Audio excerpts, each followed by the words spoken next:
cannot say the color black without walking on eggshells.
I said, hold up, cock my glizzy, bang, bang.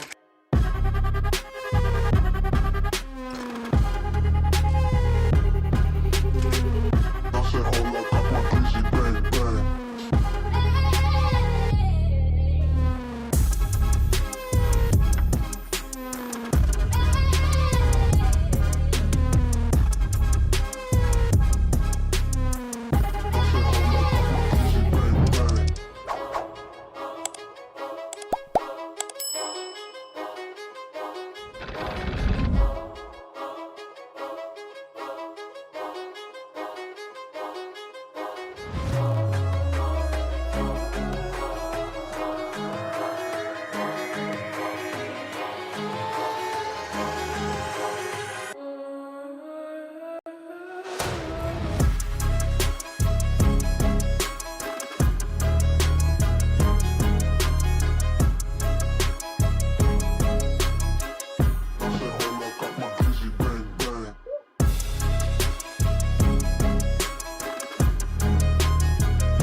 You're tuned into Foolery.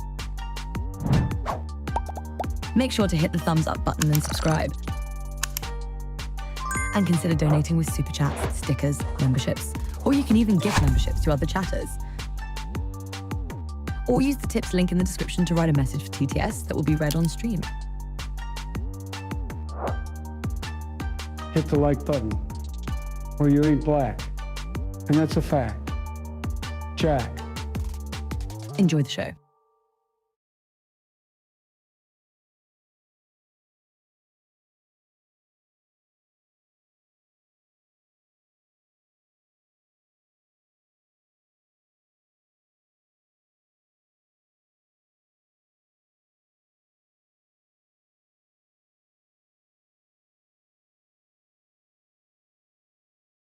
Hey, you.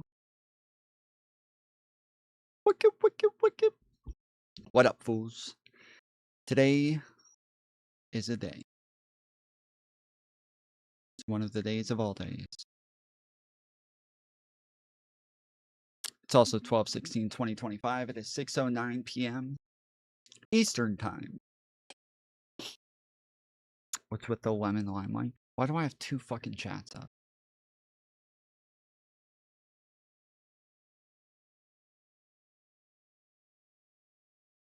Alright, I'll just keep that one.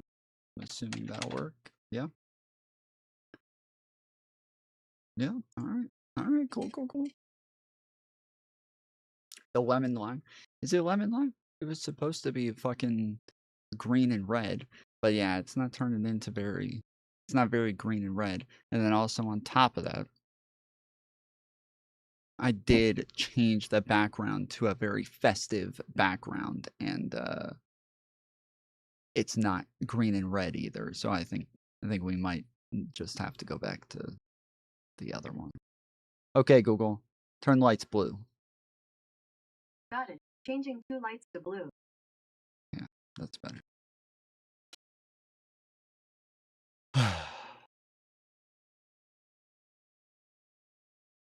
You tards in your constant promotion of arbitrary distractions. I'm sorry, but I don't think that Christmas is an arbitrary distraction. I think it's a very important holiday that is a part of Christmas, that is a part of American values. Christmas is something that we have always celebrated, and I'm sorry that you think my festive backgrounds are a distraction, but I think that this is just part of being an American.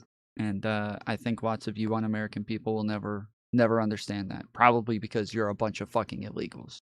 It's probably what it is. You're probably an illegal. And you'll never understand.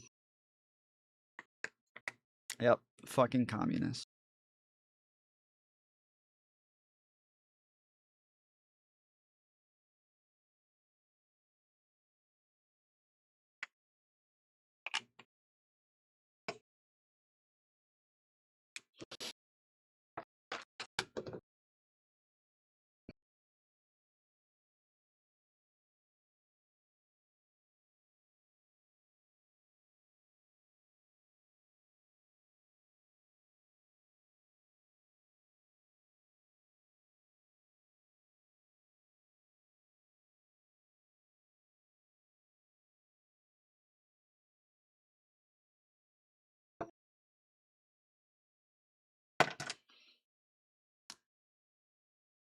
Happy Kwanzaa. All right. I am very sick. I am sorry. Hold on. I, I am very sick. Not feeling well at all. But I did want to push through for you guys. I don't want you guys to miss what's going on in the world. And I would feel horrible if I didn't stream for too long. So I'm here as much as I can be for you guys. Okay? I'm doing it for you. So make sure you send money for me. Now, at the end of the last stream that I had, I did realize that right as the credits started rolling, Aaron sent a $20 dono. So I did add that to this one. So we are 20 into $25. I don't know if I'm going to make it through the whole stream. Anything that I don't make it through, I will add to the next one. But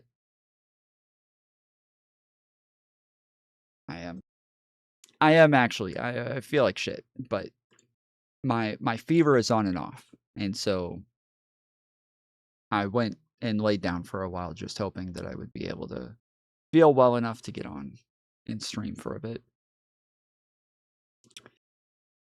So here we are.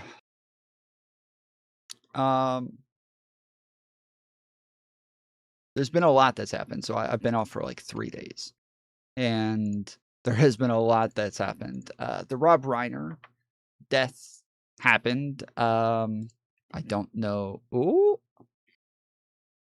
Yeah, I fucked that up. Hold on. Let's try that again. Let us try this one more again.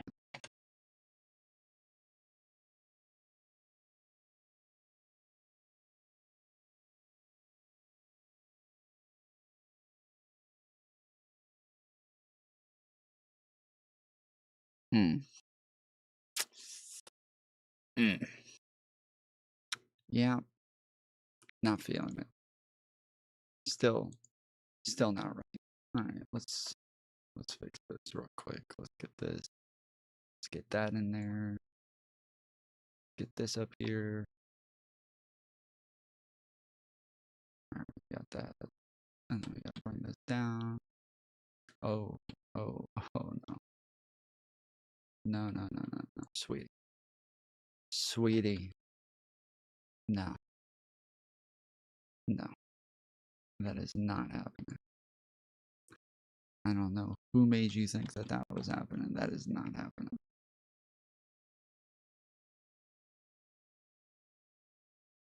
Okay, there we go.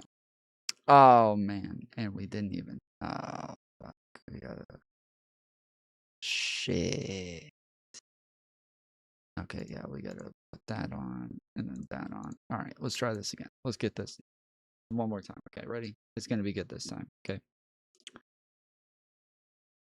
So there was Rob Reiner who died. That was a couple days ago. There was also the terrorist attack on Australia, which I thought that having strict gun laws made it to where you didn't have gun attacks.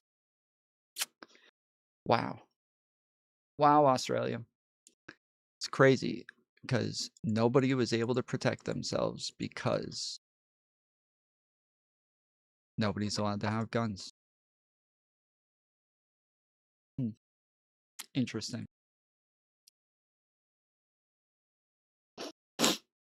Also, the FBI arresting the wrong person again. Yep. FBI, so there was also a shooting at Brown University, I believe, and at Brown University, they had a shooting and now arrested the wrong person. So that's brilliant. And then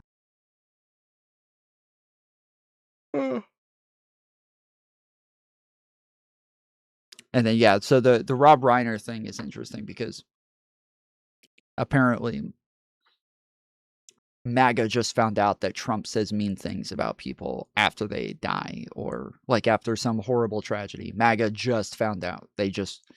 The Rob Reiner thing is the first time they ever found out that Donald Trump says mean things about people. I'm pretty sure we all told them. I'm pretty sure we all reminded them after the Charlie Kirk thing where they were all running around making a big deal about the fact that, you know, the libs were saying mean things about Charlie Kirk right after he died. That I'm pretty sure we reminded them many times that Donald Trump says many mean things about literally everybody when some sort of tragedy happens or when they die or whatever. And so did Charlie Kirk. And they're all acting like this is so crazy. You look really hot. Sickness looks good on you. And so does that shirt. Thank you. Thank you so much. I should get sick more often.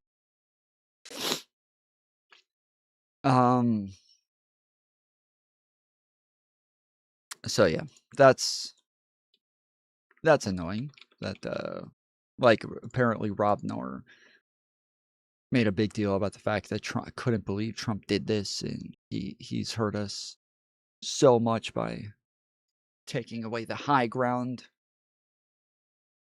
because he pretended as though Trump didn't do this every other time. Like literally when the news came out about Biden getting cancer, Trump was immediately like, yeah, but he's a piece of shit. Like, who cares? He ruined the country. He let all those illegals in.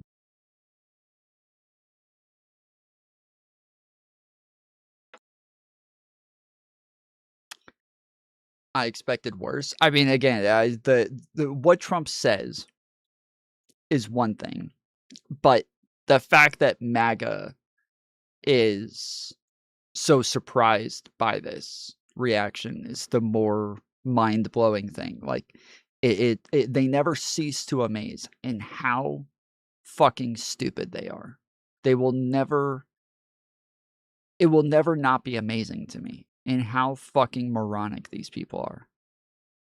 I don't get it. I do not get it.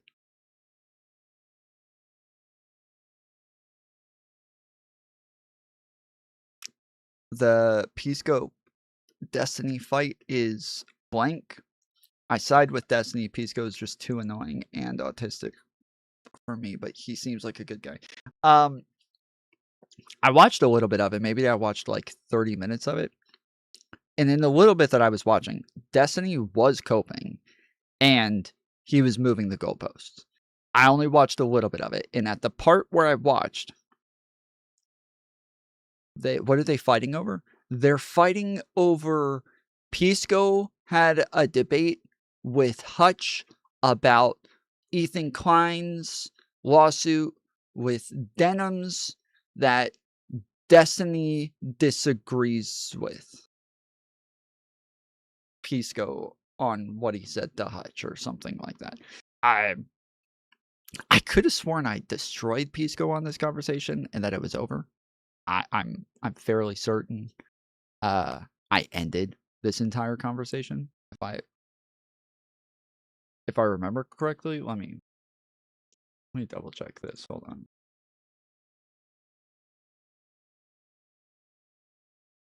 Just give me a second. I could have sworn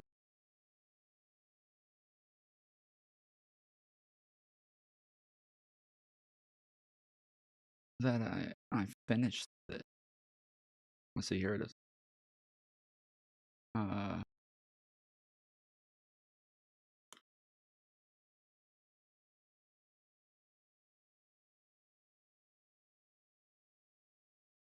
Yeah, ending the debate once and for all. It says it right there. Oh no, this is a different debate. Oh yeah, that's right. This is about the Vanguard boys. That's right. That's right. The Hassan debate. I don't think I posted that one. I don't think I posted the debate. He posted it. That's right. He posted it in his comment section, looked like what it was that my comment section would have looked like if I had posted it. That's right.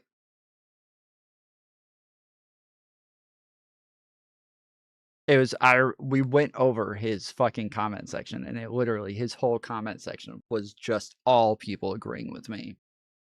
I don't think we found, I think we found one. There was like one or two that didn't even agree with him. They just were like talking shit about me, and that was about it. So they still didn't agree with him, but yeah, I the little bit that I listened to, Destiny definitely. So like I've listened to about 30 minutes, and in this 30 minutes, Destiny starts off saying that Denims was celebrating the CPS getting called on Ethan.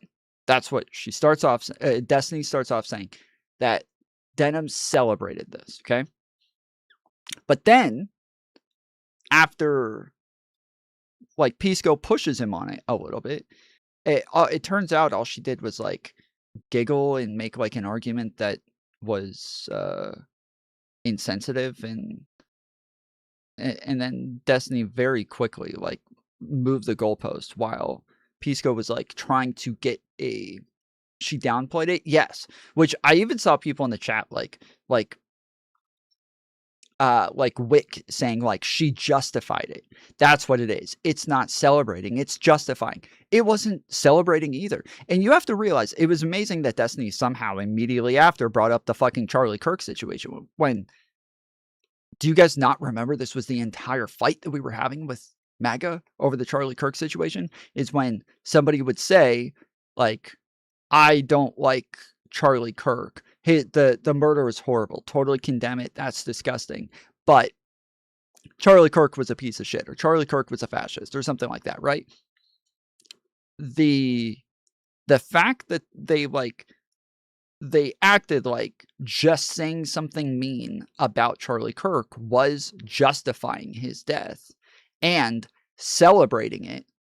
Destiny literally made both of those arguments for what it is that Denims did, where it was like she was downplaying it, or she was being I'll say like she was not treating it with like the gravity that it probably deserved, and instead of condemning it at all, she just continued on with more memes, right? Like she was treating it like a joke and everything, right? Like that is drastically different if we're going to be consistent about our positions with like Charlie Kirk and everything. Like talking shit about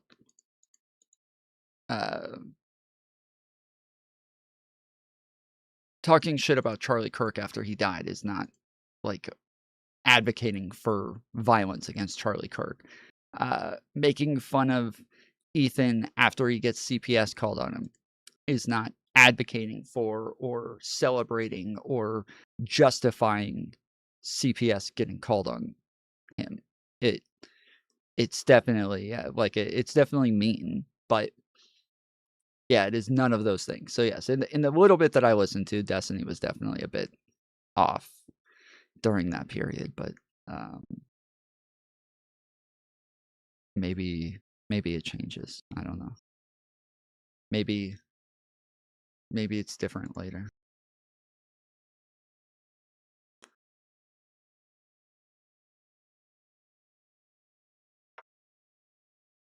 So yeah, lots of news. Lots and lots of news to go over. Lots of stuff. Somebody say I like the bushes at the bottom. Those are... Wait, are those bushes? I thought that was like... well, I'm blanking on the term now.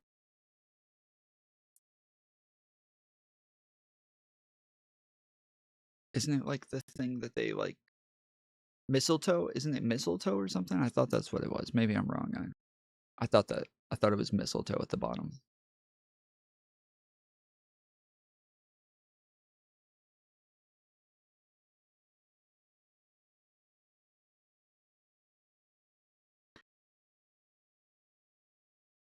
Watch HCR also, right? Just making sure you have all your good sources. I don't know what HCR is. I don't think so. What is HCR? Ferns? Yeah, maybe they're fern. Oh, well, I'll take fern. Heather Cox Richardson. No, I've never heard of her.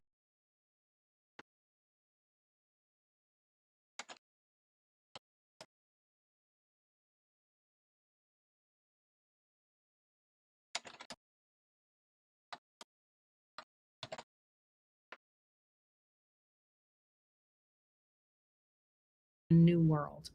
And they wanted to make a note of it. They wanted to keep a record of it. So, for example, on January 6, 2021, you had Lauren Boebert, who was a newly elected representative from Colorado, putting out on social media, which is still there, by the way. Last time I checked, I haven't checked probably in 6 weeks, but this is 1776.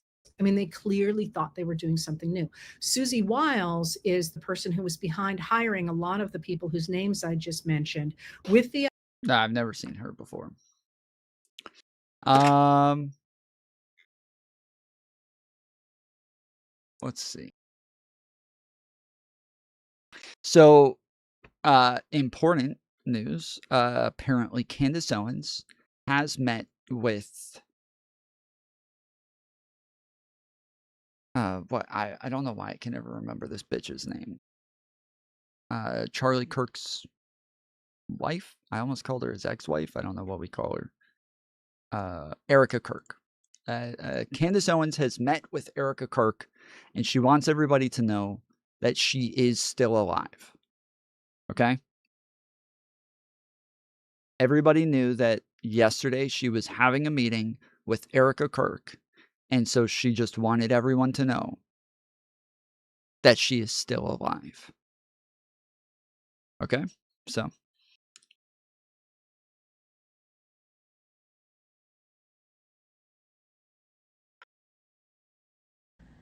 Four and a half hours later, I'm alive. I'm totally fine, and I'm sorry. I was going to do a show for you guys this evening, but I am truly exhausted. Very productive conversation. I asked every single question. I mean, from Egyptian planes to Turning Point USA Faith, and I was very surprised by some of the answers that I got, and I think they were also very surprised when I shared certain intel. This probably should have happened a very long time ago, but I wanted to let you guys know that I am alive, and I will have the full rundown for you guys tomorrow. of what transpired. Bro, why the fuck does she actually, like, she is unironically saying over and over and over, I'm alive. I just wanted to let you know. I just made a video real quick just to let you guys know that I am alive.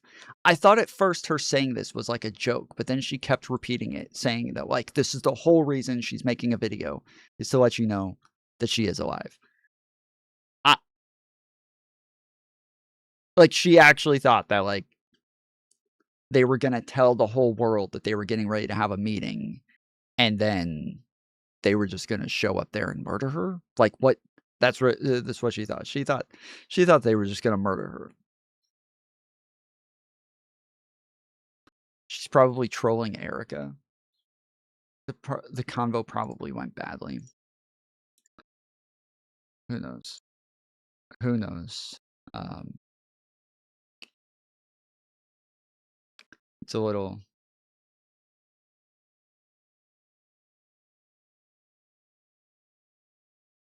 wild, but it seems to be like all anybody's talking about right now is the fact that, and I believe she's supposed to be going live today, so we'll check in to see if she did or not in a little bit. I understand why she'd want to take this meeting, because she wants to put it to rest. Yeah. And I understand, because I think she's discovered by now that it's not going away anytime soon. I personally, if I were her, I wouldn't do the meeting. I wouldn't give this other person any content, because that's what this person is going to use it for, content. Because when you have nothing else to talk about, when you're not talking about Yep, Candace Owens is live right now. conservative policy, when you're not talking about the conservative agenda or talking about young college conservatives on campus, which is what TPUSA does, right? You need content, and you need to use other people for your content because you're a vulture. So I wouldn't give that person any content. I would ignore them, and I would not feed the beast. Now, I understand wanting to do. Bro, Tomi Lahren isn't, like, while I get that, like, there's a difference when Candace Owens makes a bunch of conspiracy theory content and shit like that, but you need other people to make content. Isn't that, like, all news content? Like, isn't that what everybody who covers, like, the news and covers politics, don't we all need other people for us to do content? Like, Candace is constantly covering other people, so is Tomi Lahren, so are all of us. That I don't understand that point. Do it and wanting to put it to rest, but I think it's never going to be for some people, because they will just continue to feed off that carcass. And I would hope that at some point it ends and some people would find some decency. But I think they're making way too much money. And that's the unfortunate part about social media. There used to be a time in media where if you said horrible, disgusting things, you didn't have much of a platform anymore because nobody would touch you. But then social media happened, and I was only listening to the voice. I didn't even look at her. So I knew it was Tomi Lahren just from the voice. But now that I'm looking at her, she looks like a totally different person. Am I crazy? She looks like a different person. Is it just me? She has had, like, so much work done. You can tell she can barely open her mouth anymore, but she looks like a different person. YouTube happened, and suddenly you can say awful, horrible things, and you can still have an audience, and you can make a lot of money. So again, I find it really disgusting we've gotten to that place. And I think we also need to talk about the rising anti-Semitism on the right and how it needs to be squashed, because I find it repulsive and disgusting. Indeed. Indeed. Indeed.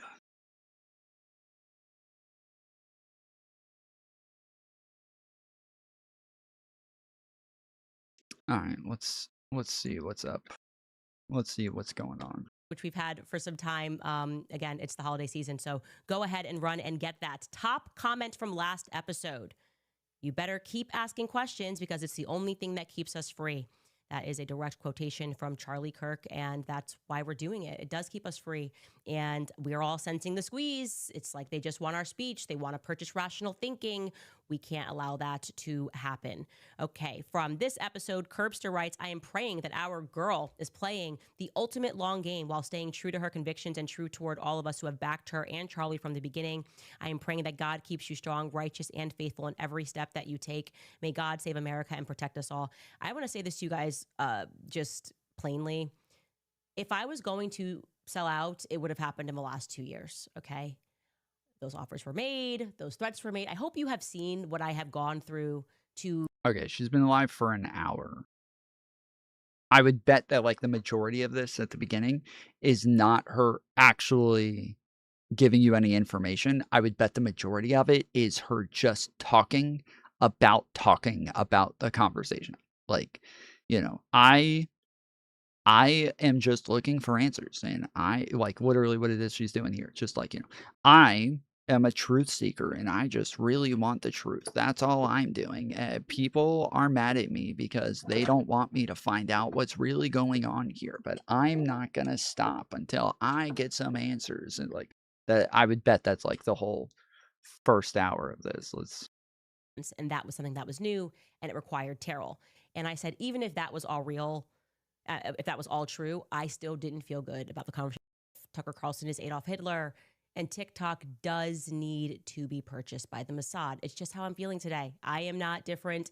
Maybe you are different. Welcome back to Candace.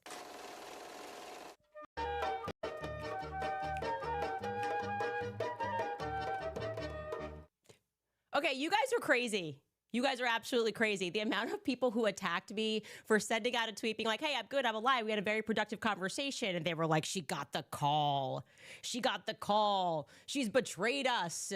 She's doing something else. I can't believe it. This has all just been a show. Calm down, okay? This is literally the community that you fucking built. This is what she does every fucking time. No fucking shot, dude. What do you think happened? Erica said, stop. And then I was frozen for 4 hours and 30 minutes, just like, as they just put all of these talking points into my head. That is not what happened. I keep telling you guys. I can't believe you guys said that happened. I can't believe you guys said that happened. That's not what happened. Why did you guys say that that's what happened? That's so ridiculous. Governable. I am basically akin to Kanye West. I never felt more seen than when he tweeted a lot of years ago, just fired my manager because I realized I can't be managed. That is me. That tweet right there, I was like, oh gosh, yes, Kanye, that I get this. Okay. Nobody is changing their mind anything. How ridiculous would it have been if I'm doing all of this, investigating, asking all of these questions, and then Erica Kirk offers to answer some of these questions, and I'm like, no, I'm not going to go. I can't betray the people. I don't want any answers to the questions. I just want to ask them. No, this is the entire reason we are doing this. We've been looking at the situation going, why can't Turning Point USA just answer basic questions? And I can tell you guys that yesterday, for 4 hours and 30 minutes, there were no rules. They said you can ask us any question that you want, anything that's on your mind. Okay. It's really just the four of us until George left. And I will be honest, I did not know what to expect going into the room. I did not know if they were going to be open. I didn't know what Erica's energy was going to be like, if it was going to be more of an argument, if there was going to be legal threats. You guys were telling me not to drink water, so I didn't drink water. Well, I brought my own water, but I didn't drink that water too. It was a lot. There's a lot going on, okay? And the conversation started with Justin Strife very sensibly saying, what are we looking to accomplish here? Like, what is the actual aim of this conversation? And he was pretty clear, and Erica was very clear, that they were sort of most upset with what obviously a bit of a fever pitch, when I tweeted that it was a godforsaken company and people should not give money to it. And I have to own that. That's aggressive. That is actually aggressive in the retrospect. I was very frustrated. And I don't know, I felt like we weren't getting any answers and there were so many lies. And then I was getting attacked for asking all meaningful questions that was within their capacity to answer. And I told you, I definitely, my problem in life is that I can rise to anger very quickly.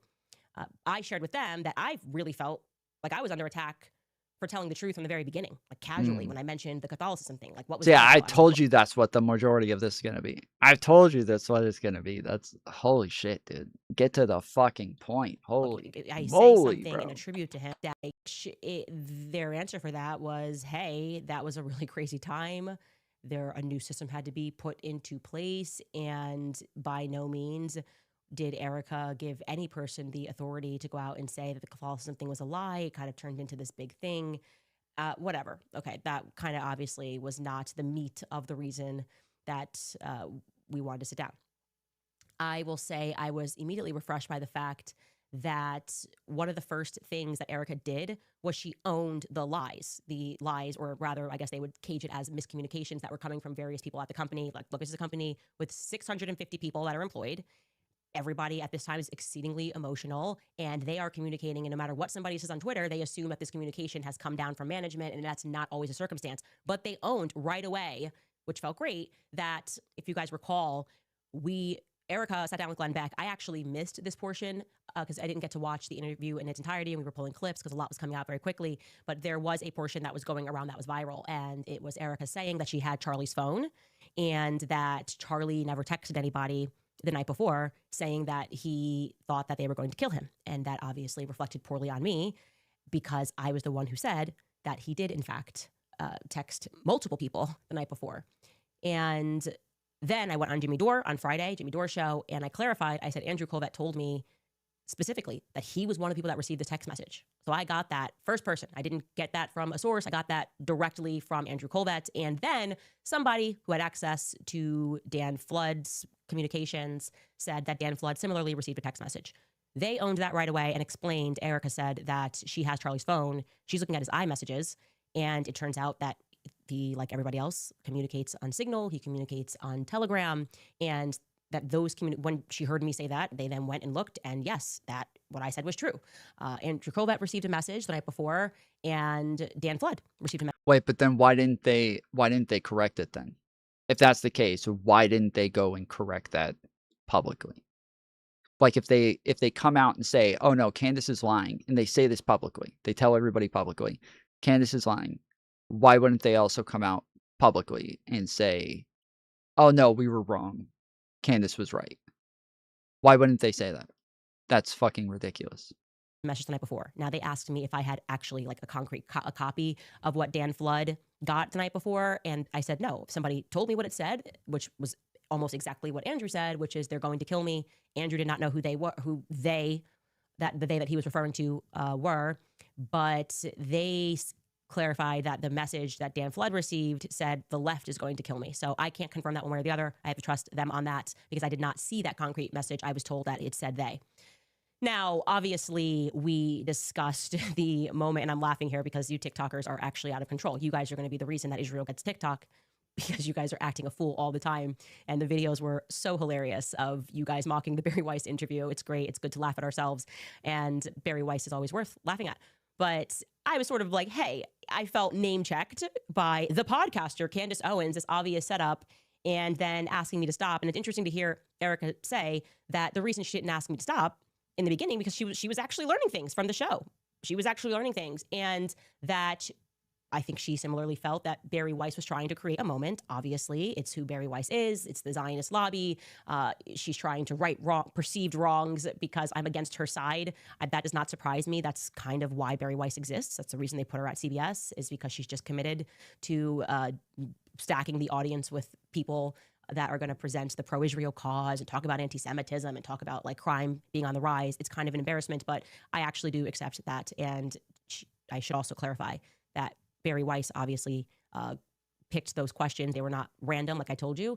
It wasn't like people were coming to the mic and it was an open mic and they didn't know what they were going to get. It was all very much planned by Barry. But Erica said that she knew the general idea, like they were going to mention me and mention the conspiracies, but she was not given that specific, the podcaster, Candace Owens, question. So I think that's fair to clear that up. Now, I did not at all recant any of my suspicions, and I understand people disagree with me about particular people at Turning Point USA.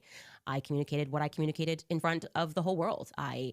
My skin crawled after I spoke to Terrell Farnsworth, the person who took the cameras down. He lied to me several times. I explained to them, which felt good to have that direct communication, how Terrell lied multiple times, and that I did not understand why he was there that day. They echoed what he said. They defended what he said, that they were trying something new that day, that they typically live stream, which is what Terrell said. They typically live stream, and I said every college event. Well, they said, well, yeah, they live stream the events that are tour stops, but they don't live stream like the outside prove me wrong type events. And that was something that was new and it required Terrell. And I said, even if that was all real, if that was all true, I still didn't feel good about the conversation that I had with Terrell, and I can't ignore my gut about the many little lies that he told. I thought the video he recorded was weird. I know he comes from a very powerful family. I personally do not trust him. And I obviously do not like the fact that I said, Tyler Boyer lied about this thing and said, came up with an excuse and said, well, Terrell was asked to take the camera down. That's the reason, he said on Twitter, because the police wanted him to take it down and secure the footage. And I said, I know that's not true. And they said, well, after all of that, yeah, after he took the cameras down, there was a police officer or Fed, whoever it was, that spoke to him and asked him to secure the footage. Well, that makes sense, but it's not a reason for why he took it down immediately. It makes sense that as you're investigating, you're going to say, who's got the footage? Let's lock it down. But it didn't make sense to me that Tyler Boyer lied about it. And I don't trust Tyler Boyer. And that is never going to change. Similarly with Rob McCoy, he makes my skin crawl. I can't explain it. I look at him and he's a bad person and nobody can make me feel one way or the other about that.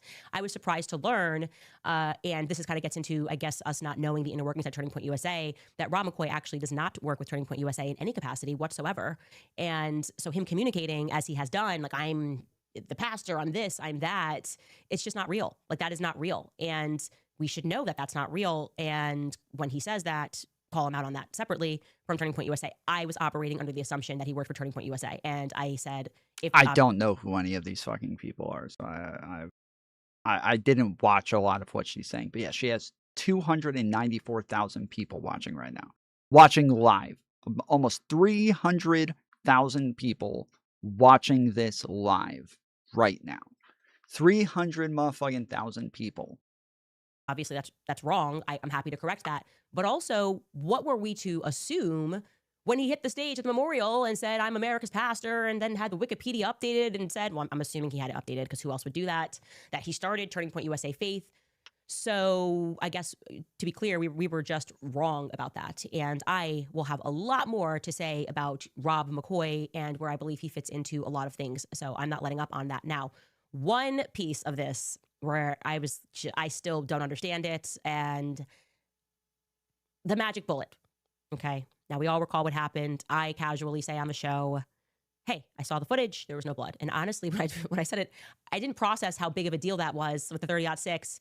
Very quickly, what happens is Andrew Colvett whips up this tweet about what happened with the bullet. And he said he wanted to address all the discussion that was being had about the online chatter. I'm obviously paraphrasing here. He says, I apologize, it's going to get graphic, but he spoke with the surgeon.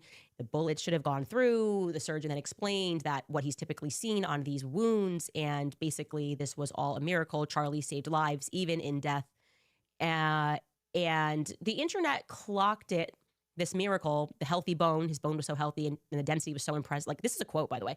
His bone was so healthy. I want to read it. This is allegedly from a surgeon. Quote, his bone was so healthy and the density was so impressive that he's like the man of steel. It should have gone through and through. It likely would have killed those standing behind him too. And we were just like, eeh. We don't believe in God. We don't believe in miracles. Like, we just use that as a way to gain viewers, but we don't really believe this stuff. Like, if you're actually a Christian, like, that is a normal thing for Christians to believe. Like, anytime something good happens, it's always a miracle. It's always something that, like, it's God's plan. It was, God reached his hand down and stopped the bullet from breaking the bone. Like, it's always something like that, right? Like, if you're actually a Christian, yes, this is, like, you'll buy that anything and everything that's ever good that happens is always, God did it. And so, yes, when they say stuff like this, most Christians can be like, oh, well, hallelujah then.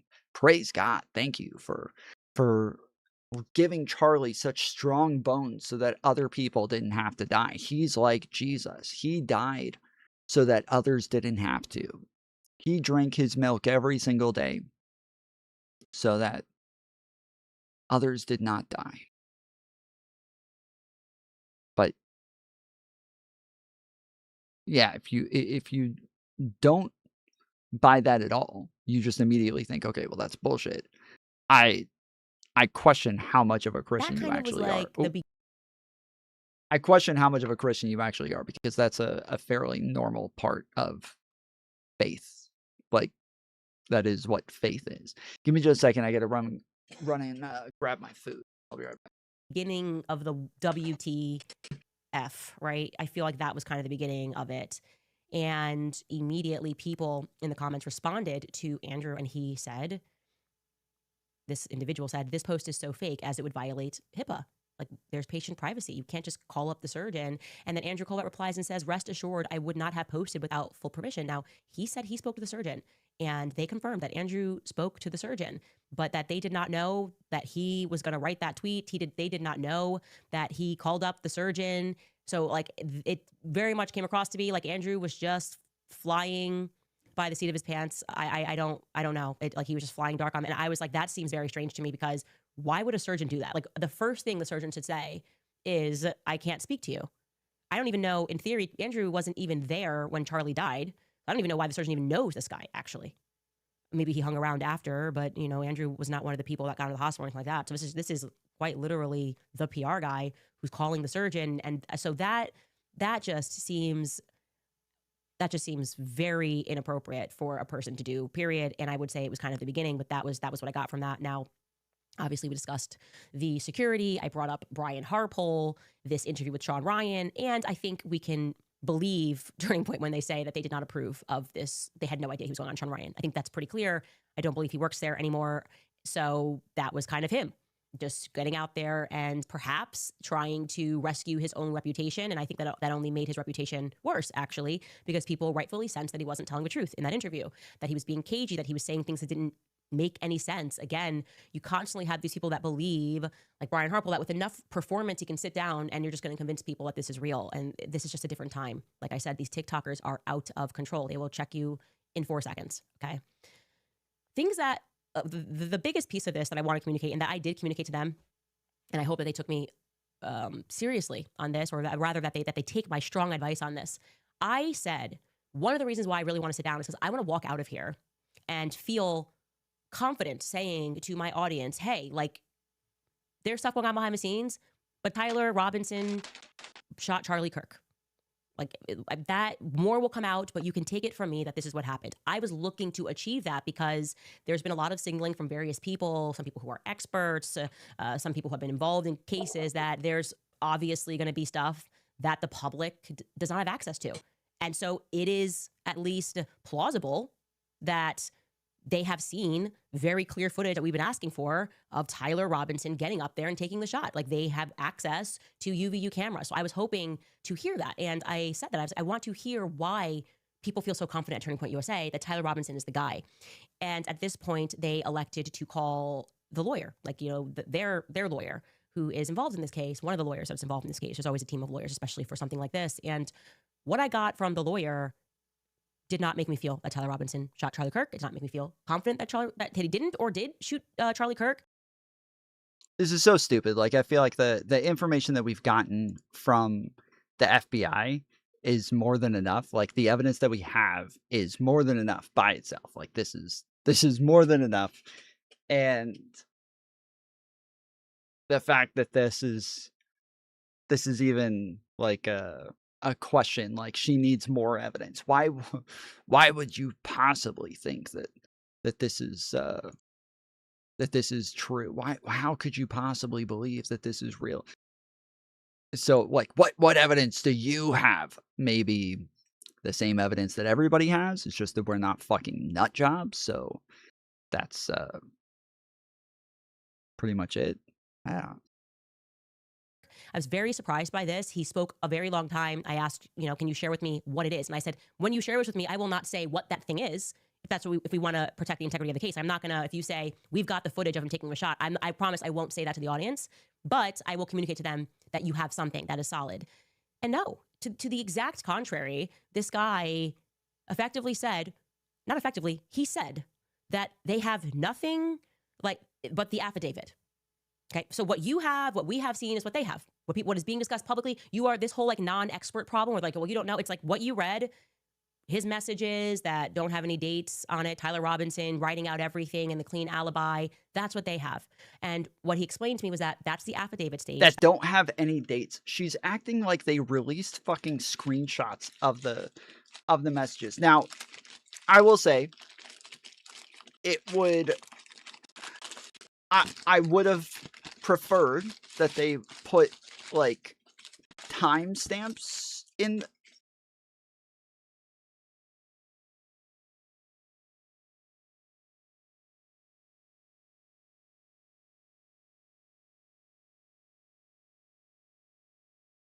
What the fuck?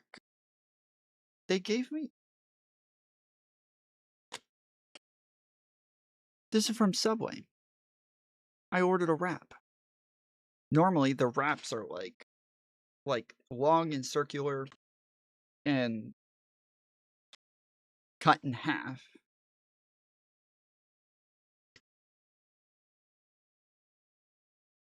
They didn't cut it, and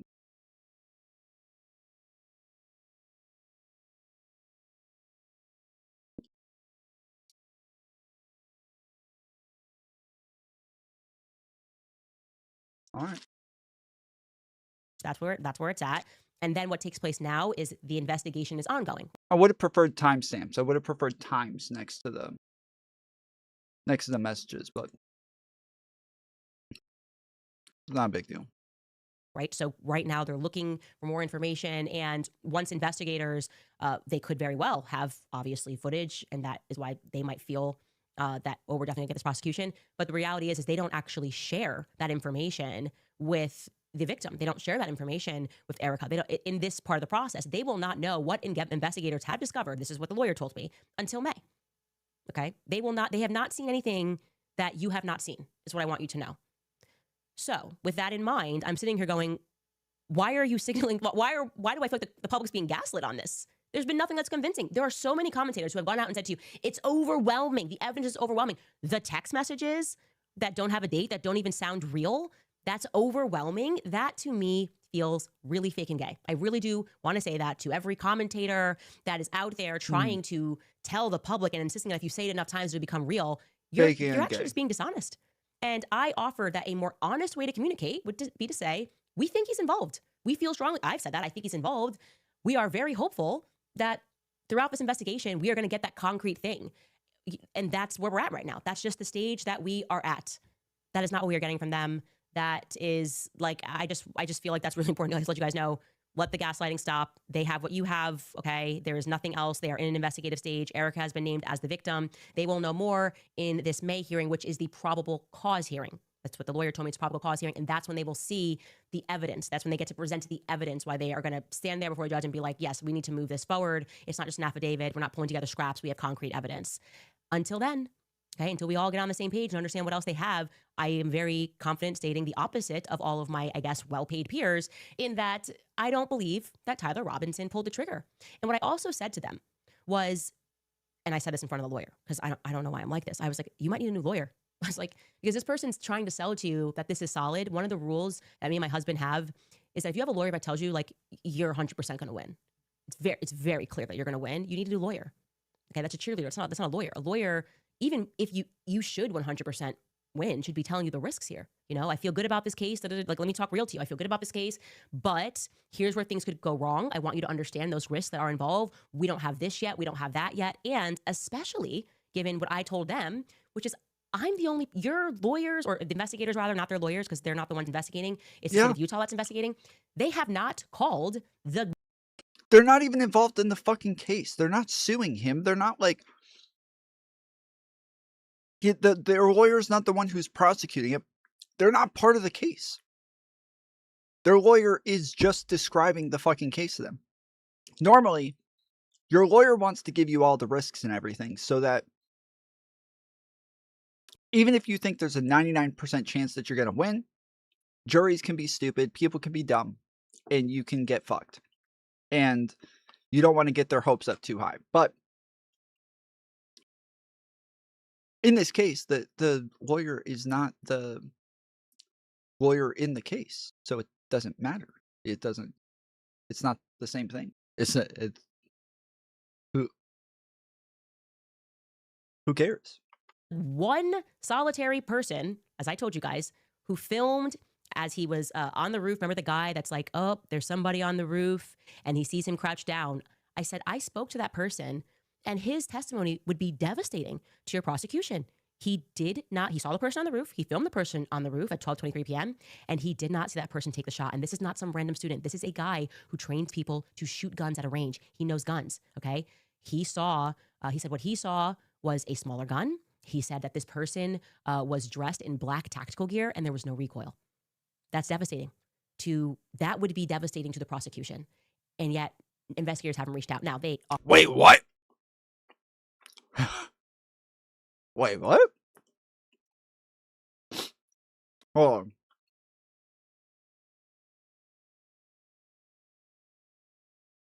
Am I crazy? She said he did not see the person take the shot and there was no recoil. In order to know if there was no recoil, you would have to see them take the shot, right? I'm not. Am I fucking crazy? Am I nuts? How would he know whether or not there's a recoil if he didn't see him take the shot?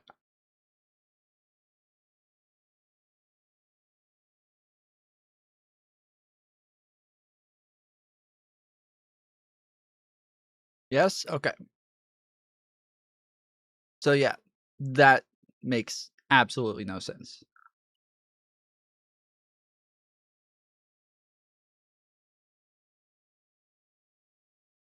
If there was no recoil, it suggests no shot was taken.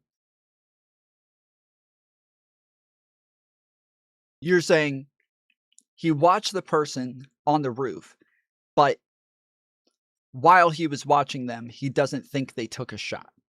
You think that's what she's trying to say? Let me listen to this again. To your prosecution. He did not, he saw the person on the roof. He filmed the person on the roof at 12:23 p.m. and he did not see that person take the shot. And this is not some random student. This is a guy who trains people to shoot guns at a range. He knows guns, okay?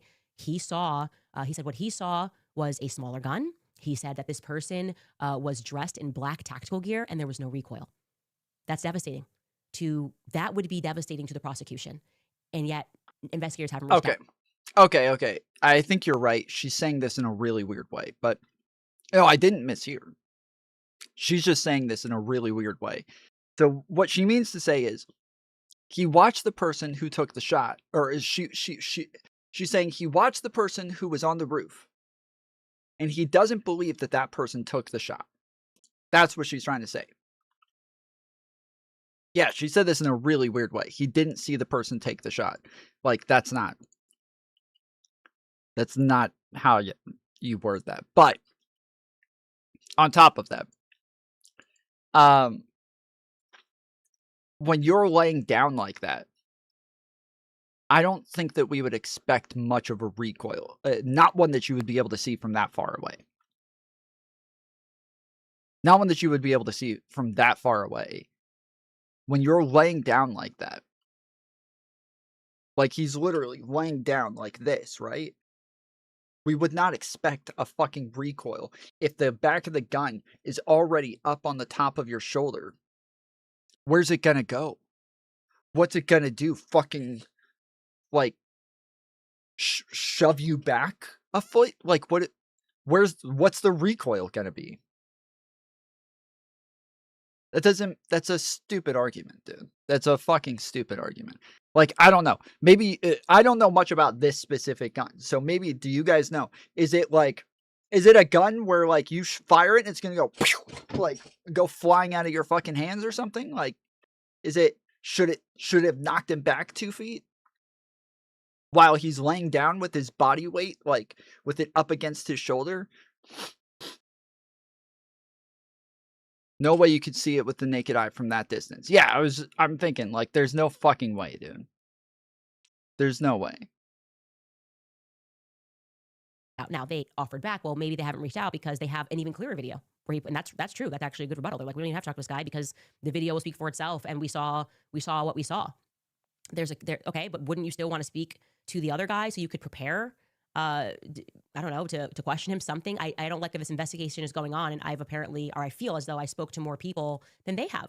Both of the people who filmed videos that day told me that they weren't reached out to. So I don't understand what's happening here. I don't understand the confidence, I guess, is the best way to say this. I told them I do not understand the confidence that is happening. Now, another really big thing that happened was they brought me Mikey's call logs, okay? They brought me Mikey's call logs, and that is why I said this was a productive meeting. There is no other way to say it. I asked every question, and they came with paperwork to show and to answer and to explain certain things.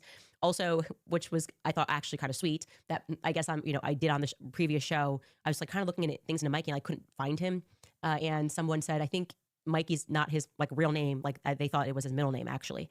And I just assumed, okay, well, maybe he's using his middle name, and that's why I can't find him. But Mikey really wants you guys to know that is his real name, and it is his real name. I found out shortly thereafter that they were confusing his middle name with, they thought it was switched, Michael is his real name, just to clarify that, because I realized I actually didn't go back and clarify that. But Mikey's call logs, big piece of this, okay? I'm going to, I guess, jog your memory on what Blake said about Mikey that day, and then I'll tell you what actually happened, because I don't think Blake has that great of a memory. Okay, take a listen. So I was not with Mikey, or I don't remember being with him. I think I was ahead of him as we left. And then we get out, and I run for, can't have been more than 15 or 20 seconds. And then I realize there hasn't been another shot, so the shooter has likely been detained or stopped or something, not in immediate danger. I pause, I look around me, and I see Mikey. And I see Mikey there. And truthfully, I will never forget what I saw, because I've seen Mikey almost every day for the past 2 years. I know his personality very well. He's a very bubbly guy. He's a very happy guy almost all of the time. And I'll never forget what I saw, because it was clear in the moment that he was profoundly freaked out. What I'll always remember is the way his lip was quivering, which I'd never seen before. And you very rarely see from someone that he was freaking out. And then I think he literally said to me, I might be imagining this, but I think what he literally said was, then he was looking around, and then he says, I need to call Erica. And then he takes his phone, and he begins calling Erica. And I don't want to disclose how that call unfolded, but he did that. Your mind extends all of this, but that is happening within a minute of all of this occurring. I remember he calls Erica. Around the same time, I pull out my phone and I call my mom just to say, Mom, there's been a shooting. You're going to see it on the news. I'm okay. Pray for me. I've got to go. And I remember that call. And around the time I put that phone away, and then he immediately calls his dad. He calls Rob McCoy, and he says, Dad, someone shot Charlie. You need to call all of your pastor friends. Charlie was hit. We need everyone to pray right now. And that's what he told him.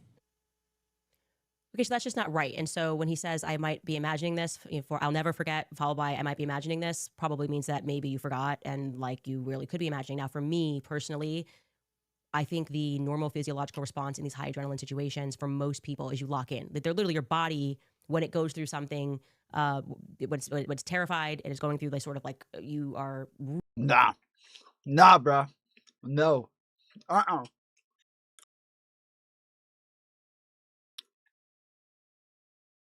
Does anybody know who this reminds me of?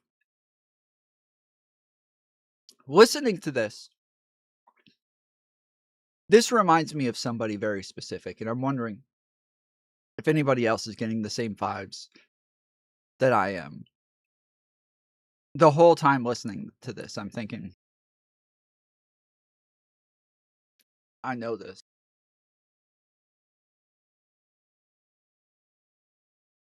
I know this sort of like process of trying to point holes in every little thing.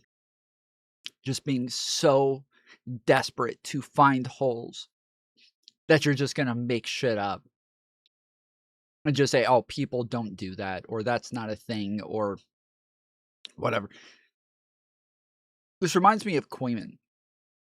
This reminds me so much of Queeman when he was reviewing my shit, where he would just like make up like some bullshit of like, where I would say like, yeah, I'm just giving like the best recollection that I have of something. Like, I don't know if I'm right or wrong. Like I'm just giving you what my version of events are, but like, yeah, that's how we know. That's how we know he's lying. It's like, isn't that like how you know that I wouldn't be lying? Is that like I'm like telling you that I could be wrong, and I'm like not staking my life on this, but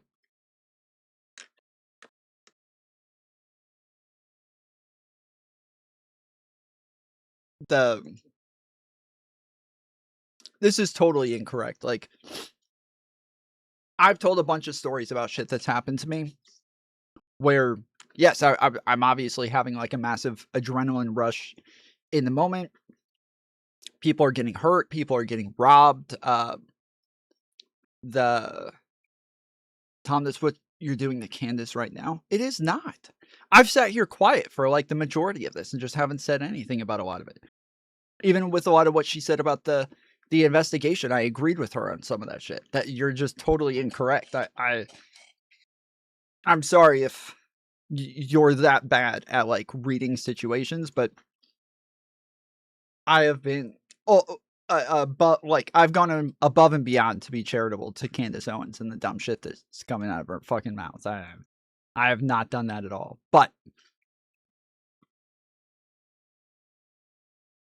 she is incorrect that like when you have like a adrenaline rush in the middle of like very tense situations, in the moment, yes, things are very clear and like very very simple.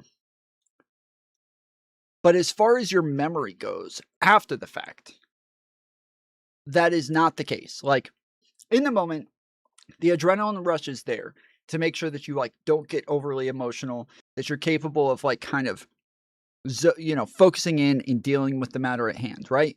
But afterwards, it is now a traumatic scenario that like it is now a traumatic memory that you're thinking back on, that all of your like feelings and emotions drastically blur the memory that you have in your head. It is so while she is correct that like yes, in the moment, yes, you are very focused, you're very zoned in, you're able to see the shit. Afterwards, that's not the case at all. Afterwards, it's like it's hard to remember everything.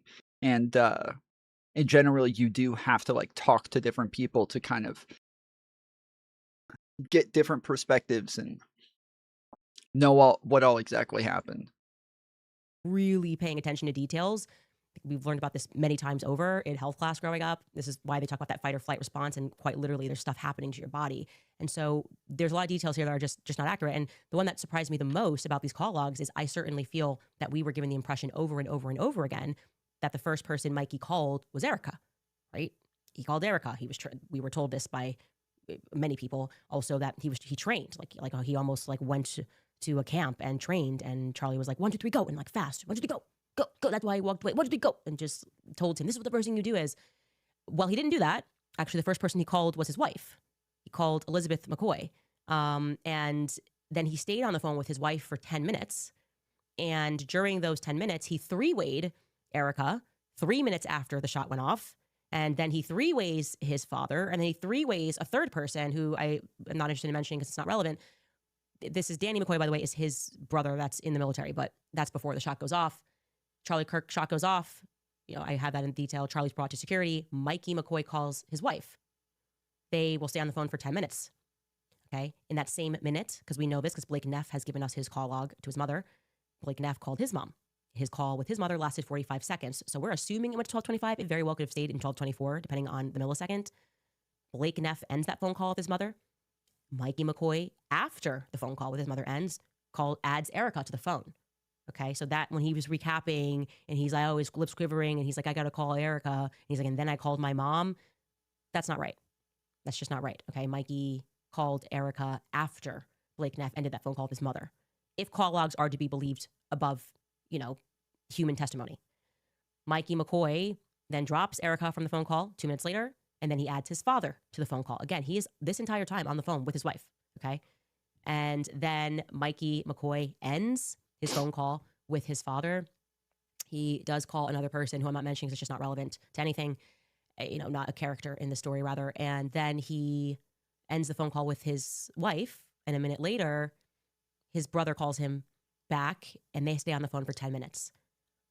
I did not get this from everybody speaking about this Mikey McCoy call log. I know that you guys did not get this. I did not get this. I don't know why she was disappeared from this. Like you could go, look, the wife wants privacy. No, she was like, main stage at the memorial, has been, I would say very involved in a lot of this kind of, I think it's very close that she's close with Erica. They went on the vacation together. So I don't get this disappearing act. I found that to be like, okay, but they were forthcoming with it. That feels good. That feels good, guys. Like, wow, we don't have to guess. Now we have solid answers. And like I said, when you come out and give solid answers and you're not weird and calling people names and saying all this stuff, it allows people to go, okay, I feel a bit more like we can trust this process because we have communication. That's the reality. And so I wanted to update you with that. Also, another thing that really, I think, surprised them and I think surprised me is getting back to this Hamptons retreat. The thing about the Hamptons retreat, and I communicated this with them, that makes me so uncomfortable is how many little lies were told. I think I've been clear about that. Like Seth Dillon definitively pressed Charlie at this event.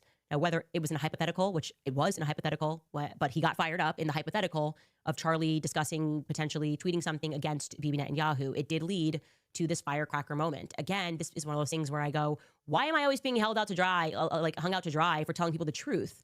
Especially when I wasn't going, oh, well, Seth Dillon killed Charlie Kirk. I just, this happened. It factually happened. And yet everybody's kind of putting out these weird statements and they're not being honest in them. And I was saying that made me feel really weird. And I would love to know more about this Bibi Netanyahu offer to fund Turning Point to the next level. At which point Erica said she was not aware of that happening. It is obviously totally possible that that was kept in the business lane of Turning Point USA. But I'm certain, I said, I am absolutely certain that I did not get this from an obscure source that Bibi offered to fund Turning Point to the next level. And it was part of my frustration with that sit down with Alex Clark, where Andrew said, oh, there was not $150 million that's made up. I told them, Andrew Kovac was my source. Andrew Kovac told me verbatim that Bibi Netanyahu offered to take Turning Point to the next level and that Charlie turned that money down. So I said, there's a bit of a predicament when I'm being lambasted by all of these voices and people that are attacking me and these paid campaigns. And when I say paid, yes, okay, actually have the names of people. Different ways they're being paid. Some are being paid by PR firms. Too many are being paid by Prager University, which is upsetting to me because I know Marissa and it's just dirty. But it's especially crazy when people are calling it a conspiracy when I share things that are told to me from the spokesperson of Turning Point USA. Okay, that's weird. And yes, they were forthcoming. I don't know why she went over the call log thing. Him calling his wife was not a relevant part of this at all. And then she even said I don't know why he called his wife or what it was about. If you don't know, it could have been that it was for recording. He wanted her to record the calls, or he wanted her to record everything that was happening in the moment. And just had her on speakerphone, just recording shit. And then that's why he three-wayed in other people so that they were still recording everything that was happening. The only difference in the story is that the guy who told the story says that this all happened within minutes of Charlie Kirk being shot. But then says, I could be wrong, I'm not sure.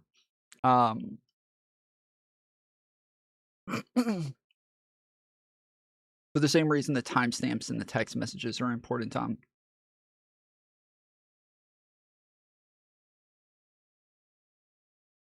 Sure. The reason that I wanted the timestamps in the text messages is because I wanted to know, if things were happening minutes after, hours after, 20 minutes after, the next day. I wanted to know those parts, right? When we're talking about a difference of 10 minutes, 8 minutes is what she said. 8 minutes, a difference of 8 minutes here in what it is the first guy said versus what the call logs say. This is not a massive difference to where it matters, and all that it means is that, yes, the guy who's currently having a fucking adrenaline rush in the moment sees all of this as just a couple of minutes when it was actually 10 to 20 minutes. Yeah, that part's pretty fucking normal. When you talk about car accidents or horrible things that happen and the cops show up later and they're what happened? The first thing normally the person says is, oh, I don't know. It all just happened so fast. Yeah, because that's kind of how it works with adrenaline rush, is that you look back on it and everything's just kind of a very quick second. To where, yeah, it's not easy to recall everything. I mean, nobody's ever denied this, so this was not on our list of lies about the fact that Bibi Netanyahu did call him. Okay, that did happen. Bibi shared that, by the way. Our source for that could have just as well been Bibi Netanyahu. And not a lot of clarity on, I don't know, why some people think he didn't make this offer, and why definitively 3 different sources who would have knowledge of this confirmed to me that Bibi Netanyahu did indeed make this offer. I never said $150 million ever, not once on the show. I wouldn't have even said that, by the way. If you said take Turning Point to the next level, I actually would have assumed it was more, if I'm being honest. That's a hefty offer, and it leads to a lot of questions. So there was not a lot of clarity there. Lastly, I want to add, of course, I was locked in this meeting when people online were another round of debunking the Egyptian planes. I want to be very clear.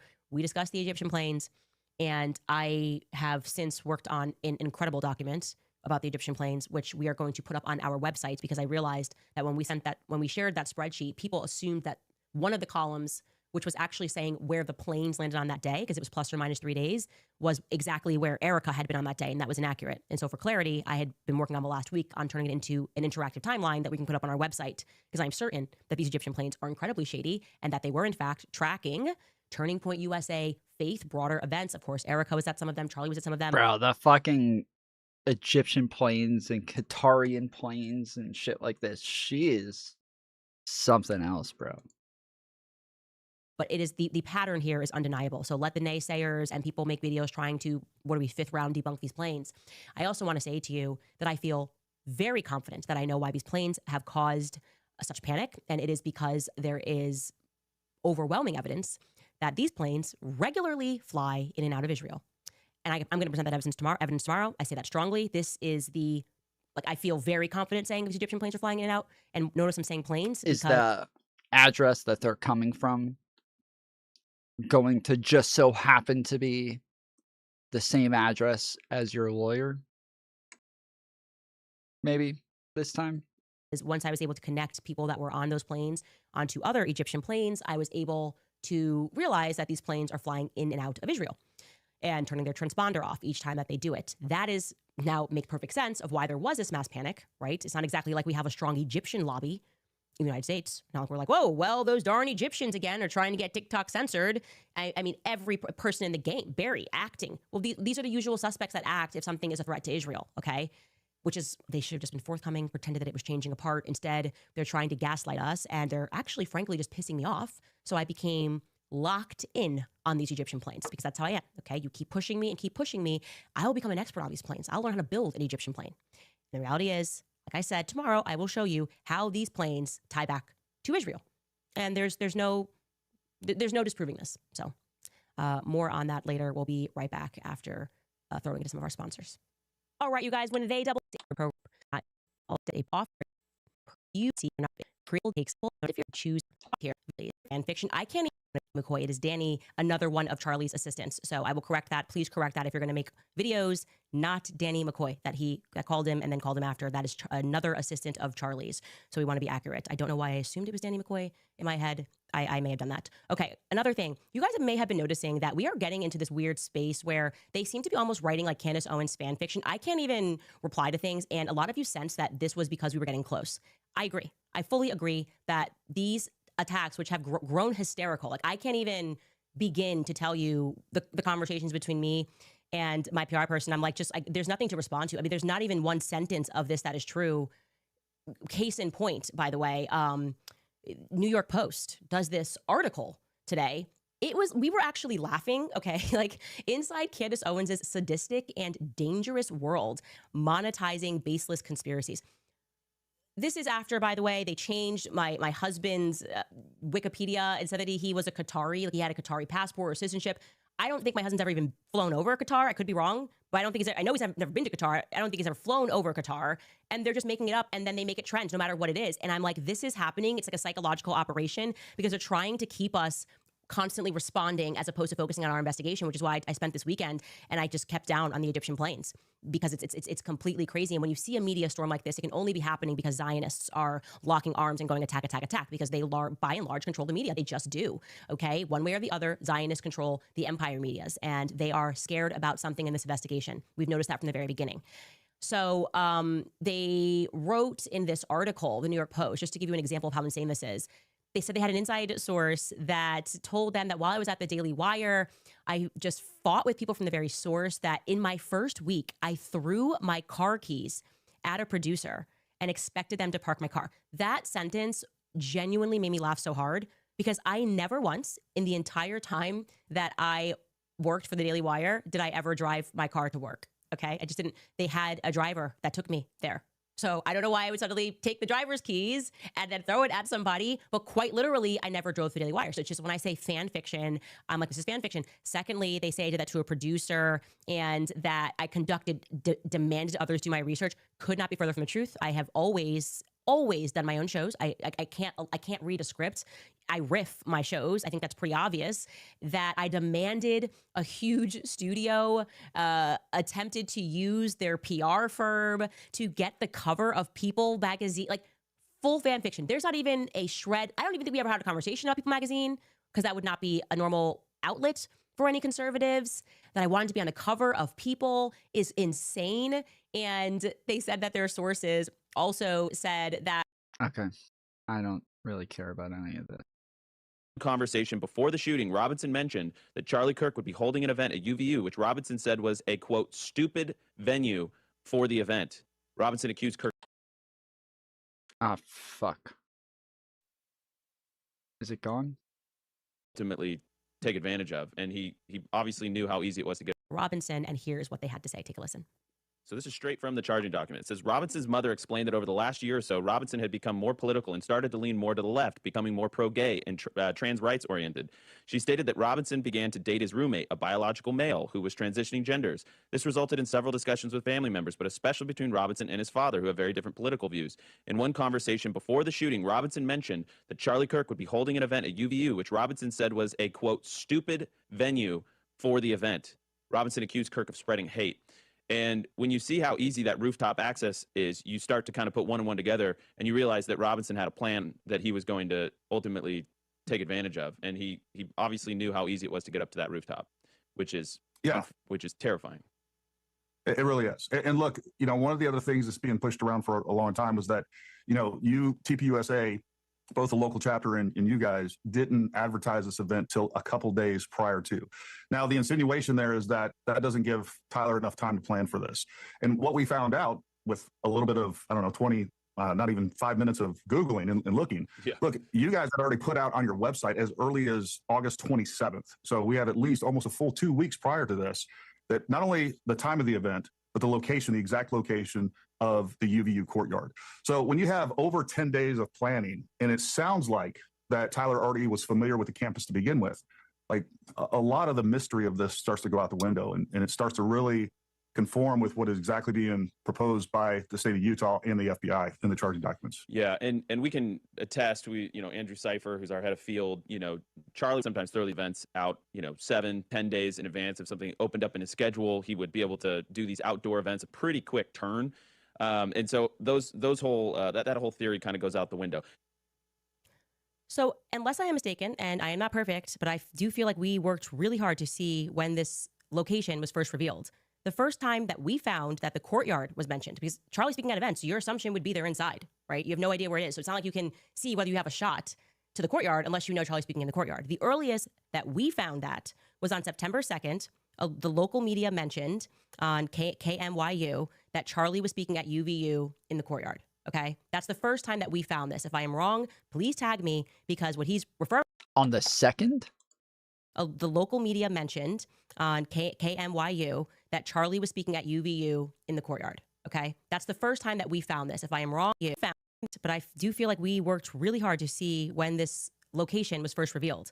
The first time that we found that the courtyard was mentioned, because Charlie's speaking at events, so your assumption would be they're inside, right? You have no idea where it is. So it's not like you can see whether you have a shot to the courtyard unless you know Charlie's speaking in the courtyard. The earliest that we found that was on September 2nd. The local media mentioned.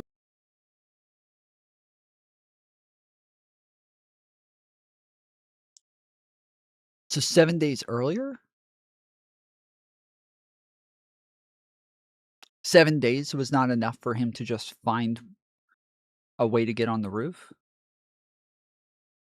and aim at the place where Charlie was going to be doing the event. Also, she says that normally you hear that Charlie's going to be at an event and you assume he's going to be inside. I don't. Not with Charlie Kirk. No. Almost every single time that I ever see Charlie Kirk doing an event, he's sitting outside under a tent. That is almost every single, like, it's all of his change my mind events, you know, all of his debate events. Those are all him sitting outside. So I don't know why she's saying you hear Charlie Kirk's going to do an event, you assume he's going to be inside. What? No. Who assumes that? And on KMYU that Charlie was speaking at UVU in the courtyard. Okay. That's the first time that we found this. If I am wrong, please tag me, because what he's referring to on August 27th that happened, which we have on our timeline as well, and this is why I love a timeline, is that TPUSA, UVU, and the local BYU chapter shared a graphic announcing that Charlie was coming to UVU, but there were absolutely no location details mentioned. So that actually does shred the idea that he could have practically gone and scaled rooftops before September 2nd. That's the first public mention, is September 2nd. So they announced the event on August 27th, as he says, no location details. And then on September 2nd, there are location details provided by local media for the first time. Prove me wrong. Okay. Prove me wrong if I'm inaccurate, because I do think that we were thorough on that. I will update my timeline. Okay, so he said, the guy in the video, he just said, there's people who are saying we didn't announce the event until 2 days before the actual event, or that we didn't advertise the event until 2 days before the event, that this was not enough time for him. And then she goes and says the first we can find is that they announced it 7 days before the event. Okay. So 7 days is more than enough time. 2 days, that would be a little, like, is it possible? Sure. Does it make it a lot harder? Yeah, of course. It makes it a lot harder for somebody to be able to go and, like, scout out everything. But if you're now confirming that it was actually more than a couple of days, it was actually a week, well, yeah, I have no problem believing that in a week he could find time to go scout out the area. If not, it does then beg the question, surely they must have footage after September 2nd of him testing the rooftop in some capacity to then realize, oh, it's going to be an outdoor event. This is an opportunity for me to go after him. We are waiting for that. And like I said, I was told that they don't have anything that the public doesn't have. So it's not obvious to me. I don't think it's obvious to the public. Now, I do want to get to Viva Frey, who had this to say regarding drones. Regarding the text messages from Tyler Robinson. A lot has been made about these text exchange that went back and forth between Robinson and his lover, his trans furry gay lover, whatever. And people say it doesn't sound right. Well, there is a video that I want everybody to check out by Turkey Tom. I believe you've watched it now, Viva, where, and this has been authenticated. Yeah, we actually went over this video. So if you guys don't know about this, Turkey Tom, and this actually, we had a bunch of people fighting me over whether or not Tyler Robinson was on the left. We had a lot of people fighting me on this. I felt like there was more than enough evidence to say that he was on the left. But one of Tyler Robinson's friends, his close friends, so one of the guys that was in the Discord group where they Tyler messaged the group afterwards and said, like, you know, sorry guys, I'm the one who shot Charlie Kirk. Sorry I let you down, like, blah, blah, blah. He was part of that group text. He was part of that Discord group.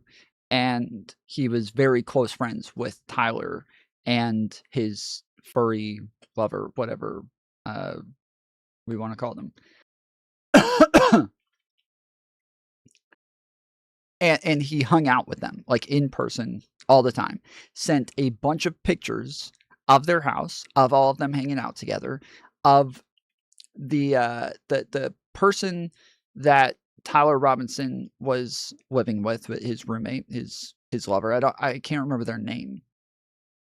I'm blanking on their name. If anybody can remember their name, that would be helpful. But they were apparently, like, going through, like, a very bad mental health crisis for a while, and everything was getting nasty. There was food and, like, leftover boxes all over the place, and, like, there were wires all over the place, and, like, it looked like they were, like, always taking things apart, trying to push it back together. And, like, to me, to somebody like me, I hear that and I immediately think, oh, this person's smoking meth. Like, and Lance, okay, yes, so Lance. And it seemed as though everybody else, like in my audience, who has experience with drugs, we all thought the same thing. This person sounds like they're on meth. Now the roommate or the friend does confirm that they had gotten a lot more political, that they had moved farther left, and had become very liberal. Is I think the way that they described it, but the video is very enlightening. Like it gives you a lot of more information on things that we're just not privy to right now. We just don't have any information on. But also, all of the people who were claiming that he was a groiper and all of the shit, that's that's obviously pretty well debunked at this point. But yeah, that's who they're referencing is Turkey Tom. He had one of Tyler Robinson's friends. This person messaged him just a massive amount of shit. And he put out a whole video on it. So if you haven't seen it, definitely check it out, or you can go watch my review on it as well. As somebody who was in the Discord chats with them and apparently spent time with them at this apartment. And he said 100% this is how they talked, which is a striking finding. We're going to go into that more probably tomorrow or the next day, depending on how today goes. But I mean, I get the skepticism on this. At first, it struck me too, but apparently this is how they talk, Viva. That was not the most implausible thing to believe. Okay, so you have a text message. It does read, regardless of whether or not this is how they talk, people saying they were manufactured by or drafted by AI. To the extent that they're confirmed text messages, you can, come to whatever conclusions you want after that. But whether or not this is how they talk regularly, to the extent that those were authentic text messages, they show what they show, which is whether or not his lover was aware of what was going on. You're etching bullets, and it's maybe not for target practice of a sporting nature. But like when I say I don't believe the official narrative, you have to go back to a number of things here. I put my sort of best theory as to what went down. I want to know who was on the Discord chat in advance, what they were discussing, and whether or not there might have been some other foreign. I say foreign, not foreign. Yes, if you go watch Turkey Tom's video on this, you will know what it is that they talk about in the Discord beforehand and the types of things that they talk about. But you'll also know that Tyler did not take Lance very seriously. Nobody did. Lance had been losing his mind. Like, Lance had lost his fucking mind and was just out there. Lance was kind of incapable of having serious conversations. Lance was incapable of like taking with dealing with important things, with having important conversations. Like, nobody was capable of taking Lance seriously at this point, and Lance was just kind of like a ticking time bomb, which makes it feel weird that Lance seems like they would be the one to do this and not Tyler. But yeah, apparently Tyler is the one who did it. But the idea that the way that they were talking was odd, that it was weird, that it doesn't seem like this is the way that people would talk to each other. It's because Lance is out there. Lance was not right in the head. And the way that Tyler the way that Tyler talked to him, the part that blew me away when we were going over the text messages the first time is that every time Tyler says something to Lance, Lance gives a response. Lots of times it was a question. He would respond with a question like, "What? Why? What the fuck? What are you talking about? Are you being serious? Blah blah blah." Right? And Tyler would just totally ignore Lance. You just totally ignore Lance, not respond to what it is that they asked, and just continue talking. It was almost like stream of consciousness. It felt like I was just totally ignoring the messages and not responding to them at all. But then once you see Turkey Tom's video on this, you start to realize, oh, he's not responding to anything that Lance is saying because Lance is a fucking crackpot. Like, they're just telling Lance things. They're just giving Lance the information. They're not responding to any of the fucking questions because they don't take Lance seriously enough to answer their fucking questions. So, and even the fact that like Lance would be freaked out about Tyler shooting Charlie Kirk, Lance was freaked out about everything all the fucking time. So it's kind of like a scenario where it almost seems like a boy who cried wolf, where Tyler's just used to Lance being freaked out and being weirded out by literally everything.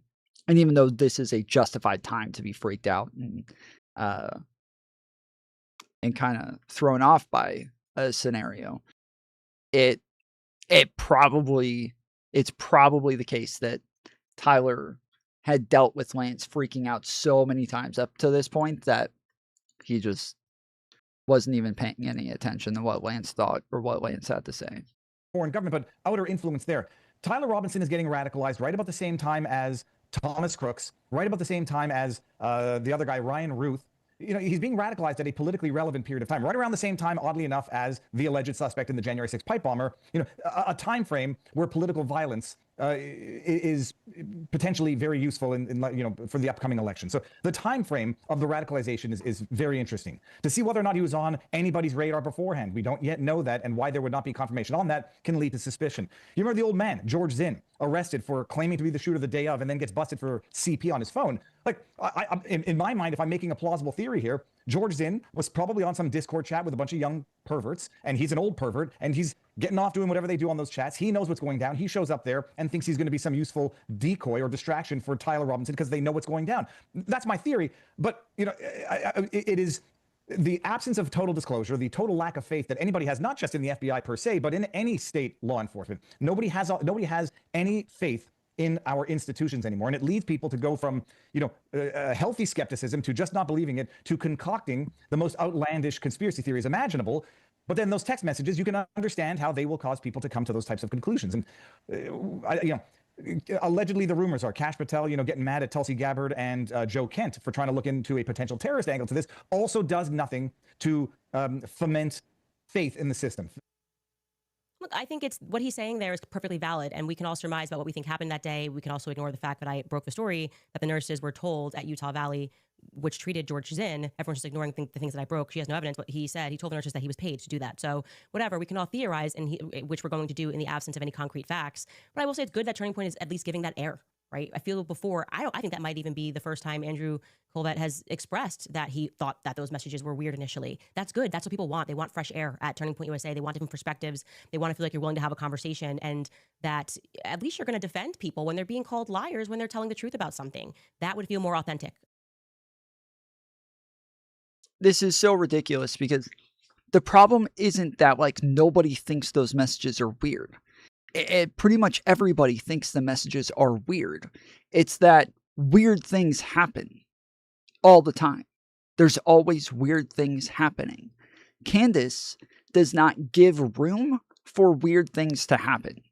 She does not give room for things to be odd or unexplainable or out of the ordinary or without following a pattern, or like, she doesn't give room for that. To her, anything that is weird is like proof that people are lying. Coincidences don't exist, huh? Yeah, yes, that is a way that she thinks. That is a real belief that she has, is that coincidences don't exist, which is ridiculous. It's a fucking ridiculous thing to believe, and she unironically thinks that coincidences don't exist. So I'm glad you said that, because that's actually like a perfect way of saying it. Yes, she believes coincidences don't exist, and that's obviously not true. Anybody who's an adult who's been alive for long enough, you've probably like been accused of something, or people were suspicious of you for something, and you sat there for a minute and thought, fuck, it does look like I did this fucking shit. Like I didn't, but it does look like I did, and I don't know how the fuck I'm supposed to explain this now because I know I didn't do it, but it does look like I fucking did it. Like I know what it looks like. So to her, that's impossible. That's impossible. That cannot happen. That is not a thing that is possible ever. So yeah, I don't think for her to be like, oh, it's so refreshing to find out that people also think that the messages are weird. That is not a big secret that people think the messages are weird. It doesn't matter though. It doesn't matter that the messages are weird. It means nothing. We cannot jump to a conclusion off of the messages being weird. Candace, right off the fucking rip, the second she saw those text messages, she said, something's fishy here. I don't think Tyler Robinson did it. This was made up. They wrote this with AI. Nobody ever talks to, people, Gen Zers would never talk to each other this way. This is bullshit. She just immediately jumped to a bunch of other conclusions instead of ever considering that it could just be weird. Things can just be weird sometimes. I think. And so I am, just to say this, very happy that we are on much better feet and that we have opened the lines of communication. I do genuinely think that Justin Strife did a great job reffing that conversation yesterday. And I also do want to shout out Megyn Kelly because this was what we were trying to make this happen in the background, really since Blake Neff fumbled the first invite. And thank you. That's in large part because of you guys at home that were like, what the F was that? And I think that they got enough flack that they were like, okay, we got to fix this. But I want to commend him for making that happen, for being the person that, kind of rolled up his sleeves and was like, okay, let's actually make a conversation happen and start answering some questions, which I think was done well. And Megyn Kelly, who was initially going to, when we were going to live stream the conversation before the Barry Weiss moment, Megyn Kelly offered to ref that conversation. I felt like she would have done a very good job. I do think that she has kept it very even. She's not been hysterical and it's demonic, it's evil, how dare Candace? And I appreciated that. She has said, I don't agree with Candace, but I also don't think that she's doing this because she's been possessed by a demon. I think she actually believes these things, and I do. And I have a right to believe those things. And I don't feel any differently about the people that I mentioned on the show that I think are shady at Turning Point USA. And with time, we'll see whether or not I was right. I think that's really what it comes down to. But all around, definitely a productive conversation.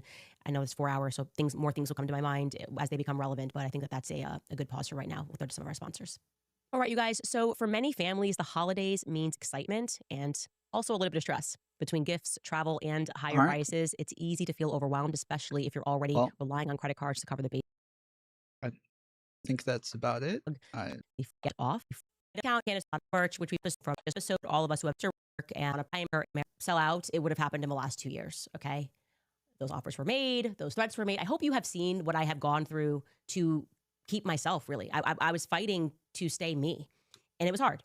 And that it made me really appreciate the fact that we do live in a matrix and every element is controlled. And that is why they are vicious right now with making up things about me and my family, because now that I chose freedom, they hate that I have freedom. They hate that there's no more threats to make. Right. Okay. All right. Yeah, we'll move on. Oh.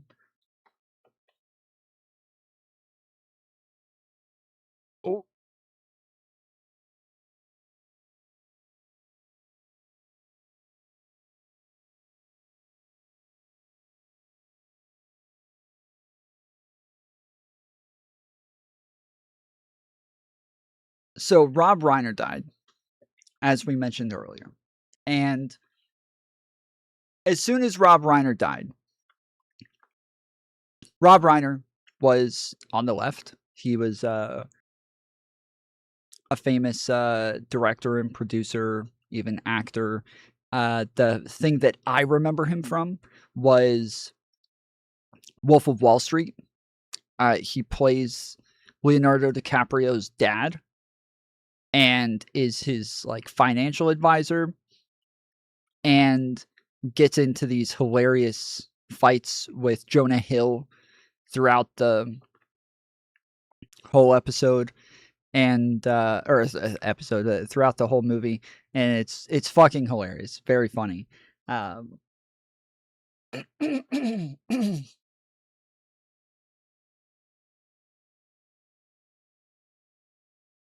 And when he died, immediately MAGA was all over Twitter saying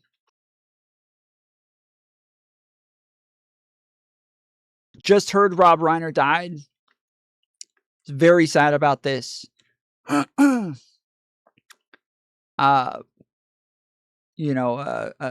horrible. He was murdered by his own son. This is disgusting. And, thoughts and prayers to Rob Reiner's family.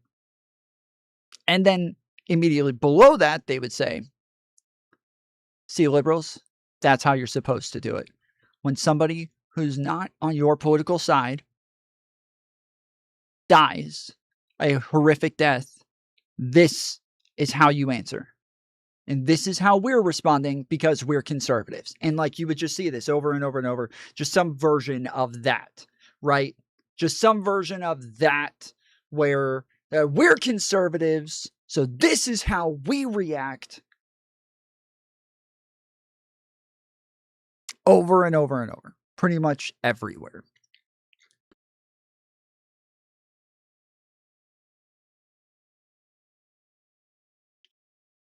And obviously it's being used as like a gotcha for the way that everybody responded to Charlie Kirk dying, where they're still upset about that. Who could have known that they'd still be upset about that? All right. When you first heard about the but yeah, then President Trump posted he posted on Truth Social saying Rob Reiner is disgusting. He's he starts off by saying like, oh, he died a horrific death. This is so sad. But then he says he died because he has been overwhelmed by a disease called TDS, and his death happened because people were sick of hearing him complain about me. And I'm not kidding. He actually attributes Rob Reiner's death to him having TDS. Which I don't know. Do you guys... I haven't heard like a reason for why their son killed them. But their son killed Rob Reiner, the father and the mother, Rob's wife. And was their son like a big Trump follower? And was he upset that Rob Reiner hated Trump? Or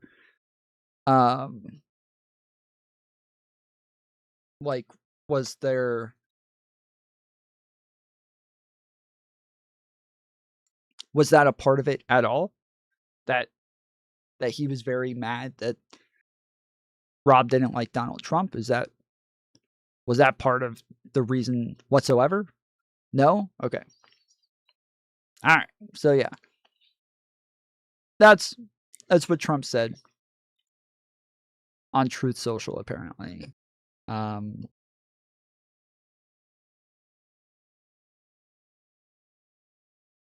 And everybody was pretty pissed off about it.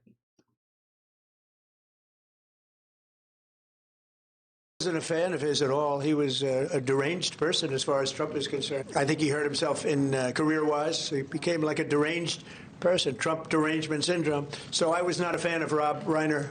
So this is the reporter says to him, Mr. President, everybody was really upset with the post that you made yesterday responding to Rob Reiner's death.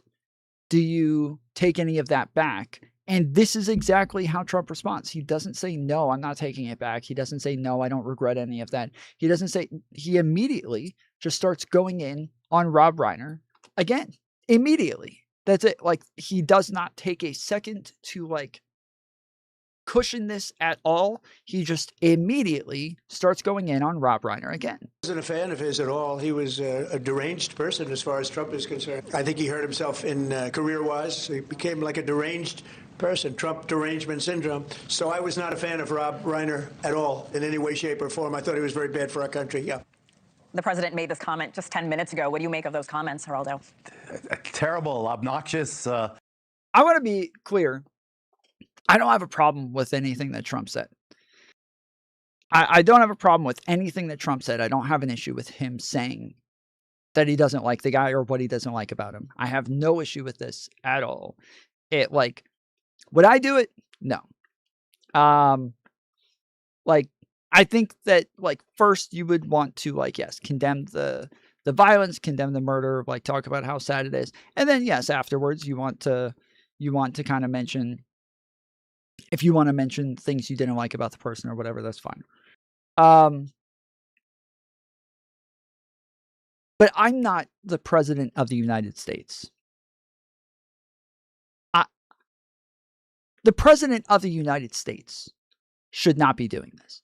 A politician should not be doing this. No politician, no representative. There is a higher standard for people who are in public office. And this was the entire message from everybody during the Charlie Kirk saga. Was, okay, fine. There's a bunch of random 15-year-olds on TikTok who are saying some gross shit about Charlie Kirk. Like, it's bad, whatever, like, who cares? But the politicians, the Democrat politicians, Democrat leaders, even large Democrat show hosts are not doing this.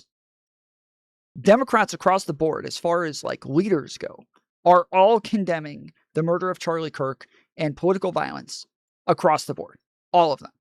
Every single one of them. There's not anybody that you can mention that did not do this at the beginning. They all condemned the political violence. And then we said, but Donald Trump does not do this. You guys are all mad about a couple of fucking 15-year-olds on TikTok. Okay.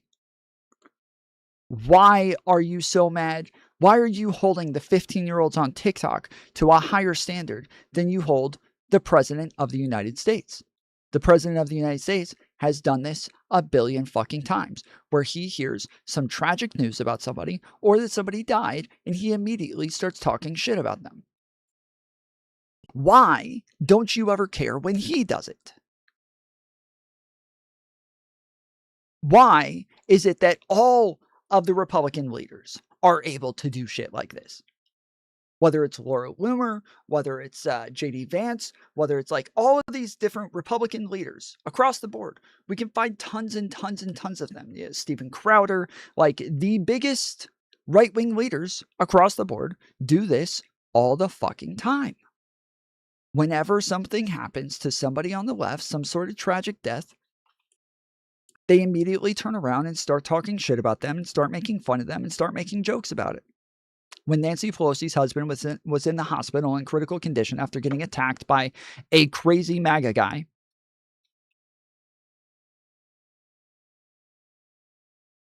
Donald Trump started making fun of him. Donald Trump's son started making fun of him. Elon Musk started making fun of him. Steven Crowder started making fun of him. Like Matt Walsh made fun. Everybody, all the biggest right-wing leaders, they all made fun of him. When Joe Biden got diagnosed with cancer, Donald Trump said, I don't feel bad for him. He was a horrible person who did horrible things to our country, and he deserves a painful death or some shit like that. Laura Loomer came out with this very long tweet, very gruesome, talking about like how horrible Joe Biden was and that he deserves much worse. Even Charlie Kirk had talked about the fact that when everybody was saying, oh, this is so disgusting, that people would celebrate Charlie Kirk's death and celebrate the murder of somebody. Even Charlie Kirk had done this in some very explicit ways.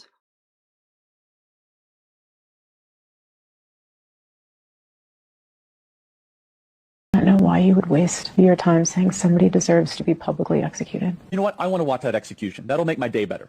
In front of everyone. By the way, this is my other problem with death penalty. It takes too long, too many appeals. Expensive. It should be public It should be quick. It should be televised. Why would you say that? You could have like brought to you by Coca-Cola. No, I'm not kidding. By the way, I would totally tune in to see some pedo get their head chopped off. I just ask them to really reassess. Say today we're going to publicly execute this person, and About they read the off Super Bowl. the shoes. You get a last meal. No, they should make you eat bran. They get a high off of watching someone be murdered. And if you do this, this will be your fate. Ready, set, go. Boom. End of life. Do you think it's funny? I don't know why you would waste your time. This is not new for Trump to be talking shit about somebody right after they died. But MAGA, because they had all talked so much shit and virtue signaled so hard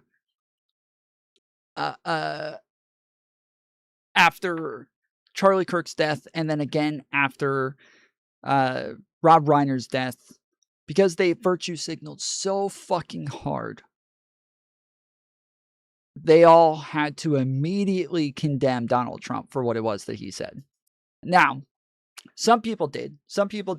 Rob Noor, immediately came out and condemned him, made a really big deal about the fact that he did this, even though Rob will not acknowledge all the other times that Trump has done this. He'll pretend like this is the first time that Trump ever did this.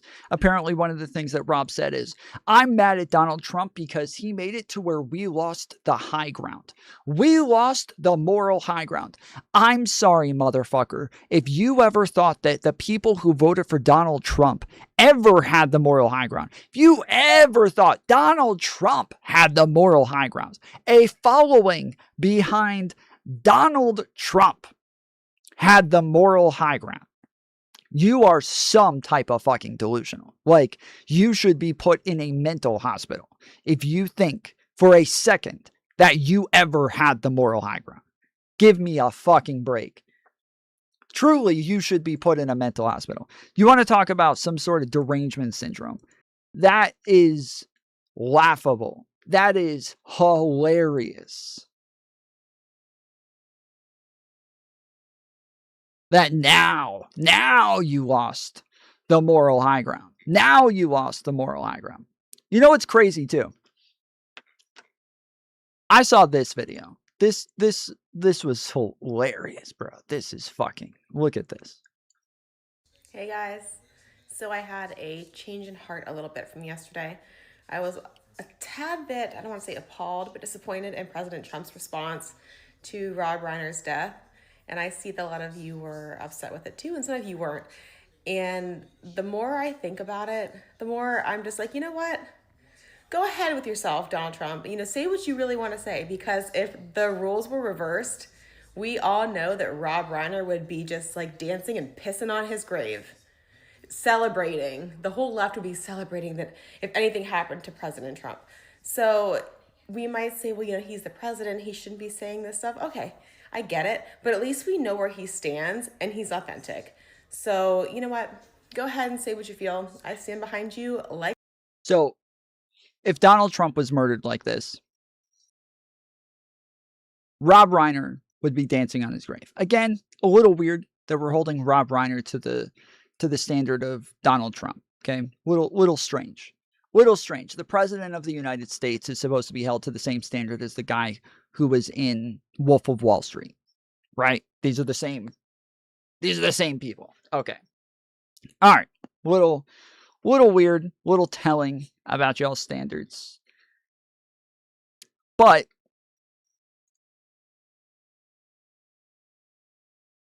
here's Rob Reiner. You want to know what Rob Reiner would say?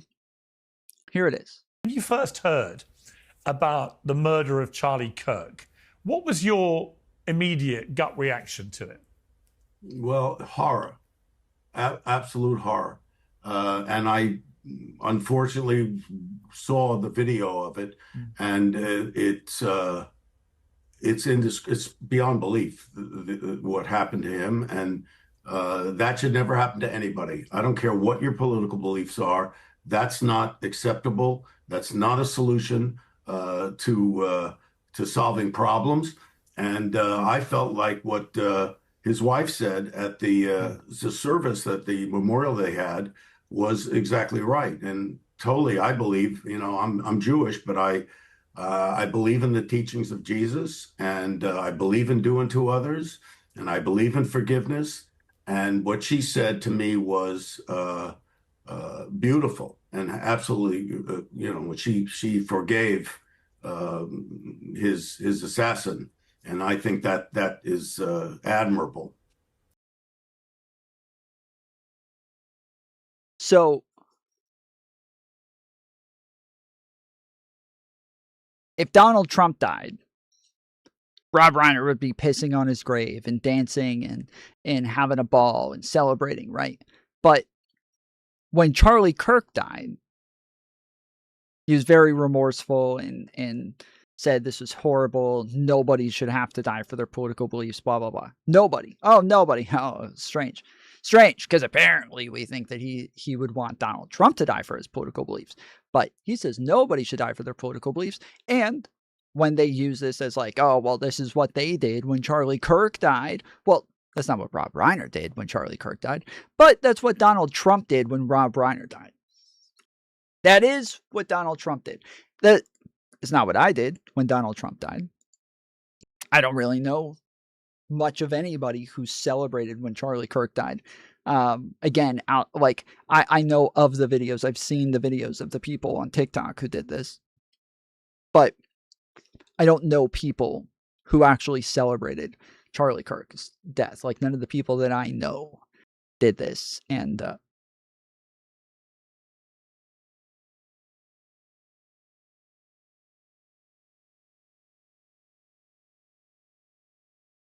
I think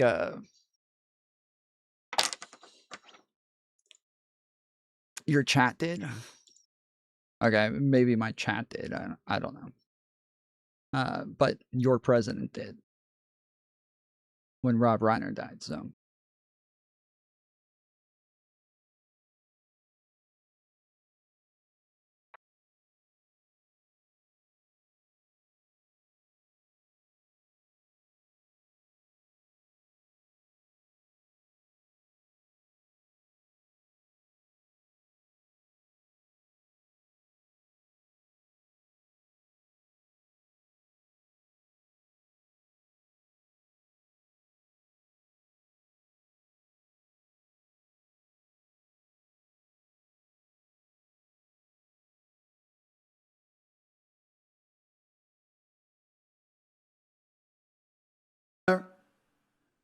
Rob Reiner and his wife just got murdered. Less than 24 hours at the time of this taping. Their son has been arrested for murdering them.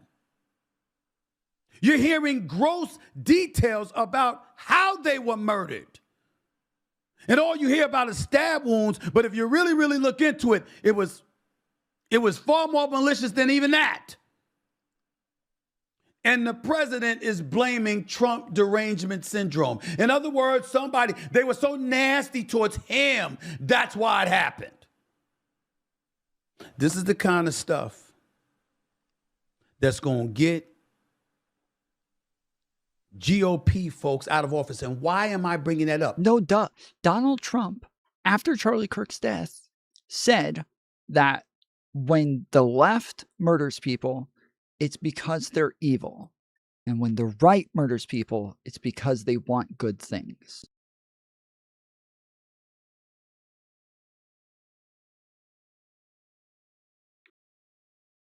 While everybody's running around saying that the left encourages political violence, Donald Trump is literally saying that the right is justified when they murder people, and the left is evil when they murder people. And you want to pretend like it's the left who's encouraging political violence. Not left politicians, not left-wing leaders, not left-wing, people with big followings or anything like that. That's not on the left, but on the right. Not only is that common for this to be within your leadership, but it's literally your president.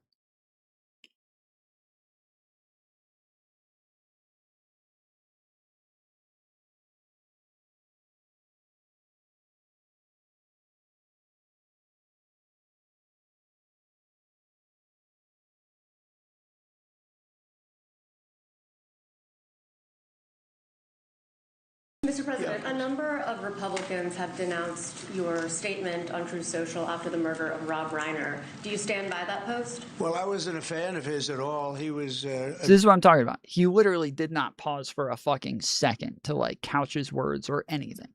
He just immediately started talking shit about Rob again. Immediately. Deranged person as far as Trump is concerned. He said he knew it was false. In fact, Did he just talk about himself in the third person as far as Trump is as far as concerned? Trump. Well, I wasn't a fan of his at all. He was a deranged person as far as Trump is concerned. He said. He's talking about himself in the third person? What the fuck? Because guess what? Even though you speak out against him, in terms of how inappropriate his verbiage is and how disgusting and vile it is and inexcusable, for anybody, but especially a man in his position. The other side to it is that you're going to speak up in arms in defense of him and march lockstep with him under most circumstances, going along with what he says, going along with how he wants you to vote, but most importantly, a lot of times shoving aside the rhetoric because you're saying that's just Trump being Trump. And then you're going to wonder why your ass is going to get booted out of office. This is the kind of stuff that we're talking about here.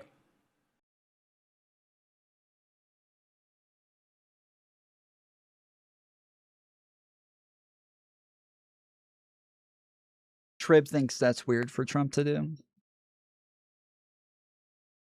I'd like Trib to speak for himself.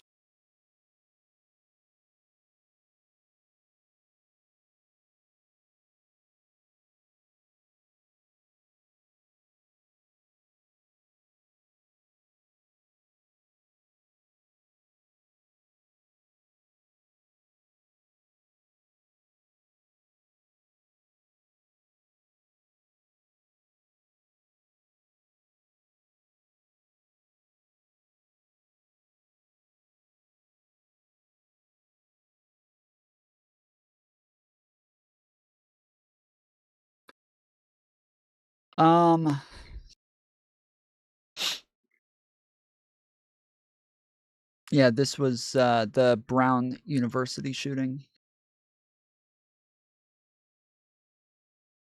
I mean, they got the guy's height, they got his weight, and they go, well, you want to update the country on what this guy's ID looks like? And they go, we'll put it on the website.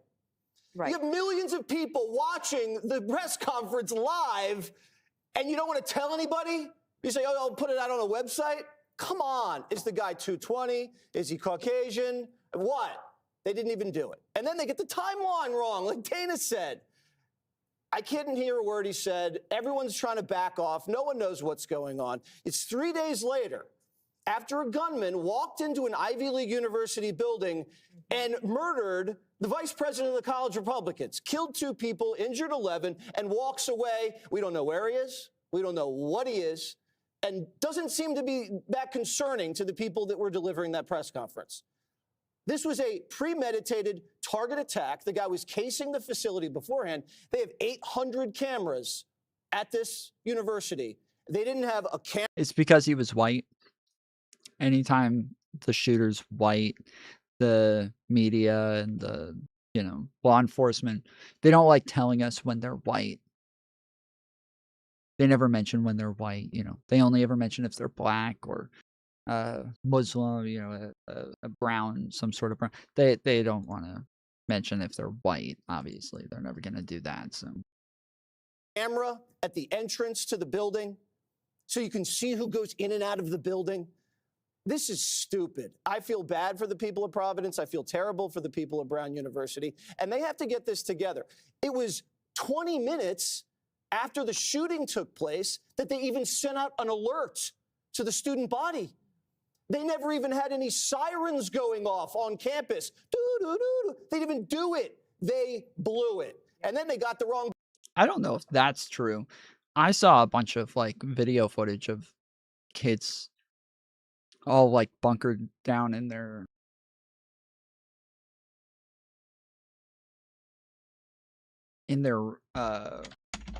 classrooms, hiding and shit.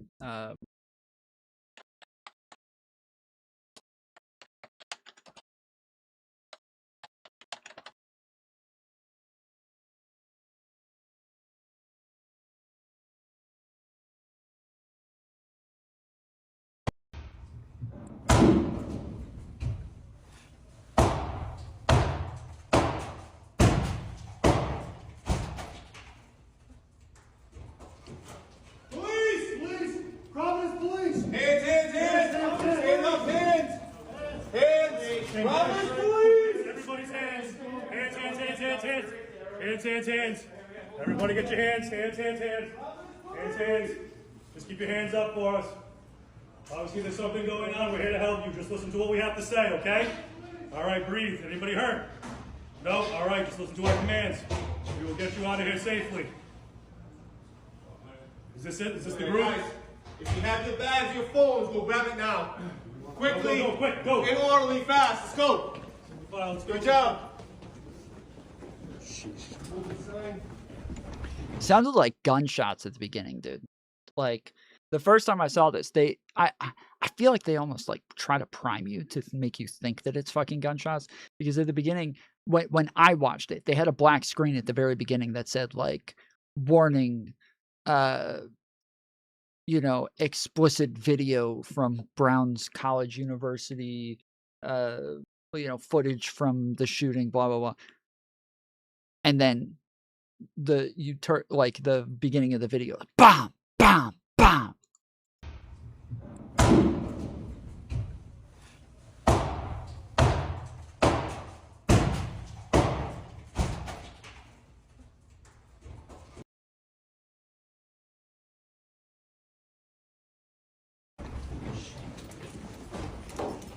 Grab your stuff. Hurry up. So yeah, anyways, they said that there were no alarms or anything. I don't know if that's true or not.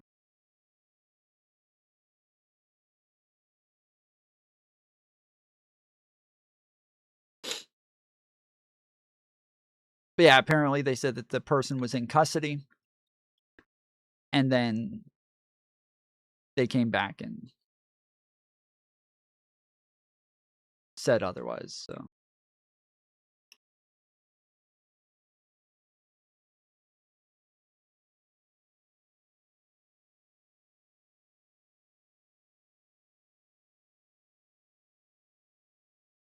Guy and said, oops, okay, well, never mind. And then they say, trust us, the place is safe. Well, I'm sorry, no one trusts you guys.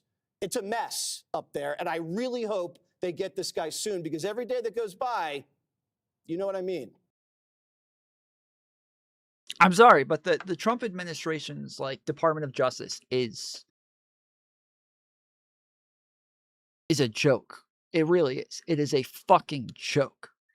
Like, again, for those of you who were here, I'm never going to get over this. For those of you who were here when we read over what happened in the Abrego Garcia case, it is the most incompetent fucking administration you could imagine. This is an embarrassment. The fact that this is our government, that these are supposed to be, this is supposed to be the greatest nation of all time. We are supposed to be the best of the best at everything. And the fact that we have people running our government who are less competent and less capable than people running a fucking McDonald's is embarrassing. And I'm glad that everybody else sees it. It's just the problem is that when I say everybody else sees it, when Republicans see it, they see it for totally different reasons. Okay? They see it for totally different reasons.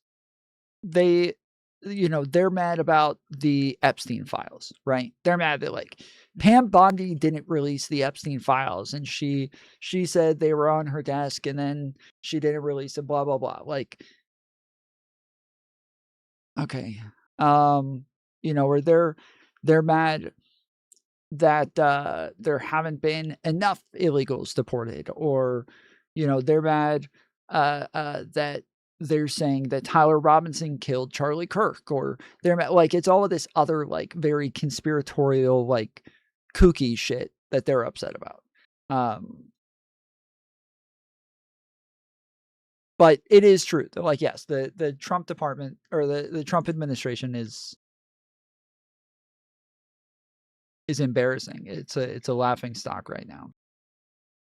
And I just read earlier about how numerous countries, after watching what it is that the Trump administration is doing in Venezuela, has started to refuse to give the United States intelligence on Venezuela anymore. They are refusing to share intelligence. So allies, like European allies even, are refusing to share information with the Trump administration, including in South America as well. They are refusing to share intelligence with the Trump administration now because they don't trust them to act accordingly. They don't trust them to not go and do something illegal. They don't trust them not to break laws. They don't trust them not to commit war crimes. They don't trust them. And so they're just not sharing information anymore. And it's funny because the amount that like MAGA during Biden's administration would say, like, we're a laughing stock of the world now, and we need to have a real leader back in charge. I'm sorry, but have you guys not seen what other world leaders are saying about Donald Trump? Have you guys not seen? I don't know any world leaders that were actually like laughing at Biden or who were, who made us ever feel embarrassed about Biden. But that is the case with Trump consistently. There are consistently world leaders making fun of him. There's world leaders who are laughing about the fact that he lies and says that he's solved 10 wars now.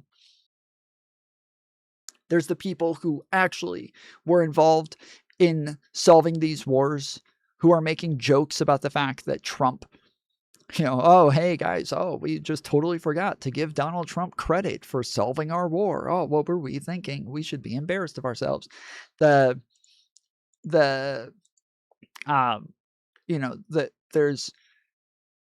tons of examples at this point of world leaders and allied countries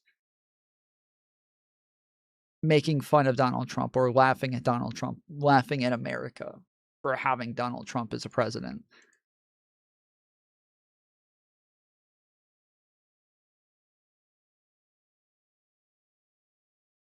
I don't remember this ever happening under Biden.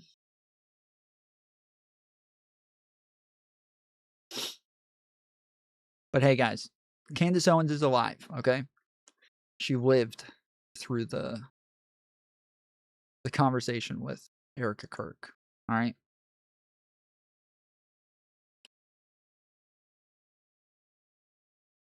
Forget for a moment that we are in a war. Someone gets murdered by their son. It's a horrific tragedy. This is a horrible story. And nobody deserves that. I don't care what their politics are, what they said on the internet or on television. Nobody deserves to be murdered, stabbed to death with their wife by their own son, who they tried to help, and their best friend discovers the corpses. It's despicable. And it's despicable to make fun of that.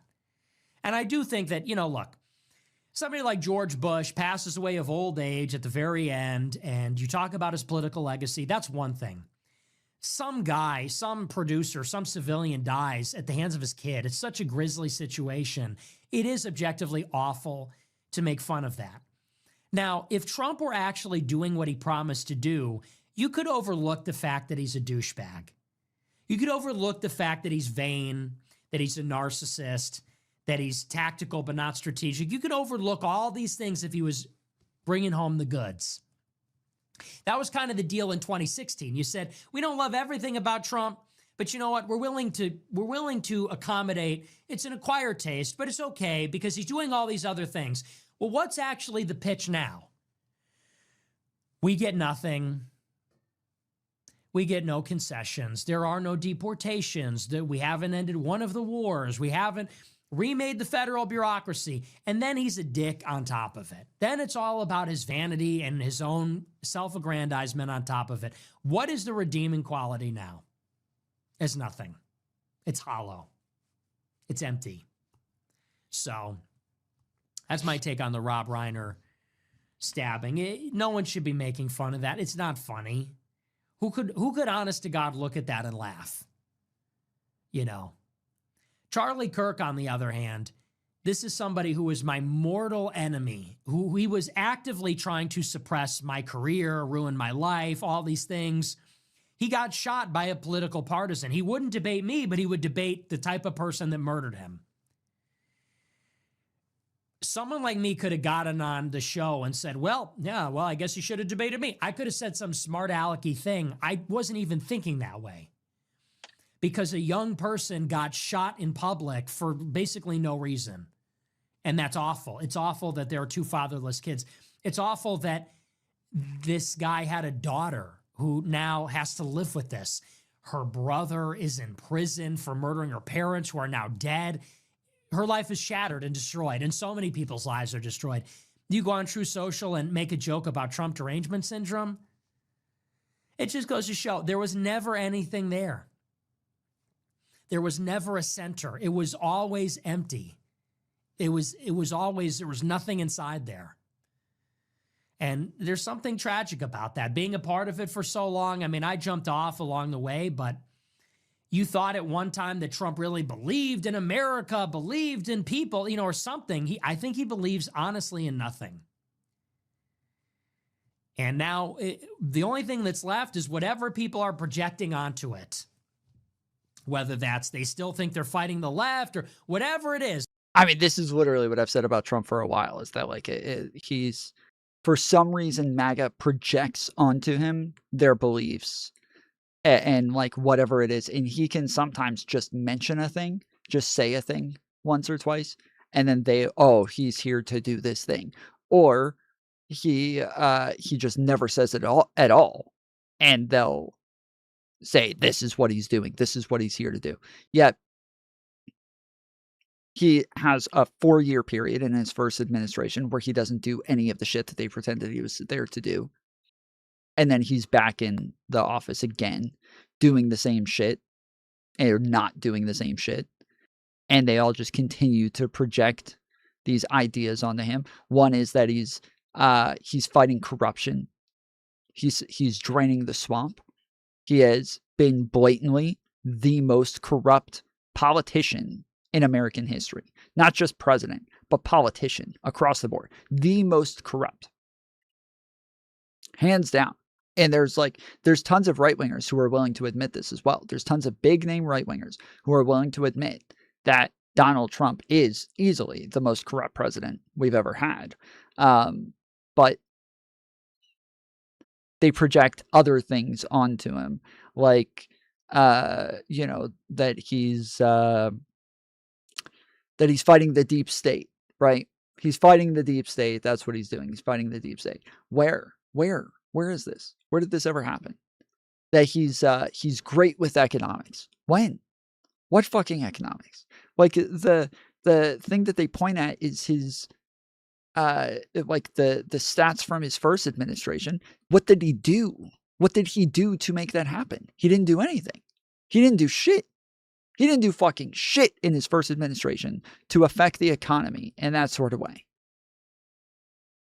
He didn't do shit in the first economy. In his first administration's economy, he did nothing to make the economy what it was. Nothing.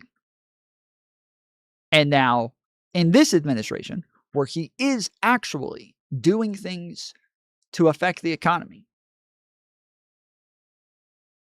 you are getting his economy. You are seeing what it is that he does to an economy.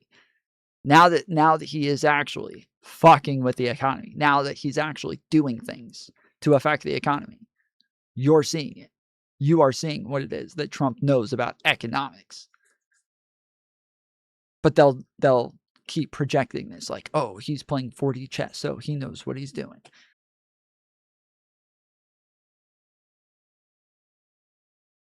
This is he's there to take down the pedophiles and the whole QAnon thing. He's there to take them down. And where? When did this ever happen? When the fuck did this ever happen? This has never been a thing. He's never done this. Why? Why do you just project this onto him? If anything, Donald Trump has slowed down the arrest of pedophiles. And this is not just me saying this. I'm not just saying this just because.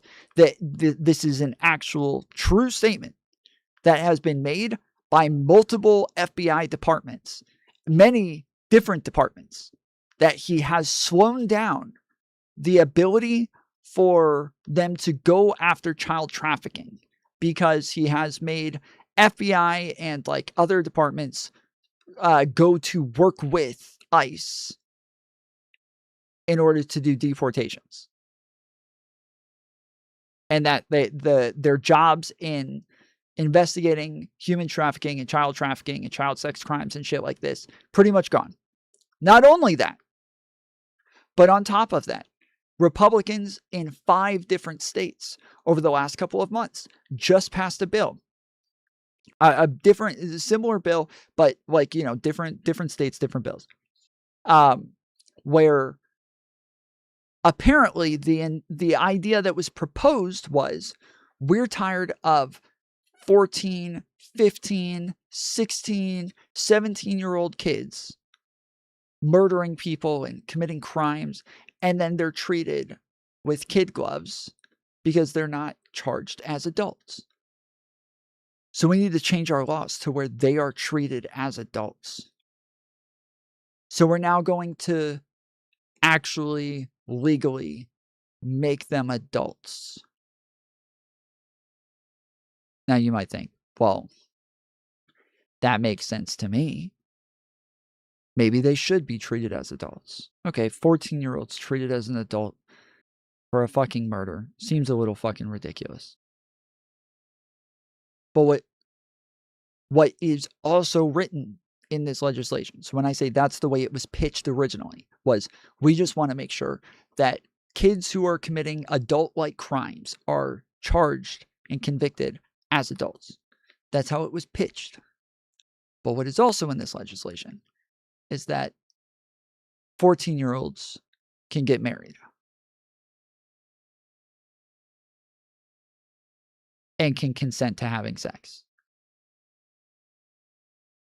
This is the guy who's supposedly fighting off the pedophiles. This is the guy who QAnon pitched as the man to stop the pedophiles, right? But not only is it his Republican Party that is making it easier for child predators to get what it is that they want without any sort of legal backlash. But on top of that, the greatest child trafficking organization that we have ever known in our country, which is Epstein and Ghislaine Maxwell, the information that people like Kash Patel and Pam Bondi and all of these different people within the administration have promised, has blatantly been blockaded by Donald Trump. It is Donald Trump has blatantly gotten in the way of the information being released. And on top of that, like the conservatives will come up with like all of these stupid reasons to ignore all of the shit that's coming out about Donald Trump and Epstein. They'll make every fucking excuse in the book and then still pretend like he's here to fight against child trafficking.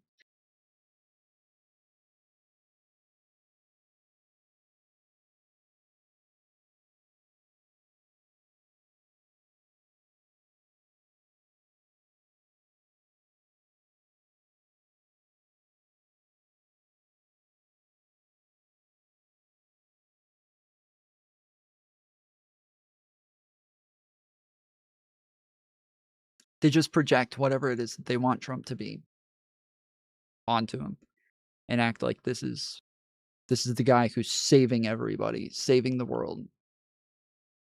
Where is this happening? When the fuck did he ever do any of this shit?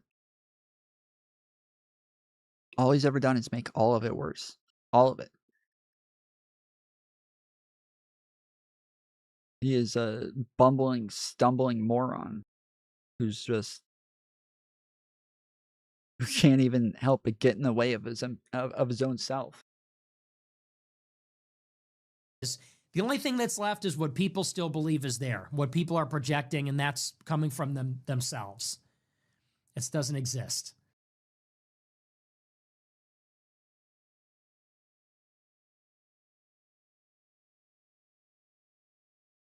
Today, the chairman of the Federal Reserve, Jerome Powell, said that over the past several months, 4 or 5 months, the job creation numbers reported by the United States government are wrong by 60,000 jobs per month. Now, let's be clear. The government has been reporting that we're creating approximately 40,000 jobs per month.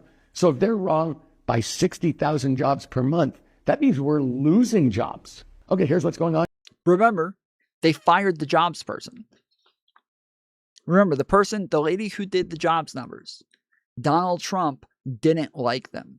He didn't like the numbers that she was putting out. So he fired her. He brought in another guy who literally has always said that the people who are putting out the jobs numbers for Trump's administration are lowering them by too much. But then the people who are putting out the jobs numbers for the Biden administration are raising them too much. Biden had one of the biggest job booms in my lifetime. I think it was the biggest, like the biggest job growth period in my lifetime was under Joe Biden. And this guy, this, statistician, the whole time kept pretending like they were wrong, and it would turn out every time they were wrong, just they had them a little too low. They were actually higher in the end. But because Donald Trump doesn't understand how this works, and the fact that like the MAGA kept coming out saying, well, did you know that this person who did the jobs numbers actually turned out to be wrong almost every single time? So yeah, they're not wrong. They're putting out estimates. They don't have the numbers yet. They don't give them the numbers until way later. They're not wrong. They're just giving an estimate. But yeah, Trump fired that person because he didn't like the numbers. He said the numbers are racist. And so they got a new numbers person. And that person, apparently, according to Jerome Powell, the chairman of the Fed, is, he says that they are over-exaggerating them.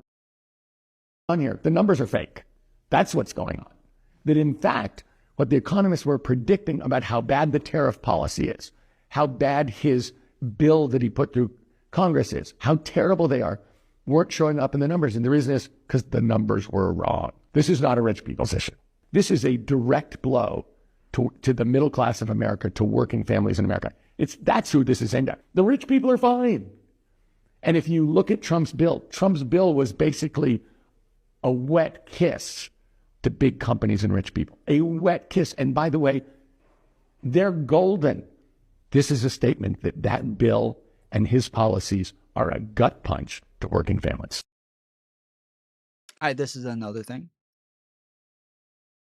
They say that Trump is here to fight for the working class, that he understands the working class. He's here to fight against the elites. He's here to fight against the 1%.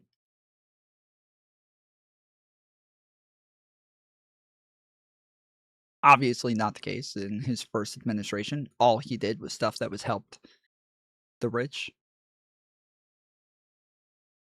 People always love to bring up the tax breaks that they got. I've even seen a couple of people say, under Trump, I paid way less taxes than I did under Joe Biden. That's why I voted for Donald Trump. Again, under Joe Biden, that was still Donald Trump's tax plan. Donald Trump wrote a tax plan in 2018 that made it to where you got huge tax breaks for the next 2 years, and then you paid them back in the following 4 years.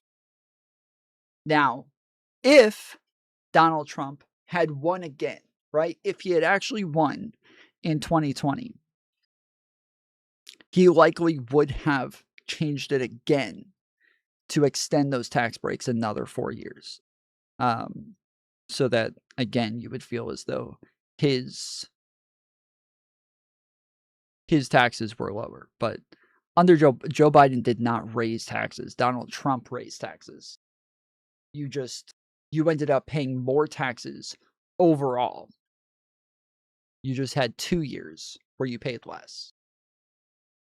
And then over the next 4 years, you didn't just pay back what you got in breaks, but you paid even more on top of that.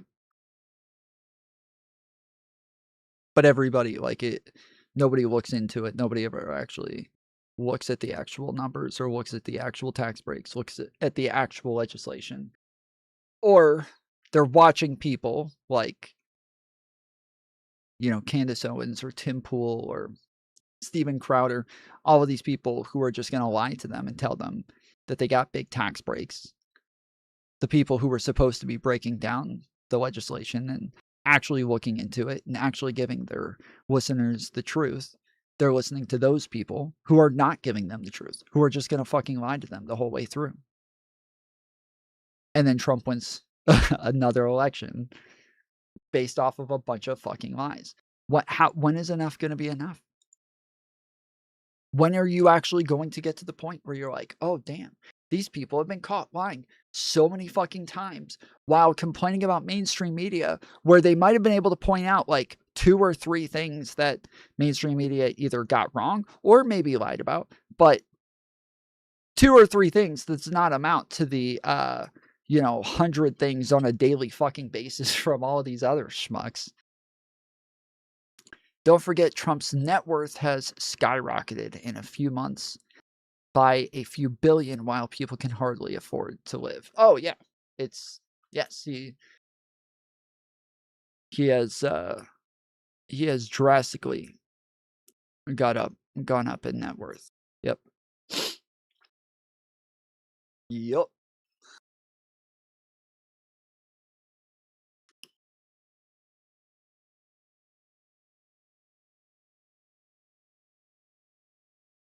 What's the point of AI and automation if only the rich are going to benefit from it? Well, I don't know that AI was ever supposed to be a benefit for poor people, specifically. It's like rich people are also going to benefit from it, but AI is supposed to be some sort of benefit to the world. Like, this is like saying, what's the point in having all of these medical innovations that are going to help save lives if big pharma is just going to benefit from it? It's like, whoa. that's kind of how that works. Like, if only the rich benefit from it. I mean, I don't think only the rich benefits from it. That's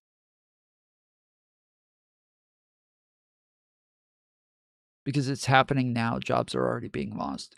Well, I don't think jobs are already being lost to AI. Jobs are not being lost to AI. So when they're talking about the jobs markets and jobs being lost, jobs are not being lost to AI. So there are jobs that are being taken over by AI, but the amount of jobs being worked by humans are still growing, outpacing jobs being taken over by AI by a lot. Just not in America, because we have a buffoon running our fucking country. And this is something I've talked about. Like, we have a labor shortage, okay? Our labor shortage is probably the biggest crisis to our economy right now. This should be the number one thing on the president's radar, is the job shortage. He has never mentioned it once. Never. I would bet you anything, if you asked him about it, he would say it doesn't exist, that it's a fake. It's a, fake news media made this up, blah, blah, blah. I would bet you anything. He would deny that there is a labor shortage. But the labor shortage is the number one thing. Now, labor shortages do put pressure on the companies to replace positions with AI. Like, they just don't have much of a choice after a while. They kind of have to. If there aren't people to do the jobs, they have to put in something to do the job. So this is pressuring companies to make it happen faster than they would otherwise. But as I said, human job growth is still growing at a faster rate than AI is taking jobs from humans. The problem is that jobs are still leaving the United States at a faster rate than they're coming in. Donald Trump's entire idea with his tariffs, making everybody pay for more,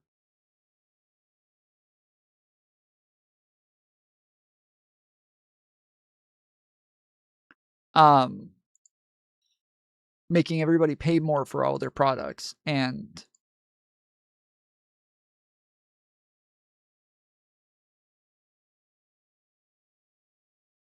all this is doing is just making companies leave the country faster. The tariffs are not enough, or the tariffs are not going to stop them, or the tariffs are not going to keep them here.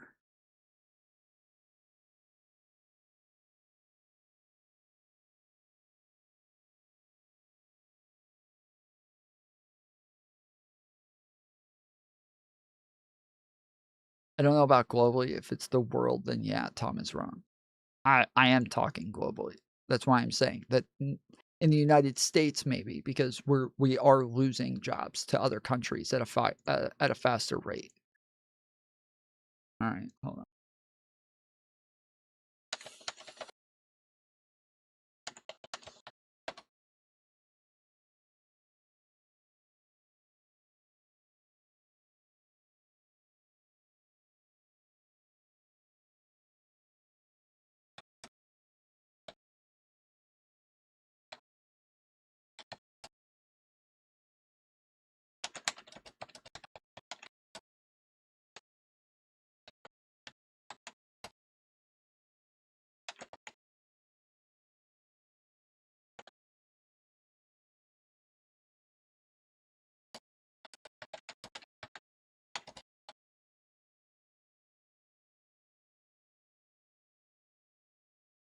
Current projections for 2025 and beyond indicate that new human job creation is expected to outpace AI-driven job displacement on a global scale. However, this growth is not a direct one-to-one swap. The new job roles often require vastly different skill sets and are located in different industries than those disappearing. So yeah, for most jobs that are actually like including AI, it's not making it to where they're taking away a job, but instead they're including AI in the job that's already there to where they have to understand how to use AI. One. Two, that may make it to where jobs there are less jobs available, but again, we have the opposite issue. We have too many jobs available and not enough people to work the jobs, and so the like jobs per human, it's not anywhere close. Like it's not even relevant.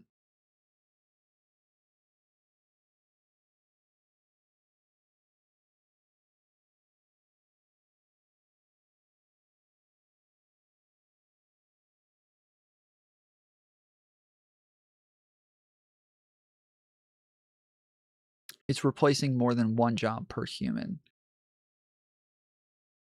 Where are you getting this from?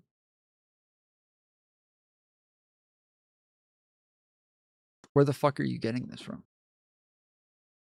Logic? Okay. That's ridiculous. That you're just wrong.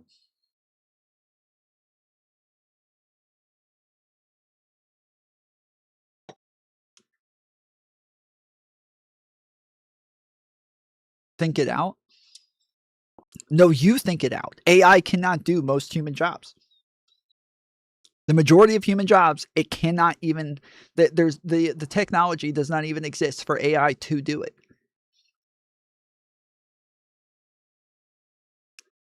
The majority of the majority of human jobs are in hospitality and service. AI can't do this shit. It can't do the majority of it.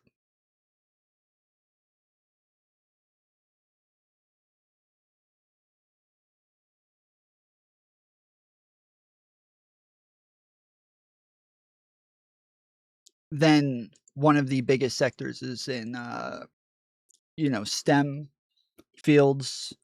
AI is not going to be able to do that for a while. It's not true. It's just not widely adopted yet. To an extent, there are a lot of jobs that they can do. The majority of them, AI cannot do. So I've told a story for a while that when I was running a Pizza Hut, there was a thing called Fight for 15 at the time. And this was back when minimum wage was $7.15, I think, at the time. $7.25, something like that. And some of my employees came in talking about Fight for 15. And I was like, guys, don't talk about that shit. Like, do not get on board with that fucking shit. They're like, why? Like, we deserve to get paid more. And I was like, you deserve what it is that you're capable of getting paid based on what the profit margins are. One, Pizza Hut does not have the profit margins to pay you more. They don't. Like, literally, they do not. Okay? Pizza Hut already pays a much, much higher margin than by far the majority of restaurants and service industries. Like, by far, they are paying more. But more than most businesses across the board. They're paying more. Two, there are already, and I've seen them, there are already restaurants. This is in 2014, 2015, something like that. I said, there are already restaurants right now that exist without a single human in them. They're in Japan right now. I've seen them. They don't even just have they don't even just have it for carry out and delivery. They have them for dine-in, where you literally go and sit down at a table, and you would think, well, they at least need a fucking waiter to sit down and take their order. No, the table is touchscreen. The second you sit down, it detects that people are sitting there, and the table, what looks like wood at first, turns into a fucking glass touchscreen where it's got a pizza there and a bunch of toppings on the side, and you grab the pepperoni and put it onto the pizza, and it shows it, and you can take some off, put some on, put different toppings on, change the sauce, change all the shit. It's literally there already, and then the shit just comes out on a conveyor belt, and a little bot brings it over to your table. There's bots in the back that get all of the toppings on the pizza correct every fucking time. There's no spillage. They always get the exact amount of cheese and pepperoni and green peppers and mushrooms. They get the exact amount on there. So there's no inventory loss. There's no mistakes. There's none of that shit. They are not only are they there and they exist, but they are they will save them so much money, not just on labor, but literally everything. One of the reports that I saw said that the people who upgraded their restaurants to be run across the board by just bots and AI, they were spending about... Breadbox tipped $4.95, tipping under the threshold so you can get some rest if you need. Also, pisu, fuku, kuntu, kahsuka, motherfucker, tighties, fart, turd, and twat. Much love, homie. Thank you. I appreciate it. I will continue. But yes, not only were they saving money on like inventory and shit like that, but they spent what they were spending on labor, which was about like $3,000, $4,000 a week, went to $50 a week. Okay? $50 a week. Now, you're thinking, oh, Tom, then you just proved our point. This is all there. It can all happen. They can just do it. the amount of money that it costs them to actually upgrade their stores to one of these types of stores, by far the majority of franchisees, they cannot afford this. They cannot afford this. They can't afford it in a couple of stores, let alone the majority of their stores or half their stores or a third of their stores. They can't afford it in a couple of their fucking stores. That's right now. Yes, that's what we're talking about is right now. Z King. That's what we're talking about right now. That is literally the entire conversation. When I was talking about the fact that this is not happening right now, you said, I said they can't do this right now. AI cannot do this right now. And you said, well, the technology exists. And I'm saying, yes, it exists, but they can't do it. Like they cannot implement this right now. It is something that like franchises, restaurants, like business owners, they're just not capable of doing. It is not possible. It's happening in tech. Okay, so again, where, what jobs, where's the data? What can I look at that shows me that this is happening? I don't just want to hear common sense again. I want something real. I want a real argument. Something that uses like actual brain power. Something that uses real logic, not MAGA logic. I want to say common sense. Yes, that's why I said MAGA logic, because they always say, well, it's just common sense.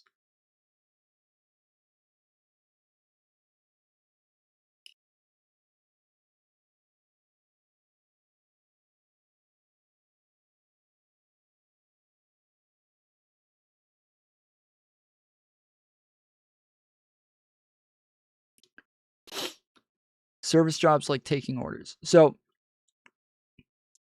again, I don't think that it's ready for that. So like there are Pizza Huts that implemented this sort of shit where they take your orders over the phone. Okay. I don't know how many of you guys have ever dealt with phone ordering systems, you know, or like or where it like it's supposed to listen to everything you say and understand it or whatever. That sort of technology works on a phone when you're talking to it and it's coming straight through your microphone. That technology does not work as well when it's going over like cellular lines and shit like that. It is not good at understanding what the fuck you're saying. They get it wrong. Like, I would bet at least like 30% of the fucking time. It's horrific. It is truly horrific at understanding what is being said because the phones change the way that your voice sounds and like change the way that sounds go through to where it's not very good at understanding what it is that people are saying. So automated systems are pure garbage once they go over phone lines.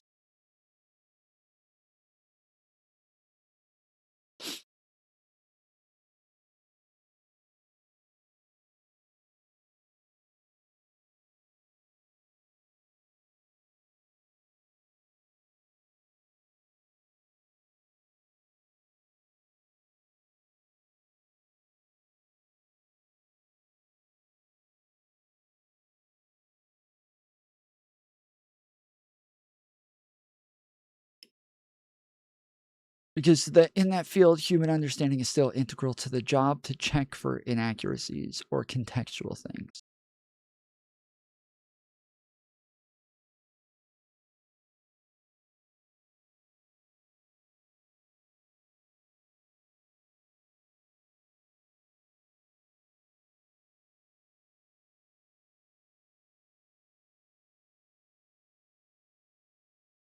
Yes, again, the technology is not there yet. 50% of tech workers, 33% of those in finance, and 30% in professional services used AI in their role at least a few times per week. Hold on. That's what I said, Polygraph. That's what I said. Again, I don't want to hear that AI is being implemented with their work to make it faster and more efficient. I want to hear It's replacing jobs.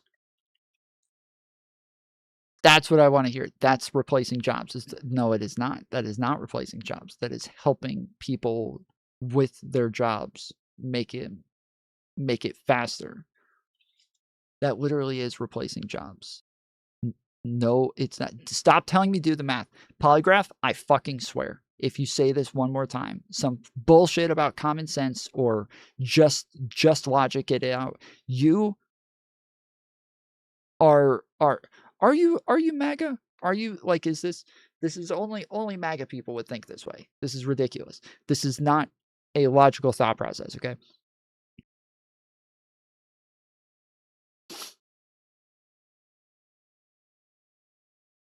I'm giving you a tech vision. You'll see soon. Okay. All right. Yeah, I was going to say or leftist, I guess. Like it would have to be one of the two, but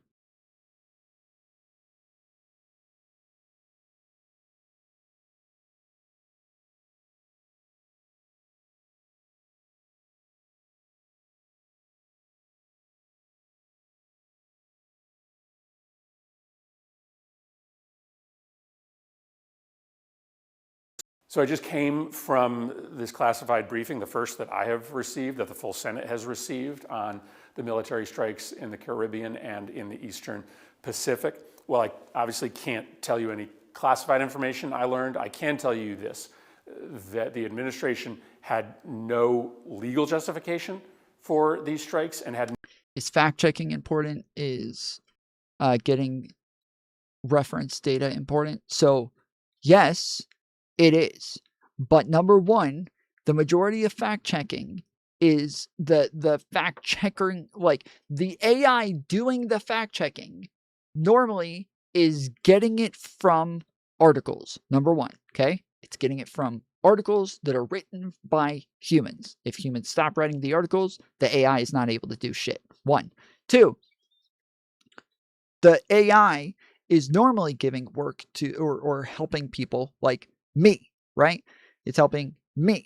The other people who are normally getting the fact check information are the people like you guys who are sitting and listening to people like me give it to you because I went to AI that helped me source which article it got the information from, and I'm able to just use the AI to get to the source faster.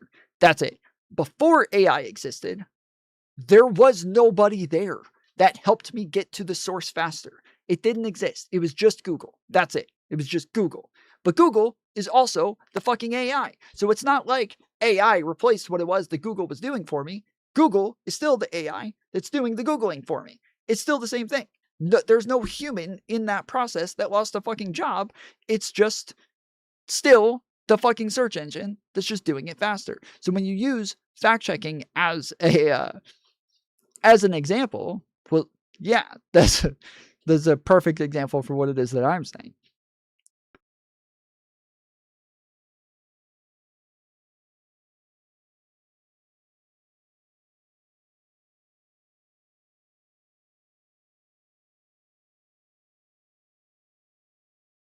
No national security justification for these strikes. Let me just get to the question of the national security justification. What they did admit is that there's no fentanyl coming to the United States from Venezuela. Venezuela is mainly exporting cocaine, but almost all of the cocaine that is coming out of Venezuela into the Caribbean isn't going to the United States, it's going to Europe. And so we are... Okay, that is a massive difference. I don't know if you guys know how big of a massive fucking difference that is. It is not fentanyl, it's cocaine. Holy shit. Holy shit. Okay. All right.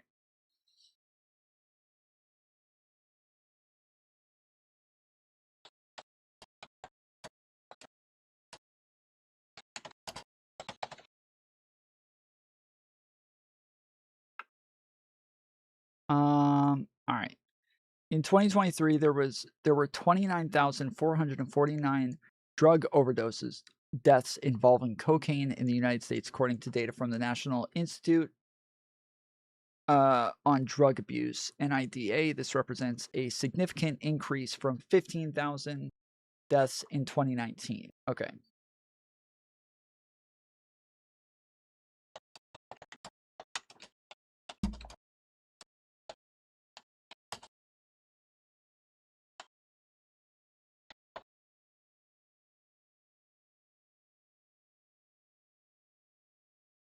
(2023) synthetic opioids, primarily fentanyl, were involved in 72,000 overdose deaths in the United States. So cocaine has, what did it say, 15,000? So this is, fentanyl is what, 4 times, 5 times? It's about 5 times more deaths. Fentanyl has about 5 times more deaths per year, while probably having less people use it. I would bet way less. There's way less fentanyl users per year than cocaine, while having 5 times the amount of deaths per year. The fact that they're using fentanyl as the thing. How many people die from cocaine? About 15,000. 15,000 per year. And then this says 2023 is about 72,000. So it's about 5 times more. So yes, this is the reason that they say they're bringing fentanyl is because they keep wanting to say the amount of fentanyl that they take saves this many lives. We're saving so many lives because of fentanyl, because fentanyl is so deadly. We have to kill them. We have to murder these people in the fucking sea to stop the fentanyl from getting in, because the fentanyl is so deadly. It's so deadly that we can't even take a chance of it getting in. Obviously, that's not a good justification. Obviously, that's not a good argument. Obviously, this is still a fucking crime. This is insane. This is murder. Okay? But that's why they say it's fentanyl. It's because they need people to think this is insanely deadly. But then, if you find out it's cocaine, which has much higher usage and way less deaths, this does not become nearly as big of a deal anymore. That is a pretty massive fucking difference. That is a pretty massive fucking difference if this is actually cocaine and not fentanyl. Coming to the United States from Venezuela. Venezuela is mainly exporting cocaine, but almost all of the cocaine that is coming out of Venezuela into the Caribbean isn't going to the United States, it's going to Europe. And so we are spending billions of your taxpayer dollars to wage a war in the Caribbean to stop cocaine from going from Venezuela to Europe. That is a massive waste of national security resources. Well, and we've already known, we already knew this. We've heard Donald Trump kept saying that the boat was coming to the United States, or we were stopping the boat from bringing drugs to the United States, or, they're trying to get drugs into America. But then every time we would ask somebody like Marco Rubio or like anybody else in the Pentagon, they would say, no, the boats were not coming to the United States. They would say it was going to somewhere in South America, or they would say it was going to Europe or Africa, but they never, ever, for none of these fucking boats, did they ever say that they were coming to America. So this is something we kind of already knew. It's just something that Trump lies about and says that it's coming to America, but none of them were ever actually coming to America, which means that it's none of our fucking business. Like, they keep trying to use this as, this is a way for us to keep Americans safe. But this has nothing to do with us. This isn't our fucking problem. This is not our issue. And of your taxpayer dollars. What we also learned is that there's no legal justification for what is happening right now in the Caribbean and in the Eastern Pacific. The president in this briefing, his Secretary of Defense and Secretary of State, said that the justification legally is that these cartels are designated by the president as terrorist organizations. Okay, the president does have the ability to designate certain groups as terrorist organizations, but that does not give him the ability or the authorization to carry out military strikes. A designated terrorist organization allows the president to impose sanctions on those organizations and those individuals, or deny passports to the leaders of those organizations. Only Congress, only the American public can authorize war, and there is just no question that these are acts of war that the U.S. military is undertaking. So that's the bottom line, is that this briefing, which by the way was only about 45 minutes long, the shortest classified briefing that I have ever been a part of, they scurried out of there before. Tom, I will have my AI calling sales agent call you in the next couple of weeks. Very, very accurate understanding of Mark on the other hand. Okay. So from my understanding is that recently Google put out the Google AI Assistant. And this was something that you could use to just make calls or answer calls or whatever. It would literally pretend to be your assistant. It would use like very common,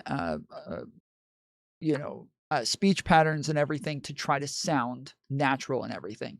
And that the rollout of this was not very good because it had a lot of trouble understanding. Gemini? No. Google Assistant is what I said.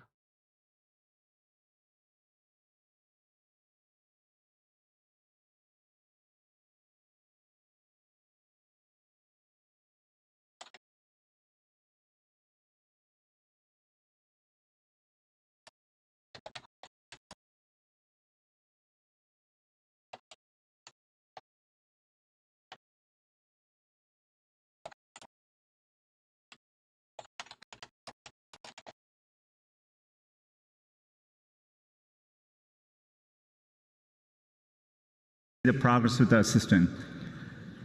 As I said earlier, our vision for our assistant is to help you get things done.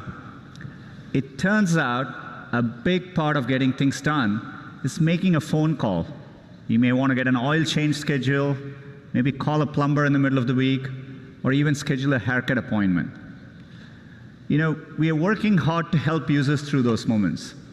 We want to connect users to businesses in a good way. Businesses actually rely a lot on this, but even in the US, 60% of small businesses don't have an online booking system set up. We think AI can help with this problem. So let's go back to this example.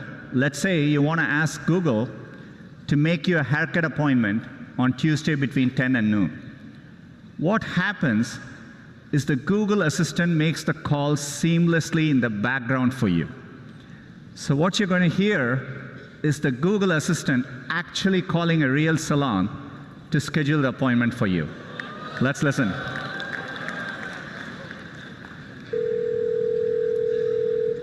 How can I help you? Hi, I'm calling to book a women's haircut for a client. I'm looking for something on May 3rd. Sure, give me 1 second. Sure, what time are you looking for around? At 12 p.m. We do not have a 12 p.m. available. The closest we have to that is a 1:15. Do you have anything between 10 a.m. and 12 p.m.? Depending on what service she would like. What service is she looking for? Just a woman's haircut for now. Okay, we have a 10 o'clock. 10 a.m. is fine. Okay, what's her first name? The first name is Lisa. Okay, perfect. So I will see Lisa at 10 o'clock on May 3rd. Okay, great. Thanks. Great. Have a great day. Bye.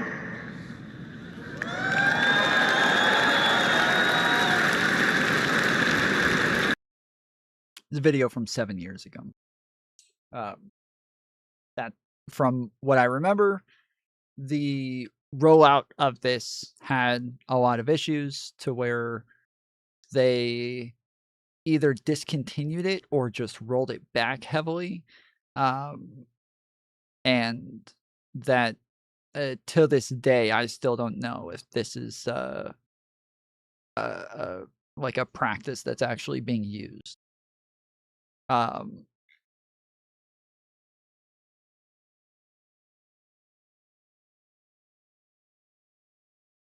So yeah, I don't know.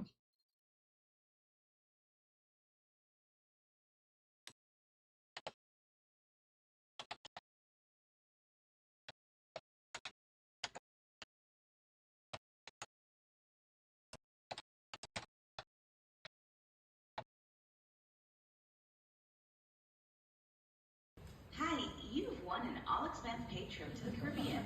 Press 8 to claim your prize now. Unfortunately, the person you're calling cannot take your call right now. Have a nice day. Hi, you've won an all-expense paid trip to the Google Assistant to ask if an incoming call from a contact is urgent. Pixel phones have offered an option to screen call, allowing the Google Assistant to speak to an incoming caller. So we'll take this opportunity to say goodbye officially to Google Assistant. Lived a good life, was compared many times to other assistants like Siri, Alexa, and others, but soon found itself passing the baton to the next generation of Google Assistant. Forcefully passing the baton. It had no choice in it. So right before stepping into the grave, it taught everything it knew to this new kid named Gemini, and then lowered itself peacefully, never to be heard from again. Still to this day on Android phones, like if you hold down the power button, you get the Google Assistant thing. But if you have a widget on the home screen, it's still Google Assistant. Oh. And so I recently was going to go to a restaurant and I opened Gemini and I just said the name of the restaurant so I could navigate to it. And Gemini just started telling me the history of the restaurant. Like, just doesn't know what I want to do with that information. Google Assistant still knows, like, oh, I say the name of the restaurant, pull up the listing. I'm going to navigate there. So I'll take this opportunity to say... Yeah, I only use Gemini for, like, research shit like that. Like, if I want to know, like, the history of something or something like that. For everything else, I still only use Google Assistant. And my phone still only has Google Assistant on it. I downloaded Gemini a while ago, but never really had much use for it and ended up uninstalling it because it's just as easy to go to Google and use it there. So...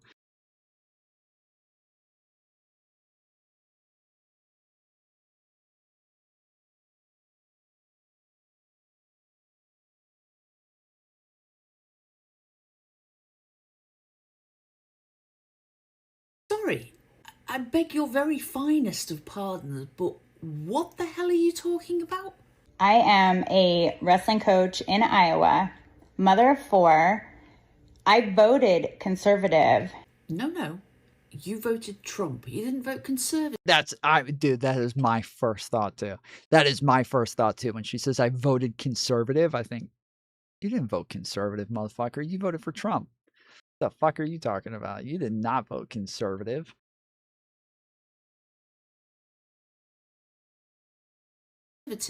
You voted MAGA. The craziest thing has happened to me a few weeks ago, and I really feel the need to share it from the position of a very pissed off conservative Christian woman. A couple of things left out there. A very pissed off conservative Christian white privileged woman. I almost died. I almost died because I was denied medical care. What happened to your bitch of an AI assistant? The one I told to change the color of my lights earlier? Oh, my co-host, you mean? Oh, okay. So I started doing research on the website because it turns out that website has like all sorts of different types of like pre-made characters that you can use for specific things. And I was trying to find one that was like specifically going to be better as a show co-host, and because the one that we had just wasn't very good. It was like just a small banter, but the bigger issue was that it also didn't have it wasn't able to search anything on Google from after 2022. September of 2022 just cuts off, and it's not able to search anything from there. It doesn't know anything after September of 2022. So a little weird. Now, it did, after I like decided to cut the whole thing off, it did end up getting an update. So it may have that information now. I got like an email about like all the updates that I got and everything, but I had already cut it off. Going through all the different bots and everything that it has, I started to realize that the majority of what these bots are for is not for information. This website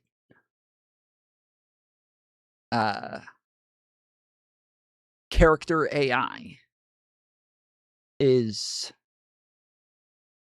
well known for allowing you to create bots without filters and allowing you to create bots with whatever voice you want on it and shit like that. And so yeah, it started to become obvious like where my issues were with the co-host that I had and where the shortcomings were coming from. Because it seems pretty obvious for the main type of service that this website provides, you will not be needing to be able to debate politics. You won't need to know what's going on in the news. You won't need to know who the president is. You won't need to know any of this shit. And so, yes, I was immediately ended my subscription to Character AI and moved on. I did look for another website. I did look for another type of AI for a while, and just never found anything that I thought was gonna be as good or better than Character AI, and so just kind of gave up on the whole thing. So yeah.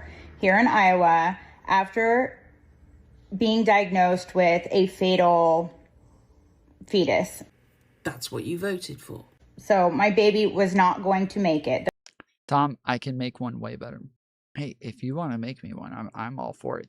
There was a period where I was trying to get you to help me, and I couldn't get in touch with you or I couldn't find you or something. But I spent about a week, and I learned a lot about fucking AI in this week that I didn't care to know. But I was trying to create a chat bot for my chat that would chat like a regular chatter and would be able to listen to the stream, respond to things that were said in the stream, answer questions, reply to people in chat, shit like that. And I wanted like a regular, just bot to be in chat, to just be there. And I was going to give it to Tom Bottery. I was going to put it under the account Tom Bottery and just allow Tom Bottery to be in the chat and to just be like a regular chatter, but an AI chatbot. And I went through a lot trying to do this. Tom, I already have one that works. That's what you said. That's why I was trying to find you to get you to help me with this, because you said that you had one that talks in my chat sometimes. Under your name, you said. So I was trying to get, I was trying to build one. And I spent, like a week trying to get this shit done. And as somebody who doesn't know shit about AI, this was a fucking process. Okay? This was a fucking excruciating process. Like, I downloaded, I went to Google and I made a Google API account. I got Llama. I got I forget what it's called, but like some sort of like grok thing that helps take messages in. And then I got another one that sends messages out. And then I got another one that helps like congregate these messages and tell them where to send. I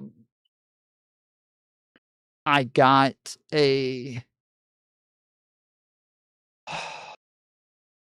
like I'm telling you, I went through so much of this shit. I went through so much of this shit and spent a lot, like maybe 20, 30 hours on this.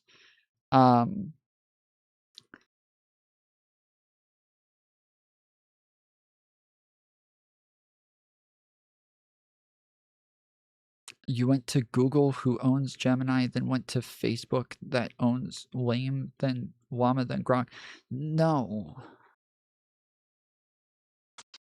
In order to be able to make it to where a bot could watch my stream and chat on my stream, I would have to have a Google API so that it can sign in without getting blocked, because generally YouTube tries to block any sort of AI that is signing on and doing shit on their website. And so you need to use API to have it set up to where it's capable of reading data without getting blocked. And then, so that's what the API is for. Then it's not called Grok. It's called like Groku or something like that. But it's like I think it's a Grok program, but that it helps send info from the API back to your AI bot. And then there's a different one that I'm blanking on the name on, but there's a different one that helps send. It is Groku? Okay. So Groku. And then there's another program that you use to send from Llama to another thing to YouTube. And so I had all of these things and I was okay, never mind.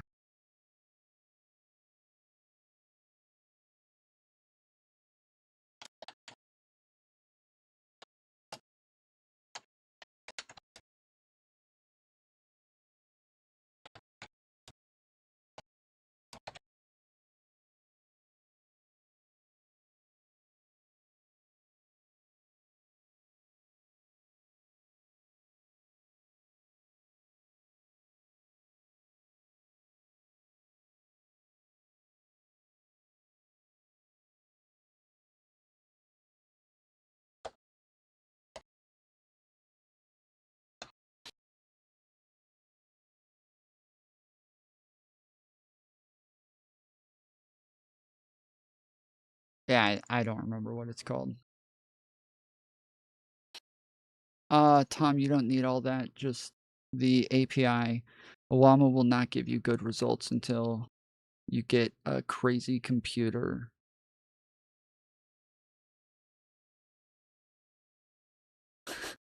Who here is a chatbot? Please raise your hands. Here. Let me find.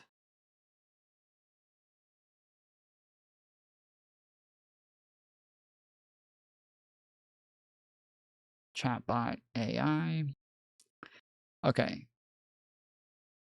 Okay, so I have Olama. Then for the chat relay, okay, then I had to have a webhook endpoint. Then I integrated Stream Ninja, which is what I use for this chat down here, so that it's automatically reading all of the info from chat instead of using the API. It's just using Stream Ninja for that.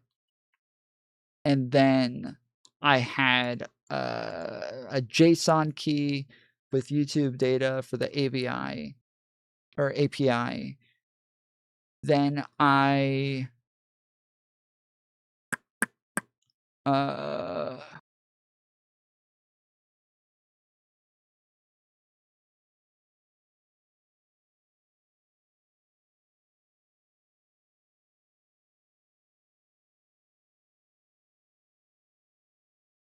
okay, then Python was the other one.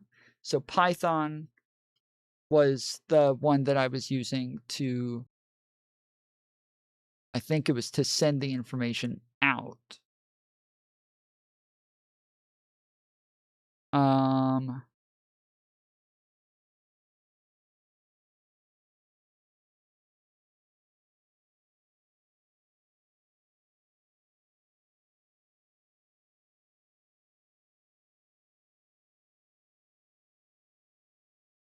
What was the Grok image or thing that I was thinking of?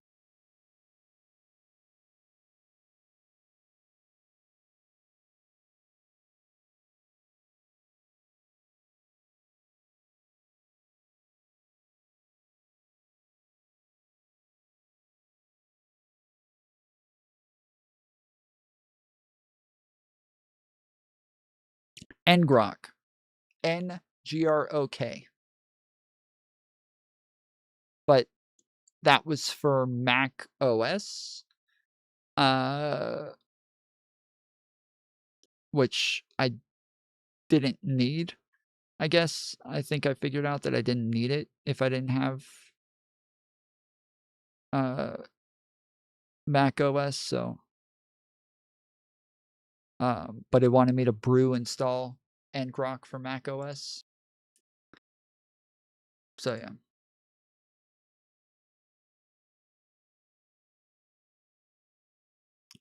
It'll just give you shitty results. Got to make a custom one. Python is a programming language. Yeah, that's part of what it was supposed to do. My chatbot made Mantis block me.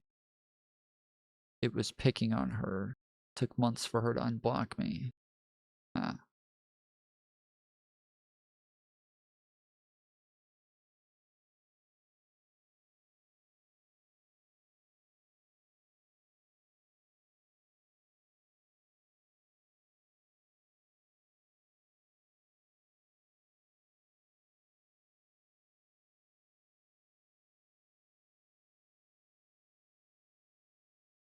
Yeah, again, if you guys want to make one, that's fine. I'm happy for somebody else to make one. It's just there's like an actual program that you can use that will that like through Stream Ninja, it actually gives you like a bot that is almost like a co-host that will hear what you're saying and respond to you. But instead, I could take everything that bot is saying as this co-host and then just reroute it into a bot that's going to type that into chat. And so it's, yeah, so like that was the point, was to include Stream Ninja in the process and do it that way. Because I don't want it to just respond to chatters, but also respond to what I'm saying on stream.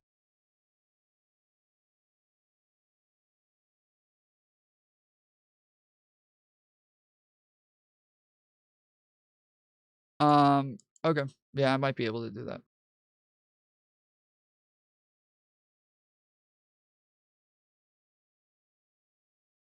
There was no chance of it. We got multiple opinions. No chance. No chance. Okay, so she's saying she was pregnant, she was having a baby, she had a miscarriage. There was zero chance that the baby was going to be able to live, and she was told like 0% chance, not happening. After that, my health started to rapidly decline, and I was not able to seek care in a timely manner or nearly at all without really, truly advocating for myself.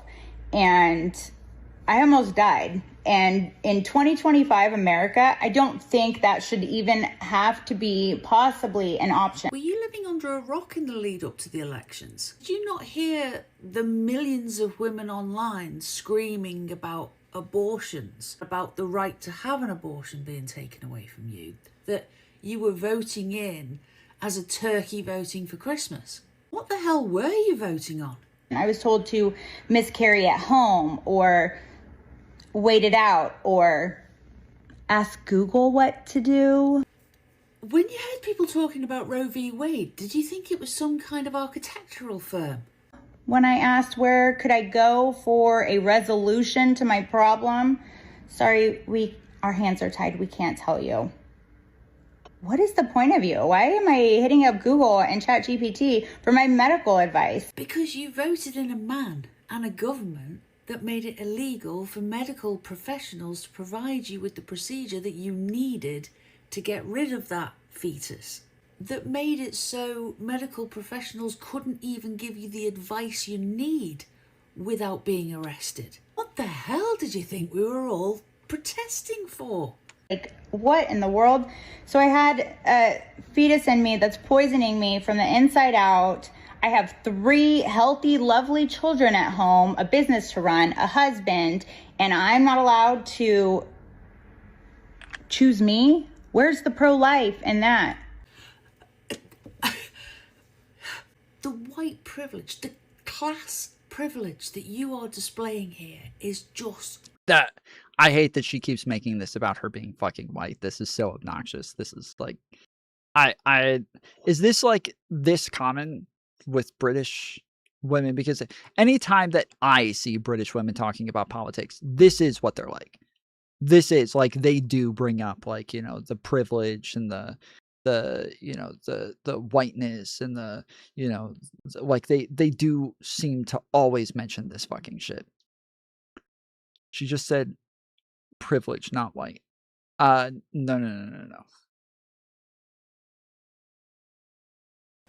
I'm sorry. I voted conservative. No. You voted Trump. You didn't vote conservative. You voted MAGA. The craziest thing has happened to me a few weeks ago, and I really feel the need to share it from the position of a very pissed off conservative Christian woman.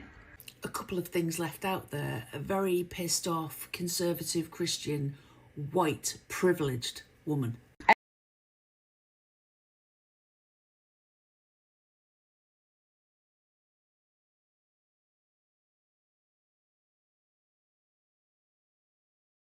Is just phenomenal.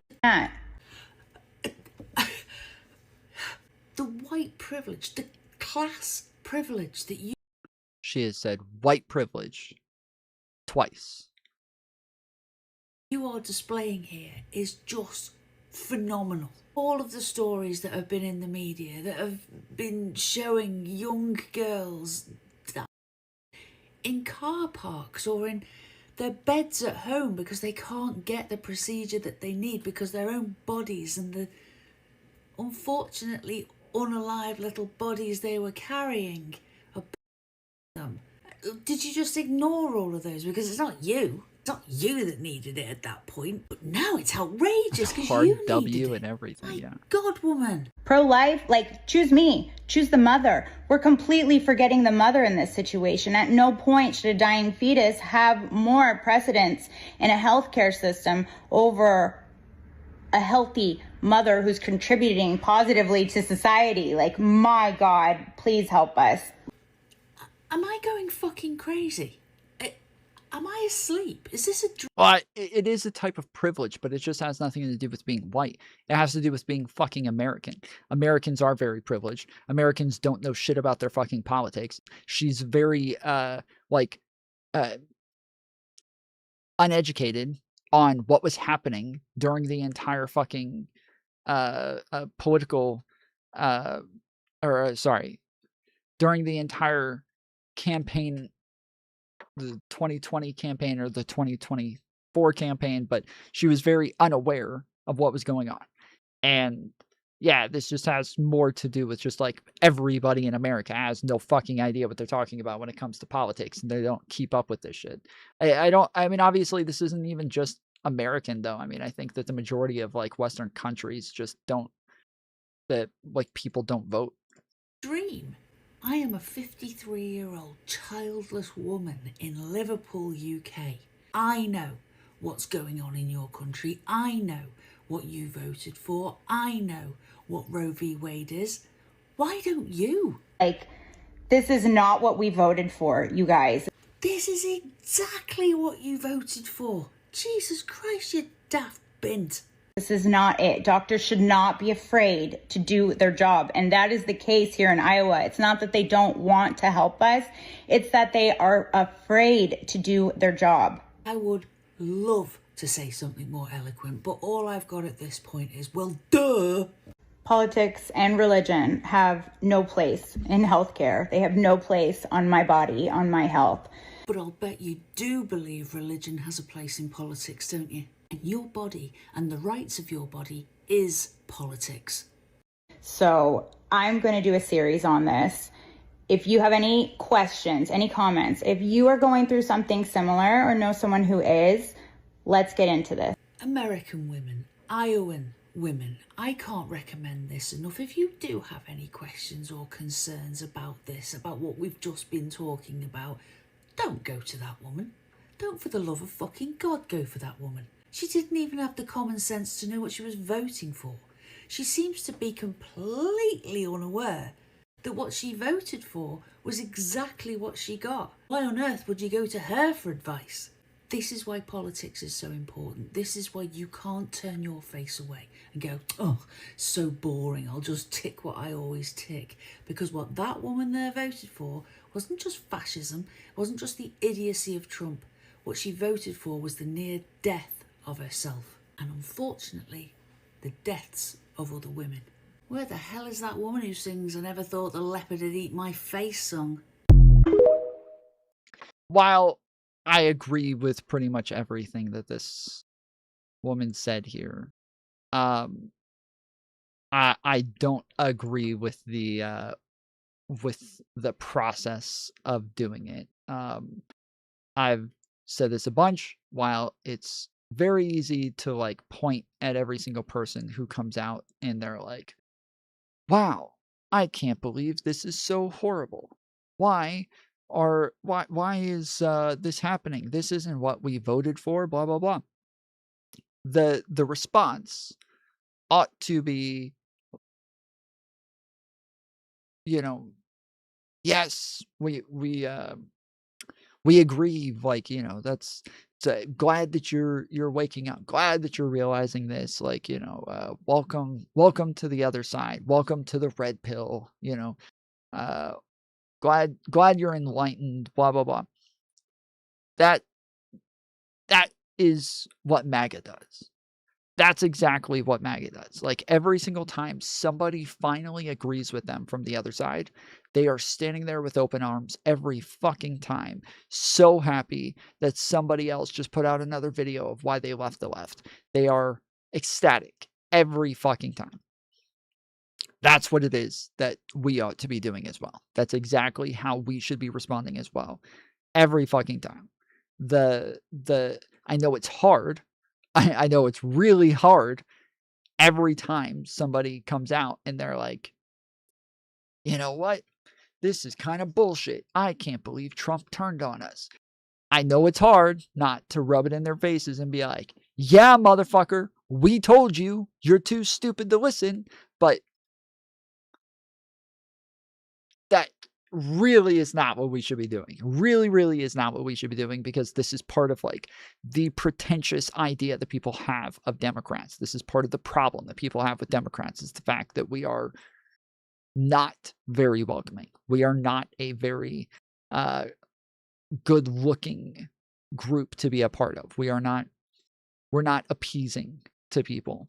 And MAGA is. Like, when you have a bunch of people who want you on their side, who want you to agree with them, who are waiting for you to say something that they agree with, so they can shower you with praise and make you feel good about yourself and make you feel like you really made the right choice. Like, That's what they're doing, and it wins. It does really well. We have to actually be smarter sometimes and just be happy that people are agreeing with us. We need to just be a bit more welcoming, a bit more appeasing. It's hard. It's hard, but MAGA is able to do it all the fucking time. They are able to do it all the time, every fucking time. So yeah, it's going to be rough, but we got to be able to eat our pride a little bit and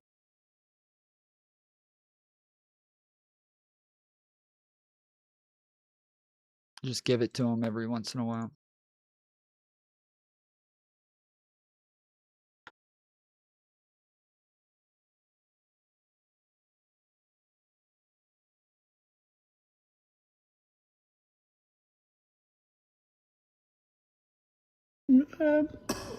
What people don't know is GTA 4 was actually better than GTA 5. And, GTA 5 was this kind of postmodern version of GTA 4. And people say it was better, just because it was newer. It's like, no. GTA 5 had the newer graphics, but, some would call them better, but I wouldn't. GTA 4 had that natural feel. Oh, the drifting. Oh, maybe the fighting mechanics were superior in every way. It actually felt like you were interacting with the guy. And don't get me started on pushing one car, then pushing another, and, making it so you make the one guy in the line of fire of the other guy and he punches him, and then they start fighting. You can, make little bets in your brain about who's going to win. You jump on top of a car and you watch, and it just grows and grows into this, and next thing you know, it's an army. This is like, so I did this all the fucking time, like 20 fucking people fighting each other. That was like the fun part of GTA 4. He's totally right. Like, that was definitely the fun part of GTA 4, was that you would be able to just like punch one person, and then they would come and swing at you, and you would move, and they would hit another person, and then that person would punch them back, but then that person would punch again and miss again and hit another person, and you would end up just like with this multiplying thing where all of them are accidentally hitting the wrong person, and now more and more people just start fighting with each other and hitting the wrong people. And it was, and then you're wondering, okay, is this just going to keep multiplying, or is one of them eventually going to win and beat the other people? Is one just going to beat all fucking 20 of them, and there will be one left at the end, or like what? And so you have to stand on the car so that you're not getting beat up too, and you just watch from above. And that definitely was a really fun part of just dicking around while playing Grand Theft Auto. But I do also think that was part of, like, I think in the back of my head, I disliked that this was even possible, because it made it like took away from the realism of the game, and that them taking away stuff like that and making it like a bit a bit more realistic was better. I think most people were happy that sort of thing was gone, even though it was a lot of fun to fuck around with. It was still, it took away from the realism. It's a free-for-all army brawl.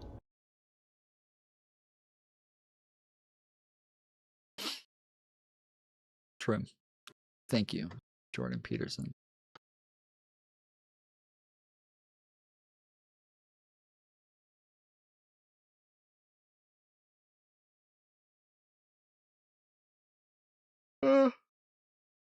Some examples of how Everybody, big it is. listen 1 second. Tom Steyer hit me with his car in the parking lot. He ran over me, and I'm injured, and I don't know what to do. No. He ran over me with his car and I'm injured. Has this ever happened to you? You might be entitled to a large cash sum. Call me the Fixer Lawyer. Visit www.thefixerlawyer.com. And you won't pay unless you collect. Period. Ellipses. That sentence is not true.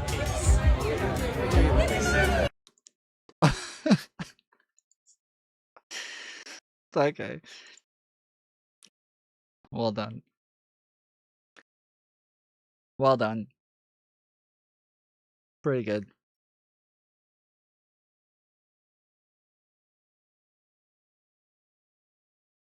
Two suspects who had been labeled domestic terrorists during an immigration crackdown in Chicago, accused of ramming into Border Patrol officers. Well, the government tonight dropping charges. The defense now says an officer swerved. Bro, we watched this. Do you guys remember we watched this when it happened?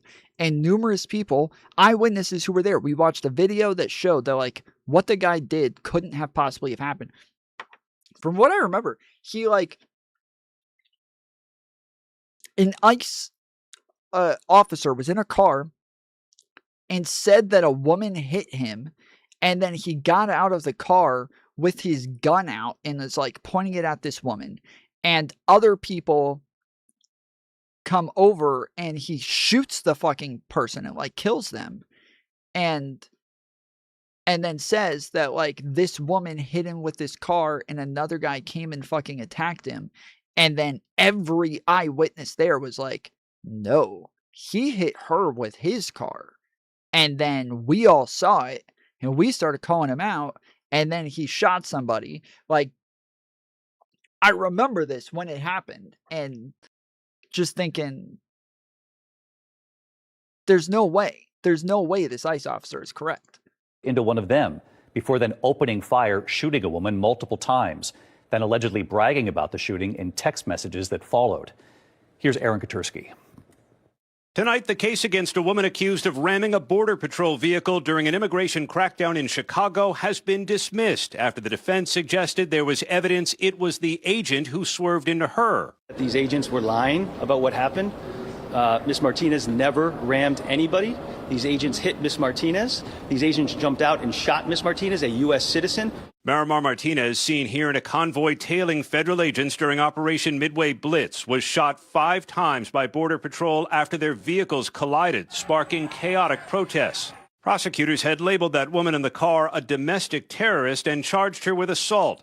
But defense attorneys said moments before the collision, a second agent in the car is heard on body camera footage daring Martinez, do something, expletive, before the driver swerves the government vehicle into Martinez's car, then gets out and opens fire. And he appeared to brag about the shooting in text messages. I fired 5 rounds and she had 7 holes. Put that in your book, boys. Asked about those texts in court, the agent responded, I am a firearms instructor and I take pride in my shooting skills.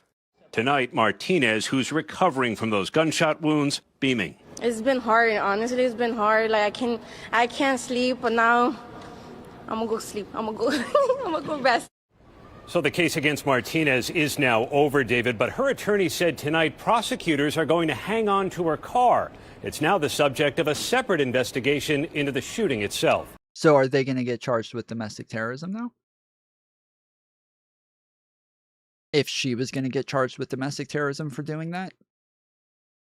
But it turns out they did it, and they did much worse. On top of that, do they get charged with domestic terrorism now? Why aren't they? What the fuck? When's that happening?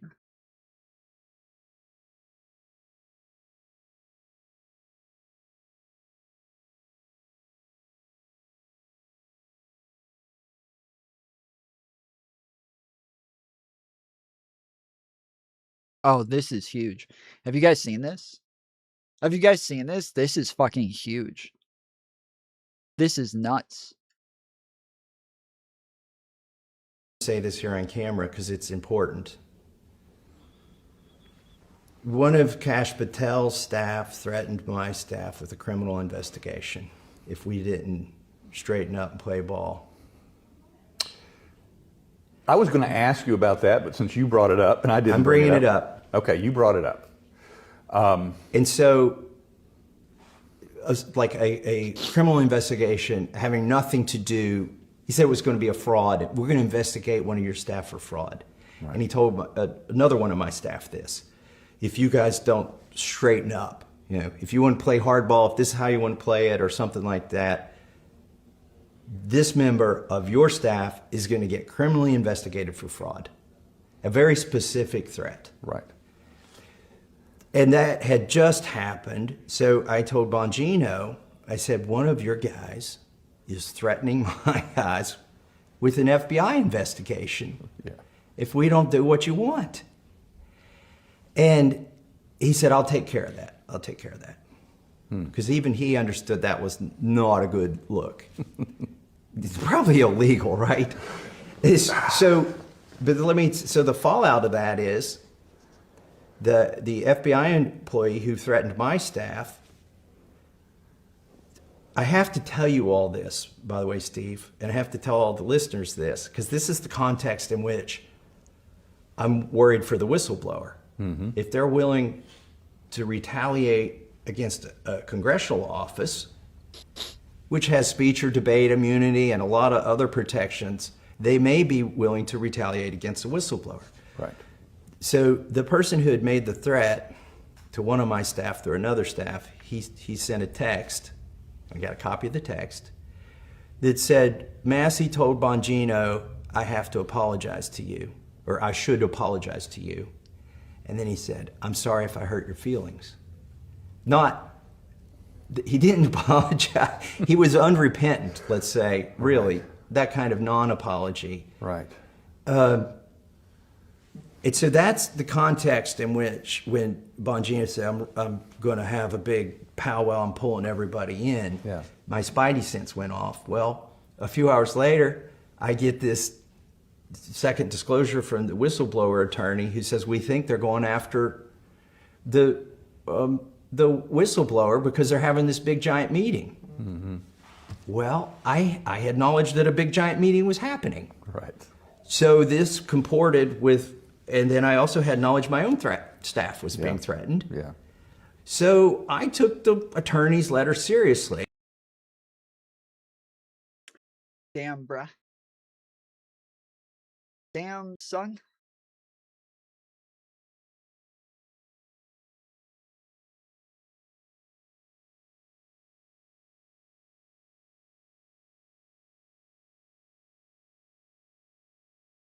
Is my cousin.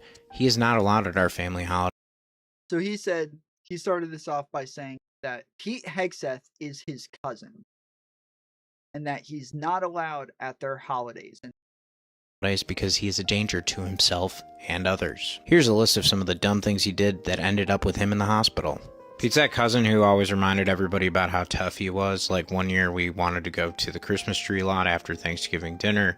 He said there's no need to do that, and since he had so much liquid courage, he proceeded to try and tackle an evergreen tree 16 times. So we had to spend the rest of the night in the hospital. Pete always got really frustrated whenever he had any kind of critical thinking time, like playing charades.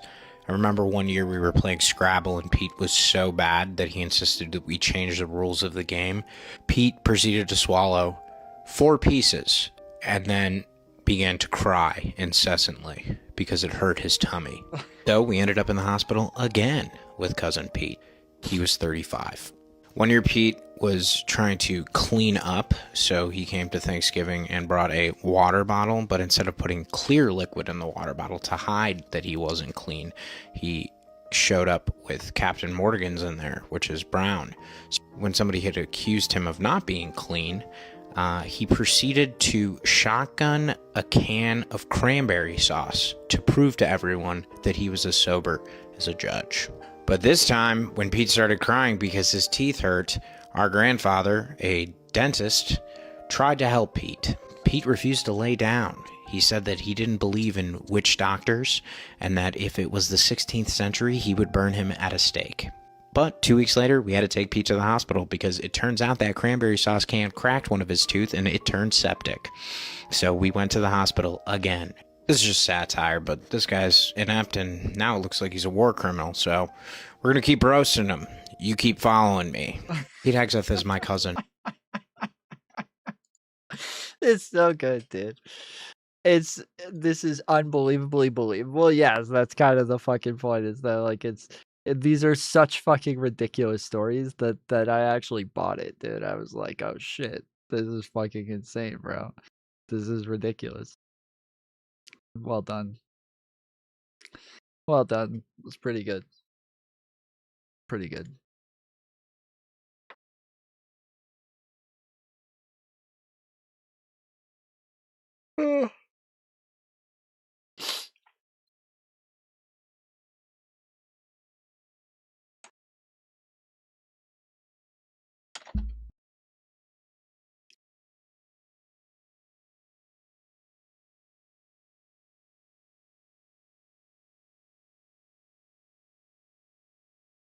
What is Trump trying to do with the tariffs? Trump is... Wait, this is 11 minutes long.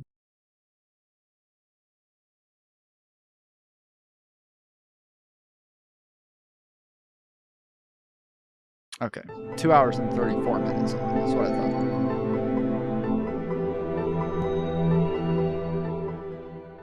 What is not Wasn't a lie? that a lie? What is not Wasn't a lie? that a lie though? When he held up the sign, didn't he lie to the American public, to you and me and everybody else in here and the entire world when he said these are the tariffs that every other country has on us? That was a lie, right? Well, it was a negotiating tactic. It was a No, so it was a lie to negotiate. It's a negotiating tactic, and you Well, when the actually costs know get it too high, because I you do just know it. admitted it. I didn't but admit it. Earlier, you were trying to con the audience. I was giving a simplified answer to somebody who found out they just Simplified referred, answer, which just is a found out wrong what answer. fractional reserve banking was. Please welcome to the stage Dinesh D'Souza and Destiny. So Pangburn, when he put out this video, he said, "This is a perfect example of the good faith conversations that we're trying to have here at Pangburn." I thought, with Dinesh D'Souza, you had a good faith conversation with Dinesh D'Souza? Thank you, Naomi. Let's fucking go. Appreciate it. 28 months. 28 months. We got the... I mean, look, the gold tomfoolery logo next to y'all's names. I think that's for when you've been a member for 2 years, I believe. I think that's what that is. 2 years. And a lot of people are coming up on 3 years. And I don't have a fucking thing that's gonna top the gold badge. Like, the other, like, second best one was the one that Aaron has, which is the purple and gold. Or blue and gold. And then the actual gold one is the one that Naomi and Z-King have.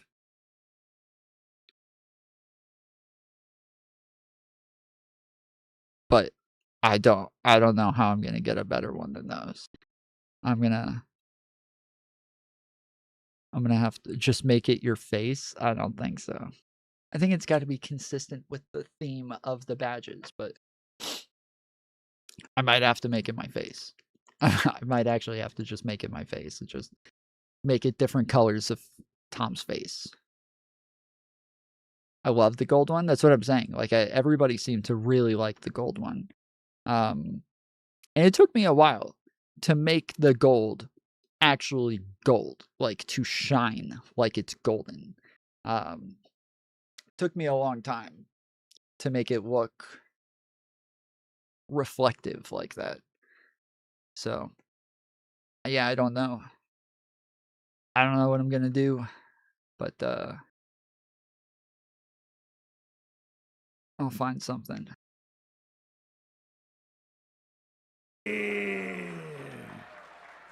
Yeah, bro, I have trouble believing that the good faith types of conversations that you're looking for are going to include Dinesh D'Souza. He is an idiot. He is one of the dumbest people. Or I don't even want to say dumbest. He's one of the most bad faith people. He is so ridiculously bad faith. Like, he literally makes documentaries where he ends up admitting that he was wrong or lied about shit over and over. Like,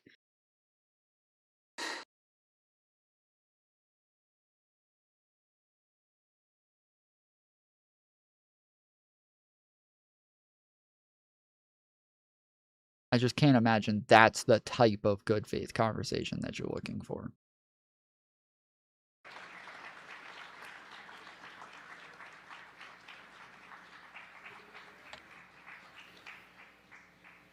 How you doing tonight? I'm good. So I think we were given pretty broad leeway over, I guess, what to chat about tonight, insofar as kind of like Trump and MAGA and the current state of the U.S. and kind of like where we've come, where we're going in relation to that. Do you have any strong thoughts you want to start us off with, or do you want me to just get right into it? Well, let's get into it. Okay, so I don't know how much you know about me, but I've been kind of like a YouTube political commentator, influencer guy for maybe about 10 years. I followed with great detail a lot of the political, factual, legal, whatever stuff going on with both sides, especially over the past 5 or 6 years. And one of the most kind of troubling things that I've seen develop is we are totally and completely separated in terms of factual reality, in terms of where like the left is living and where MAGA is living. And I mean, my argument is that I would say the conservatives and MAGA and even people in positions like yours have contributed really heavily towards that. All right, everybody take a second. Share the stream. Go share it in Discord. Go share it on Twitter. Go share it on Facebook. Go share it in tweets. Lots of Discords have like a space for you to specifically share streams. Go share it somewhere. Go let somebody know. Go post the stream somewhere real quick and help spread the word. Let the folks know you're watching the greatest stream of all time. That like deliberate muddying of the record so that people aren't aware of what's actually happening in this country. And I guess like the first event, I guess, or thing I would kind of like to center on is I'm curious what your understanding is of like the Mar-a-Lago documents case for the classified information that Trump took from the White House and refused to return. I'm happy to get into it, but before we do, if I can explore the idea you just mentioned a moment ago about alternative realities. I assume what you're saying is that the left lives in a certain type of a bubble, but it's a reality-based bubble. The right lives in a bubble that is fake and not reality. Fake and gay. Based. And so, according to you, one half of the country is essentially deluded, and the other half of the country is sane. See, I think this is a very poor way to try to conceptualize politics in general. See, they'll always, every time you bring up something like this, they'll always bring up some way of like characterizing it to make it sound like, isn't that sad? Isn't it sad that you think this way? Do you really think this is a good way to talk about this? Do you really think this is the best way to describe people? Do you really think this is the best strategy to get people on your side is by telling them that they're dumb and that they don't know what's really going on? It's like, bro, can you guys ever just engage with like the statement? Like, can you just engage with what the fuck is being said? Holy shit. Like, why why are you doing this fucking concern trolling bullshit? Like, can you just engage with the fact that you're wrong and I'm right? Like, how about that? It's the reason it's a poor way is that if you look at any political divide, particularly the really severe political divides. If we go back, for example, to 1860, you could take the view that, which was the view of the South, Lincoln was a moron, Lincoln is a dictator, Lincoln's an idiot, and the Republicans in the North make no sense at all. Well, this was also the view of MAGA about Democrats. So,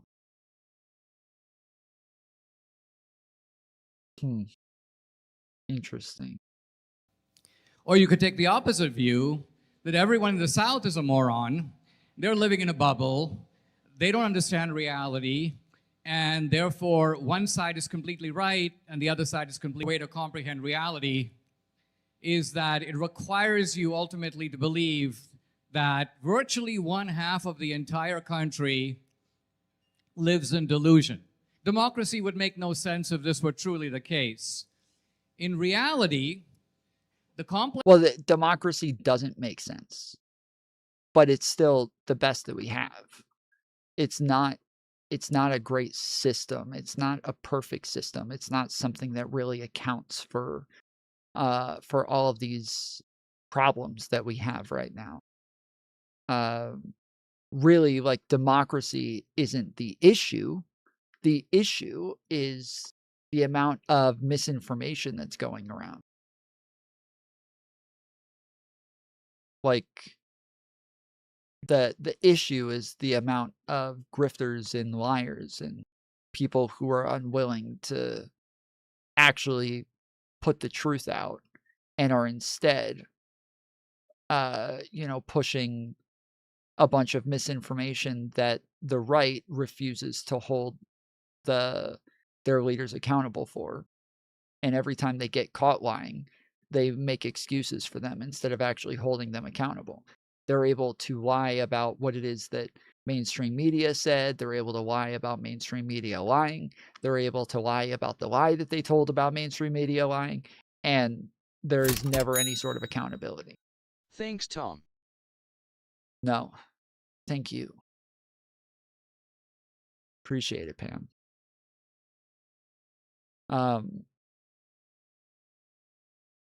Yeah, there's no accountability there. And why, like, democracy is not the issue. We can have democracy in a society that has a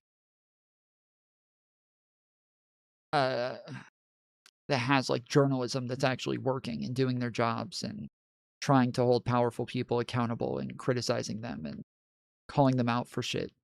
But when we lose that to YouTube, to people like Candace Owens and Tim Pool and idiots like this, then yeah, we're like, democracy doesn't work at that point, because democracy is based on people being informed, and the majority of people are making it like their life goal to make sure that they are as uninformed as they could possibly be.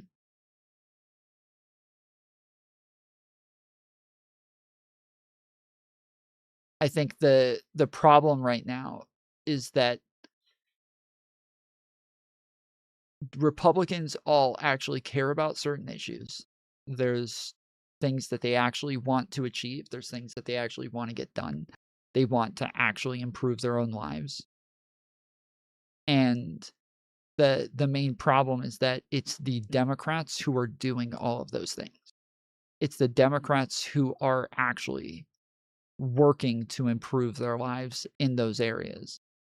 And it is not MAGA. It is not Trump. It is Democrats. The main issue that we face is that Republicans are, for some reason, much better at convincing these people that they are the ones who are going to do this, that they're the ones who are going to try to improve their lives. And they do it mainly through fear-mongering. They do it mainly through just pushing bullshit narratives about immigrants and Muslims and, the brown people coming in, and using these people's worst fears as ways to get them to do whatever they want, playing them like fucking puppets. Democrats don't have a message that actually relates to these people. It doesn't make them.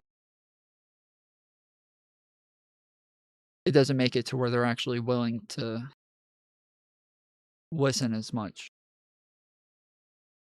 That's something that Democrats actually have to improve on. Complex thing to do, particularly when there is a divide, and I think this is what we have to work toward, and it'd be really interesting if we did that in this debate, is if I can advance a theory about Trump that explains not just the 75 million people or so who voted for him, but also the 71 million or so who voted against him. And if I can account for both, and similarly, I would demand of you the same thing. You advance a theory that is a little more sophisticated than simply saying everybody who votes for Trump is a dummy, or they're listening to other dummies and swallowing their dumb stuff. It's not really that they, like, it's not as much to say that they're dummies for voting for Trump. That is part of it. But again, it is more so that, like, our leaders have to be held to a higher standard. Even people who voted for Trump will admit that he lies incessantly. They're not going to deny that he lies all the time. They'll just make excuses for why it's okay for him to lie all the time. While they'll complain about, you know, the media and everybody else lying and Democrats lying, they'll still end up admitting that Donald Trump lies more than any of them. They'll just say, like, oh, well, this is what you get. This is what the liberals get. This is what they asked for because they lied about this or they lied about that. And it's like, okay, like, they didn't. You got that from Trump, who you're admitting lied about all this shit. Like, who you're admitting lies incessantly. But when I say, like, it's not their fault, I'm saying it is the responsibility of leaders to, like, hold themselves to a higher standard. And that even if they are able to brainwash a bunch of people, they just don't do it. They just don't. And that they actually hold themselves to a higher standard than that. But it is MAGA's fault because they do know that Trump is lying incessantly. They do know that he's lying to them all the fucking time. And yet they help him get away with it every fucking time anyway. They do make excuses for him every time. So it is also that they're just fucking stupid. Like, it's that they enjoy being lied to. They stand there bent over asking Daddy Trump to lie to them harder. This does not do justice to our fellow citizens. So I'm just objecting to this framing of reality. We can discuss specific aspects of reality, and I'm happy to start where you want, and then I'll take you where I want to go. But I'd like you to... It's the alternative facts argument. Brilliant. Brilliant. It's not a lie. It's just alternative facts. Comment, first of all, if you agree with me that each of us needs to advance tonight a theory that is good enough, not just to feed the prejudices of the people on our own side, which may be the majority of the audience here, but genuinely accounts for the other side. So I would agree, but I would disagree that a genuine accounting for both sides requires you to admit, or it requires you to concede that both sides have a similar factual foundation. Sometimes when you go to the hospital, sometimes you get diagnosed with a really bad disease. Sometimes the prognosis is it's untreatable. I would be uncomfortable if the doctor told me, well, we're looking at two different diagnoses, but this one is really bad, so we're just going to favor the other one instead. Unfortunately, that's not how the real world works. It might be that at times in our history, there are certain sides of our country that are deluded. Now, you used the word dummy. I would say they're not stupid. I think that the capacity for even an ordinary person that, you know, a pretentious liberal or some online guy might say, oh, this guy is an idiot. They're not stupid. Like, people have a tremendous capacity for a ton of information. But I would argue that there has been an entire conservative media apparatus that has been aimed at engaging in the delusion of these people for the purposes of trying to make the unappealing appealing or the indefensible defensible. And that's the thing that I'm kind of attacking. Like, is half the country deluded? I would say right now, to a large extent, yes, but that's not because they're stupid, and it's not by accident, it's by design. And I think part of what I would really like to dig into is part of it is not even being able to agree fundamentally on like things that are factually true. You brought up that north-south divide.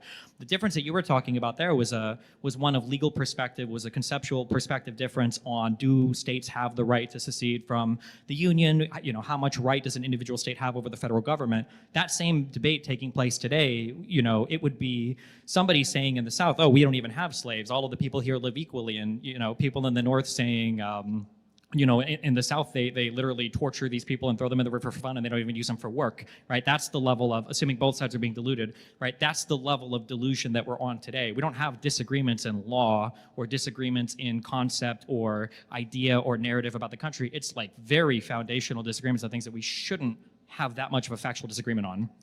Well, so I take it that what you're saying is that in the Civil War, there were genuinely intelligent people on both sides, and they actually disagreed about what kind of America they wanted. They disagreed about their economic interests, they disagreed about on constitutional interpretation, they disagreed about whether they wanted to retain the status quo or go into a new type of America. Now, I would argue that we're having very much that exact same kind of fundamental debate right now. Let's just take, for example, the phrase, make America great again. Bit of a cliche, grant, but I would say that the implicit in that is a big idea. That there was an America that we lived in. You could say it's the America of the 50s, the America... Well, the main idea built into that isn't, like, obviously, there is the assumption that there is a time when you thought America was great. But the main idea that's built into that is that it is no longer great. That America is no longer a great country. That is the main thing that people are going to take from this. And I don't know how you can call yourself a patriot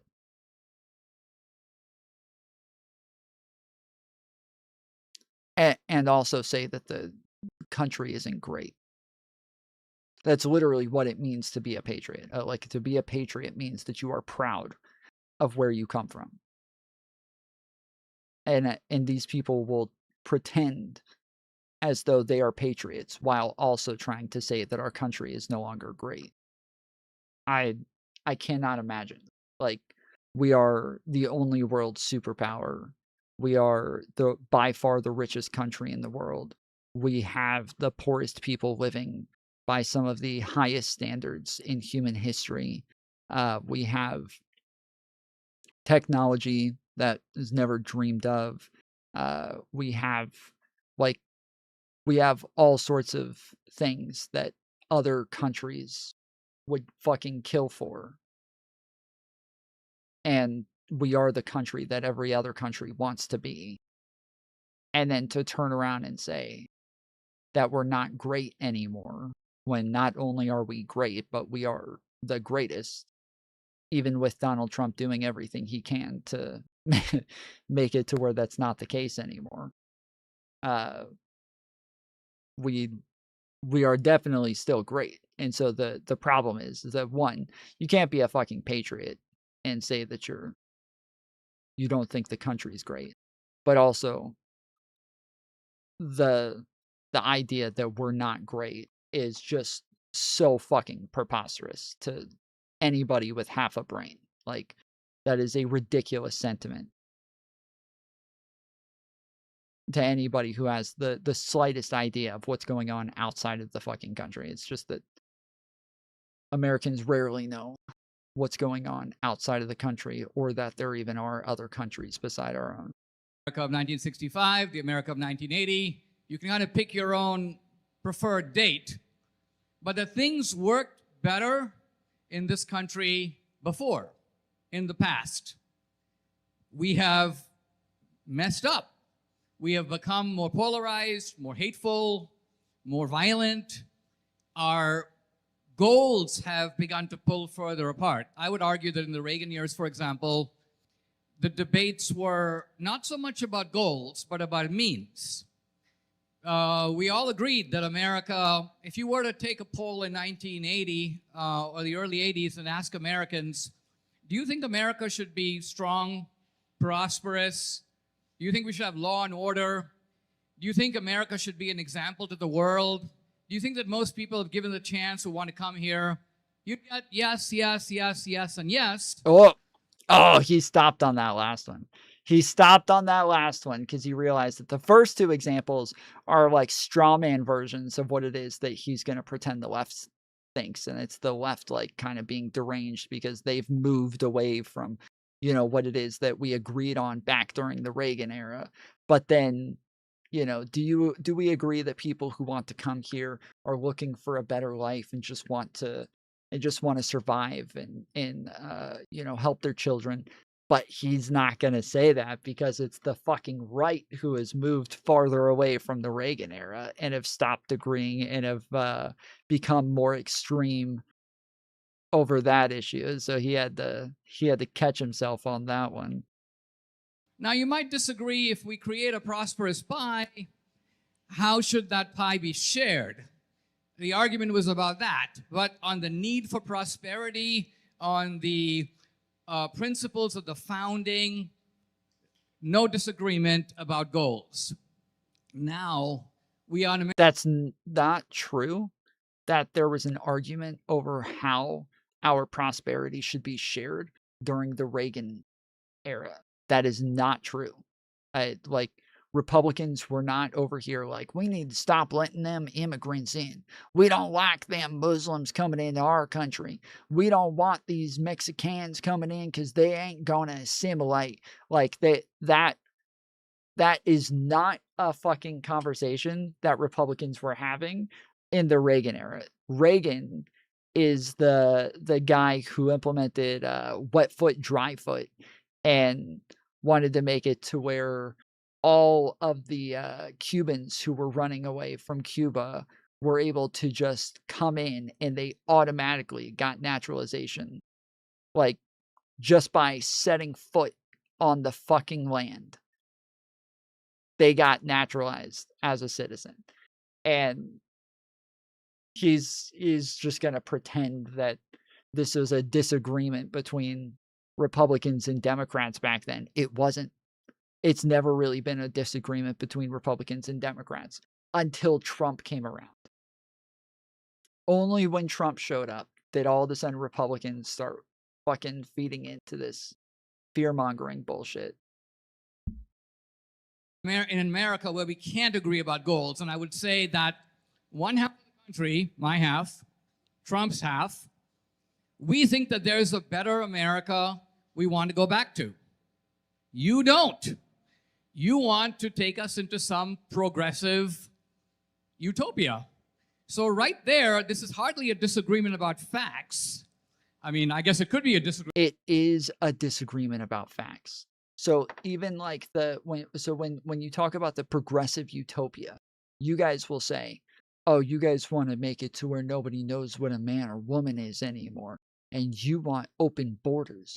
And you want to allow all of the Muslims to come in and implement Sharia law because you're too woke to tell them no. And you hate Christians and white people and you want to stop them from having babies. And like, it is a disagreement about facts. Republicans have no idea what Democrats want. Even the fact that he says that half the country wants a progressive utopia. This is something that is fucking insane. Just for any Republicans here, okay? Liberals are not progressives, okay? The people here in this chat who call themselves Democrats, not one of us would ever fucking call ourselves progressives. Not one of us would ever call ourselves. Now there are some people in the chat who would call themselves progressives, but they wouldn't call themselves Democrats. I'm fairly certain on that. The ones in chat who would call themselves progressives They would not call themselves Democrats. They do not like Democrats. Progressives generally do not like the Democrats and do not identify as Democrats.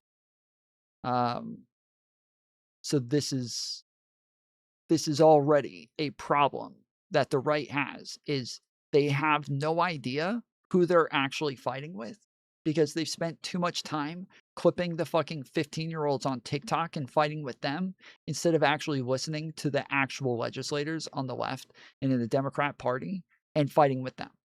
They've decided to fight with the straw man instead of fighting with the real version of the left. Agreement about facts. If you want to argue the facts of what life was like in 1980 or what the GDP was, I'm happy to discuss that. But I guess what I'm really saying is it is a conflict of visions. We want a society in which immigrants come to assimilate. We want a society in which... So yeah, it is not a like an issue with, he's trying to say, oh, it's just a difference in values. It's not a difference in facts. It's a difference in values. It is not a difference in values as to whether or not Haitians were eating your cats and dogs. It is not a difference in values as to whether or not the 2020 election was stolen. It is not a difference in values as to whether or not Donald Trump attempted to steal the 2020 election. It is not a difference in values as to whether or not Donald Trump committed a ton of crimes while he was in office. It is not a difference in values as to whether or not his 2 impeachments were legitimate. It's not a difference in values as to whether or not Trump did some things that were illegal during the Russiagate investigation. Like, these are not differences in values. That's not what this is. It's not a difference in values as to whether or not Mexico is emptying their prisons and insane asylums into the United States. Like, these are not differences in values. These are differences in facts. And all of the facts are on our side. All of the facts align with what it is that Democrats believe. It's not a difference in values as to whether or not Donald Trump incentivizes more violence. It's not a difference in values as to whether or not the right has been committing a much larger amount of violence. Like, these are not differences in values whatsoever. These are just facts. Which affirming your identity takes a subordinate role to our identity as Americans. We want a society in which free markets are the engine to prosperity. We want a society in which we recognize... The first impeachment was kind of doo-doo.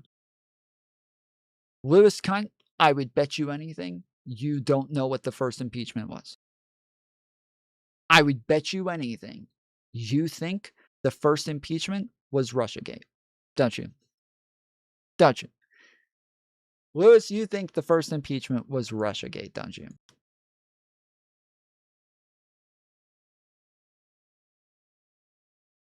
Go ahead and Google it and come back and say, no, I don't think that. The world is made up of very dangerous people, and sometimes you have to smash in a few heads in order to protect your own interests. We want to live in a society where there's the rule of law, and if you come here illegally, there's every right to send you home. There's no such thing as a good lawbreaker or a bad law. Something like abuse of power. His first impeachment was over the fact that he took congressionally approved aid to Ukraine and used it to get them to investigate a political opponent.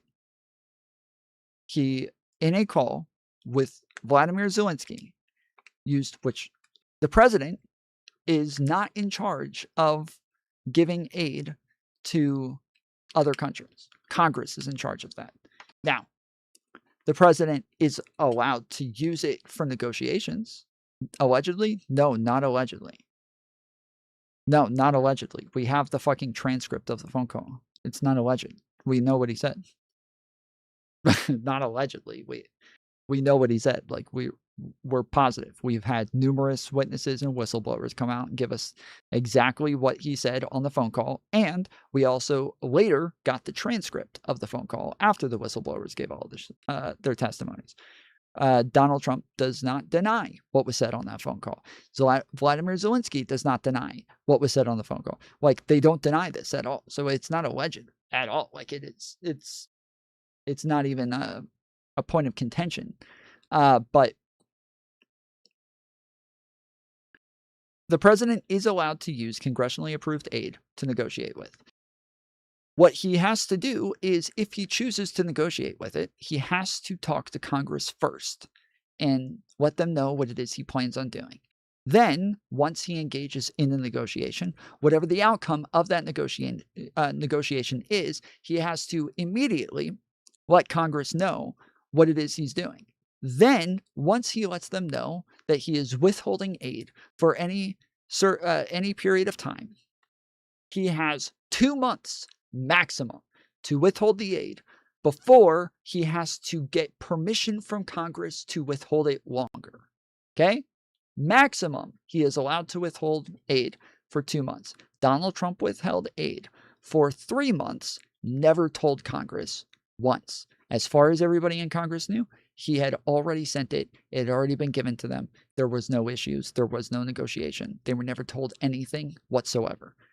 Everything that he did was illegal, and the reason he didn't tell Congress, the reason he didn't let them know that he was withholding aid, was because he knew he wasn't going to get permission to withhold aid to get an investigation into Joe Biden about the Burisma shit.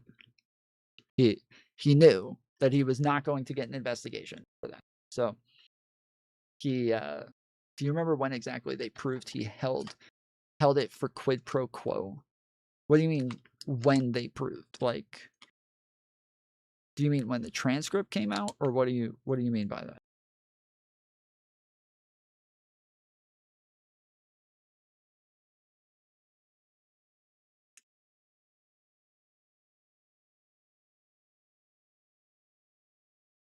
What do you mean exactly when? Like the order of things, or like the date, or what do you mean?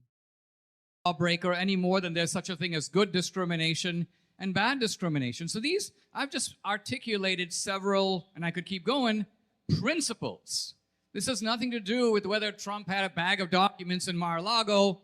It is a conflict of visions, and it seems to me that you are denying that. Either that, or you just agree right now that all the principles I've articulated are yours as well.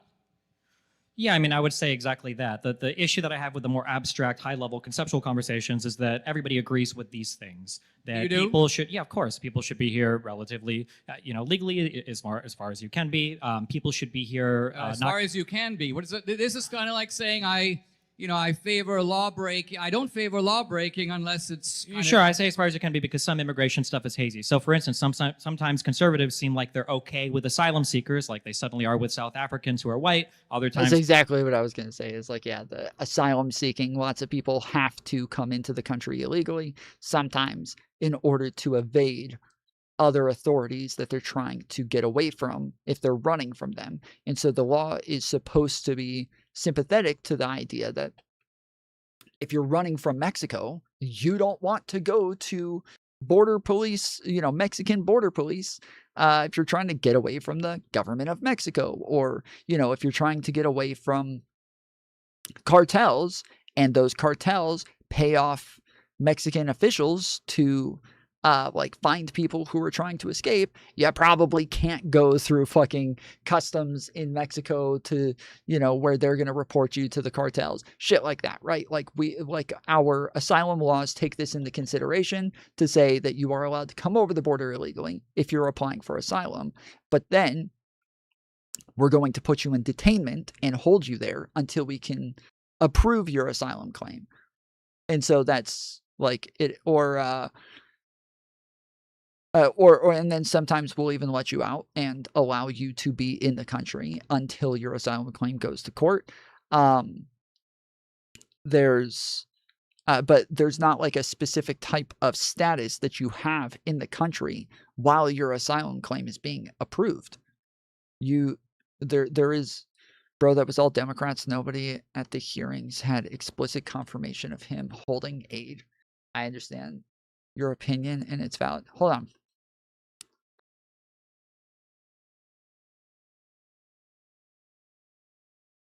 Donald Trump never denied that he withheld aid.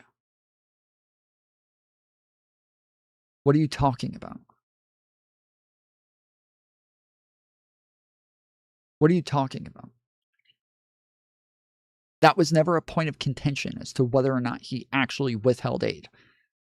Nobody denied that he withheld aid. What do you mean?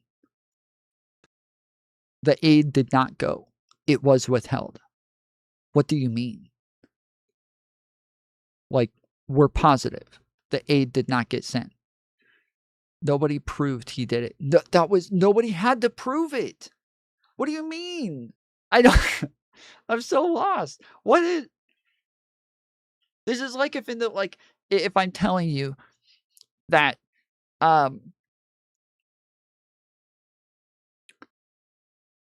that because the sky because the sky is blue, sometimes lakes that are brown will look blue because they are just reflecting the blue off of the sky, and that the water is not actually blue. The substance of the water is not actually the color blue, even though it looks like it.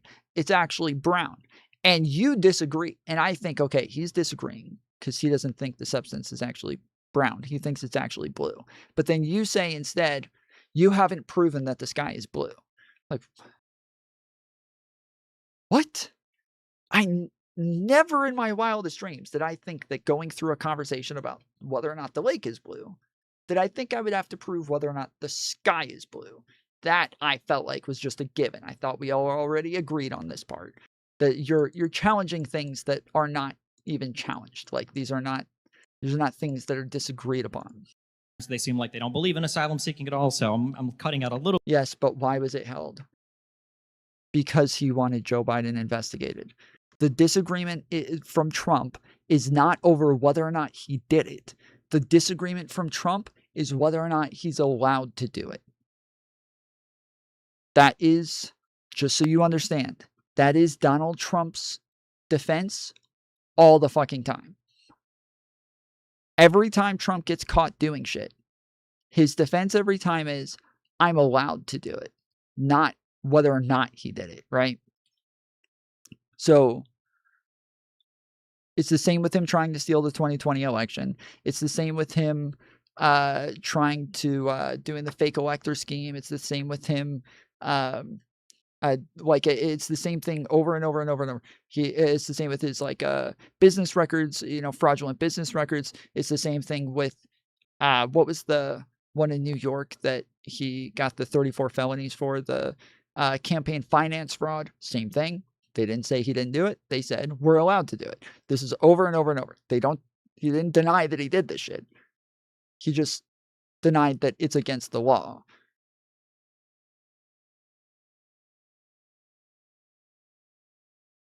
I'm okay with you saying 80% likely. Okay, there is no disagreement on this. There's no reason to think it might not have happened if nobody denies that it happened. That's the problem, okay? You have to realize, if I accuse you of raping somebody, right? You and me are on a call, and I'm like, bro, I know you raped that girl. And you're like, what? That wasn't a girl. That was a guy. And then we spend days arguing over whether or not it was a guy or a girl. It would be crazy for somebody afterwards to come around and be like, how do you even know he raped that person? What do you mean? He never even denied he raped the person. He's just denying whether it was a guy or a girl. That's what. Don't you think he would have denied whether or not he raped them if he didn't rape them? little bit of on the edge here for presidential things like TPS, temporary protected status, things like DACA. For the most part, broadly speaking, I largely agree that everybody should be here in as legal process as possible. I think that people should, as far as they can, try not to break any laws. People get speeding tickets, obviously. You shouldn't be shot for this. But broadly speaking, everything you say, everybody agrees with. But the issue is that when we have these high-level conceptual disagreements, say, for instance, we should have a president who doesn't commit crimes, and then we have a president who has clearly committed crimes, and one side sees that very plainly, and the other side screams lawfare, that's not true. There is a factual distinction there that's not a difference of ideology or a difference of vision. It's a difference of understanding factually of what's in the record. And the unfortunate thing is we're not talking about complicated physics or chemistry or biology. It's very simple facts. If you can read a simple indictment, you can see how things are laid out. And it should be a thing that 95% of the population can grasp and understand. Like, for instance, that Donald Trump took documents from the White House that he didn't have authorization to keep. He showed them to multiple people at Mar-a-Lago. He refused to cooperate, first with the National Archives and Records Administration and then with the FBI. And then eventually his home was raided. Some documents were never recovered. The whole time, he was in the complete and total wrong in multiple levels, but the right refused to acknowledge this, screamed lawfare over and over again. And then when you push them on things like, don't you think it's good to have like a rule of law, they appeal to these high-level concepts like, well, freedom and the past was good and all this. And it's like, well, but we can't talk about any particular instance. So even Dinesh D'Souza has a documentary about Donald Trump being set up and being, I think it's literally called Lawfare. I think he has a documentary called Lawfare or something like that about the fact that like the Democrats and the high-level elites all came after Trump to stop him from draining the swamp. But the entire documentary does not engage with what is in the court records. And it does not debunk the court records. It does not say they're like the court records are wrong. It does not say this is where the court records were manipulated. It does not say nothing like that. The entire thing, yes, it's called Vindicating Trump. Yes. The whole thing is about showing things that are suspicious that like people said that are not related to the case or are related to the case.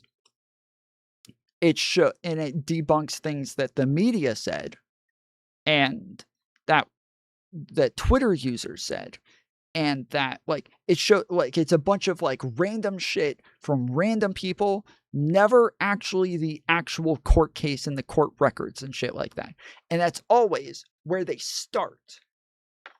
Or 2,000 Mules. Yes, 2,000 Mules is another thing about how we know that the election was stolen. The problem is that if you want to tell me that there was some conspiracy to get Donald Trump like arrested or something like that, you would first have to show me that the court records are wrong and that his case was bunk. Then, once you prove that, now you can give me a reason for how that happened. But you can't start with the conspiracy, and then just because there's a conspiracy, I now assume that the court records are wrong. That's fucking stupid.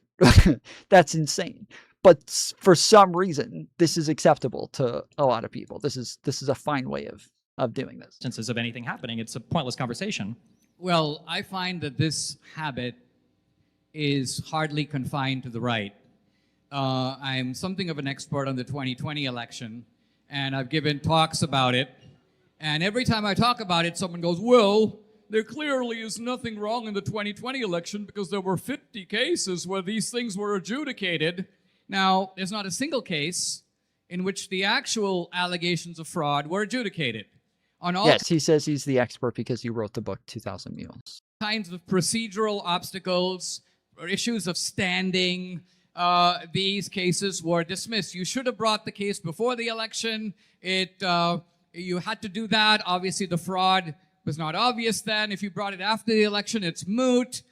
Or this is brought at the state level. It needs to be at the federal level. And so the procedural adjudication is considered adequate to establish the veracity or the validity of the 2020 election. Just as a quick thing. I'll just finish my point and you can jump in. We can do the 2020 election. So do you concede on the whole Mar-a-Lago thing that Trump was retaining documents and then we can move to the 2020 election? We haven't addressed Mar-a-Lago. I'm setting up the intellectual groundwork by saying that on the 2020 election, statements are made that are accepted as gospel by the left. Let's take a simple one that was repeated ad nauseum. The 2020 election was the safest, most secure election in U.S. history, to which I am. So same thing with the documents that Destiny just mentioned. Same thing with the documents. Donald Trump never denies that he had the documents and that he took them. Like, for somebody to afterwards be like, yeah, but like, let's just say like allegedly, or like, 80% that he took the documents or something. But why? We don't have to argue over whether or not he took the documents. That was never a point of contention. That's a ridiculous thing for me to even have to contend with. He never denied that he took the fucking documents. He just said that he was allowed to take the documents. That's it. That's the only point of contention, is whether or not he was allowed to take the documents, not whether or not he took the documents. Ask, where is the evidence that Phone first impeachment was never proven unless you think because someone wasn't at home one day, they for sure committed a crime. I'm sorry, again, Lewis, when you say it was never proven, you are using a point of contention that was never a point of contention.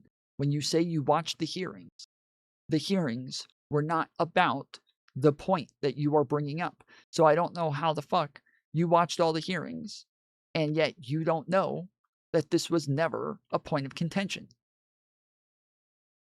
We all know it is a matter of record that the aid was withheld. It is a matter of record that Ukraine did not receive the aid. It is not a point of contention. Nobody says they received the aid at the time that Congress said they were supposed to. Nobody. Literally nobody. So for you to keep saying it's not proven when it's not a point of contention shows you just don't know anything about this case. You're acting like you watched the whole thing, but you didn't, apparently. This is not a point of contention. This is not a thing that anybody disagrees on. It is a matter of record.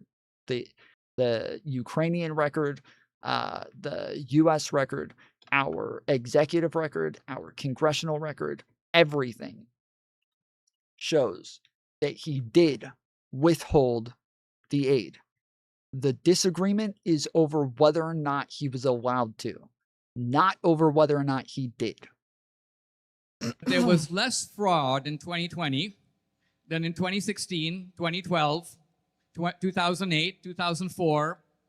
Where is that demonstration? Who has actually done a comparative evaluation of the amount of fraud in recent, forget about old elections, and shown that there was... You're literally doing the thing that we're talking about. Like, you're literally doing the thing that I just finished saying that you guys will do, is you guys will find some way to like argue about something that makes no sense. You are pushing a point of contention that is not a point of contention. Was the phone call recorded? So it may have been recorded, but again, it was never contended with. Nobody ever disagreed. This was not a thing that was disagreed upon. Nobody ever questioned this. The part that was questioned was over whether or not it was a quid pro quo. That was the contention. That is the contention. That was the whole contention. That was the only fucking contention. It was never, ever questioned as to whether or not they withheld aid. Ever. Nobody ever disagreed on this. Because nobody ever said they got the aid within the 3 months or within the 2 months. Ukraine never said they got it. Trump never said they got it. The Congress never said they got it. Nobody ever said, yes, they got the fucking aid within the 2 months. Nobody. The question was over whether or not what he said on the call was quid pro quo. Nobody disagreed that he said those things on the call. They disagreed over whether or not what he said was a quid pro quo. That's it. That was the only contention. That was the only disagreement. That was it. All of it. That's the whole fucking thing. Nothing else.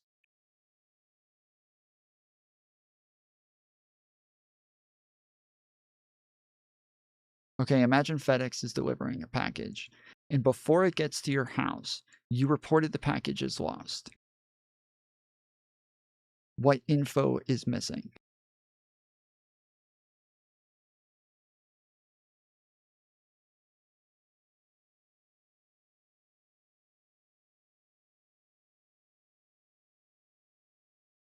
I'm just saying it wasn't proven. Oh my goodness. Okay. I'm sorry, Lewis.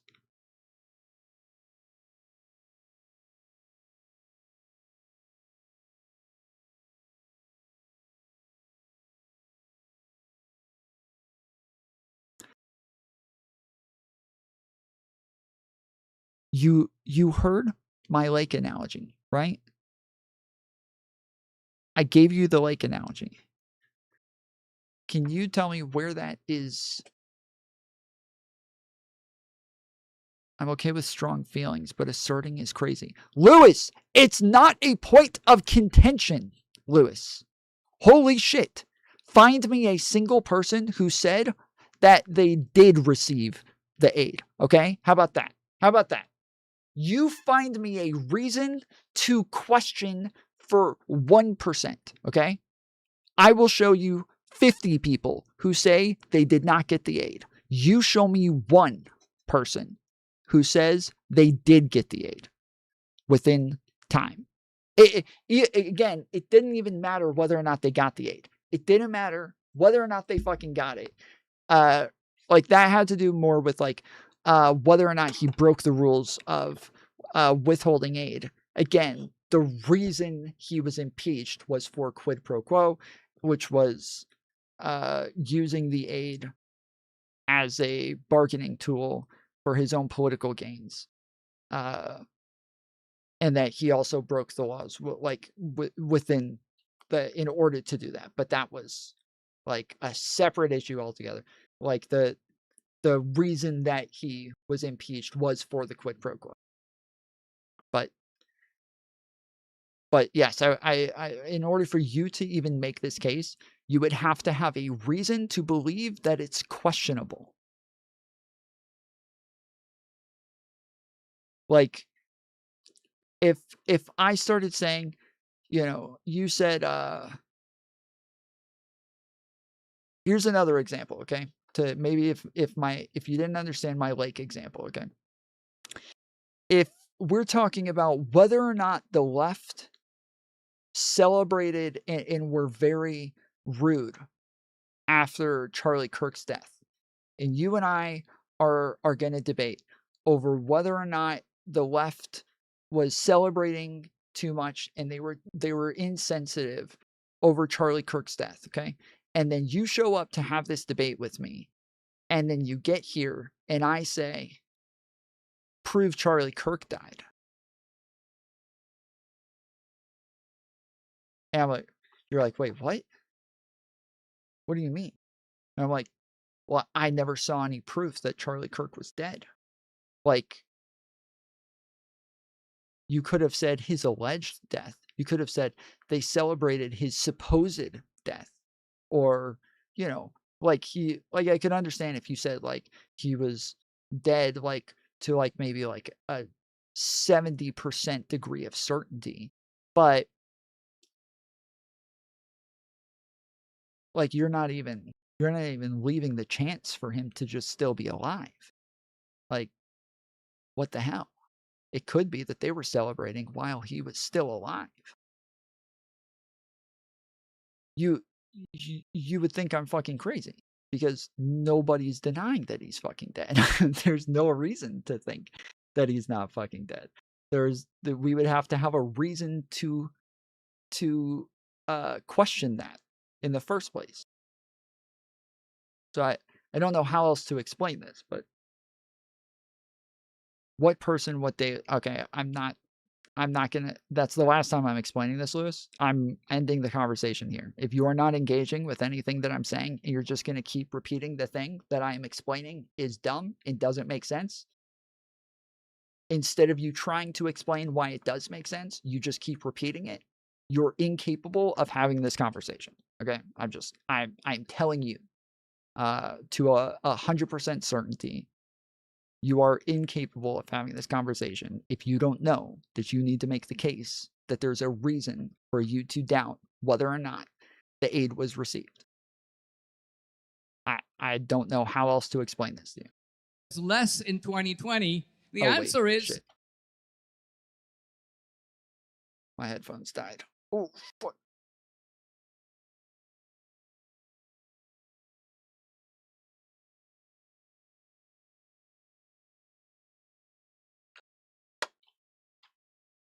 not only has this never been demonstrated,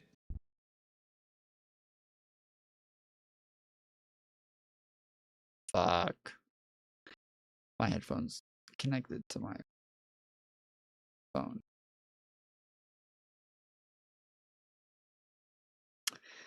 All right, hold on. Let's see if we can do this quick enough.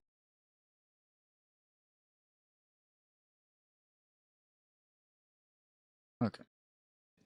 it has never been attempted. And so an utterly idiotic statement, almost preposterous on its face. We know that this election we just had, and we're proclaiming it to be the safest ever, with zero empirical evidence produced. So far, this is Dinesh talking for about like 5 minutes at a time, and then Destiny being like, yeah, but that's not really what we're disagreeing on. We're disagreeing on this. And then it goes back to Dinesh talking for another 5 minutes and just preaching. And then Destiny being like, yeah, but that's not really the point, though. Like, the point is that we don't agree on X, Y, and Z. And then Dinesh talking for another 5 minutes and just preaching. And like, that's all this has been so far is Dinesh D'Souza just fucking incessantly preaching. To support that. It's called a gish gallop. And yet, the entire left, to my knowledge, without exception. And then he's even taking drinks of water to extend this as far as he possibly can before Destiny talks again. Went along, nodded its head, accepted this as true, became very scornful of any attempts to show the contrary. So doesn't this show factual dogmatism on the left that is just as corrosive as anything on the right? No. So, I mean, we can go through any of these statements. I'm still putting a pin in the Mar-a-Lago thing because I think it's important to go back to, but I'm very familiar with the 2020 election. Okay. I think the issue is that, one, when people say, well, it wasn't adjudicated on the facts, it was tossed on standing or procedural grounds, that's bad for the person bringing the case. If you're losing on standing, then you must have never had a serious case to begin with, because that is literally the easiest part of a case to survive. To build a prima facie case saying that I have authorization to bring this case in front of this court has subject matter jurisdiction, and it's the appropriate venue to hear the case, and here are my complaints where I'm alleging that a law was broken. In half these, they didn't even have the remedies that they were looking for was to toss the entire outcome of that election, which is an Yes, why can't you get the person who has standing to bring the case? Why is that so fucking hard? Why is it that they aren't spending their money and their time on actually bringing the fucking suit? Why is it that none of these cases, that where the majority of them are thrown out on standing, why is it that you can't even get the fucking person who is actually supposed to bring the suit to bring the fucking suit on any of these cases? Why is that the part that should be the fucking easiest part? Why is that all of a sudden for this the hardest fucking part? Insane remedy. If you're looking for that, a court's not even going to bother to hear the case, because the whole point of a court hearing a case is that they're going to grant you some kind of relief. If a court can't do anything about it, then the court's not going to listen to it.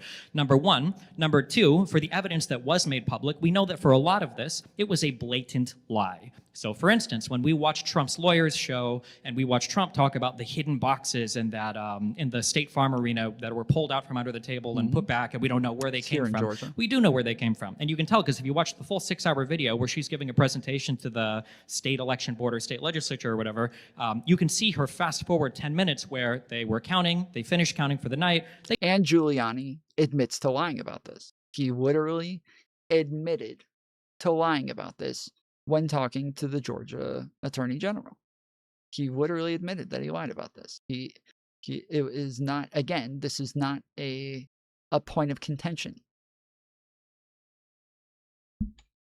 They take the boxes, put them on the floor, slide them under. 10 minutes later, they get a call saying, actually, we're going to resume counting because we want to get these results out faster. They take the same boxes out, they put them on the table. Not only was that a complete and total bold-faced lie when it was first presented in court or presented to the public, it was a lie that Trump repeated up to and including his speech on January 6th, where he encouraged his followers to go and riot at the Capitol to try to delay the outcome of the election. So every single case has been some variation of them not knowing if a law was broken. You can listen to hours and hours of deposition. You can read the subpoenas, you can read the judge's decisions. There's a reason why you guys will say, well, all of them were thrown out. None was adjudicated on the merits. Trump, was president for 4 years. He had Barr look into all of these claims. Barr said that all of them were BS. Trump is president now. He has the ability to go back and look at stuff. Nothing has been dug up. In fact, the first time Trump was president, when he also made claims that the election was rigged, he put together an election board to look at if there was any impropriety or fraud that happened in any of the states, and they found nothing. They disbanded it in like a year. For the final point, you bring this point up that wow, it's crazy that they say this was the safest election ever because there hasn't been a comparative analysis on fraud. I think the point of the statement was to say that there were more people, more cameras, more systems that were looking at this election than in any prior election. And I would argue that just like how DOJ went through the entire government and massively failed at discovering any waste, fraud, or abuse, Donald Trump and all of his cronies have been looking at so much election-related stuff, and the only fraud, weird stuff we've seen has come from the Republican side. Tina Peters being a great example of that. Trump trying to steal the election with his false elector slates being another great example of that. All right, so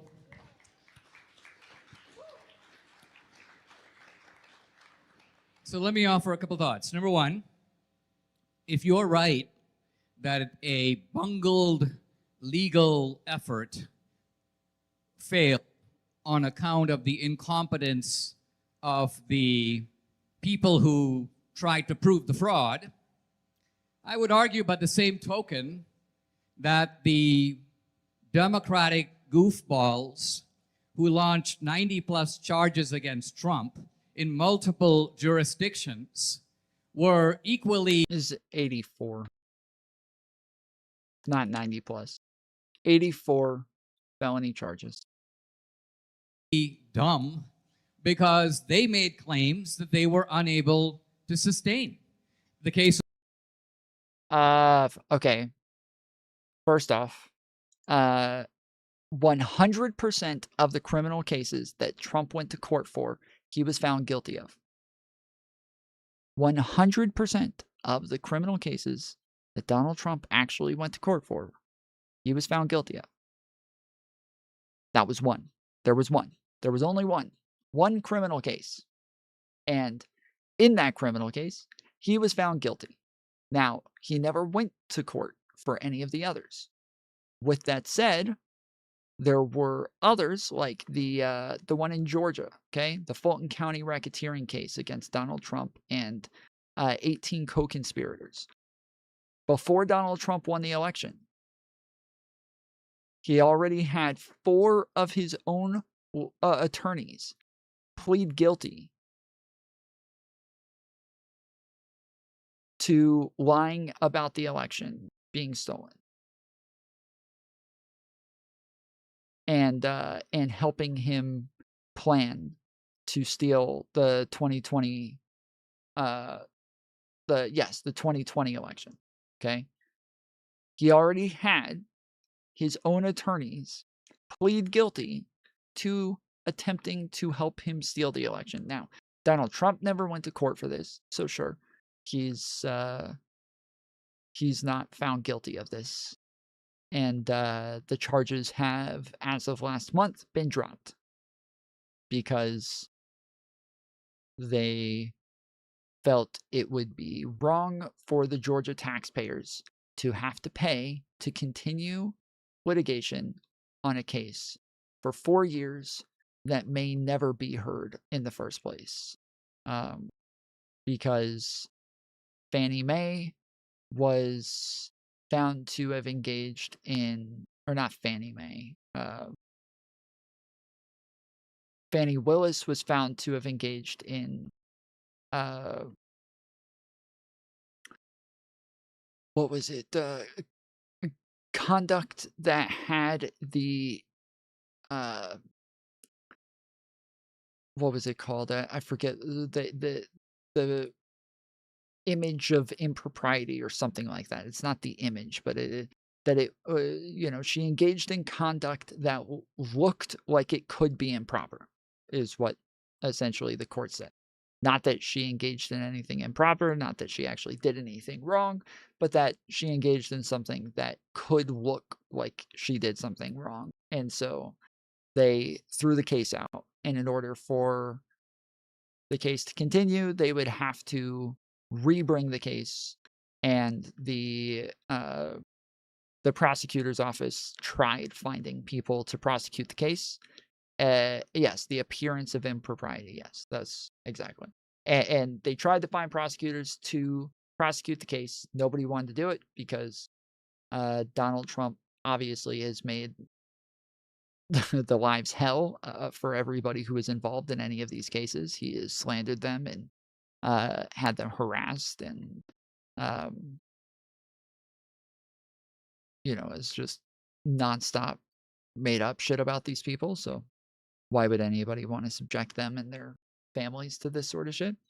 But the others were never even heard. So for him to act like, weren't they dumb for bringing all of these cases when they couldn't get him on it? Like, well, they were dumb for waiting so long to bring him. And if there was any sort of coordination, which there wasn't, it's obvious there wasn't. But if there was any sort of coordination among Democrats to kind of bring all of these cases at the same time and go after Trump in all of these different ways, the major mistake that they made is allowing the ones that went first to go first. That was obviously their biggest fuck up, because if they had gone with the other bigger cases, he would have been in fucking prison. Like, he definitely would have been in prison. For the one that he was found guilty of, they didn't even sentence him to anything for it. They just said, okay, you're guilty. Adios. Have a good day. Cases were thrown out, made moot, exposed to the public for their prima facie idiocy, or they capsized of their own weight. They were withdrawn. Fannie Willis was basically had her own problems and had to withdraw. The successors basically decided that's the end of that. So what I'm getting at is either we rely on the... Well, she didn't have successors. That's the whole point. She never had successors. She was the only one who had the fucking balls to bring the case in the first place. And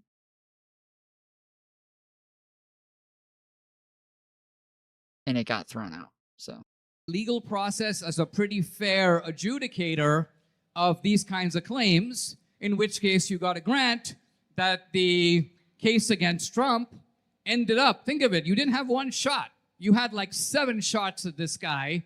You failed on all of them. Even in the one place where you, quote, got him on the ultimate bogus case, which was in New York, the judge himself was too timid to impose a verdict and basically says, Mr. Trump, you can go, I wish you well. Even the judge knew that he was part of a political game and he had to fess up, because if he was really enforcing the law... What? The judge was part of a political game and he had to fess up, so he didn't give him a sentence? How do they like twist their minds into pretzels in order to believe this shit, dude? How do they twist their minds into these fucking pretzels? He was part of a political game. The judge admitted that he was part of this by saying, well, it's obvious you're guilty, and we're not going to give you a sentence because you just won the presidency. Adios, amigos. What political game was this? What? Which one? Which game? was that what political game is it where they go and take you to court and have you found guilty and then let you go free afterwards, and where they could put you in jail for over 20 fucking years for all of those charges if they wanted to? If they wanted to throw the book at you, they could have put you in prison for over 20 years, and instead they let you go free with no charges, when the whole conspiracy supposedly is to stop you from winning the presidency, to stop you from being president, to put you in jail so that you can't be the president, and then they find you guilty. You're not the president yet. They could put you in prison, and there's nothing anybody could do about it. And then they don't. What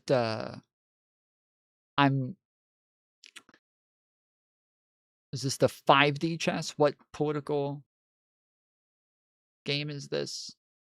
Does anybody know the name of that game?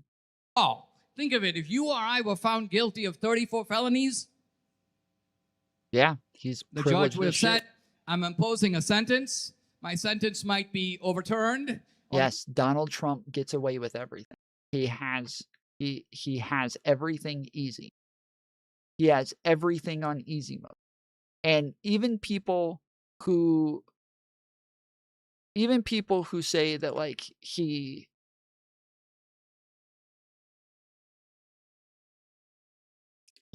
been shot at numerous times, and he's always got people attacking him, and he's always got people talking about him, and he's always being called out for lying, and he's always, yes, I'm not encouraging people to shoot at him, okay?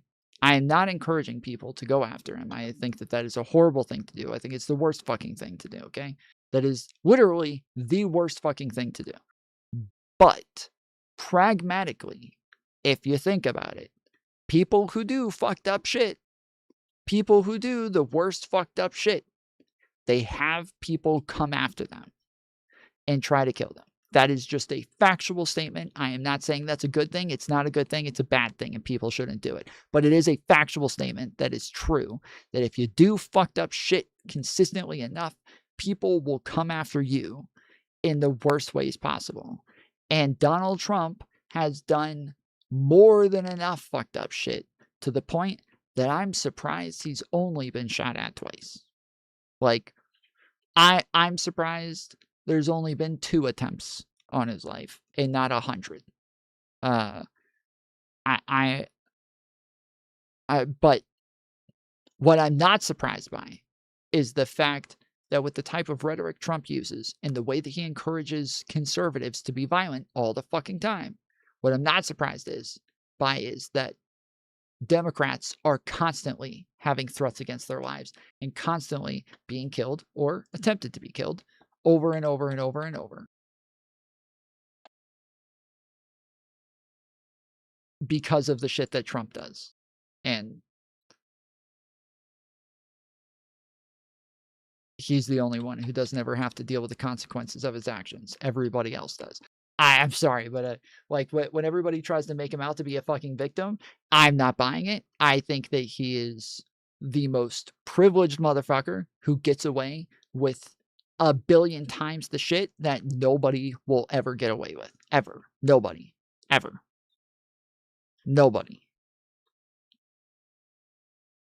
Now, well, I say nobody. I believe he's setting a precedent to where this will likely be the case for whoever the next president is under the Republican banner. This will likely continue, but before Trump, absolutely nobody would ever get away with this shit. May be held to be invalid, but this man has broken the law 34 times. In fact, think of the stupidity. This was 34 different checks, so apparently it's 34 different felonies. The lawfare of it couldn't be more obvious or blatant. They let him go, guys. They didn't even fucking convict him. They convicted him and they didn't even sentence him. They didn't even put him in jail. The lawfare could not be more blatant. It could not be more obvious of a lawfare. when they keep letting him go and they don't do anything to him. How fucking deranged do you have to be to say shit like this? Truly, like this, how, I picture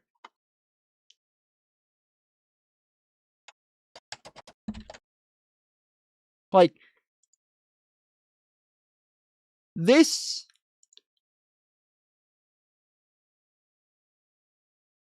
is the picture of a normal brain. This is the picture of a normal human brain.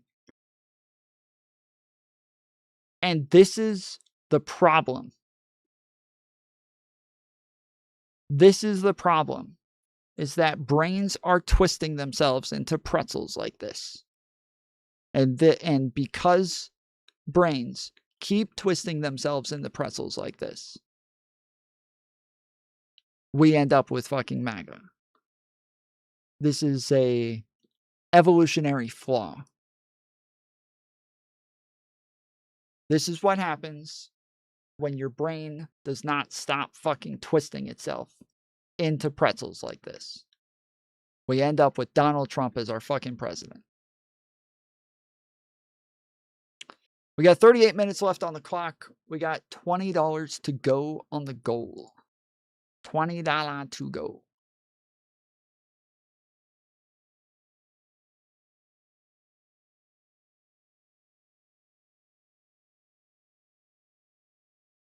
Brains are so friggin' cool, dude. They are so friggin' cool and so friggin' fragile. Now, why did the Hey, jury hold on, convict hold him? on, let me- Well, why let did me- the let jury me finish. convict him in New York? What's though? that? Why did the jury convict him if it was just lawfare? Because a jury in New York, like a jury in D.C., is going to be... Well, all right. Aren't you saying then that half the country is living in delusion if you can't even trust a jury of every single person, that a single person could say, I don't agree with the verdict here? You think the OJ jury got it right? The OJ, that's a totally different case with Well, I mean, if factual you trust accounting. the jury, then they got it right. I can say that juries Don't might. you agree? I can say, wait. I can disagree with juries sometimes. You just said that there are two sections of the United States, in New York and D.C., and I'm willing to bet you'd say other states where there is no jury that could hear. Well, I'm curious, actually. Fine, there are things in the OJ case that I think it seems like he was clearly guilty of something. What law in New York State that he was convicted of breaking, that he received almost 34 felony counts for, do you think he didn't actually break? Did he not lie when he paid his lawyer Cohen a fee that was actually just a money transfer to Stormy Daniels and then commit a bookkeeping fraud in the furtherance of that lie, which is why the misdemeanor was upgraded to a felony? Do you think? Yes, again, the difference between OJ and Trump is that OJ actually denied that he committed the crime. Donald Trump did not deny that he committed the crime. He denied that it was a crime. As always, in Trump fashion, he says, it's okay when I do it, though. That was the difference. That is always the difference. That was the difference in every impeachment. That was the difference in the majority of his scandals. That is the difference in almost every single lawsuit and every single criminal case. Is he says, but I'm allowed to do it every fucking time. That's not true. One of the problems with living in this kind of society today, and one of the essential defining elements of lawfare, is simply to ask this question: if anybody else did that. Yeah, the only people who think that OJ was guilty are people who are racist. Do you guys know Fanatic? One's in chat if you guys are OG enough to know who Fanatic is. OG Twitch poll people know who Fanatic is. And Fanatic, I knew you would know who Fanatic is, Trib. Trib, I bet you used to fucking watch him. I bet you used to watch him, didn't you? Didn't you? Say you watched him. Say you fucking watched him, Trib. Say it. Say you fucking watched him. Nopers, I don't believe you. I don't believe you. You fucking watched him. You fucking watched him. You Weasley little liar. Found out about him through Destiny, and you didn't watch him.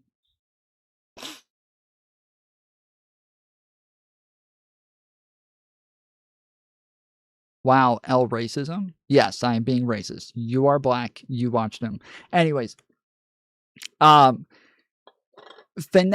unironically argued that OJ was actually innocent. Okay? Not only OJ, he also argues that Cosby was innocent.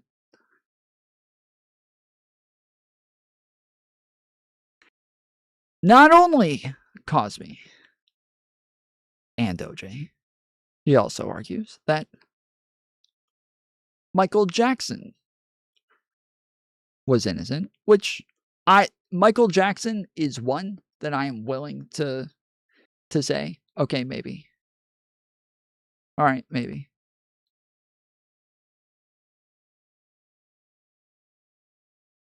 What about R. Kelly? I don't think he argues about R. Kelly. I don't think he does. Michael Jackson is one that I like, there is a part of me that believes that he may have actually just been like a child. And that he really just had like a child's mind and thought it was okay to just hang out with children. Because if you ever watch like anything about his life, it always seems very clear that he did not have a childhood. Like, it seems blatantly obvious that he never got a childhood. And normally for people like that who don't get childhoods, they turn out the exact opposite of Michael Jackson. They turn out to be the exact opposite of Michael Jackson, where they become the most adulty adults that have ever adulted. Like, they are the most like stern, serious fucking, drill sergeants that you'll ever meet. But because Michael Jackson was like a billionaire and could do whatever the fuck he wanted, I think, wanted to have that childhood that he never had and just kind of stayed a child. And I think that there's a possibility that he did. But anyways, from the best of my memory, I do believe Fanatic defended Cosby and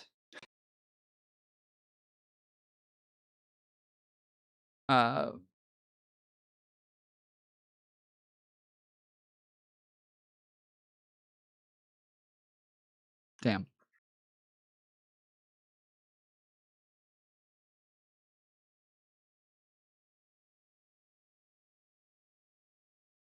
I'm starting to get a fucking fever again.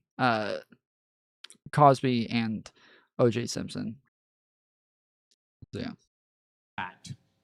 Or if Trump himself did it, but was not running for president, would these charges have been brought? And again, we're all watching this. We're not on the jury. We're watching this as spectators from the outside. We've got to use a certain rule of common sense. You have this guy, Trump. He's in the thick of New York real estate. He's in the thick of all these claims of bombastic claims. My Mar-a-Lago's worth X. This is worth Y. My assets are worth this. Everybody. So, if you found out about Fanatic through Destiny, Fanatic was in Twitch poll. He's a black dude. But he's like a black dude who hates liberals because he thinks all liberals are kind of racist in the way that they like talk down to black people and talk down about black people. And he also acts like the black community has a lot of issues that they need to fix, and these are real problems, and they need to stop making excuses and blah blah blah. But then he also turns around and does kind of call everything racist and everyone racist. And one of I think the most recent example of Fanatic being around was when there was a girl, I forget her name, I think it was like Anastasia or something like that, but there was a black girl who started going on to Destiny's stream, and she went on there once or twice, and then she showed up by herself. They had like a couple debates on panels. And then she went on and started arguing that black men are shit and that nobody should date black men, but also dating white men is wrong. Dating outside of your race is wrong. It's fucked up. You should never do it. But black men are a bunch of bitches and they ain't shit.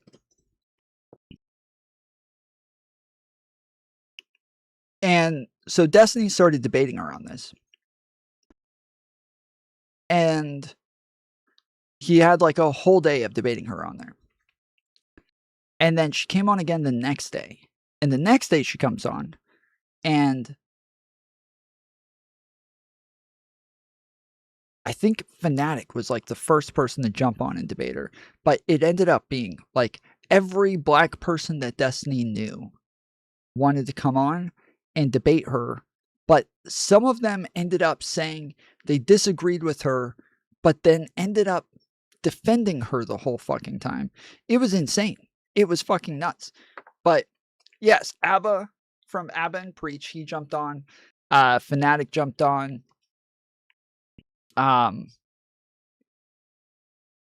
Who's another one? There's another one that I feel like is very obvious that I'm not thinking of right now. That I feel like was a lot more common back in the day. That was like a low tier god. Yes, low tier god jumped on. Obvious as in like I feel like there was somebody else that was like Gideon. Yes, Gideon. Yes, that I was gonna say that was like a more common orbiter around the time. Gideon. Yes, that's who it was. Yeah. Oh, and Tree. I think Tree. Yes. Every fucking black person that Destiny ever knew. Every fucking black person that Destiny knew was jumping on to fucking fight with this chick. I didn't really watch it. I didn't really watch much of it. But it was literally like 8 hours, 10 hours. It was something fucking insane of just this bitch up there fighting with these people. Okay. Now, it was, I want to say it was like 3 days of just nonstop this chick coming on. And on day one, like I said, Destiny debater. But from what I remember, and you guys can remind me if I'm wrong, Lav tried to hop on and got cooked immediately. Yeah. Yes. I semi remember. I don't remember her getting cooked. From what I remember, I felt like they were telling her to know her place or some shit. Like this isn't your fight. This isn't your conversation. Like you're not part of this, blah, blah, blah. Like, you know your place, white girl. Like if I remember correctly, that's what, but anyways, if I'm remembering correctly, Fanatic not only jumped on to argue with Anastasia. And he's like, I'll argue. That was her name, right? It was Anastasia. Am I remembering like her name correctly? But he not only jumped on to argue with her, but more so, he jumped on to tell Destiny not to fucking argue with her. He jumped on to tell Destiny, this is not your place. You do not get to have this conversation. This is a black people's conversation. You do not get to be part of this conversation. Destiny's like, this is my fucking platform. What do you mean? And he's like, yeah, but who are you to talk for black men or about black men or about the black community or what the black community ought to do or ought not to do or any of the, like what? Who are you to be part of that conversation? And Destiny's like, but it's my fucking show. What do you mean? She jumped onto my show to talk to me about this.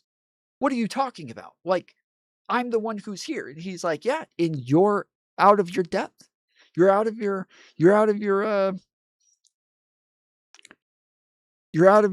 range on this. Like, you need to go get a black man to have this conversation. The second she jumped on here, you should have called me and said, Fanatic, I need a black man to come have this conversation.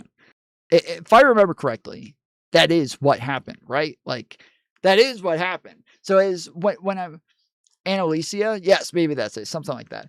But I checked and her name was Annalicia. Okay, so Annalicia. So yeah, so you guys, if you guys remember this, like when I'm saying Fanatic, what he does, when I first met him, I thought he was like a centrist right winger sort of person. And then over time,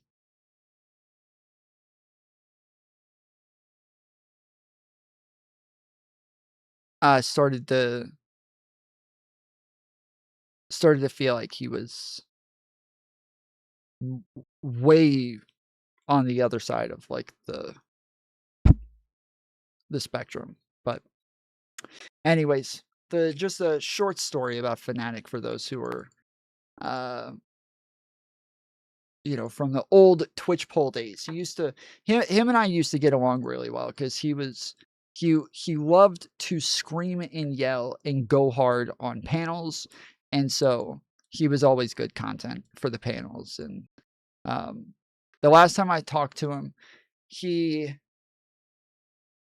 was debating a couple of people about the racist Bike Karen. You guys remember Bike Karen? A couple of black kids, black teenagers, stole a bike, a city bike from a white nurse lady who was pregnant, and all of the progressives called her racist and freaked out about it. And they were debating, I think Sick or somebody was debating with Fanatic, and I was like raging in the comment section. And so then I came on and argued with him about the whole thing.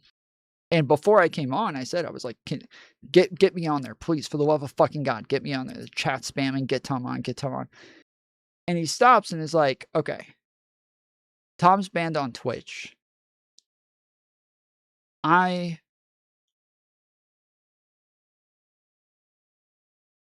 can't have him on my channel. So, but because it's Tom is good faith.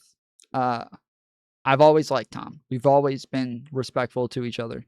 So, I'm going to go ahead and I'm going to end my stream on Twitch.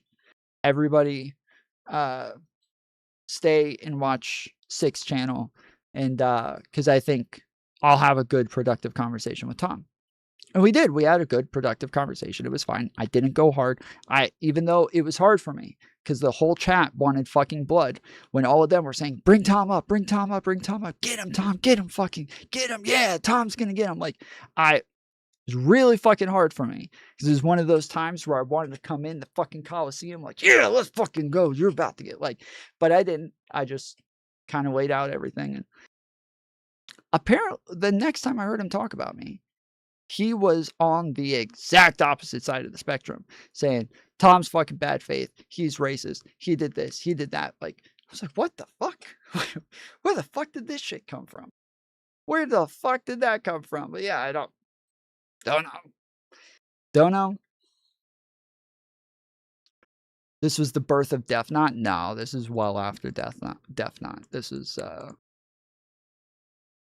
was while I was still a young, struggling artist.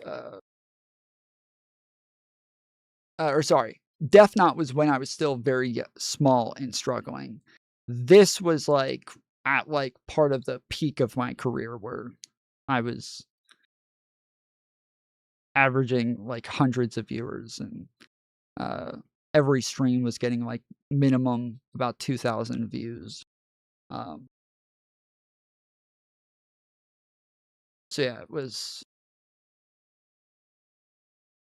well after Death Knot. But he does this. Now, if all of this was so fraudulent, how does the man go 75 years of his life? 20 minutes left on the clock, guys. If we want stream to continue, we got to get $20 in. 20 minutes, $20. Otherwise, I get off and I play video games. If you guys don't know how this works, for the very first 3 hours, I stream, no problemo. Oh, wait. No. I'm sorry. I'm so sorry.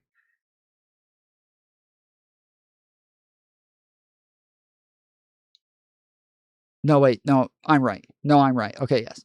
After the first 3 hours, we have to hit $25 in the first 3 hours. If we hit $25 in the first 3 hours, so you get first 3 for free.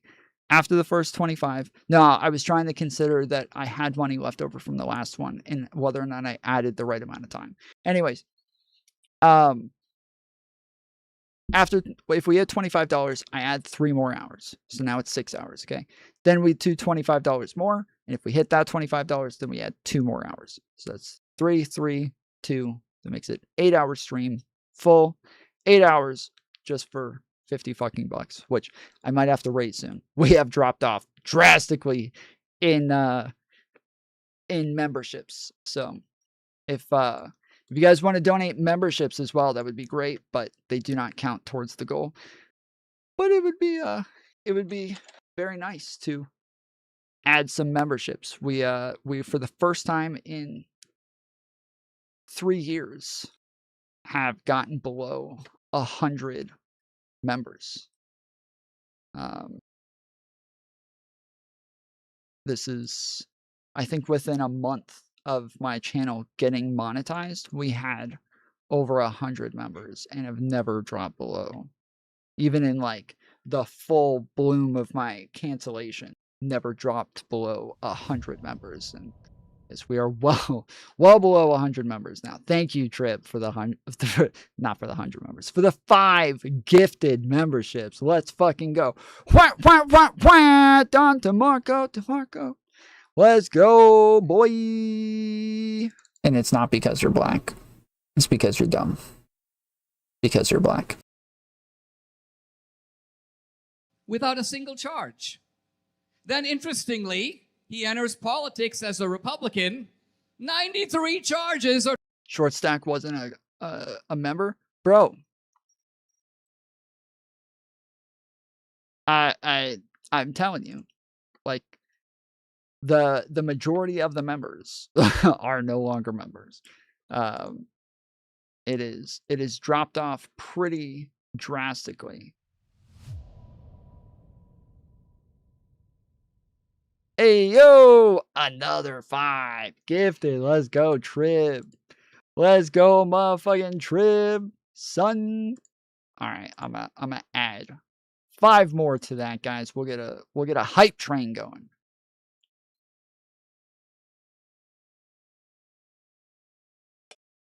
$5 gifted. $5 a month. Let's go. Wah, wah, wah, wah. Damn, Small Fry got one? That is a little crazy that Small Fry just got one. Small Fry didn't have a membership? My heart is hurt. My heart is hurt right now that Small Fry didn't even have a membership. Whoa. Whoa, whoa, whoa. 15 gifted memberships. Let's fucking go. You might not have his accepted on.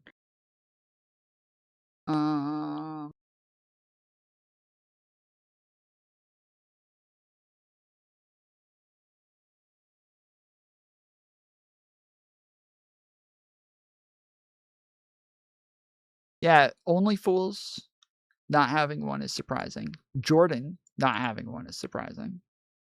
I'm calling out all the people who did not have their fucking membership. Breadbox not having one. Oh, no, wait, Breadbox had one. Okay, never mind. Only Fools and Jordan and Small Fry. Out of the 15,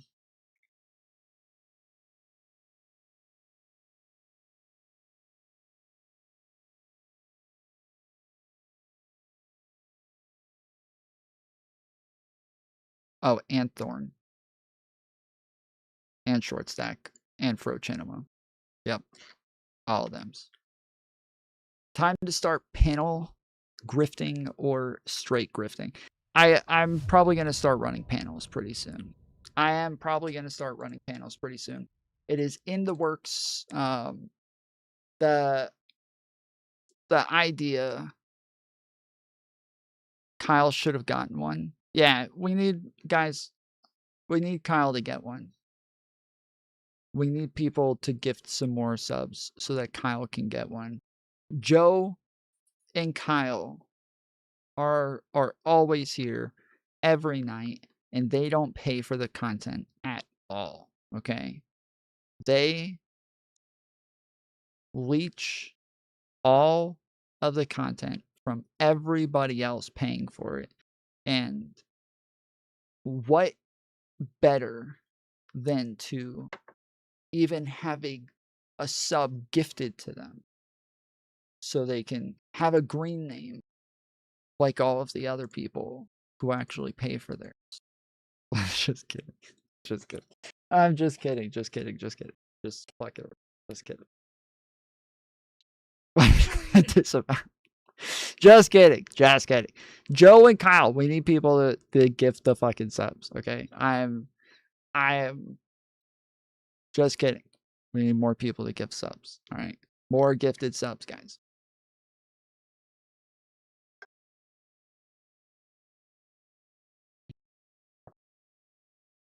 Dropped on his head.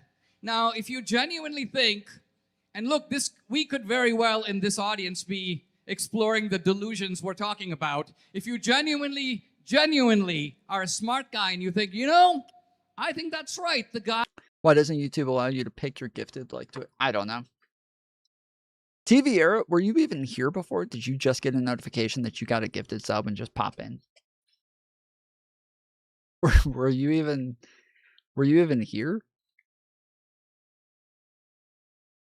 I don't think I saw you until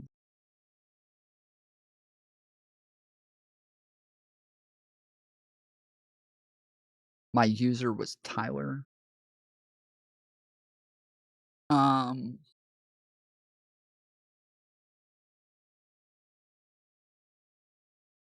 No, I meant in the chat. No. I recognize your profile picture, so I know that you've been in the chat before. I meant in the chat. Were you even, because your first message was thank you, Trib. So yeah, I know you've been here. Yeah, I was here watching. Okay. I was squeaky clean for 75 years. Then he became a habitual criminal and well, anyways, we still got $20 to go. If how about this? Look, if we get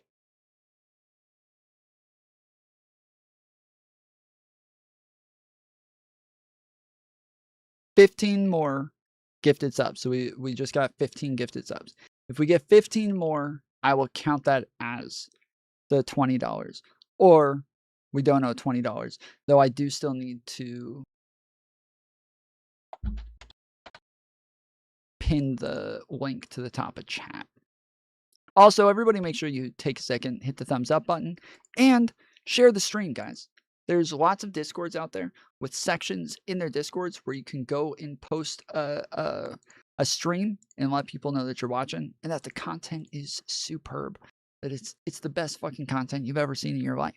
There's places for you to tell people that the smartest guy that I have ever listened to is reviewing a debate between Destiny and Dinesh D'Souza right here, right meow. And he spends 90% of the time talking instead of actually reviewing it, which means even if you've seen it, you're getting brand new content.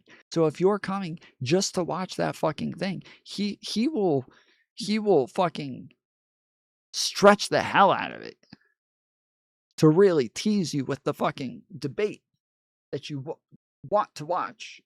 And instead of letting you watch it, he will sit there and talk forever and keep pausing it. It's amazing. It's so good. Go find somewhere real quick. Everybody, if every single person takes a second to go find somewhere to post in my server, if you don't know, in my server, we have a section called Shill Streaming Content because we want to help out small streamers, always trying to help out others. And so we have a section here just for people to post their content. and lots of content creators do. We got Keldoge, we got Raging Tomato, Grid One Motorsports, Powdered Dusty, KOE Nation. There's lots of content creators in here who post their stuff, and so you can post your streams, you can post your videos, and lots of servers have a section like this. Also, right now we're at 966 members in the Discord. Once we get to 1,000, we're doing a movie night. We do a movie night once we get to every 100 members. We have been stuck at 960 something for a couple months now, okay? We need more people to join the Discord, all right? Especially liberals. The Discord is being taken over by the fucking conservatives and by the conspiracy theorists. We cannot let them win, guys, all right? When we go into the general, it is almost always a bunch of fucking conspiracy theorists, theorizing conservatives who are all droning on and talking about insanity. And so we need more libs in the Discord, okay? And we need people active in the Discord as well. So especially using the VC. If you guys haven't been using the VC, make sure you join the community VC. Just hang out there and chat with other people, have some debates. Committed 93 offenses, warranting the guy being jailed. Yes, every single person, take a second, share the stream, or send $5, or gift a membership. Jailed for life, a guy who just happens to have been the president of the United States and on the verge of being reelected a second time, but you don't have to worry about that if you can put him away. And this doesn't raise any issues of political targeting, Stalinism, find me the man and I'll find you the crime. If you genuinely don't think any of that is at issue, then we are at a little bit of an intellectual breakdown here. So this isn't an intellectual breakdown. This is a bad conversation about politics with your family at Thanksgiving. There has to be a better factual analysis than, isn't it weird? Isn't it weird that, so the 34 felonies that he was charged with and convicted of in New York State, he did those. For the Mar-a-Lago documents case, this is the thing, he couldn't have possibly been charged with a crime like this before having a security clearance or being in a job with security clearance because he wouldn't have had access to these documents. So for the Mar-a-Lago case, he took classified material from the White House, stored it in an area where classified material is now to be kept. Yep. He showed other people some of that classified material, and then he resisted efforts from NARA and the FBI to retrieve said material, and he was directing his employees to hide it and lie to the FBI when they were requesting information about this material. This is incredibly unique. The first part of that is true, and all the rest of it is not true. Which part of it was not true? The first part of it, that he took the documents, is true. The second question is, how does a president who takes his own documents, which he has the plenary power to declassify, how does he... Short Bus seems like it gets more new subs than Horizontal. Maybe they are hate watchers, though. I don't know. I also wonder if a lot of them are bots, though. Like, one of the problems with Short Bus is that it doesn't transfer into viewers of live streams. Like, at first I would do a horizontal for like the first 2 hours of stream and then do the other 6 hours just here. So I would multi-stream. I would do the full 8 hours here on the horizontal, but do the first 2 hours on vertical. And I would get 200 to 300 average viewers on the vertical, and then say, all right, guys, we're moving to just horizontal. So everybody head over to the other one. And they wouldn't. They never would head over. My subs went from, I think they were at 5,000 to, what are we at, 13,000?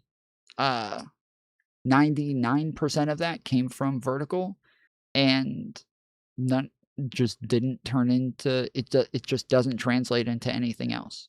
It doesn't translate into video watchers. It doesn't translate into regular live stream watchers. It doesn't translate into, Twitter followers. It doesn't translate into short stream like it does, shorts videos. Watch it like it doesn't translate. It just does not translate. I just start to wonder if they're fucking bots, and I stopped doing it altogether because it drastically changes my stats to where I actually can't keep track of how I'm actually doing in a real way because I don't feel like any of that is real. So prima facie violate the law, especially when you consider that pretty much every other president, going back to Nixon, had documents. Mike Pence had documents. Joe Biden had documents in his garage, including a bunch sitting in his car. So they always use this argument, and it's a horrible argument because when they were asked for those documents back, none of them refused to give them back. None of them lied about having them, and none of them like refused to cooperate. That is the difference. So this is not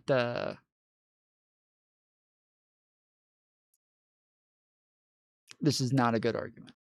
Documents were fully exposed. There were documents at the Penn Biden Center accessible to everyone. And yet the guy who looks into it goes, I don't think we should charge this guy because he's kind of forgetful and he won't really withstand trial because he tends not to. That is not what he said. That is not what they said. This is a lie. This is a blatant lie. I can go read you what the Durham report said. It did not say that that he couldn't withstand trial because because he's too forgetful. They said that they have no reason to believe that he did any of this maliciously. And then they explained that he is forgetful. They did say this, but they were saying that like it doesn't seem as though he lied about anything. It just seems as though he's old and forgetful. That's all they said. They said that he had trouble answering some of the questions, but that this didn't seem to be malicious. It just seems as though he's old and forgetful. That's it. And the conservative media turned around and said, they said that he was too old and forgetful to withstand trial. Is not at all what they said. Remember things. I mean, since when does somebody get a pass from a serious offense because they... And if anybody here disagrees with that, I'd be happy to pull up the report and show it to you. Dinesh is a fucking liar. He is a fucking liar. They don't have a very good memory of the stuff that they manifestly did. So when you suddenly develop this kind of selective aggression, Trump has done all these things, 1, 2, 3, 4, 5, and you conveniently forget that presidents have routinely taken their own stuff. Then again, I have to say that this looks to me quite clearly a case of isolating Trump. I mean, the way we know... Well, here, real quick, just on this, because you... Yes, I was about to say, Destiny, please do not allow him to go to another fucking point before you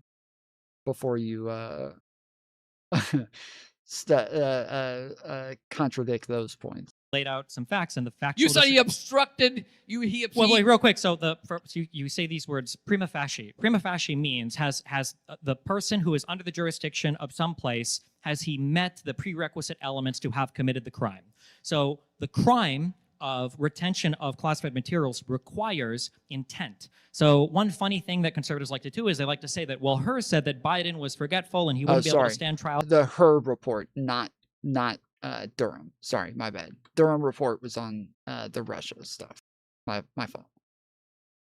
Because of his forgetfulness. That's not true. What Herr was speaking to when he was speaking of Biden's state of mind was that he probably forgot that he had these documents here or that he was storing these things. The crime that speaks, the federal statutes that talk about the retention of classified material that makes it a crime is knowing that you actually have them. That's why when Biden contacted the FBI and said, hey, we have classified documents here, we think you guys should come and grab them, they weren't convicted or charged with any crimes because it seems like they weren't trying to intentionally store classified material, as opposed to Donald Trump, who was showing documents to people, and you say, well, they were his, right? Why did he say twice, I could have unclassified these, or I could have declassified these, but I didn't. And also, as a second quick thing, the president does not have plenary authority for declassification of everything, especially when it comes to the Department of Energy, which has nuclear secrets, especially when you're talking about TSSCI, SAP, separate access programs, or special access programs that are part of our nuclear secrets that Donald Trump was keeping at Mar-a-Lago. So even that he couldn't have declassified on his own. Here's the problem.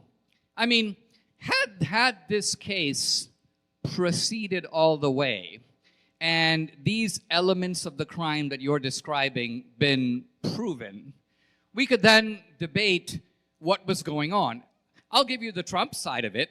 I took these documents. I was contacted by the National Archives, NARA, I guess it's called, about the fact you need to give some of these documents back. What does some mean here? Trump is like, some of them may be mine, some of them... Okay, does it take a year, over a year, to figure that out?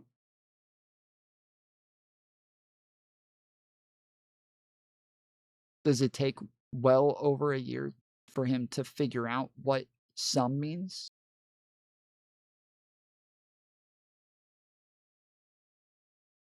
I may have to return. And so a process now begins of bargaining back and forth. At one point, the FBI comes to Mar-a-Lago. Remember, Mar-a-Lago is a protected facility. Comes to Mar-a-Lago and puts a padlock on the storage facility where the documents are held. So what are we dealing with here? We're dealing... Wait, hold on. Didn't the padlock come after the FBI raid?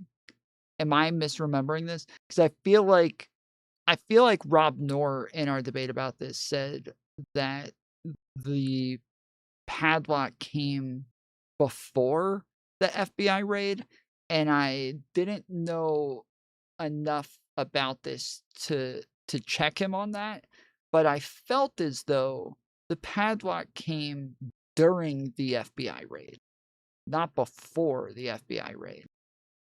And Rob always says, oh, there were FBI agents who disagreed with whether or not they should raid the FBI or Trump's house over these things, and they felt like this was too far of an escalation too quickly, and they could have gotten it back faster otherwise because they had already put a padlock on and talked to him about it and blah blah blah. And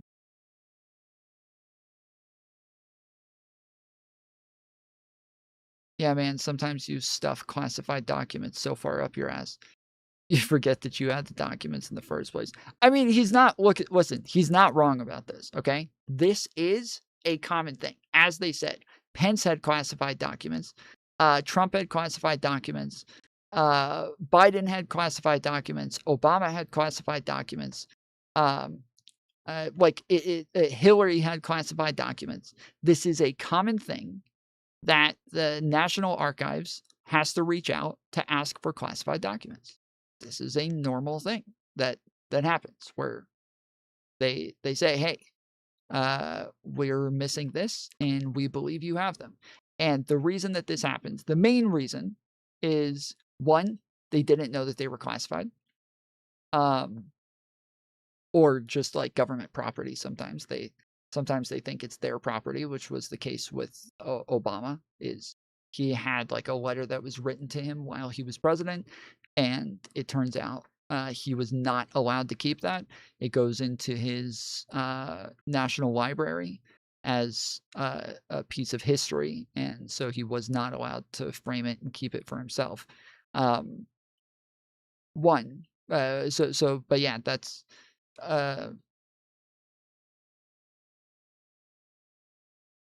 that part, that one was a little bit different. But yes, also lots of times when they're working and they have to go and take trips, or they have to go home for a while, or they're on vacation for a little bit, Trump goes to Mar-a-Lago all the time. Biden went to his home in was it Delaware or whatever, wherever he lived? I don't remember. But anyways, Biden went home a lot. Like if you're going out and doing other shit, it's not like you just stop working.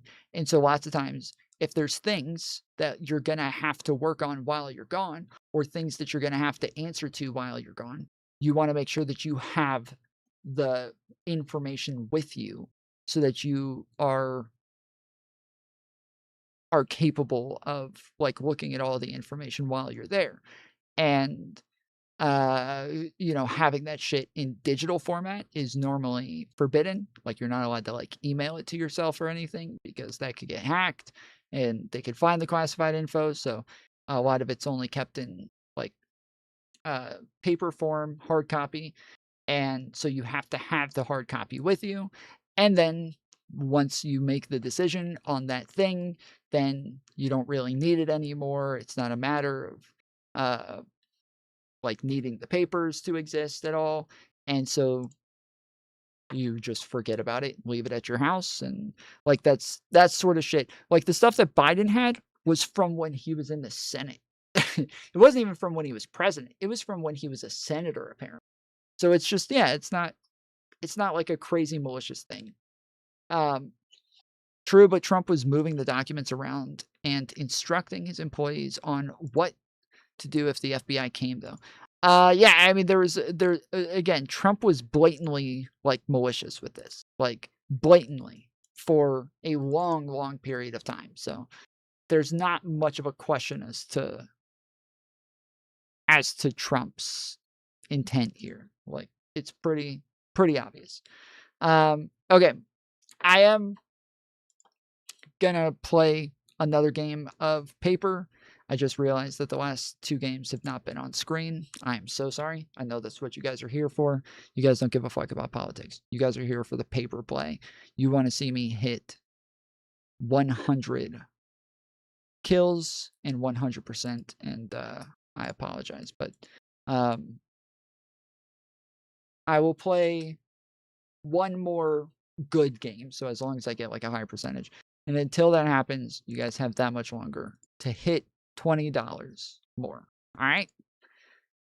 And I'm doing this because I love you. That's why. I'm giving more time because of how much I love you guys. That I want to make sure you get your best chance at extending the clock. All right? Joe Byron. Joe Byron. Joe Byron.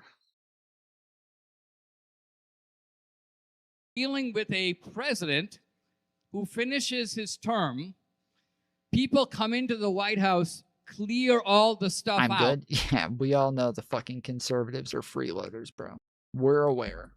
Where are they going to move it? They move it, not surprisingly, to the residence, Mar-a-Lago. And then begins this process of negotiating over these documents. If you're saying based upon the fact that you think that laws were broken, I would say, what? Because Destiny thinks that the president broke the law, we should lock him up? No.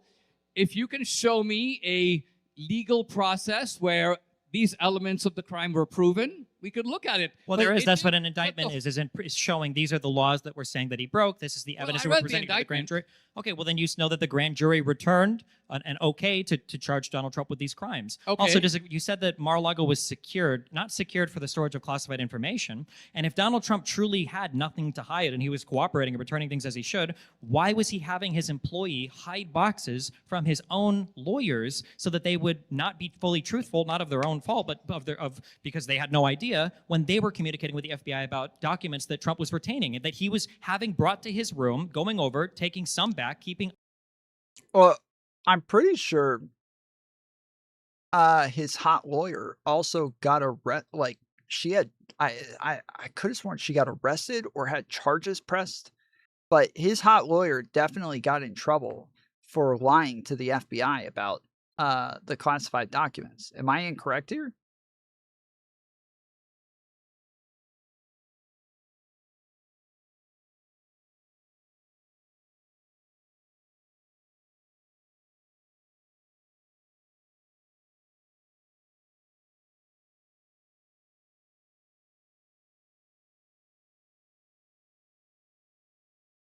Didn't the hot lawyer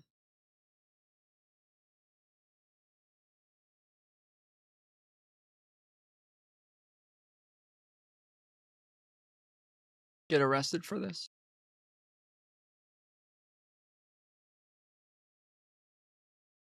Hello?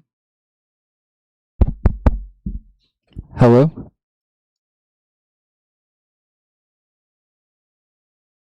Hello? Chat? What's the hot lawyer's name again?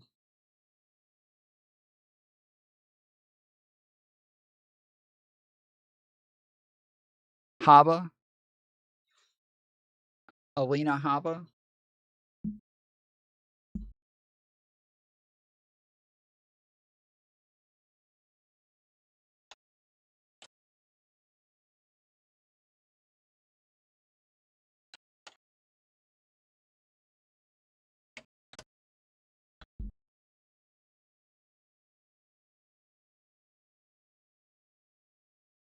No, Alina Haba, Donald Trump's former lawyer, has not been arrested, but she did resign as the acting U.S. attorney for New Jersey in December of 2025 after courts ruled her appointment was unlawful, leading to speculation and a political dispute. Wait, what?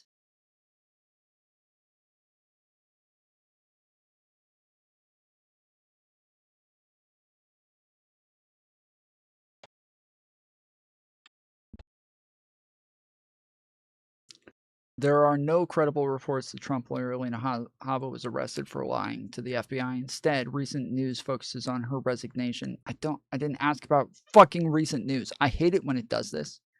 I hate it so much when it does this. I had a massive problem the other day when I was trying to figure out why Abrego Garcia was released from jail the first time, and every single thing I kept saying, why was he released from jail in Tennessee? And it would be like, Abrego Garcia was not released from jail in Tennessee. He was released from jail in Virginia after the court ruled that the DHS was negligent in giving him a deportation order. It's like that. That's why I didn't ask about fucking Virginia, bitches. I asked about fucking Tennessee. I want to know about Tennessee. But it kept saying he was not released from jail from Tennessee. He was released from jail for... Shut the fuck up. I didn't... Like, you're just giving me what happened yesterday. I'm not asking about yesterday. I'm asking about 3 months ago. What the fuck?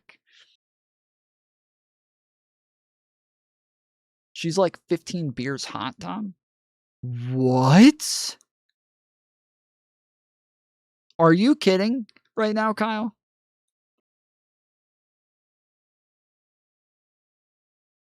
Kyle, are you joking?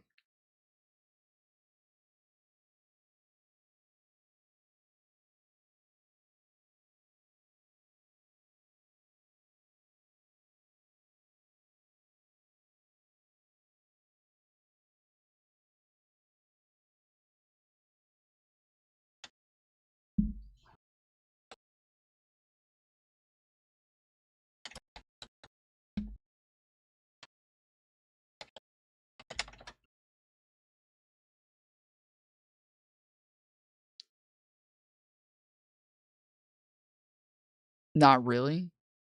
Okay, hold on. Bro. Alina Haba is objectively a babe. No beers in. Alina Haba is a babe. Negative 15 beers in, bro.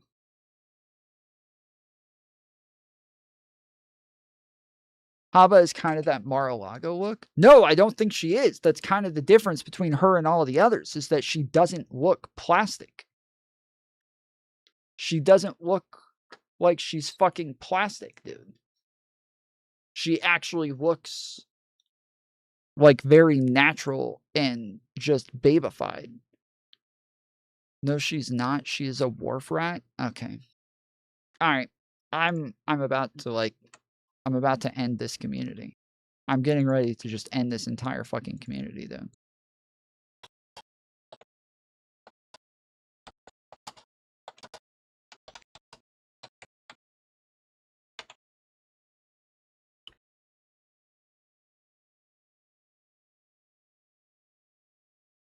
All right. The poll is in chat. The question is yes or no. Is Alina Habba a total babe? Okay? Don't fuck with me. All right? This is not a meme. This is not a meme. This is not time to meme on the poll. All right? This is not the time, chat. This is not the day. Do not fuck with me. Do not fuck with me on this. I will lose all confidence in you guys' ability to goon if you guys sit here and act like she is not a fucking babe. I will lose all confidence in the community that I've built here that is purely based on gooning.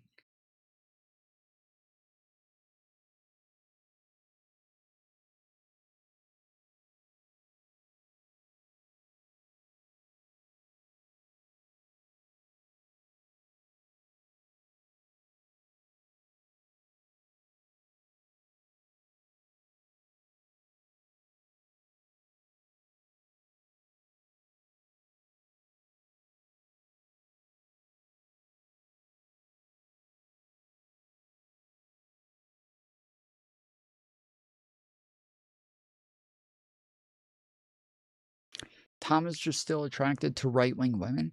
I'm attracted to attractive women. What the fuck? She's no Mila Kunis. I would take Alina Habba over Mila Kunis. Like, we got both of them, like, at, the same age, around the same time. Yeah. Alina Habba, all day.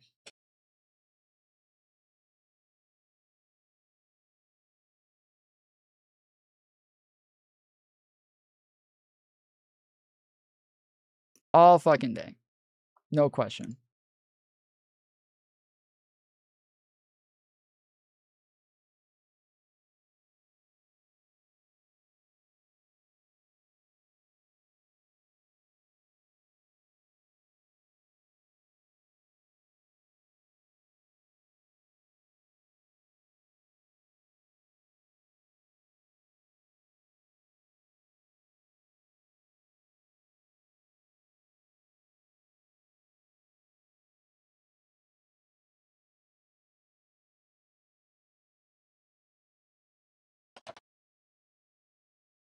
Why did it do that?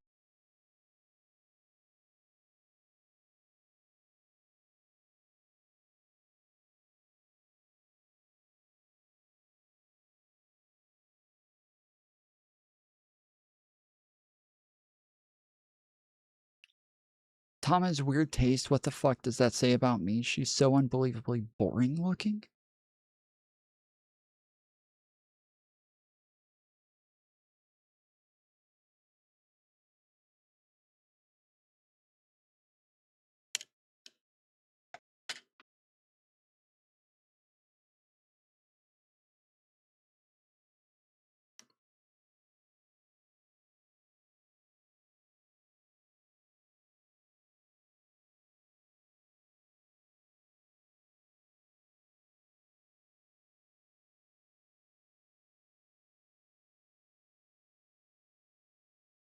I would say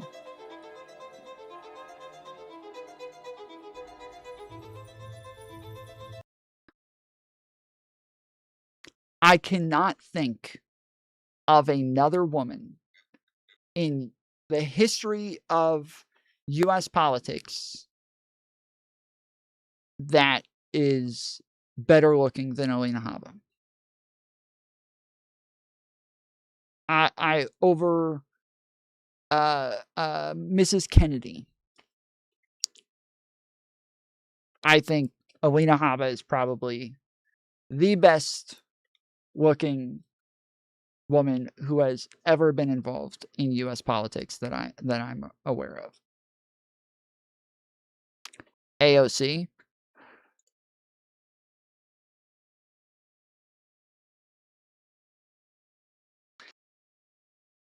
Not even close.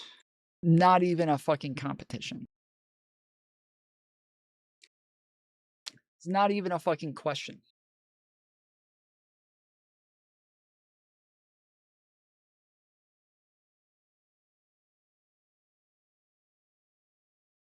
It's okay to have an opinion, Tom. It's just this one is dead wrong. She's boring. What the fuck? What do you mean boring? She has like very pretty, like sparkling eyes. She's got very nice what do you call it? I keep wanting to say composure, but that's not the right word. Like color skin. What's the word I'm looking for?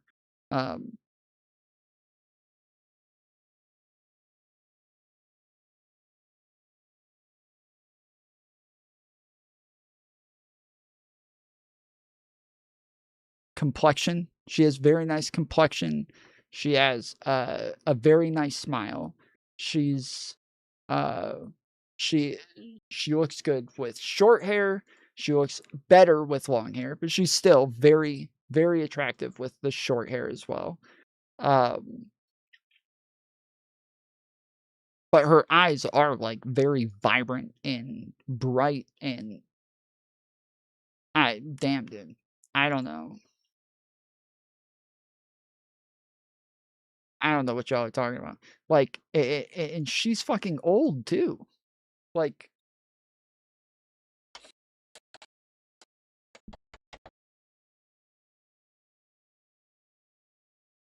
this is her. Oh wait, this is her daughter, or is this her when she was younger? Oh no, this is even her recently.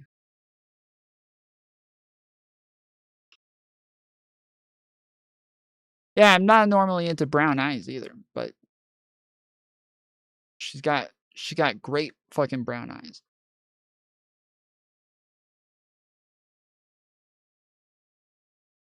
I'm sorry, dude. I don't know what the fuck is wrong with you people. I know I'm fairly certain you guys are trolling me, and it's going to ruin this community. You guys are going to be very upset when I just never come back because I have no faith in you guys anymore.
Wait, the three faces of Alina Hava?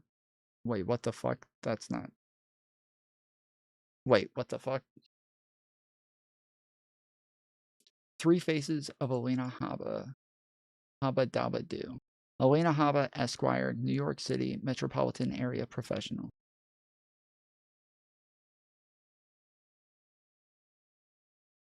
That's not the same person. That's not the same person. There's nothing the same. The shape of the face isn't the same. Shape of the nose isn't the same. The eyes aren't the same. The eyebrows aren't the same. The forehead's not the same. The chin's not the same. Like the that what that is her. That is not her. Shut the fuck up. That is not her. All right. I was gonna stay on longer, but I'm not staying on. You guys are gay.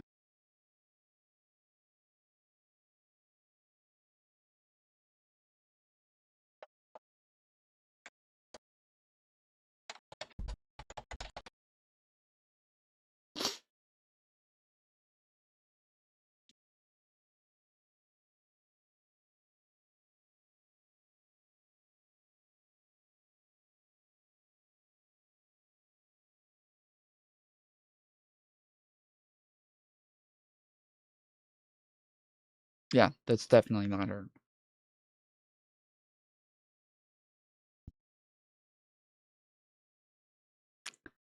Why is he cock blocking us from Mila? Because Mila's boring.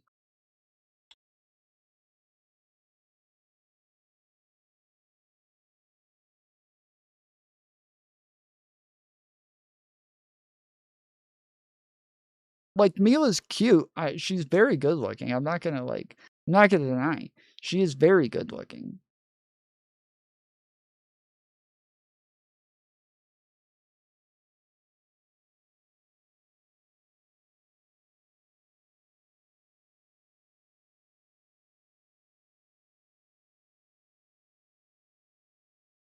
I just think Alina Haba is better looking than Mila.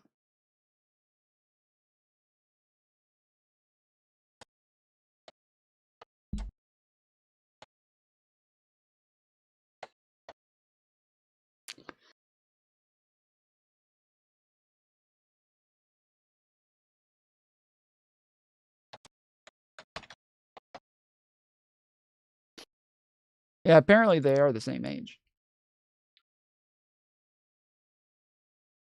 Mila does look younger.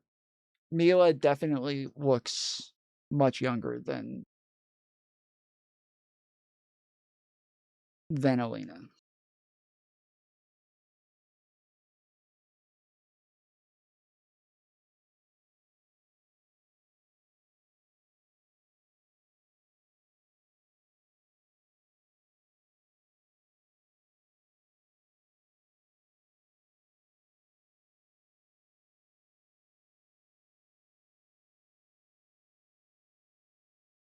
Okay, now don't get crazy, Tom.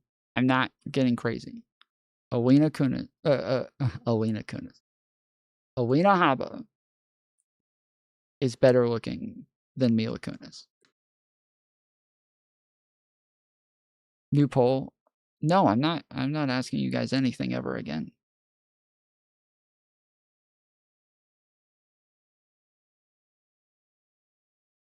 Tom, would you date Ilhan Omar if her brother allowed it? Ilhan Omar's cute. One thing though that I do think I fall into sometimes with Muslim women is sometimes they wear the head things or the things that like only show their faces. And sometimes I think they are gorgeous, dude. I think they are such fucking babes. And then they take it off. And then I'm like, "Oh, wait. They are not as good looking as they looked like it a minute ago. Shit. They look totally different now." They were not married. We went over this the last time. I thought that they were as well, but yeah, it turns out that is not true.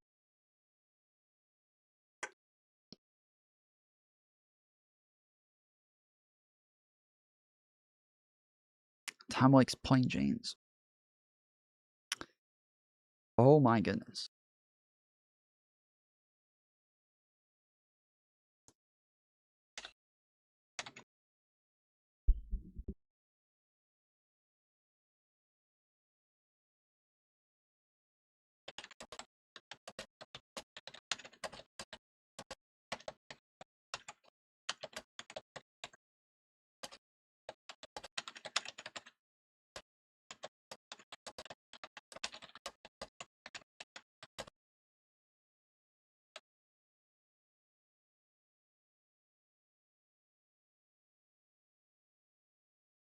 I'm blanking on a word here. I was going to say reform my faith in humanity, but I don't think reform is the right word there.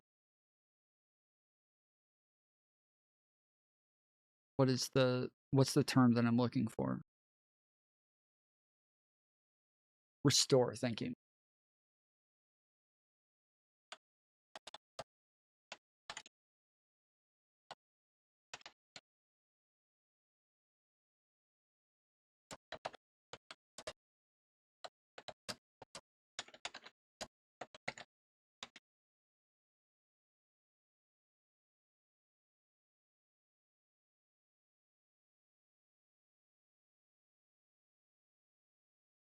Fuck, you can't put a picture and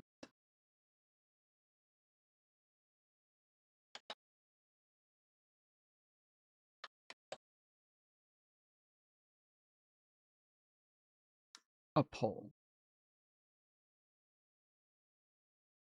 Yes, I'll put the picture below.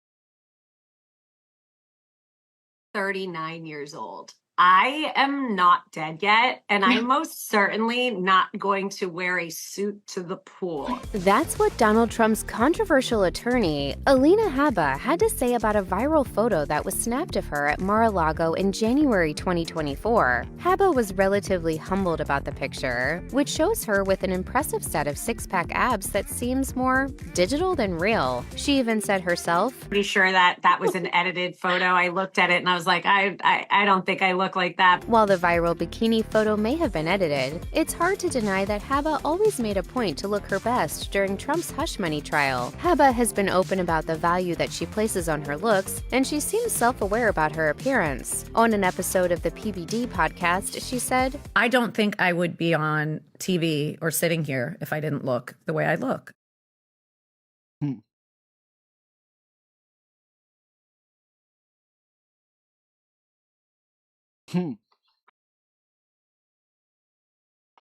Interesting.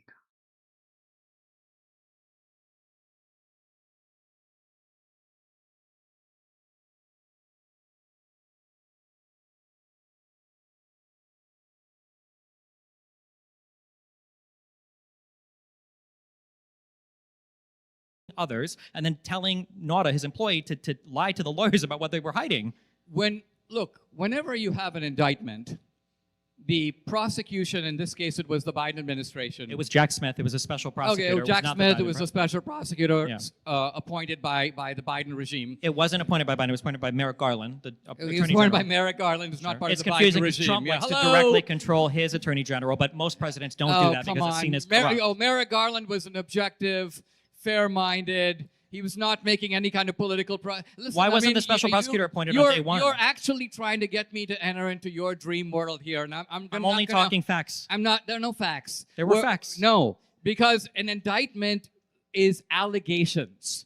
Unless the indictment is presented in court, the other side gets to fight back. It's like if I were to take any indictment and read it, and then I think, oh, the guy obviously did it because he did this, he bought a gun, this and that. I haven't read the counterpoints. I haven't seen the cross-examination. It hasn't gone to court. But if you accept all the claims in the indictment as, quote, factually true and consider that there's no other side of the matter, then it's easy to go, I got the facts. So then wouldn't it be easy for you to just say, you know, if everything in the indictment is true, Donald Trump would be guilty of those crimes rather than try to make excuses for what was in the indictment? Because there's another weird game that I notice the conservatives play where conservatives will do this thing where they'll defend a thing, and then after they've defended the thing, they'll say that the thing that they were defending is indefensible, but if it did happen, they give justifications for it anyway. Why not just say, well, I don't believe what's in the indictment, even though you say that they're just allegations. They're not. You have to show evidence to a grand jury to say. Wasted Design tipped $5. Farts. Also, I got a wired headset. Ooh. Yeah, I think Mantis just got another headset as well. Like I'm telling you, the headset that I got, okay? This is a cheap headset. This is like in your country, it's like a $35, $45 headset, okay? This is Tom, can you loan me $15? I literally just loaned I think $20 out today to someone. So, but these are Turtle Beach headphones. These made all the difference in the world to my game. Like, truly. I can hear everyone everywhere. And like the games that I played today, I was playing on a team with 3 girls. And we were all in a room hiding. And I kept going, okay, hold on, quiet. They're coming in. They're coming in. And they're like, what? Hold on. And I was like, they're coming. Bah, bah, bah, bah, bah, bah, bah. And like they kept saying, how do you know they're coming before they fucking walk in the door? And I'm like, because I can hear them. Just shut up. Like, quiet. Let me listen so I can hear them. Okay, there's somebody right behind the building. They're on the other side. Just hold on a second. They'll come out in a second. Or hold on. They're on the other side. We got to go get them. We got to go get them. And like, wherever the fuck they are, I can hear them.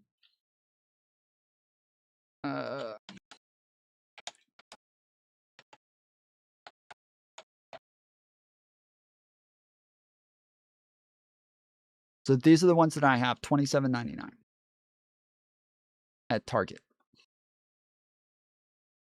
You could probably get them for super cheap on eBay. Yeah, there's $19.99 on eBay.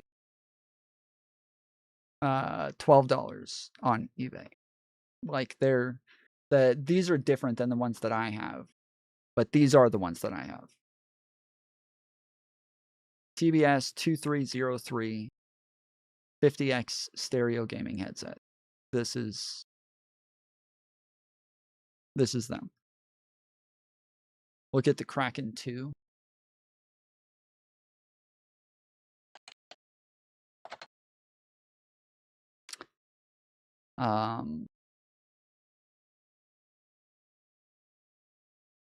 They're cute. These are more what's the guy's name? Joven? These are more Jovens. Style, not really my thing. I don't do the cat ears. But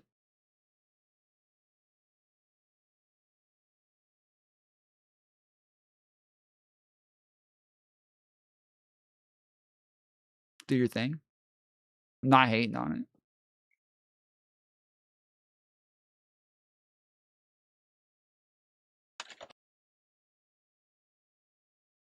Isn't that his name? Joven?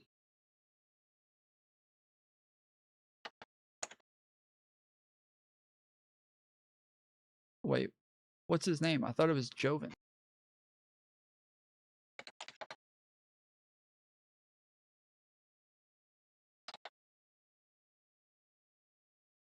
Yeah, here he is.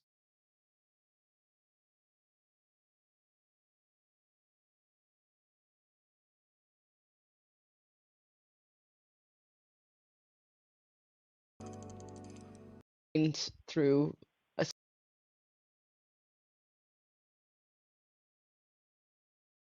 It's Jovan. Not Jola. Shut the fuck up.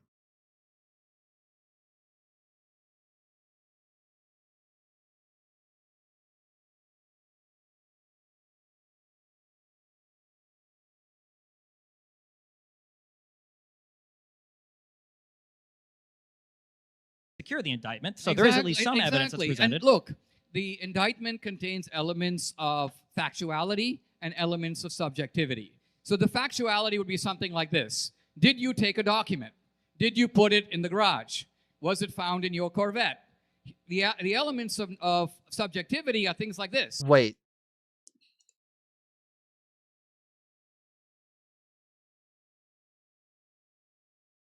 The objectivity is the questions that are being asked? Were you authorized to take it? Even if you were not authorized to take it, did you follow the procedures to return it?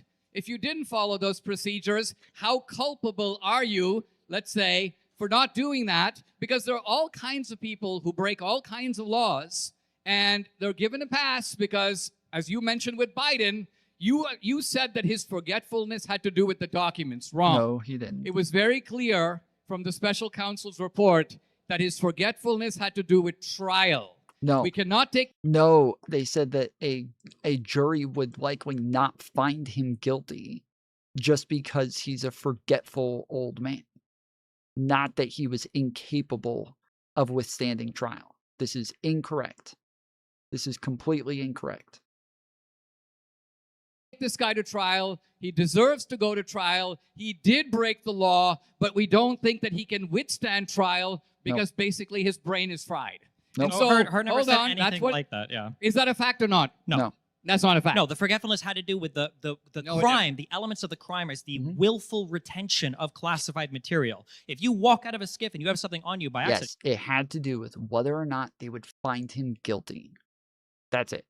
It had to do with whether or not they would find him guilty, not with whether or not he could withstand trial. you might get fired, depending on your job. You'll definitely get fired. But to charge you with a crime, you need intent. Now, for every single element that you described there, well, you'd have to take them and you'd have to know that you didn't follow the right procedure. An example for showing that subjective argument might be Donald Trump showing something to somebody saying, I should have declassified this, but I didn't. Don't look too closely. That would be an example of like a subjective thing where, sounds like he maybe didn't have the authority to do that. Also, Well, the SAP level classified stuff he had from the Department of Energy, he could have never on his own declassified, and he didn't go through any proper procedures there. And I think one of the most telling things, this is subjective evaluation, one of the most telling things is that Donald Trump never denied the behavior. He never said he didn't do a thing. Instead, all the conservatives started to switch to psychic declassification as the reason why Trump could actually take anything he wanted out of the White House. Yeah. No. Yes. Look, you have this. Yes. They never denied.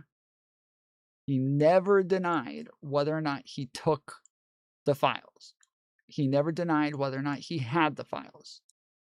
Everybody just started making excuses for why he was allowed to have them. That's it. That is all that they did. They never made the case that he didn't have them. They made the case that he was allowed to have them. And Trump said, all I have to do is think that something is declassified and it is therefore declassified. That is a literal argument that Donald Trump made. Okay? That is an actual factual. Otto style of mixing elements of truth with elements of pure garbage. Wait, what was the one thing? Wait, what was the one thing I just said that was pure garbage? That I'll wasn't tell you. true. So Biden started taking classified documents when he was in the Senate. Okay? No one even thinks that Biden was non-compos mentis then. So according to you, the special prosecutor didn't bring charges not because Biden is gone now, but because he was gone before. And I'm saying, was he gone in the 80s? Was Biden mentally gone in the 90s when he took those documents? Why not prosecute him for those? But quite clearly, the special counsel was not talking about Biden's mind in 1995. He was talking about Biden's mind today. No, it doesn't have to do about being forgetful or competent in trial. It has to do with did you you are willingly misstating did why you Biden willingly got off take the hook, pretending that it was an objective, fair-minded decision by a neutral guy.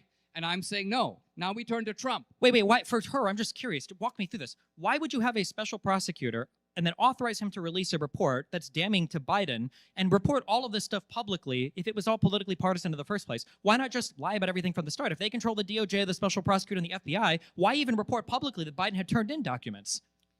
Well, the scandal of Biden's documents. This is how they move the goalposts. This is just like, when they initially say like, oh, he didn't do, this didn't happen, but also if it did happen, like, it's okay. This is the same exact thing. The Donald Trump's entire, all of his criminal charges were a hoax and a sham, but also, they proved that he didn't do it. And prove that he was innocent. Wait, okay. So the whole thing was there just to prove or just to stop him from winning the presidency. Yes. But they found him guilty and didn't convict him and didn't sentence him after they convicted him. Yep. Okay. And that's how we know that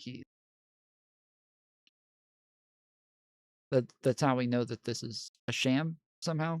Like the goalposts are always moved.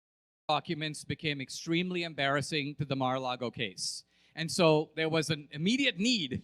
Okay, we now have to cover for our guy to make it seem like the other guy is the only guy who did something wrong. No, why Hold report on, it at all? let me give you my theory, and then you tell me why it's wrong. So what does the DOJ do? They pick a guy in Delaware, nominally a Republican, but nevertheless he's under the thumb of the Biden DOJ. He's reporting to them. He has to ultimately survive their scrutiny. Merrick Garland is still in charge. And so this guy conveniently comes out, Biden, he did some bad things, but you know what? He's a little forgetful. We can't really go ahead. Anyway, what you do is Again, that's not true. Okay, we're going to have to pull this up.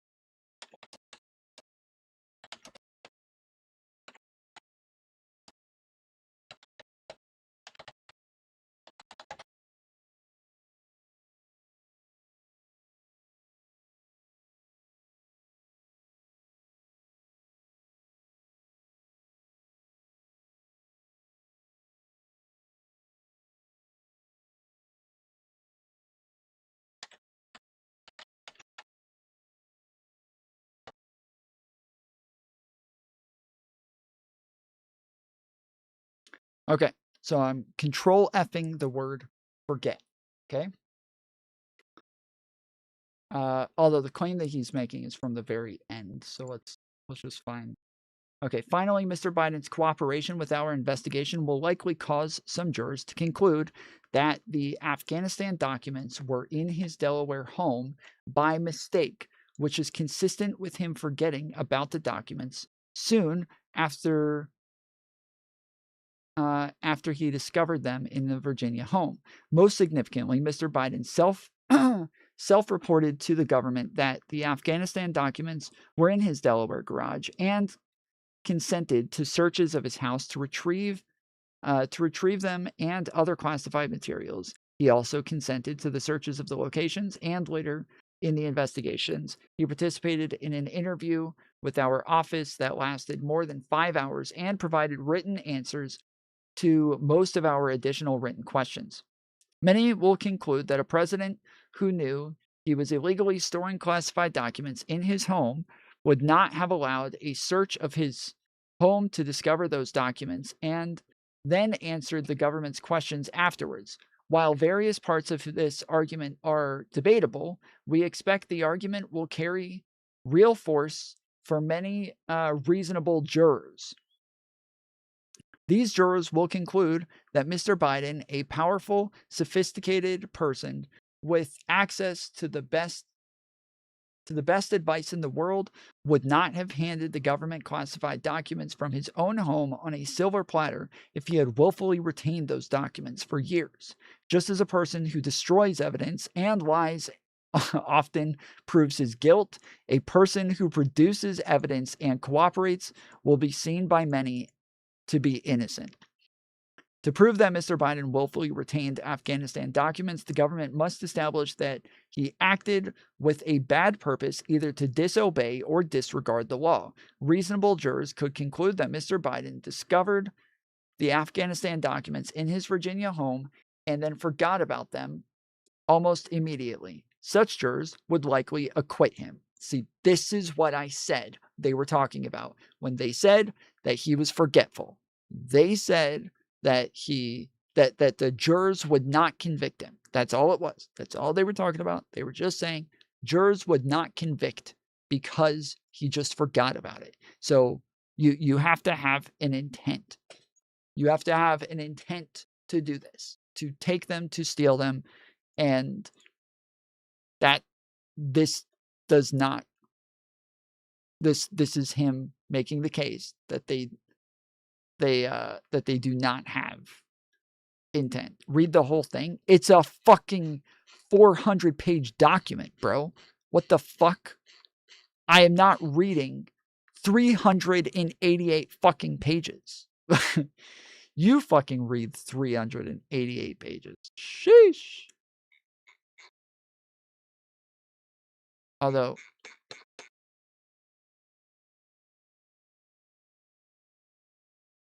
it won't go to the ones that I'm clicking on. What the fuck? Okay, the whole thing is frozen. I don't even know what page I was on.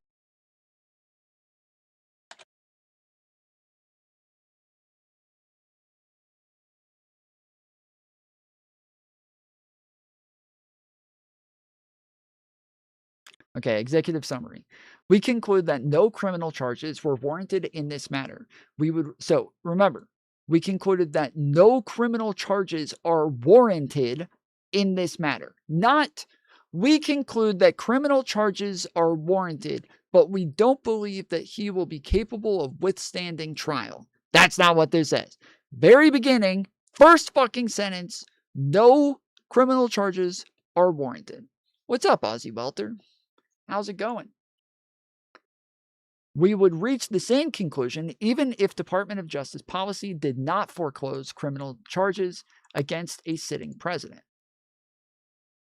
Our investigation uncovered evidence that President Biden willfully retained and disclosed classified materials after his vice presidency when he was a private citizen.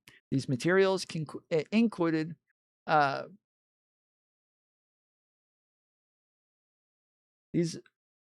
Sorry, this is so fucking small, but when I make... Oh, no. Okay, there we go.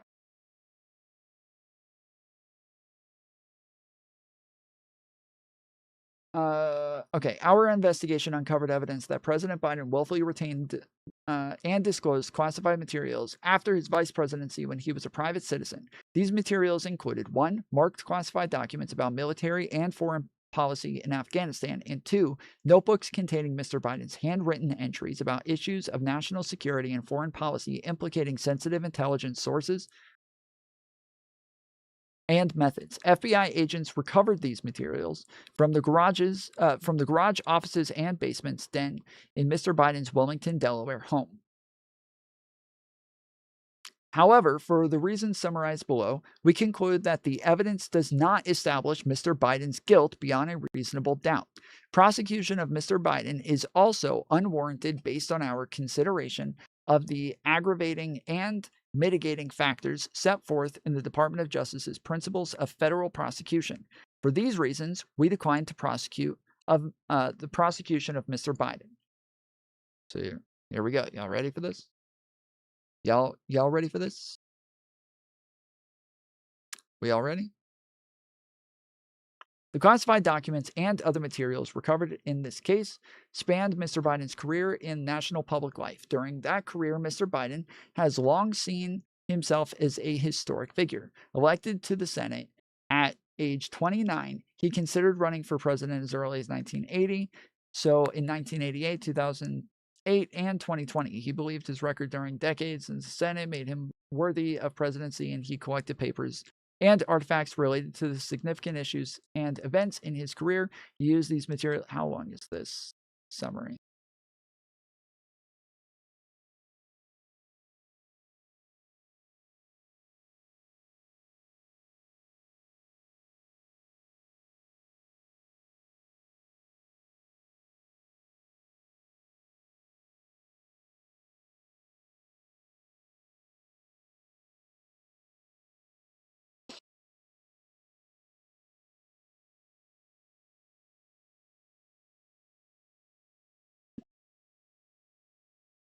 Okay, it's 14 pages. We'll read the last couple pages. Mr. Biden's ghostwriter and destruction of evidence. After learning of the special counsel's appointment in this matter, Mr. Biden's ghostwriter deleted the audio recordings he had created of his discussions with Mr. Biden during the writing Mr. Biden's 2017 memoir. The recording had significant evidentiary value. After telling the special counsel's office what he had done, the ghostwriter turned over his computer and external hard drive and consented to their search based on the FBI's analysis. It appears the FBI recovered all deleted audio files relating to the memoir, though portions of a few of the files appear to be missing. So this is an argument that I had with a lot of people when Destiny had deleted some stuff off of his hard drive, and a bunch of people were saying just the act of deleting it makes it to where he's like erased all of the files and they're automatically gone. And I was like, not necessarily. A lot of times, like, the FBI is able to get it still. Like, there's you have, normally most hard drives have your accessible hard drive and then a recovery point where it keeps like a certain amount of information so that you can recover to a certain point in time. I don't. I have taken that off of my hard drive because I have such a small, limited space on my hard drive to where I can't. But I would assume Destiny probably does. He has more money than I do. So, but yeah, so what? After they deleted the shit, apparently they were still able to recover it anyways.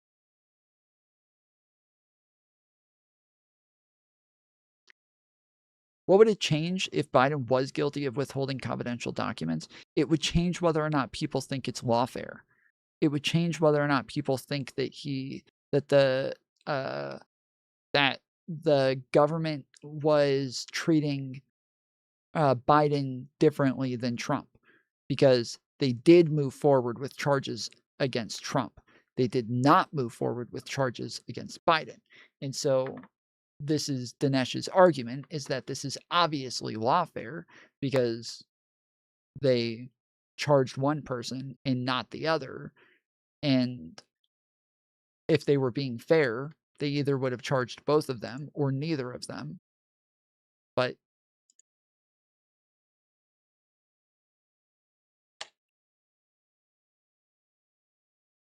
can you link this, please? Yes.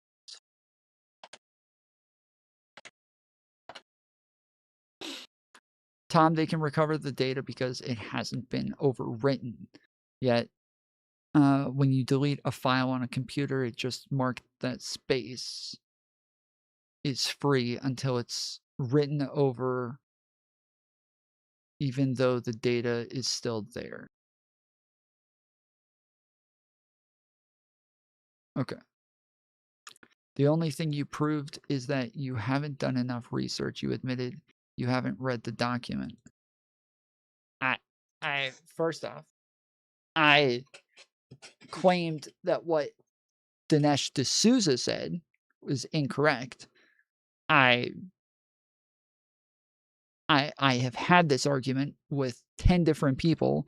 Each and every single one of them eventually concedes that this doesn't, that like the document, or this does not say that they didn't continue because he was incapable of withstanding trial. So until there's finally a person who shows where the fuck this says this, I can't prove a fucking negative, regardless of whether or not I've read the entire thing.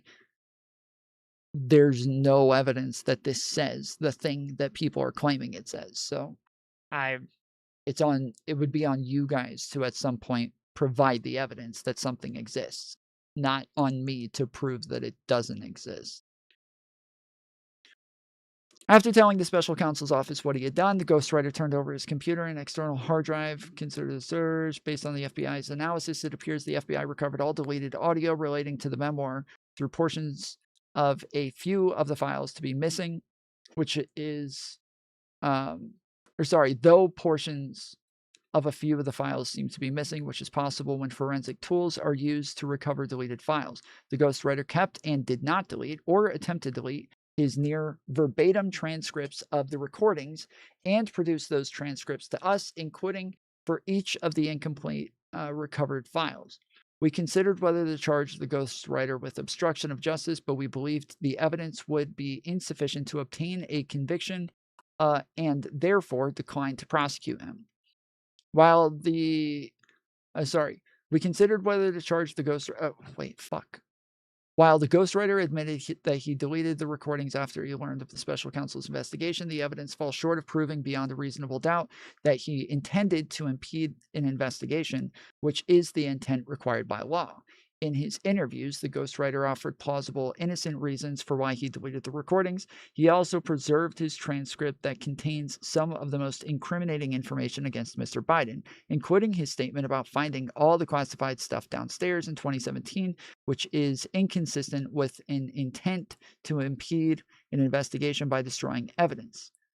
And the ghostwriter voluntarily produced to investigators his notes and the devices from which the recordings were recovered.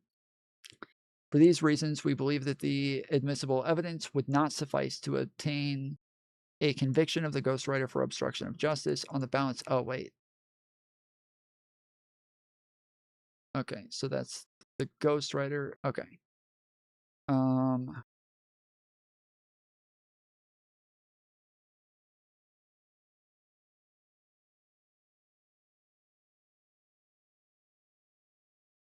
Sorry, I was trying to find the conclusion for Biden, and I ended up reading the conclusion for him.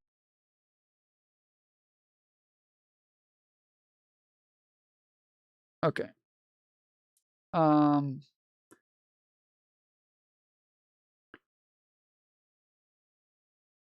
We have also evaluated all relevant considerations in aggravation and mitigation as outlined in the Justice Manual and determined that on balance, these factors do not support prosecution of Mr. Biden. Historically, after leaving office, many former presidents and vice presidents have knowingly taken home sensitive materials related to national security from their administration without being charged with crimes. The historical record is important context for judging whether and why to charge a former vice president and former president, as Mr. Biden would be when susceptible to prosecution for similar actions taken by several of his predecessors.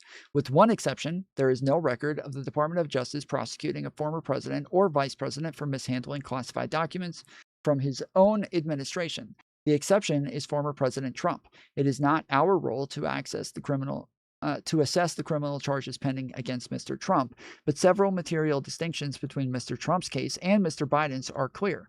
Unlike the evidence involving Mr. Biden, the allegations set forth in the indictment of Mr. Trump, if proven, would present serious aggravating facts. Most notably, after being given multiple chances to return classified documents and avoiding prosecution, Mr. Trump allegedly did the opposite. According to the indictment, he not only refused to return documents for many months, but he also obstructed justice by enlisting others to destroy evidence and then to lie about it. In contrast, Mr. Biden turned in classified documents to the National Archives, and the Department of Justice consented to the search of multiple locations, including his homes, sat for a voluntary interview, and in other ways cooperated with the investigation. In reaching our decision, we did not consider every circumstance in which criminal charges against a former president or vice president for mishandling classified information may be warranted. But on the facts of this case, the fundamental interests of society do not require criminal charges against Mr. Biden. For the additional reason, applying the principles of federal prosecution set forth in the Justice Manual, we decline prosecution. The practices of retaining classified material in unsecured locations and reading classified materials to one's ghostwriter present serious risks to national security, given the vulnerability of extraordinarily sensitive information to loss or compromise to America's adversaries. The department routinely highlights such risks when pursuing classified mishandling of prosecutions, but addressing those risks through criminal charges, the only means available to this office, is not the proper remedy here.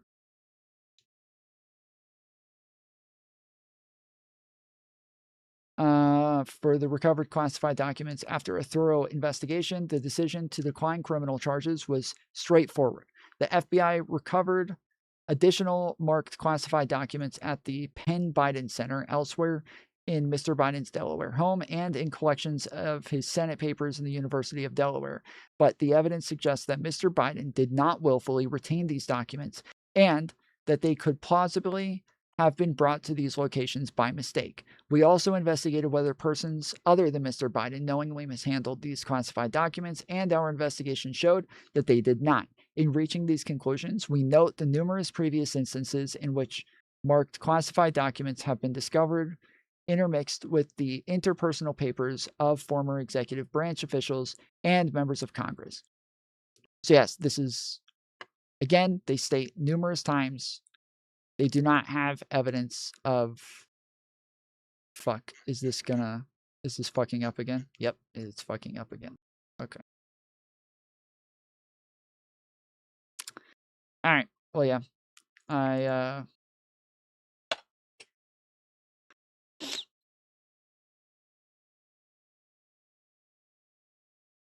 think you get it. So.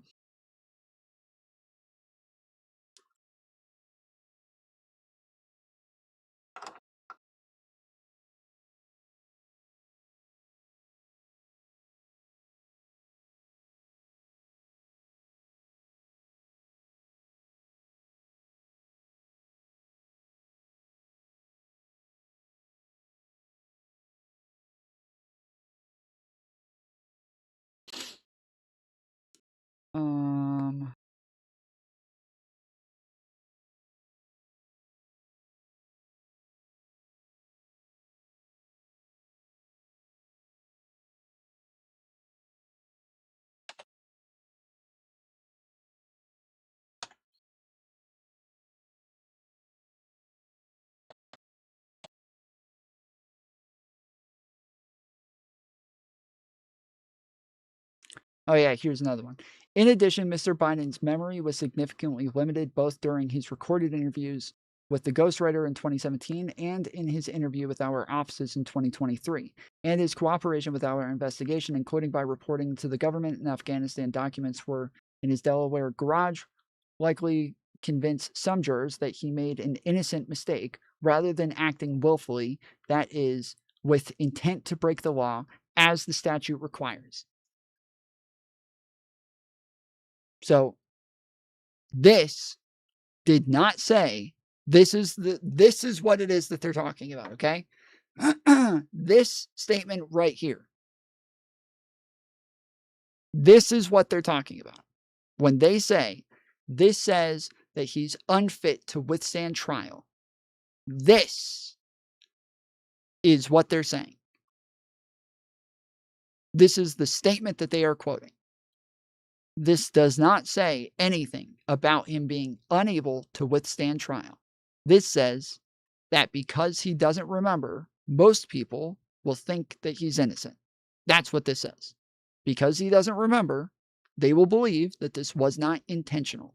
This does not say anything about him being unable to withstand trial. Given Mr. Biden's limited precision and recall during his interviews with his ghostwriter and with our office, jurors may hesitate to place too much evidentiary weight on a single 8-word utterance to his ghostwriter about finding classified documents in Virginia in the absence of other, more direct evidence. We searched for such additional evidence and found it wanting. In particular, no witness, photo, email, text message, or any other evidence conclusively places the Afghanistan documents at the Virginia home in 2017. So this is all they're talking about. We also considered that at trial, Mr. Biden would likely present himself to a jury, as he did during our interview of him, as a sympathetic, well-meaning elderly man with a poor memory. Based on our direct interactions with and observations of him, he is someone for whom many jurors will want to identify reasonable doubt. It would be difficult to convince a jury that they should convict him, by then a former president well into his 80s, of a serious felony that requires a mental state of willfulness. We conclude the evidence is not sufficient to convict, and we decline to recommend prosecution of Mr. Biden for his retention of the classified documents in Afghanistan. So it's very straightforward. There's no way you can misread this to think that they're saying he is so mentally unfit that he couldn't possibly withstand trial, and that is why we are not going to bring charges. It is instead, he does not remember things very well, and we believe him when he says that he doesn't remember. And we think jurors will also believe him when he says he doesn't remember. Therefore, we cannot prove he intentionally did this if he's just forgetful. That's it. That's what it says. So just know, Dinesh is fucking lying every single time. He said it like 4 times so far. He is a fucking lying piece of shit. Okay?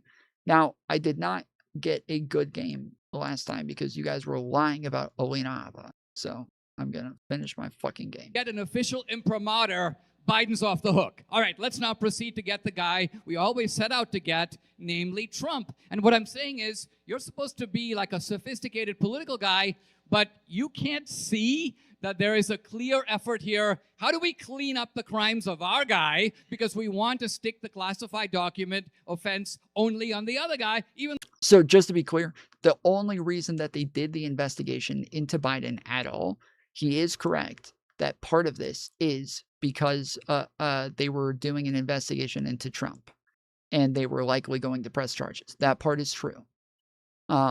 Because normally this is all so fucking obvious that when somebody cooperates, you don't press charges on them because there's obviously no intent there. Like, it's blatantly obvious there's no intent. But because they also knew that Donald Trump is a big fucking bitch baby, and so are all of his followers, they knew that they had to do a full and thorough investigation into this, because otherwise they would all whine and cry saying that this is lawfare. So they did the full fucking thing. They did the whole investigation, and Trump's followers still did the whole big bitch baby thing and still called it lawfare for absolutely no reason and decided to lie about what the investigation said. So,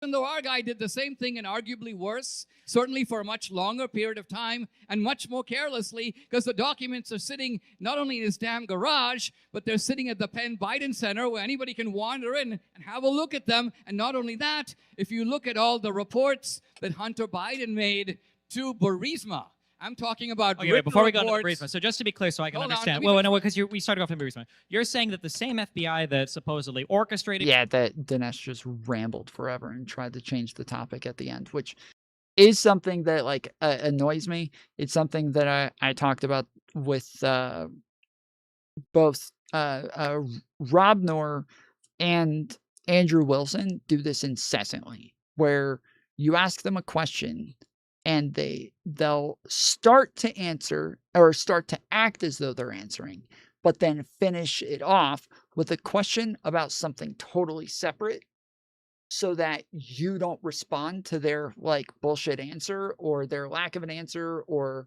debunk the answer that they gave or whatever. They do this so that you move off onto something totally different, and it's very obnoxious, and Dinesh keeps doing this as well. January 6th that worked as a deep state check on Trump's power, even when Trump was in office. Which they have, like, he has gotten Destiny off onto this like rabbit hole of a bullshit answer. Was capable of doing all of these grand things. This Attorney General, Merrick Garland, who was totally under the thumb of President Biden, despite the fact that he dragged his feet on all the prosecutions of Trump and waited way too long to appoint Jack Smith, and is one of the #1 center of complaints of every center-left Democrat. You're saying that that same institution's FBI was making it publicly known that they had found documents at Biden's house? Why, if they could suppress, if Merrick Garland could control a special prosecutor, which I don't know if you're aware of or not, the whole point of having. So just to be clear, if you guys just got here, people in my community are saying 55% of the people in respondents in chat say Alina Habba is not a total babe. Okay, that is 55% are currently saying Alina Habba is not a total babe. All right, 55%. Now, it should be like 99% say yes, but apparently 55% said no. All right.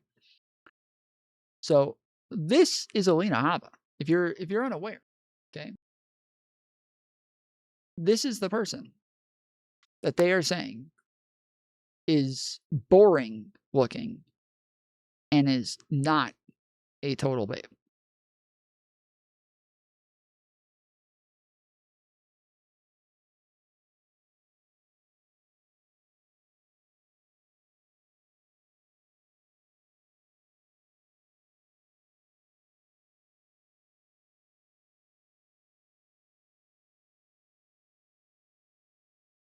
So, just to give you an understanding. Special prosecutors that he's not directly under the thumb of the attorney general. Otherwise, we would just call that a DOJ prosecutor, right? You're telling me they had so much power to cover this up that they were influencing this 300-page report that Herb puts out that has a lot of damning testimony, a lot of stuff that makes Biden look bad, but they couldn't just cover up the initial FBI claim? All right, so notice how this debate has shifted from the factual. Okay, wait, hold on. We're going to play this game. Well, let me just finish my point, okay? Just to be, hold on, this is not you're doing the rhetoric thing. So everything I've stated thus far relating to Donald Trump's indictments was a pure fact. You are spinning me a tale. It's a repetition of a charge. It's of not an indictment. fact. Yes, you're it's giving me conspiracy theory. Of an indictment. You're giving me conspiracy. Now, let's come back. I'll answer your question. You're like, this FBI, how is it that they would have... The truth of it is simple. You have a case against Trump.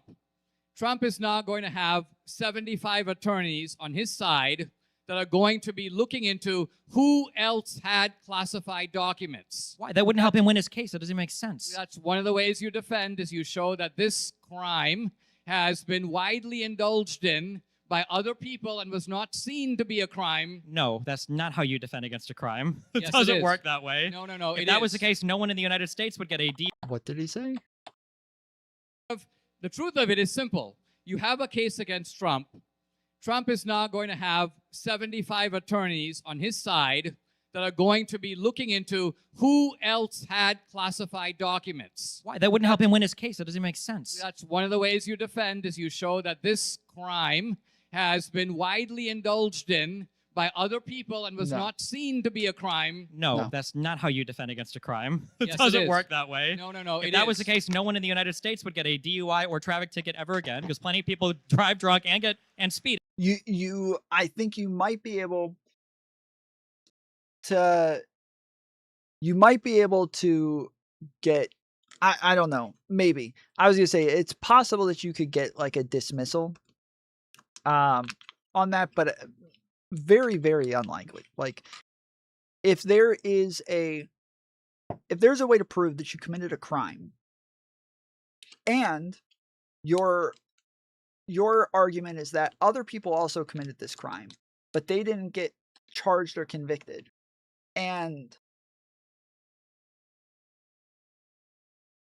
but all of the other people had like investigations into them, and that they have like reports of shit saying that there was no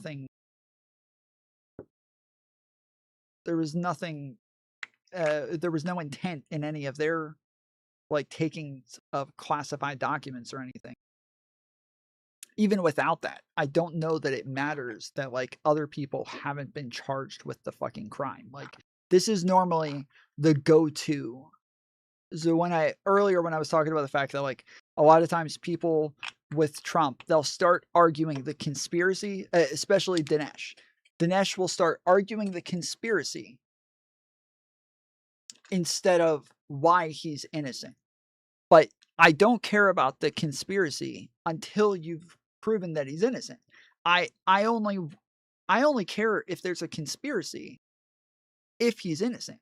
If he's not innocent, and there's a bunch of people who are trying to get him convicted of something, that's how that's supposed to work. Yes, that's like that's a good thing. There's a bunch of people saying they're going to go after him for crimes. There's a bunch of people saying they're going to get him. There's a bunch of people saying they're going to put him in jail. There's a bunch of people who are calling him a criminal. There's a bunch of people who are saying he ought to be locked up. And then they start charging him with crimes. Like, yeah, that's how that works. Yeah, that's good. I'm glad they did that. So I don't care about any of that. Unless he's innocent, you would first have to prove that he's innocent. That's the first part. But Dinesh never does that. He never tries to prove Trump is innocent. He only ever tries to prove that there's a conspiracy. It's so obnoxious. This is This is fucking ridiculous. It makes absolutely no sense to me. And they don't get traffic tickets. The reality is the facts of the Mar-a-Lago indictment are unique to Trump. No. They're unique to Trump. You want to play attorney here? We can pursue the point. Okay. It is frequently the case that if somebody can show, in fact, this was part of my own campaign finance violation case, where we basically said Dinesh gave $20,000 of his own money to a college friend who ran for office, and he was $20,000 over the limit. Part of my defense was no American in the entire country's history. You got convicted of that, bro. What the fuck? You got convicted of that, dude. What? What? What? You got convicted of this, dude. Why are you using this as an example of like, this is what is used as a defense? Okay, it's sure some dumb lawyers might fucking use this as a defense, but it doesn't matter if you broke the law, right? So like, here's a good example. Destiny should bring this up. Hunter Biden is the first person to ever get charged with filling out a gun form wrong as a sole charge. First person ever. There is no, as far as we know, as far as anybody knows, like tons and tons of people have searched for another person who has ever been charged, and nobody's been able to find one. Now, is there like strict data out there on this that makes it easy to find? No, not really. There's like a bunch of cases that'll say these people got convicted of this crime. Other people have been convicted of filling out a gun form wrong, but almost every single one of them was found guilty of like murder or like, you know, some other shit.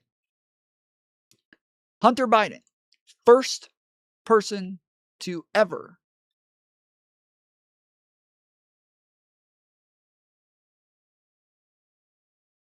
get convicted of this.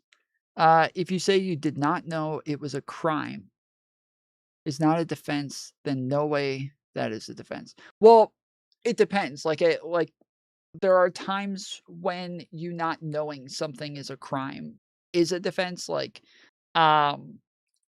so like when it comes to, so like in this case, when it comes to like the classified documents, okay, intent is an important aspect of this. If you said, oh, I thought I was allowed to have the classified documents, like, and you're able to like actually make that case, it would be a hard case to make because they're called classified documents for a reason. Like, you know, I don't know what you think the word classified means, but okay, like, you know, but if you were able to make the case that you thought you were allowed to have them somehow, like Donald Trump's case, his defense was going to be, I thought all I had to do was think that it was declassified, and that's what made it declassified. Okay, that was going to be Donald Trump's actual defense, is I thought I only had to think. I didn't know I had to tell somebody that I declassified it.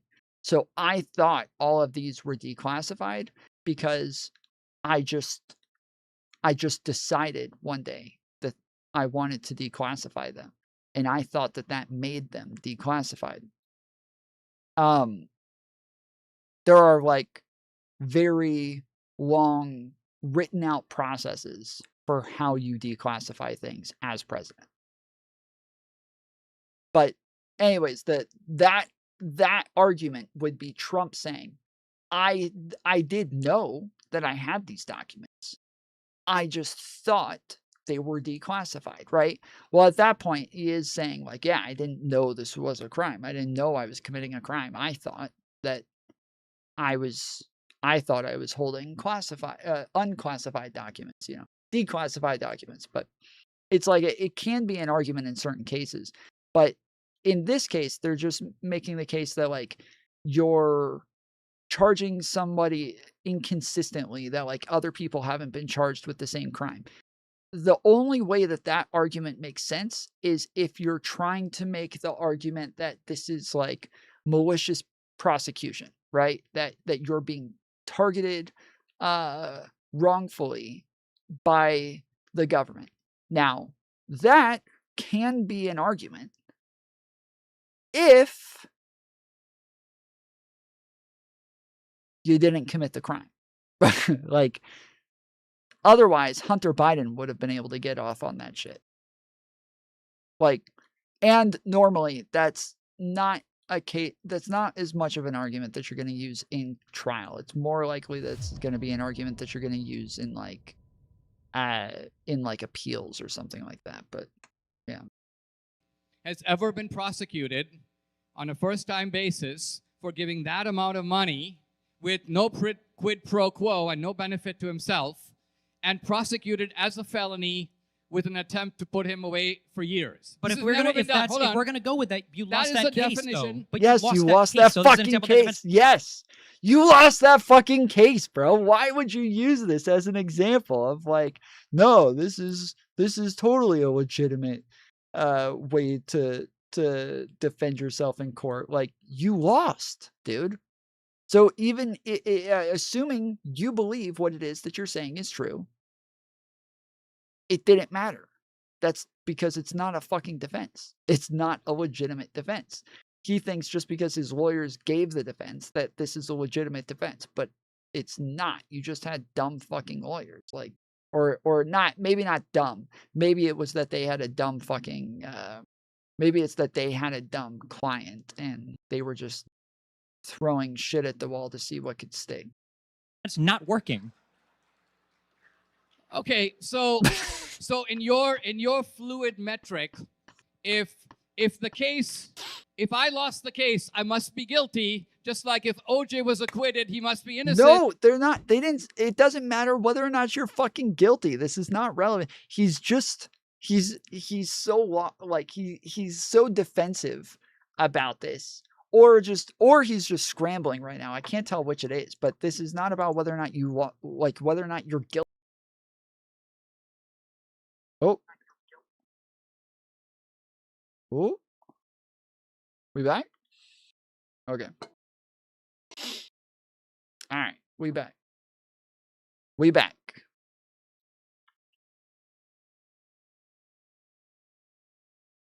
But yeah, so Dinesh just started arguing that just because I was convicted, you think that means that I'm guilty. The argument is not about whether or not he's guilty. It's about whether or not arguing that nobody else has been charged with this thing is a good defense.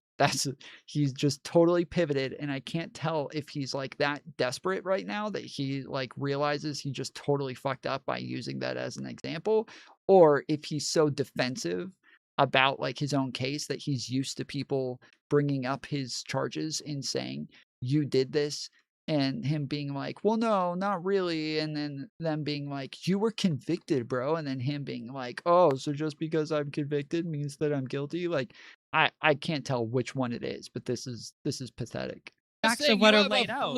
You have a fluid barometer. It's not fluid. It's very solid. So according to you, because I quote lost the case. Let me tell you why I quote lost the case. No. Here I am. And then no, he tells this fucking story every fucking time, bro. He tells this story every time. He had a friend. They asked him to donate to somebody as a favor to him, and then he said, "Okay, I'll donate." And then he went to go donate, and then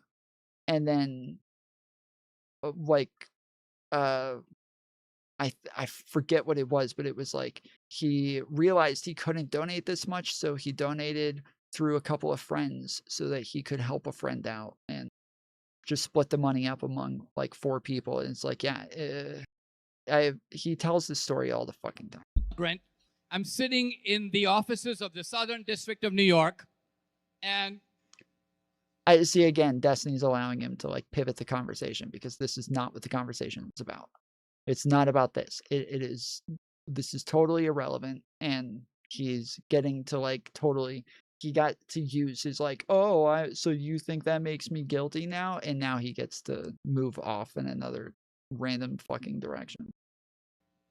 I'm looking at guys, and it's very clear from what they say that they're like, if you don't plead to this case, we're going to charge you with bank fraud. I go, bank fraud? They go, yeah, because you took your money out of the bank. And they go, if you don't plead to this case, we'll charge you with mail fraud. I go, mail fraud? They go, yeah, because you put your check in the mail. These are the kind of people you're dealing with where they take what you did, they re-describe it 7 other ways, they then basically... No, that's you. No. You are literally, if you commit a crime by using the like U.S. Postal Service, you have committed another crime. That is how that works. But they do say, yes, like we will give you a deal and we will drop some of these charges and just convict you on this one. We'll drop the mail fraud charges and all that and just convict you on the main one if you go ahead and plead guilty. That is, yes, that is part of it. That is like a benefit to taxpayers to not allow each and every single person to go to trial. Trials are very expensive. Trials are insanely expensive. They have to pay the judge. They have to pay the jury. They have to pay lots of times what do you call it? Court-appointed lawyers. They have to pay for the security. They have to pay for the courtroom. They have to pay, like, it is an insanely expensive process. Okay, Google, what's the average cost for a jury trial? I couldn't find an answer to that specific question. According to biotech.law.lsu.edu, trials cost the party $2,000 a day and up, depending on the number of attorneys representing the party. Okay, Google. How much does a jury trial cost the U.S. government? I don't know the answer to that specific question. According to brand.org, the judicial costs of crime vary widely, from as little as $200 to $400 for a motor vehicle theft to as high as $20,000 Okay, Google. Stop. Okay. But yeah, anyways, courts are expensive, which is why anytime you go to court, you end up with a lot of fines and fees and shit like that, is because it is expensive. And so it is like good for courts to say, hey, look, we will give you a deal and drop some of your charges if you'll plead guilty. Now, is this also an incentive to make people plead guilty to things that they may not have done? Yes. I have been through this myself. I am aware of the pressures of this, but there's just not a better system right now. This is as good as it gets. This is how it currently works. And our criminal justice system isn't perfect, but it's the best we got. Find a way to say to you, look, you want to take your chances with a Clinton appointee judge in a New York courtroom where you're facing years in prison, or are you willing to plead guilty? Now, again, if you live in an imaginary America where you don't think that if they want to get a doctor, they charge them with illegally administering pain medicine, and if they don't want to get somebody, they find something on your tax return. This is something that happens in this country, sadly, every single day. And it's when you say hard. that, when you say something happens, it's kind of hard for me to believe that I, a conservative, have to tell you this when the left at one time would have been nodding vigorously and saying, yeah. Okay, the left is not in the room with us right now. Okay, so just focusing, I mean, like, if you want, we can go through the details of your case. I don't know if you want to do that. I don't think we have to do that right now. But if you're saying, I'm just curious, you said that this is a thing that happens all the time in the United States, this type of lawfare. So then did it also happen under the 4 years of Trump, and it's happening now under Trump too? Is what happening? Campaign finance? No. Is he abusing the legal system to go after political opponents that everyone else has done?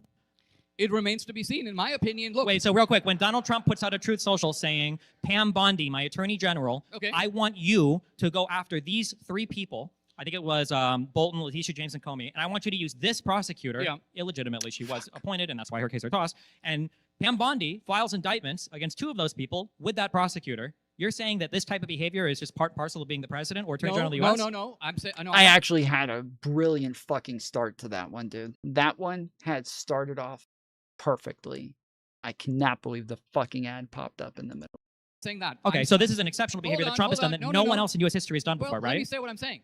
What I'm saying is this: you take a guy and try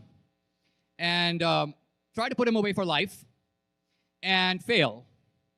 That guy is going to be a little pissed. So you would say that Donald Trump. So you're just making excuses for why he did it now. Like now this is again just moving the goalposts from he didn't do this to yeah, but of course he did this. Like it's okay that he did this. Trump is engaging in immoral behavior, but he's doing it as an emotional response. I'm trying to be honest with you guys, and you're jumping in as if you're trying to score like debating points. I'm not trying to score debating. I'm trying to say factual. Let me say what I'm saying. Let me say what I'm saying. The president was mad. Go ahead. Try to put yourself in a try to have a little imaginative identification with the people we're talking about, right? So here you have Letitia James making to Trump's way of thinking anyway, utterly fraudulent case in which the bankers came in and said we were not defrauded, we did our own evaluations, we made tons of money on this deal. So you have fraud without a victim, and then Letitia James, well, New York was the victim. Okay, and then evidence comes to light, by the way, not discovered by Trump, reported on in the public media, that Letitia James... At least he knew that they said New York was the victim. He is the first conservative I have ever heard actually say that New York was the victim. I've never heard anybody actually admit that they said this. And by the way, there are other people doing this too, tries to take advantage of getting mortgage rate benefits by claiming multiple primary residences. Are you saying for a fact she didn't do that? Correct. All of that has been tossed. You're yes. saying that Letitia James... Her and the chair of the Federal Board of Reserves or whatever, where they try to use this weird mortgage claim because it's apparently the only crimes that Donald Trump is familiar with. They don't involve classified documents. Yeah, they fabricated these charges. That's why they were tossed. For these two people, it came out they weren't true. There was a mismarking on a mortgage form, I think, at the bank about it. Okay. But if you look at the actual rate she qualified for, if you look at the actual underlying documentation, it was pretty obvious she wasn't applying for secondary or tertiary residences as also principal residences for the purposes of obtaining a low interest rate mortgage. It was all bullshit, yes. I don't agree with that at all. What was I factually wrong about there? Hold on. And there's no disagreement factually. Okay. Well, there is a disagreement factually, and we can look at the facts of that case if you want. But the point I'm trying to make is this: if somebody who's trying to get you on real estate fraud is themselves engaging in real estate fraud, there's a certain delicious irony in exposing that. Sure, but it wouldn't matter. It wouldn't make a difference in whether or not you did the crime. And this is again the shit that Dinesh always does is he argues these outer like bullshit like points that don't actually change whether or not Trump is guilty. It makes absolutely no difference. He always argues these totally out, just random fucking points that are not relevant at all about the conspiracy or about the contradiction or about, blah, blah, blah. But has nothing to do with whether or not Trump's guilty. In retaliation. It's not that you're framing her for doing something she didn't do. Let's for a moment grant that she did it. Are you saying that because it's Trump, he doesn't have any right to bring charges against her, even if they're true? And moreover, let's say that they bring the charges back and she's found guilty. Will you change your opinion? Yeah, sure. Yeah, I would change my opinion and follow. Yeah, of course. But just because they found her guilty, let's just say they took her to you a would court. look at the underlying facts, but I would say, and this is where I'll grant to you, I'm definitely sympathetic of the president having these feelings. Maybe, and you can, I don't know, maybe we'll meet in the middle here. Maybe it would be good if we had a independent attorney general who wasn't taking direct orders from the president, especially if we're saying he might be a vindictive man-child, and that person should have the luxury of operating independently like in every other presidential administration past, instead of taking direct orders from the president who might, as you've just laid out an excuse for, engage in vindictive prosecutions of political opponents. We now know from the Biden years that all the cases, including the state cases, were being filtered through not the Attorney General's office, but the Biden White House. Why do you think? True. Hold on. Well, it's not true. No, that's not true. I mean, stating it doesn't make it so. And I know, I agree. That's what I'm saying to you. Where's your evidence for any of them? Where's the evidence that her was influenced by Garland? Where's your evidence that her was influenced by Biden? Where's the evidence of Biden giving direction to Merrick Garland? Where's the evidence of NARA or the FBI behaving improperly with regards to the Mar-a-Lago case? Where's the evidence that Jack Smith was told by anybody to do his investigation what he did? There's no evidence of it. Well, Biden told one person in private one time that he was a little upset with how long Garland was taking with the Trump indictments. Let me ask you this. Sure. How many times did either Fani Willis or her lover show up in Washington, D.C. and meet with the Biden administration? How many times? It doesn't matter. That doesn't mean it's filtered through the White House. The president isn't allowed to talk to anybody now, or else it counts as improper so you're saying it's perfectly fine for them to go to the White House and have a conversation, but you know what they were talking about? Well, okay, so he said that we know that it was filtered through them. That's not evidence that it was filtered through them, one. Two, it could totally be that they wanted like updates on the case, that they did want to know what was going on. You're talking about people who are currently charging the fucking like former president of the United States.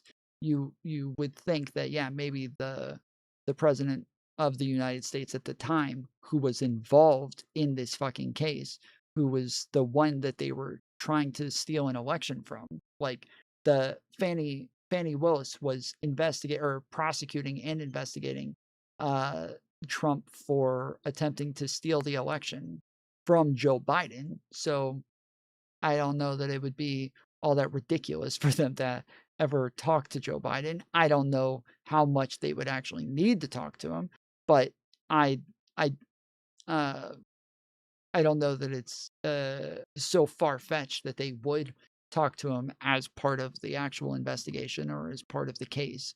And then on top of that, it just doesn't mean that they actually did anything wrong. Like it's a little bit different because like think about the fact that Donald Trump, when Hunter Biden was being investigated, there were only two witnesses that ever said that Hunter Biden did anything wrong. Okay? Only two. Those two witnesses had numerous meetings with Donald Trump personally and numerous meetings with Donald Trump's PACs. Huh. Okay. That's a little different. What do PACs do? Well, PACs are there for money. PACs are there to distribute money in different places, right? Well, what the fuck are they meeting with the money guys for? Why are the only two people who keep contradicting themselves and can't keep a fucking straight argument that gets the entire case thrown out? Why are those two guys meeting with Donald Trump and Donald Trump's PACs? That doesn't. I mean, you want to talk about funneling shit in, mysterious meetings.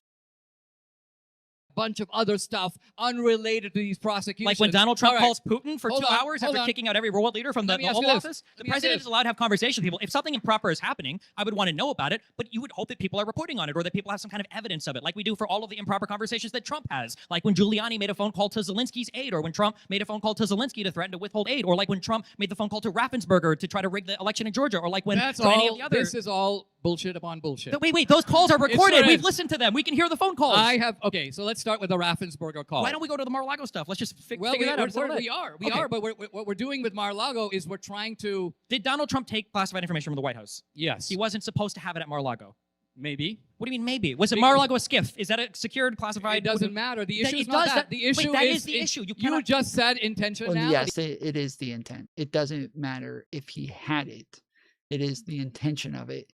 But once he admits that he had it, and then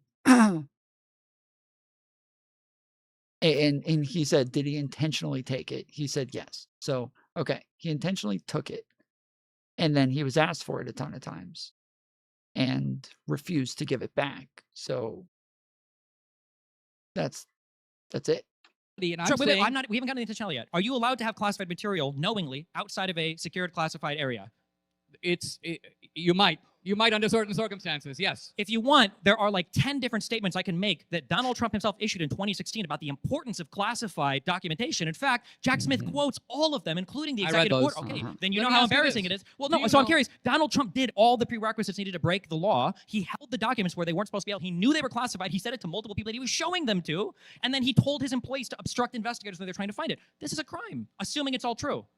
There should be the easiest, like, yeah, of course, would be, if that was true, it would be a crime. It is a little bit of a difficult question when a president takes his own documents from his own administration, an email or a comment that he sent to Kim Jong-un. Is that unauthorized? Why was there a special prosecutor for Biden? No, Destiny, don't let him do this. Don't let him do this. This is purely rhetorical. Destiny literally just gave the argument against this. He just said it. He just fucking said it.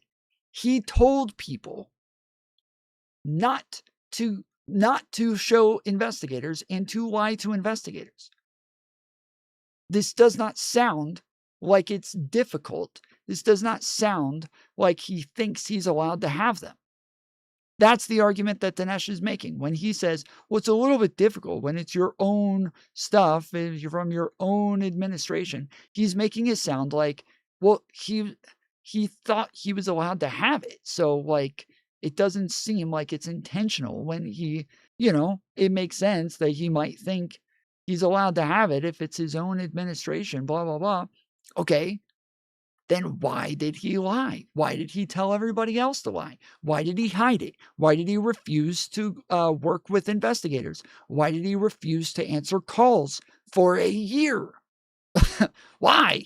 And then, why was her appointed if a president could just do it? Shouldn't Biden have just said, oh no, I'm allowed to do that? The issue is not whether they did it, because if doing it by itself is illegal, Biden should be in prison right now. No, it's doing it knowing that you're retaining it outside of classified. Exactly. I'm curious if all right, I'm getting on Call of Duty. I'll keep playing this while it loads up and while everybody gets on, but yeah, I'm gonna get on COD. You're saying it's not a crime. Why was there a special prosecutor for Biden? Okay, and you cut me off earlier, but I was showing why Biden, I think, took a lot of those documents. Why was there a special prosecutor for Biden if it wasn't a crime?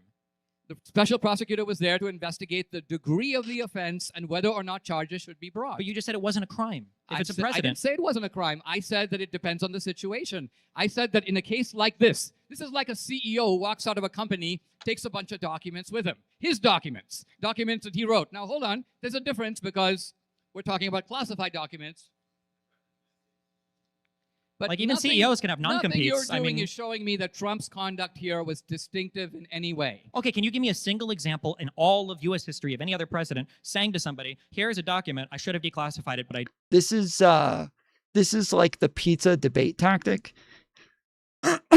We talked about this about a month ago, if you guys remember. There was a guy who accused Destiny of using a debate tactic that was eating pizza in the middle of the debate. And that because in the middle of a debate, Destiny was eating a pizza, that he was purposefully using a debate tactic to try to distract his opponent from the debate. And I feel like that's what Dinesh is doing. Yes, the tactical pizza. Yeah. I feel like that's what Dinesh is doing with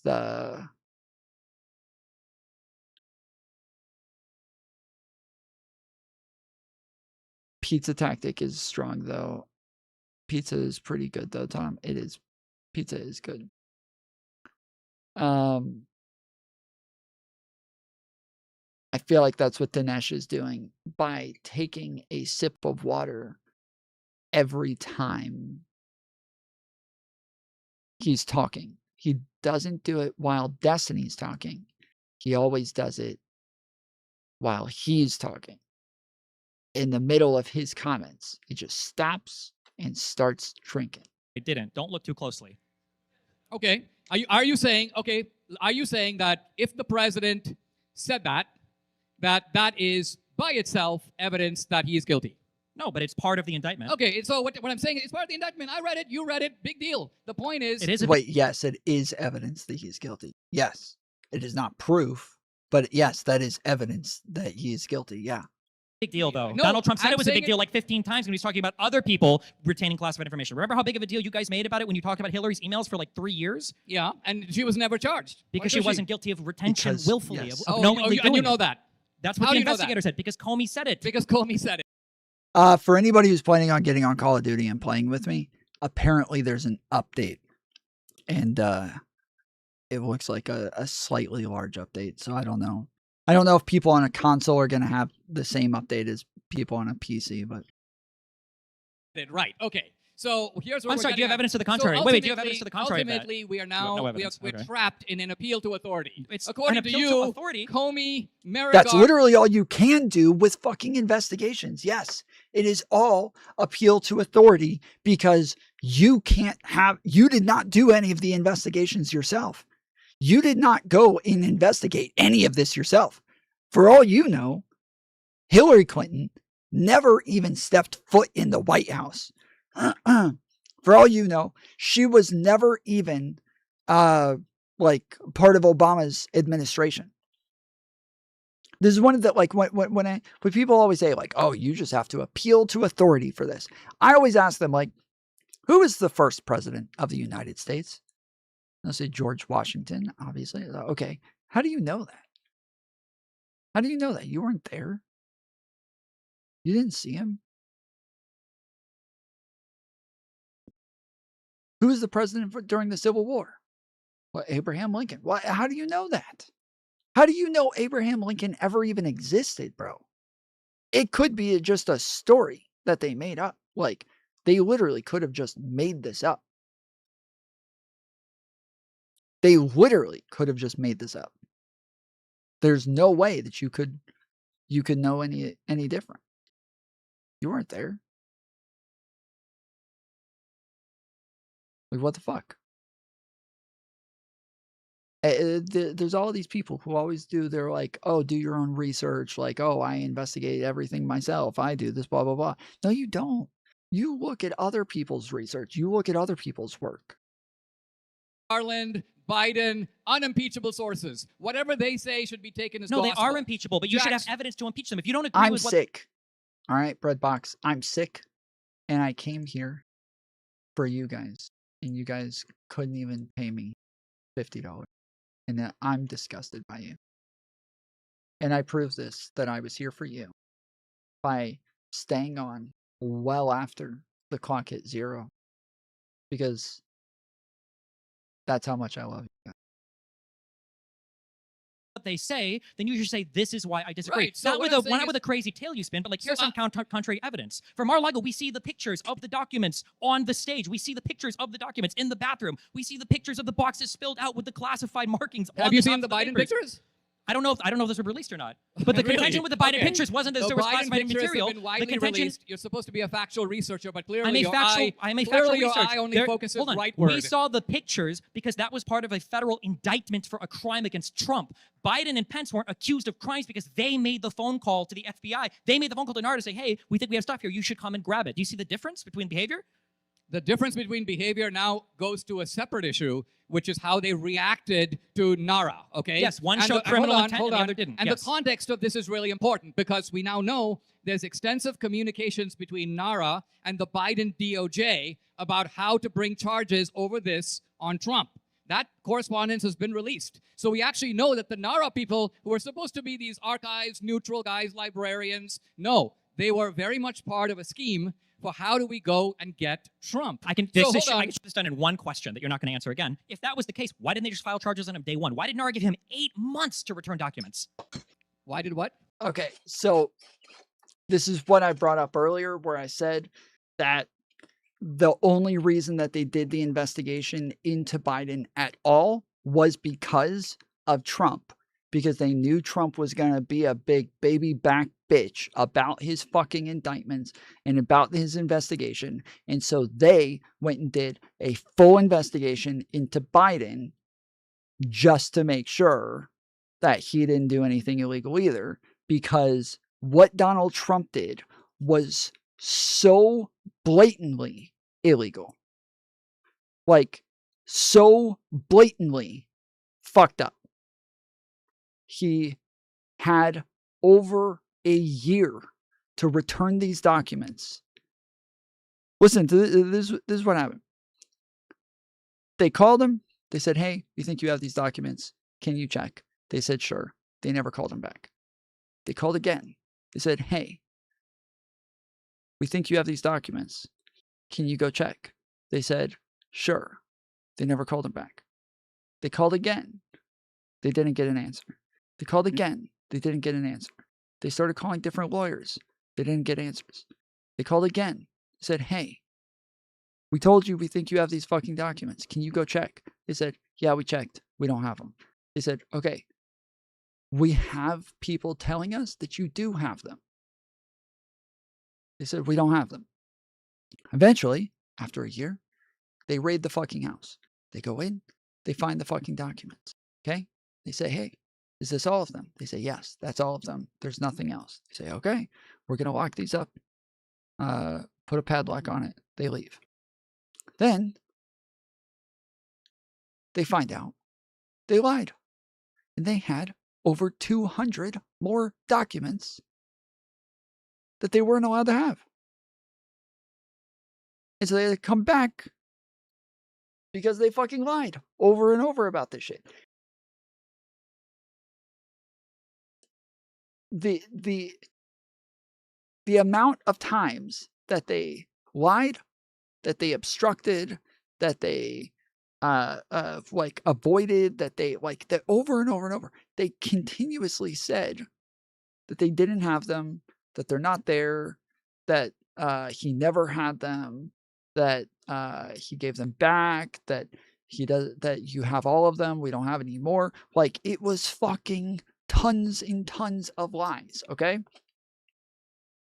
This is something that normally, even if they did lie, even if they did intentionally have them, even if they did, all right, so what? As long as when we ask for them, you give them back, fine.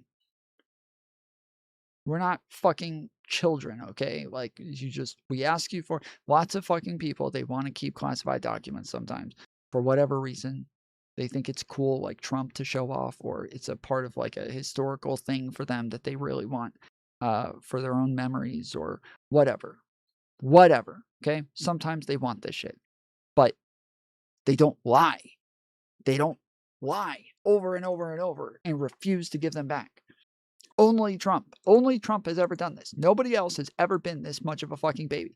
So when they realized that they might have to actually like do a full investigation into Trump and possibly charge him with crimes here, they sent emails saying, okay, so we realized Obama might also have some classified documents. And currently, Donald Trump is refusing to give us the classified documents back that we've been requesting. And now that we've realized that Obama didn't have classified documents. He had a letter that somebody wrote him.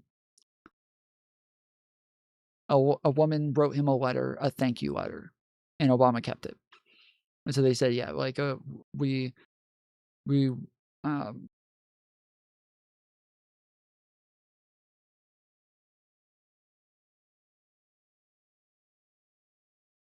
want to make sure that we do a full investigation into this, because if the thing with Donald Trump turns into a full investigation, we want to make sure that there's no it doesn't look like there's some sort of like partiality here. And in the emails, I'm pretty sure in the exchange, one of the people says, yeah, but this one's just a letter from a random old lady. Donald Trump's keeping like actual like nuclear secrets and shit. Like, what these are not the same. They're not on the same level. And the National Archives is like, yes, they're drastically different, but We just need to make sure we do our due diligence so that it does not look like we're being partial in this case.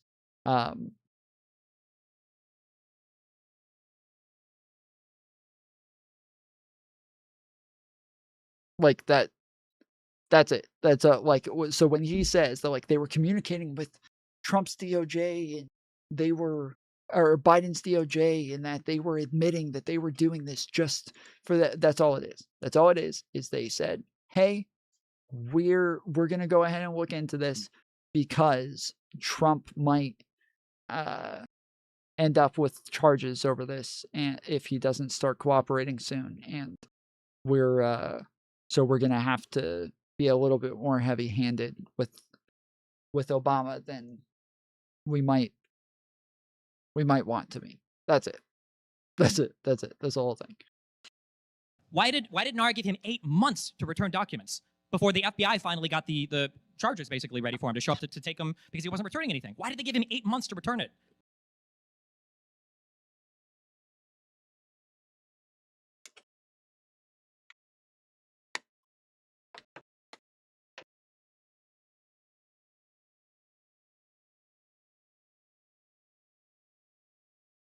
Right, and I think the reason is simple, and that is when you're dealing with a massive sheaf of documents, a process of negotiation. It's fairly familiar, by the way. Other people have done it. You said this wasn't a process of negotiation. You said this was them talking to the FBI, which they had to because they were like, well, there's a lot of stuff here that we're not getting, and the FBI, NARA doesn't have the authority to go to the president's house and retrieve stuff. That would be part of the FBI. That's why they had the communication. But if their goal, you said that they were talking the whole time like they wanted to fabricate a case, why didn't they just do it on day one? Why did they wait so long? Well, that's because the normal gap in a communication to bringing charges is about 8 months. That's not unusual at all. If NARA was talking to the Biden DOJ and going, listen. No, not to bring charges. Why did they give him that long to give the documents back? Not to bring charges, to give them back. If he had given them back, there would be no charges. So we need to get Trump. He hasn't returned the documents. Here's a great pretext. Go get him. The pretext being that he committed a crime? No, that's not what pretextual means. No, a pretext means that we are engaged in this dialogue with the Trump administration. This can now be recast as Trump refusing to return documents. Because he did refuse. They stopped communicating. That's why when the FBI went to the Mar-a-Lago place, they found more documents. Some of those we still have never gotten back because Trump flew like 12 boxes of stuff up to his home in Bedminster or whatever. Okay, look, I we think can just say it's bad. If it's true, it's bad. We can keep going on this, but I think look, let me put it this way. I think you're a little pissed off that your cases didn't work, right? You were really hoping that you could get Trump, prevent him from running in 24, put the guy away and win the 2024 election. Unfortunately, he was big enough, strong enough, had enough resources, had really good lawyers. He beat you every single time up and down. So half his lawyers that he had initially are disbarred now, so I don't have to call them lawyers. Again, he did not beat anybody. He never went to fucking court for this. The one case that he went to court for, he was convicted of. To turn around and say that he beat them is fucking deranged. Like, this is what it sounds like to excuse crime. This is what all of these fucking losers will run around and talk about, like, Democrats love criminals. They'll always make excuses for criminals, and they're always making excuses for people coming over the border. And the Democrats are always upset that the criminals are getting deported for coming across the border illegally and blah, blah, blah, right? They hold these random people coming over the border to very high standards. Why? Because they're fucking brown. I guess they think so much of brown people that they really think that they need to be held to an insanely high standard that, like, any Mexican is just a billion times better than some dumb fuck who's a orange person or whatever. Like, he's not brown yet. He's getting there. And once he gets brown, once he uses that self tanner enough, he'll eventually look like a Mexican, but he's not there yet. And so they can't hold Trump to the standard that they hold Mexicans to. But they will always say that, like, the Democrats are making excuses for criminals or trying to help criminals or whatever, right? It's bullshit, obviously. Like, I don't like illegal immigration. Democrats have been polled. They're all okay with deportations. They're all okay with deporting illegal immigrants. That is not the issue with the Trump administration at all. It's the fact that they are criminals. It's the fact that the Trump administration is breaking the law. It's the fact that it's because we don't like criminals that we're upset with the Trump administration. But this is making excuses for crime. When you are bragging, you are taking this as a W that Donald Trump was able to avoid prosecution by winning the presidency. You are bragging and saying this, you're mad that Trump won. He didn't win the case. He never went to trial for it because he won the presidency. They dropped all the charges because you can't have the DOJ, which is under the executive branch, being prosecuted by the executive while prosecuting the executive. You can't do this. Like, that just doesn't make sense, okay? Especially when it's Trump who thinks that he's the fucking chief detective that is supposed to run every little part of the FBI and the DOJ, which is not supposed to be the case, but all right. That he's using this as a W for Trump. He's saying, he won, you lost, get over it. I cannot believe, like, I would be so embarrassed to say the update is tiny. It took about 15 minutes for me, but maybe for console it's faster. I don't know. But yeah, I would be so embarrassed to be like, yeah, he was charged with crimes, but he was never really held accountable because he was able to find a way around them by getting elected to the presidency. Like, I would be so epically embarrassed by this. This is so weird. But I like, we're still way off on this pivot. Destiny's allowing this guy to just like run a mile from the actual conversation. So this is getting a little tiring anymore. You're basically trying to relitigate in front of this poor bunch of guys and go, you know what? If only I, Steve Barnell, had been litigating this, we'd really have gotten him. But damn it, we had incompetent counsel. It all blew up in our face. Well, if anybody would know anything about relitigation, it would be the conservatives that constantly relitigate 2020 that still don't. Do you acknowledge that, for instance, Trump lost the 2020 election? No, he didn't lose. Okay, so we're talking about relitigation. Okay. Right? I mean, like, you guys don't even accept the outcome of the 2020 election. Okay, we're supposed to be a beacon on a hill of democracy. Hold on. Okay, so we need to probably say a word about 2020 because apparently, just like in the opening books of the Republic, apparently Destiny didn't read my book about the election, because then he would know that Donald Trump obviously won that election. Sorry, I had to turn the clock off. Socrates has to say, laughter, is that an argument? We're getting the sort of knowing ha ha ha ha ha, which needs to be confronted because of its sort of sheer sneering dogmatism wedded to a bit of ignorance. So let me ask you this. And did you see my film 2,000 Mules? I watched the whole thing. Yes. Okay, let me ask you this. Do you dispute the accuracy of cell phone geo-tracking? No. No.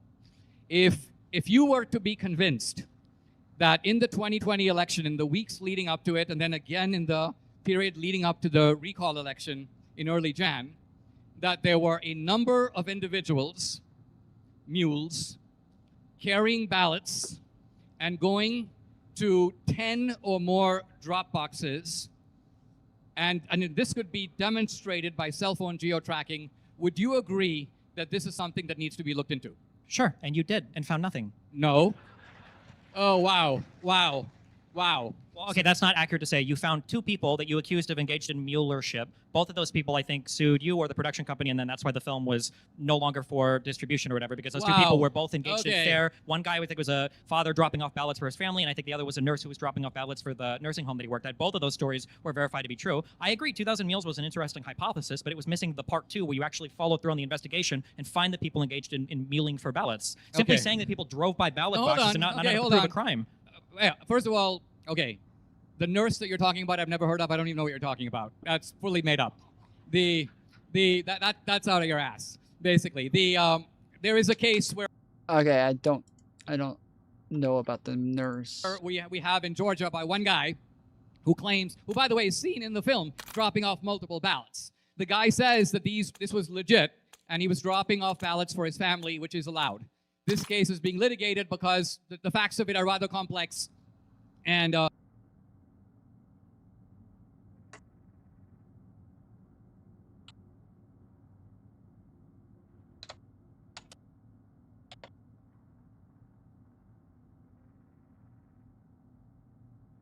Judge rules against the makers of election lie hyping film 2,000 Mules, allows case to proceed to discovery. October 2nd, 2023. Today, a federal court in Georgia greenlit a lawsuit against Dinesh D'Souza. Hello?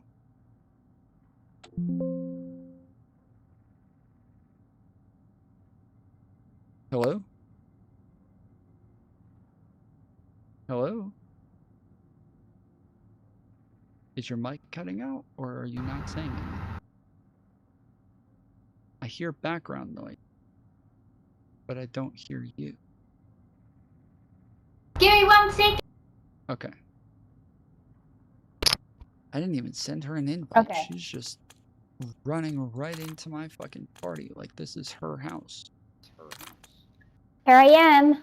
Hey, you. Okay, yeah, this one doesn't say anything about a nurse, so I don't know. I don't know what Destiny's talking about. And then there is the NPR article that says, creator of 2,000 Mules apologizes to man falsely accused of ballot fraud in the film.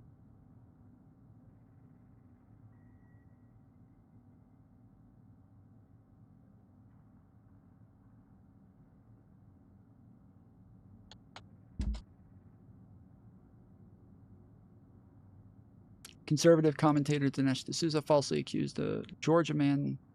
A subsequent investigation by Georgia authorities determined that Andrews was legally dropping off ballots for himself, his wife, and his 3 adult children, all from the same household, which is permissible under Georgia law. The state investigator found no evidence of any wrongdoing by Andrews. Andrews filed a federal lawsuit in 2022.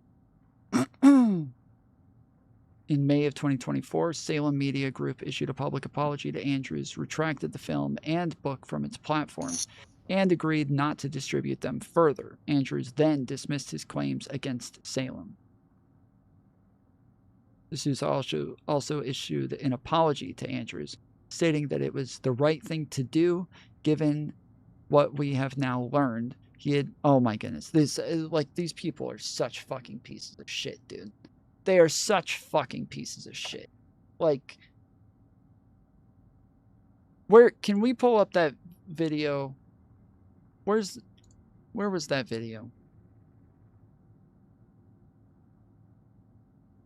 Here it is. This is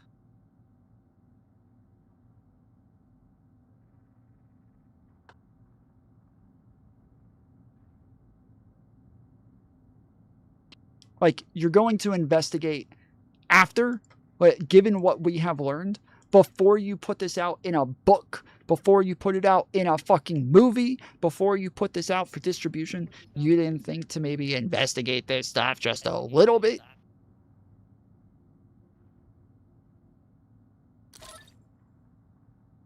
Would waste your time saying somebody deserves to be publicly executed. You know what? I want to watch that execution. That'll make my day better. In front of everyone. By the way, this is my other problem with death penalty. It takes too long, too many appeals. Wait, It just should be invited public, me to the it party. should be quick, it should be televised. Why would you say that?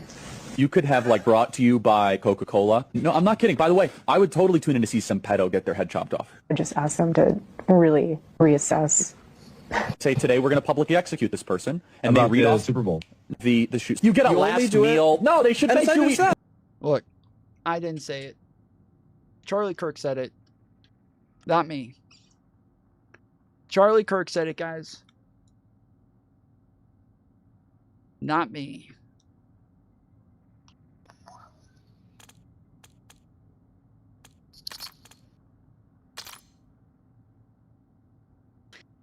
I meant to try to do a round before you guys jumped on so that y'all didn't have to deal with the rendering issues. My bad. My bad.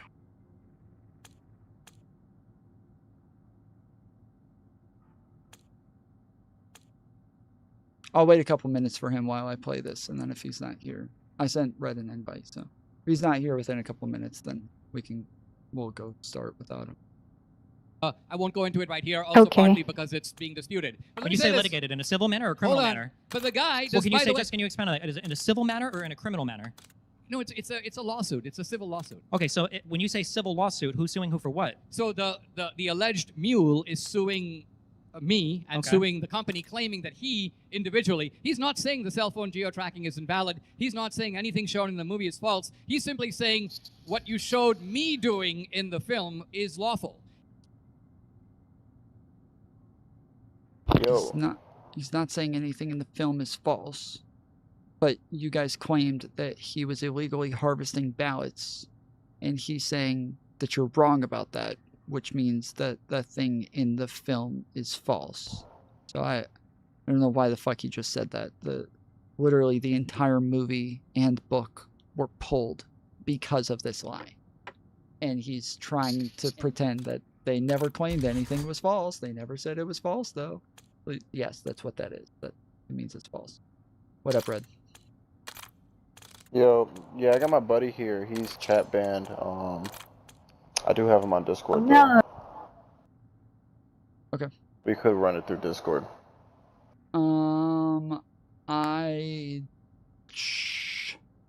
Yeah, I can do Discord. No, I can't. Yeah, no, I can't. I can't. Wait, aren't you able to do Discord on your console, Mantis? I don't know, maybe I am. Do I have to, like, get the app or something? Yeah, I think so. No, you can do it on your console, but you have to download the app and then link your account. That's what she just said. Oh, I thought she meant like the app on her phone. No.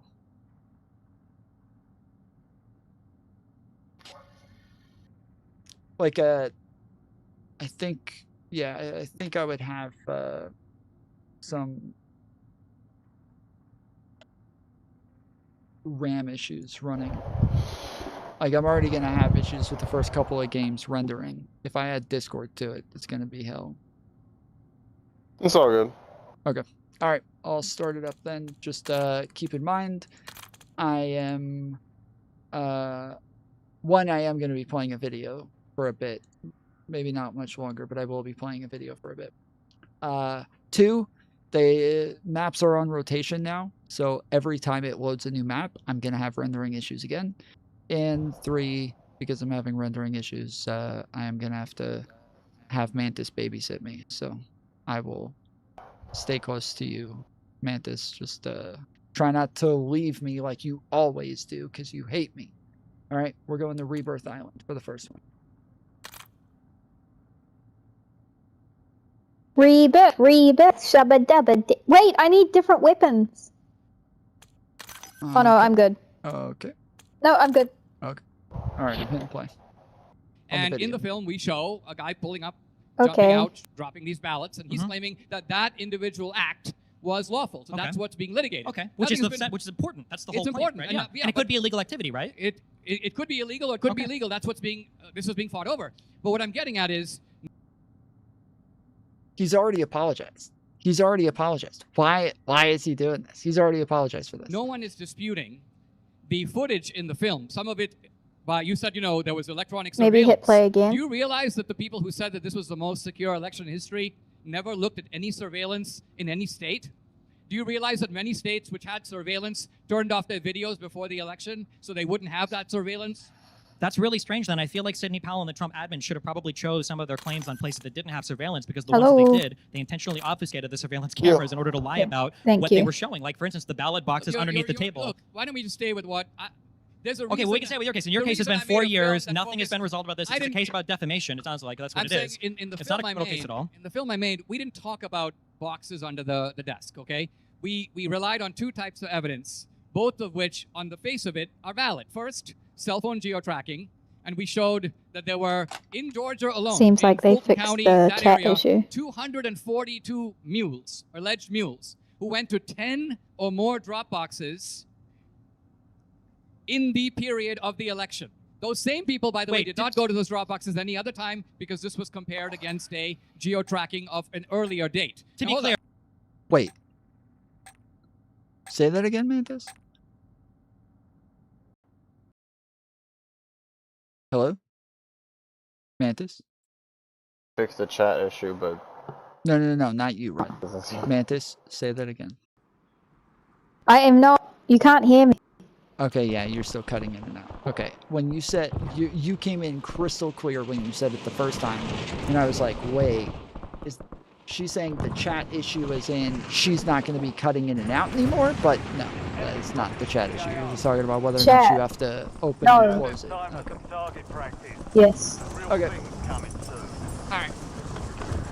Real quick, to be clear, when you say went to those drop boxes, all you have are those people passed by those drop boxes. No, that's it. You don't know what they did there. You have no footage of them dropping anything off. You don't know who these people. Wrong, and wrong again. Wait, you have footage of those people dropping ballots off. You also notice that the one guy that's suing you, or your company or whatever, notice that you're talking about footage of him dropping ballots off at a single box. That's not even the claim. 2,000 mules is not 2,000 homing missiles to one box. It's supposed to be people dropping them off at multiple boxes. I didn't see footage of any of that, of a single person, and that would have been the strongest thing. If you could show one person, one time, visiting multiple ballot boxes, I'd be like, oh, that's pretty crazy. I didn't see a single example of that. Do you have a single example of that? Yeah, I do. Why didn't you show it? It actually is shown in the movie. It is shown in the movie. What you really have is you see the same guy in two different outfits at the same box, but on two different occasions, dropping in multiple ballots. Why would you use geo-tracking data to see a guy going through multiple ballot boxes and only look at his behavior on one ballot box when the central claim was the mule was going to multiple ballot boxes? I'll tell you why. It's like this. It's like you have a serial killer who goes to 5 different homes, and you find 5 dead bodies in those homes. His cell phone places him at those homes at those exact times of those 5 murders. However, only one of those homes has surveillance. And in that one case, you can look at the cell phone data, you can see when he entered the home, you can then compare it against the surveillance video, but you only have one video. Fuck, stop picking up my guns. Election, it won't let me pick up. You just took fucking both of them. Shit. Thank you. even in the places that had surveillance, they had surveillance in approximately 1 out of 10 or fewer drop boxes. So the truth of it is, you could have... Also, Mantis, you left the cash behind at the other box. I just went and got it. Did we get cards and shit, or? Yeah, no? We're gonna get cards, yeah. Give me the money, just give me the money. Real person here.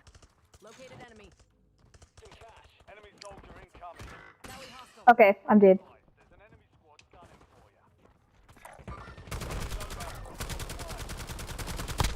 Thank you. Yeah, he came up way behind.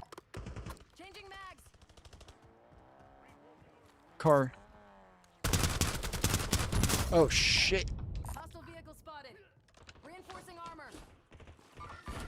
A cell phone moving from Dropbox to Dropbox, but only one of those Dropboxes has surveillance. I think I would say the analogy is shot from every direction. The analogy, this is all. The analogy is telling because you're saying a serial five murders, but you don't even have any proof of malfeasance happening in any of these ballot boxes. Also, when you say there's not surveillance on them, you keep saying that like that's exceptional. Right, surveillance wouldn't even really tell you anything, right? A guy could show up in a hooded mask with everything covered, and there's nothing illegal about that, and drop a ballot off, and you would know nothing about this person. How would surveillance even help in this case? Well, it would help to establish that the cell phone, because the problem with the cell phone is, my cell phone is moving from box to box to box. if I gave my cell phone to my wife, then she could be going from box to box, but it would be with my cell phone.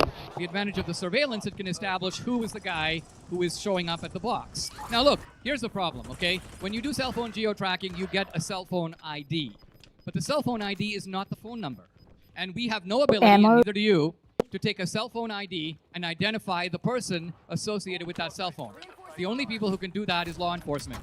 And so we asked Democratic officials in Georgia, in Arizona, in Milwaukee, in Philadelphia, in Detroit, to look into this. Not surprisingly, the Democrats were like, nah, we're not really interested in doing this. We're like, just talk to the mules. Maybe there is a very plausible explanation. This guy just happens to take a really...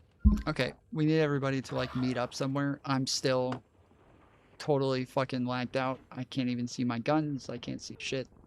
And, I'm getting fucked up every time I land, so...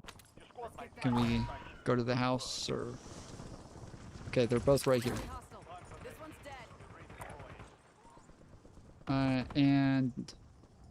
Red got them. Okay, thank you. Rally on marked cohorts. Your squad mates have redeployed. Well done. They're getting Lodi on ping. Last half towards high and towards factory.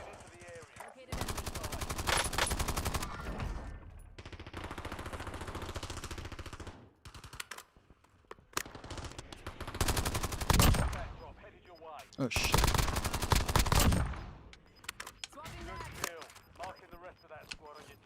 Long walk around election time. He likes to stop at drop boxes. He smokes a cigarette at each drop box, and that explains why he's pausing at these drop boxes. So maybe there is an explanation. We'd like to know what it is. Fuck, the movie I got can take sniped. you I'm as down, far as the film downstairs. can go, but to now demand, why don't you do the investigation? We're not able to do that, and we said so in the film. So what I'm getting at is, this is not a case where there's nothing Okay, here. never There mind. is a lot here. They There's came and literally, got me. how could you even get that information?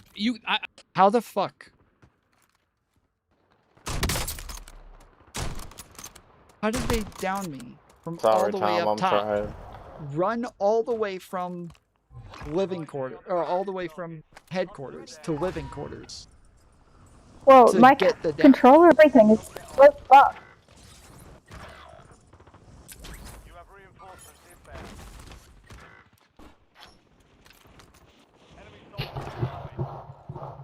Happening. We're getting What's fucked with up. these like ultra fast execution? Yeah. It's like they're execution canceling. What does that mean? Fully. Like they're canceling the executions midway through, like, and still killing me somehow with them.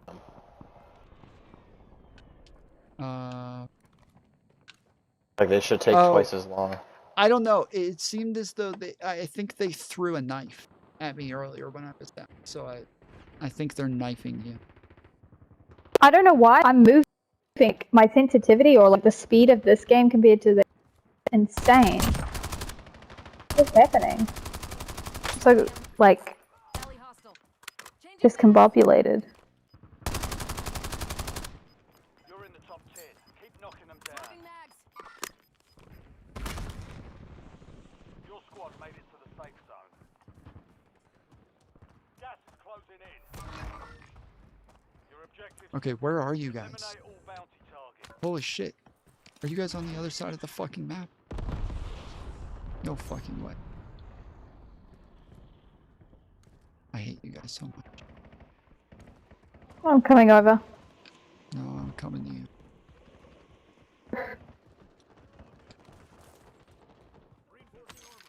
Okay, I'm here.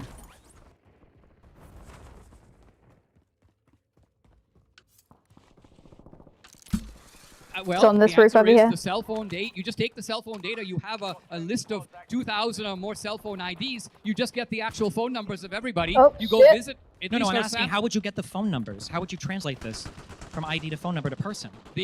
That can be done Got him very down. easily. That's done in every burglary and murder case in Correct. the country right The now. burglaries have something called probable cause, the crime being committed. There's no world where law enforcement could start pulling phone numbers and I'm getting data from sniped at. phones off of a wild hunch where no Same other from the prison. information is shown. Probable cause meaning that it's likely that a crime has been committed here. There's no world where a judge should be signing off on warrants or subpoenas pulling information like so that. this is a good question. You're saying that if the prosecutor, let's just say in Fulton County, were to go to a judge and say, we have identified in Fulton County 242 individuals who in the period leading up to the 2020 election or the recall election have been identified as going directly to 10 or more drop boxes. By the way a cell phone moves is it doesn't move in a fluid pattern. It moves and stops and moves again and stops. You can actually tell when the phone paused. So we're talking about people who are stopping at the drop box. And if you go to a judge and say, we need a warrant to be able to identify these people and merely verify from them that their behavior was lawful. Hold on. According to you, that warrant would be impossible to obtain because there's no probable cause. He's ghosted. Knowing something about the law myself, I would say He's that ghosted. warrant He's would right be behind you, extremely bro. easy to obtain. What and you've described isn't even an illegal activity. The election fraud is illegal. The question No, is, you don't have any evidence of election fraud. You have evidence of people walking near drop boxes, which also are near post offices, which are also could be people mailing any number of things, right? Let me pose a case to you. These 4 kids in Idaho are found dead.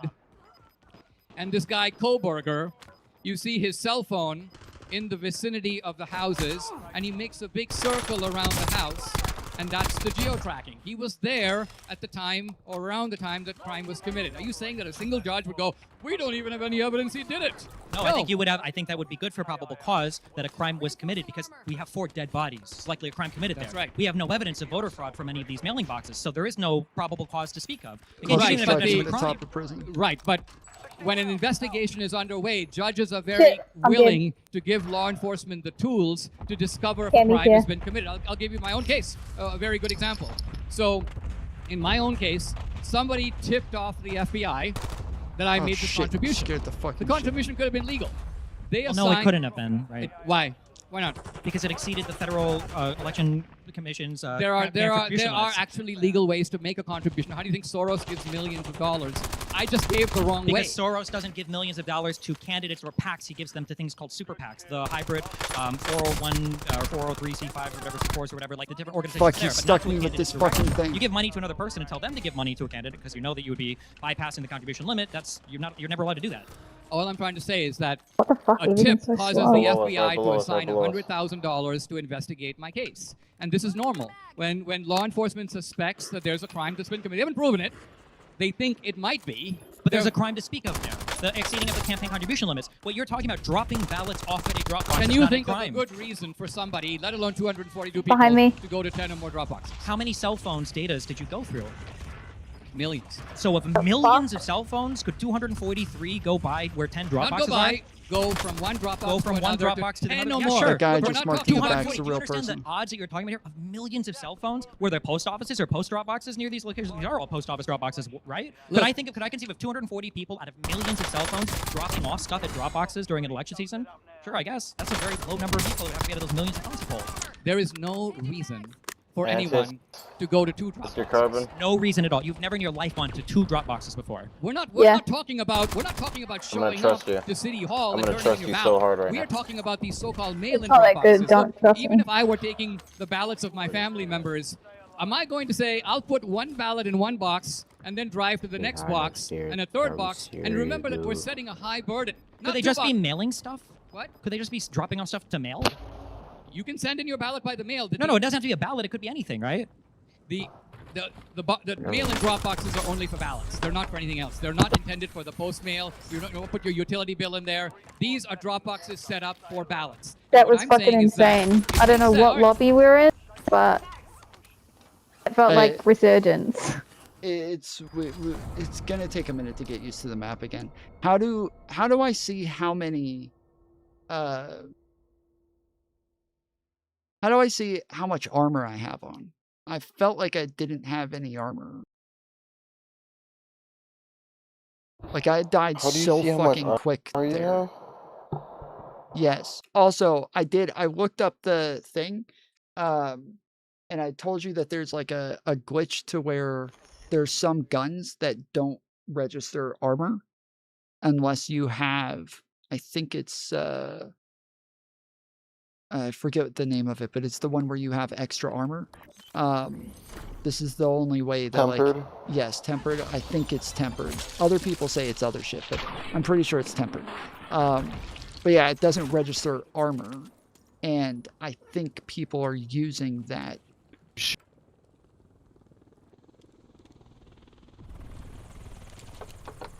Yoinkus. Hold on. My bad, chat. My bad. All right, maybe by accident you went to 2 boxes, okay? You went to one and put in your ballot, you went to a second and had a smoke. Once you set the bar at 10 drop boxes, you defy credulity. There's no reason to do that. And that's why in itself, it is suspicious behavior. Now, are you saying that in all the 242 cases, am I saying that all of them were equally guilty of the same type of fraud? I don't know. But I'm saying that there's very good reason to investigate further. And if we this want were to done, say, let's say that I grant all that. Let's say that I say there's very good information to investigate these people for crimes, despite having no evidence of crime being committed and no evidence of what these people were doing at the drop boxes. You don't think that there wasn't very good reason to investigate Donald Trump for committing crimes relating to the retention? My chat was totally frozen too, so if you guys were saying shit, I didn't see it. I had to refresh the chat completely, so my bad. Yeah, so the Car 98, I'll send you the thing that I was shown that has like the all of the glitches on it, but apparently there's 2 legacy guns that if you set them up a certain way, it does not register armor. And I feel like that same person, I saw them twice, and both times they killed me in like half a second.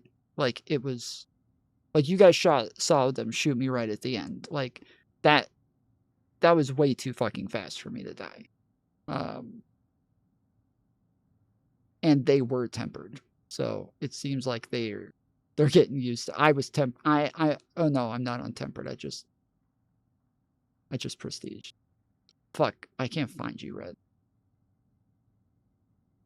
Can't find me. There you are. Yeah, it's annoying because you use different names on every fucking platform. So, all right, I just sent it to you on Discord. Read it and weep. These are the setups where apparently if you use this for your guns, they do not register armor. At most, they will register 1 plate for people with tempered.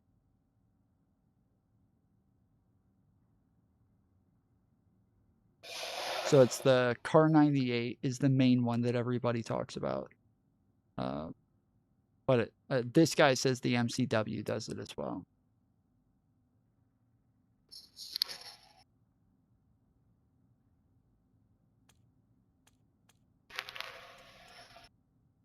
Retention of classified material when he's showing classified. But I think it's the bullets. I don't know if the rest of the setup is actually necessary. I'm pretty sure it's just the mono bullet.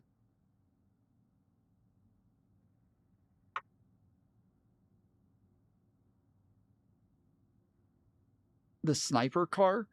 Is it a sniper? I don't think it's... I thought it was a marksman rifle. It's a marksman rifle. Yeah, it's a marksman rifle. It's a Modern Warfare... 3. 3? Is it 3? I thought it was 3. 1. It is 3. Okay. Yeah, it's a Modern Warfare 3 rifle. And so, yeah. You can still unlock it through the armory, and most of the relevant attachments to it, well, most of the relevant universal attachments for it, so like scopes and whatnot, you can unlock like barrels and shit for it, you know. Yeah, the armory, I don't have it yet, so I would have to unlock it through the armory. But although the MCW, I have a fucking variant for that though. Yeah, I don't have the MCW nor the Car 98. The only marksman rifle that I think I just prestiged right before this game came out, and I only have one marksman rifle, and that's the KVD Enforcer.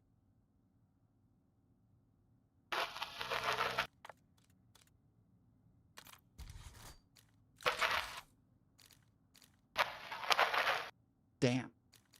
Holy shit. These have like 20 different types of rounds that you can choose from. Oh, they do. They have the mono weapon as well. But yeah, I don't have the mono unlocked. So I can't do it. But anyways, yeah. these are. If you want to try it out and set it up real quick, I'd be interested. I am setting it up, yeah. Okay. All right. I'm gonna keep playing. I'll drop the video. it for you. I'm gonna keep playing the video. Let me know when you're ready, and I'll start the game. Go for it. Material to people saying I could have declassified it, but I didn't. I'm not saying that there's no good reason to investigate anything. I'm not saying that. I'm not So saying. then the investigations of Trump were done for a good reason. Well, it could have been done. It could have. Generally, when there's an investigation, there is some plausible basis for it. Sure. But I think Like you, the willful you would be, retention of hold on, classified hold on. material, yeah. But I think you would be naive if you're saying, oh, you know what? Had this not been Trump, but let's say had it been Bill Clinton, they would have done exactly the same thing. What Can about you- Hillary can you with a Clinton? straight- well, I'm saying Bill Clinton because he was the president. What I'm about simply Hillary Clinton? saying- She was running for president. We talked about her emails for years.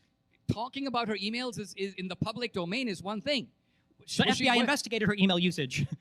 And what I'm getting at is, okay, the Hillary crime is, I haven't even brought that up. I'm not talking about that. If I were to prosecute a crime right now, and I don't know if it could be pushed ahead, but the Russia collusion. Oh, apparently I got a new blueprint for the I don't have the Peacekeeper. optics. For either of those weapons, I don't have the optics. Again, I'm pretty sure Damn, 9. I'm pretty sure the rounds are the only thing that really matters. Let me look it up real quick. But yeah, because both have some sort of mono.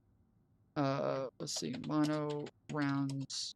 Well, this one has Jack Raven. On.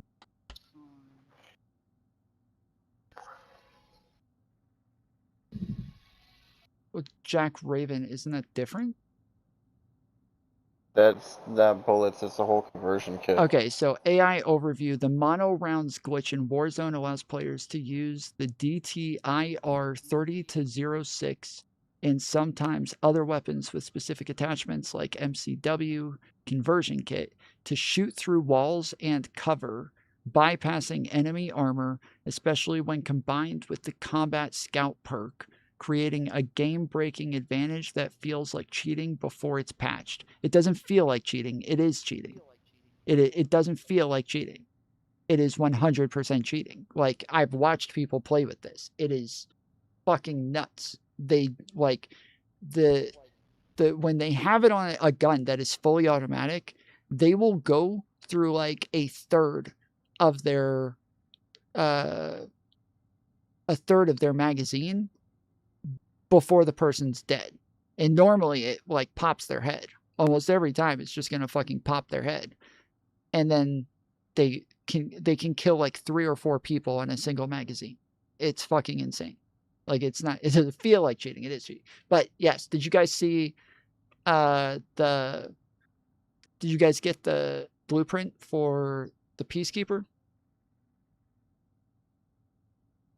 No. The Christmas one, yes. Yes, I think it's because we played that game earlier. Mantis, look at my stream. That's right. Yeah, no, it's because you played, what's it called? The Holiday Rush. Yes, that's stupid fucking holiday. Do you see my stream, though? I can see it. It looks cool. I was trying to make it bigger, but it's not going because it's gay. Alright, well, for the fake Car and 98, let me see if I don't even have the option for any bullets. I don't have the option. I have to level it up. Okay. Alright, well, yeah, if you just put it in your thing and want to try it out at some point. But yeah, that's is apparently a very real glitch that last I checked still hasn't been patched. Now, there's been 3 updates today. So, in the last one that I did was like, it took like a 15-minute download on my computer. So, they may have patched it now. I have no idea. We'll see. Collusion hoax, which began with Hillary, was then cooked up in the Obama White House itself, involved all the top officials of the Obama administration, was executed entirely intentionally. You know, this whole thing falls. I'll start the game in just a minute. I just realized I fucked something up, so I'm gonna fix this real quick. Apart with a simple question as well that you're not going to What's answer. your simple question? Yeah. What is it? Why wouldn't they publicize the hoax before Trump won the election? Why did they wait to talk about this until after Trump won the election? Why wouldn't they do it before, like they did with Hillary's emails? Well, y'all can hear me? Yo. Yeah. Like, Hillary probably lost the election because What the fuck? Mr. Unbanned. What happened?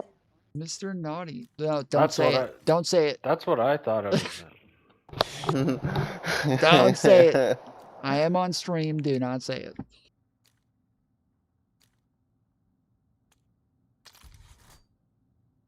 Can you hear me now? Comey made like Yes. Oh yes, yeah. We still hear you. What the fuck is going on with this game? So did you get banned and it's glitching and letting you talk, or are you realizing you didn't get banned? It's letting me talk. Oh, okay. All right. Well, I'm playing a video on stream right now, so I just I will turn it off. Holy shit! Probably after the next game. So For the re-announced, Comey's MCW with the Raven kit and the mono bullets, I'm doing it at the firing range right now. Dude. Oh, you got it? Thing is laser. Actually work? Yes, it's I've watched numerous streamers do it, like live on stream, where chat's telling them, dude, you gotta do this, you gotta do this. And they go and do it, and then it is like ridiculous. It is fucking insane. It is actually insane. It kind of pisses me off watching them do it. Two of the streamers, after playing one game, were like, yo, I can't do this. Like, this is fucked up. So yeah, it's it is hard to watch, honestly. So the TTK. A blog poster every day. We found a new laptop with more Hillary's emails. But Donald Trump was completely under wraps until after Trump won the election. What a horrible host. Well, the answer is really obvious. I'm only speechless because of the sort of. For 1-3. It's so obvious the answer to that question. Hillary was 100% sure she was going to win the election. Hillary had it made. All the odds were in her favor. She was leading it tremendously in the polls. In fact, Frank Luntz just reflects the popular mood where on the day of the election, he simply tweets, Hillary Clinton will be the next president of the United States. She believed it. I would think Trump believed it. Everybody believed it. And when Trump won, these people couldn't believe it. And they were essentially in so now what mode. So here's what I'm getting at. Do I have to explain why they had the meeting in the White House in October as opposed to July? You seem to admit they had the meeting. You seem to admit that all the deep state guys were there. You seem to admit that Hillary cooked up this false dossier, and this was used for at least 2 years, maybe more, to cripple the presidency of Trump. Is that a crime?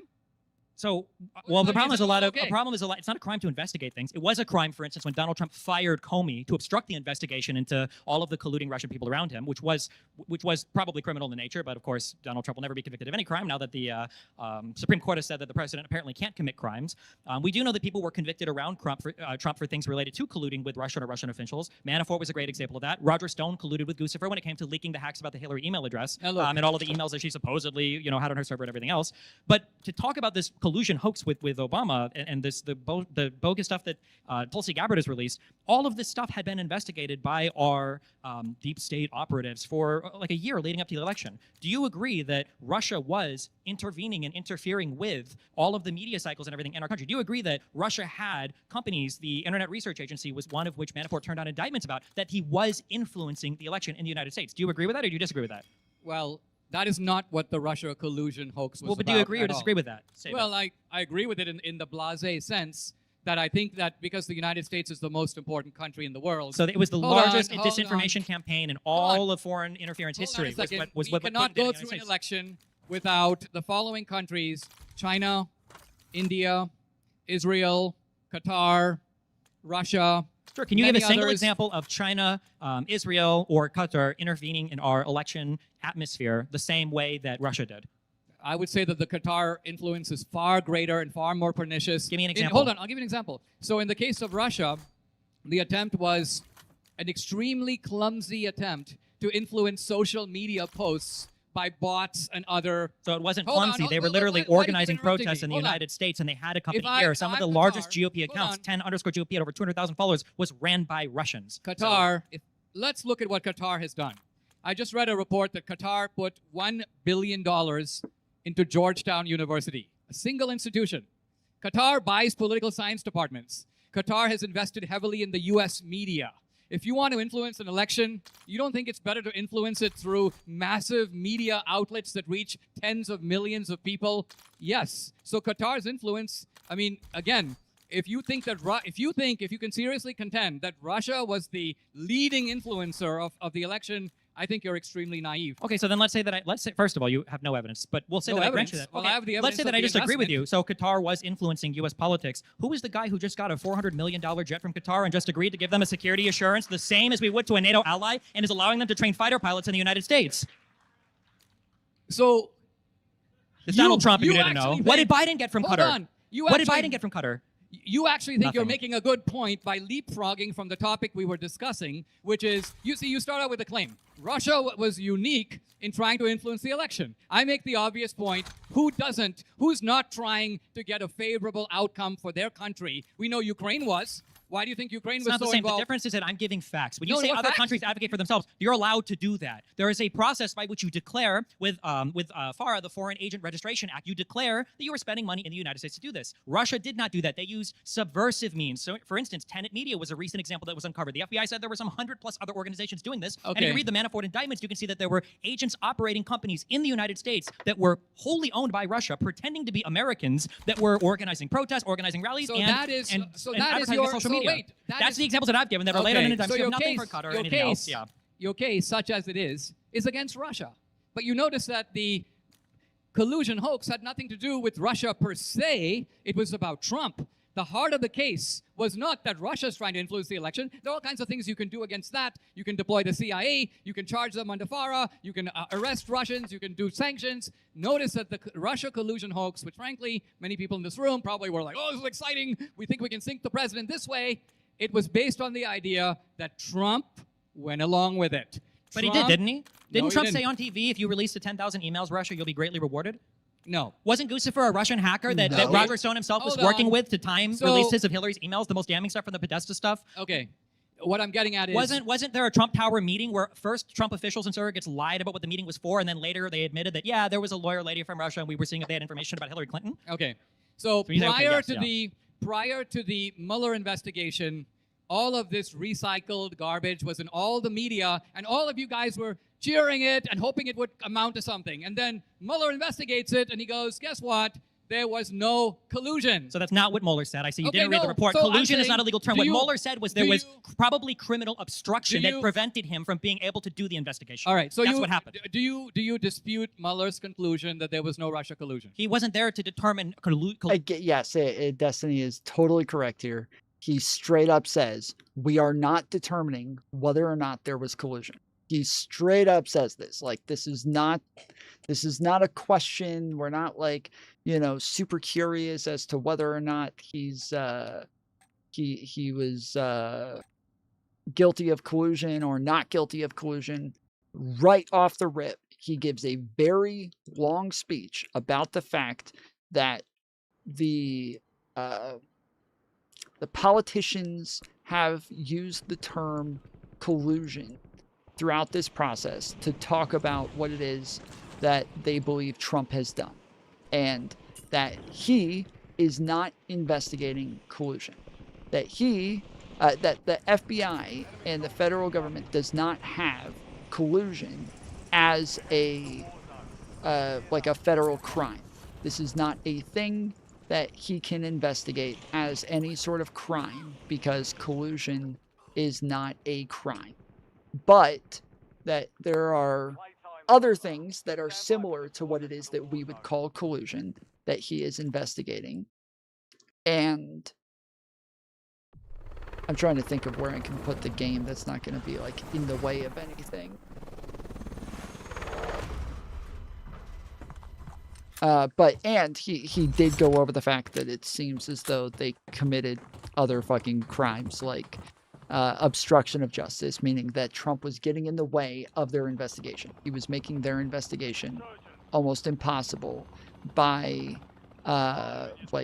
threatening agents, trying to do like a cool mob boss thing by like talking to them about his case, shit like that. So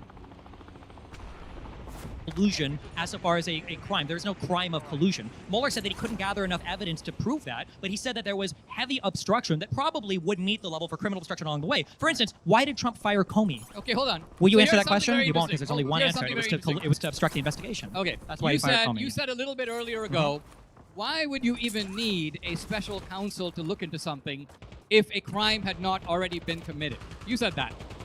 Then you said just now, Mueller said, I don't have enough evidence that the crime was even committed. And yet he had been investigating this for a long duration of time, and he concluded there's nothing there. But evidently there was enough there for him to do the investigation. What do you think obstruction is?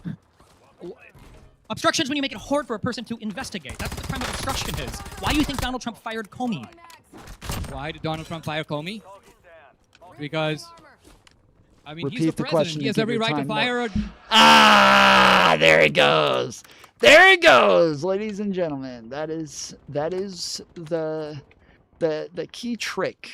Real quick, you take a second, repeat the question so that it gives you a little bit more time to think about what it is that you want to say when you know you're kind of fucked. Then you say, well, I can't say why he did this because there's absolutely no good reason for him to do this. So instead, I'm just going to say he's allowed to do this. And that's that. I don't have to explain any further. He's allowed. So the question was, why, motherfucker? Why? When we talk about Democrats, we talk about what's moral and what's right. When we talk about Trump, we talk about what is in the outer perimeter of what is he legally allowed to do. He fired Comey because Comey wouldn't stop the investigation into him. Comey is an utter sleazeball. What does that have to do with what we're talking about? Hold on. Comey was in on the Russia collusion hoax. Then why did he make public announcements about Hillary's email campaign that probably sunk her entire campaign? Why do you keep changing the topic? I'm not. I'm just pointing out how ridiculous all of your statements are. None of them make sense. We're talking about Comey. Comey is a guy. This is a guy. Why did Trump fire him? Trump fired him because Trump realized that he was actually part of the hoax. Do you even know why Trump? Do you know why Trump stated he publicly fired him?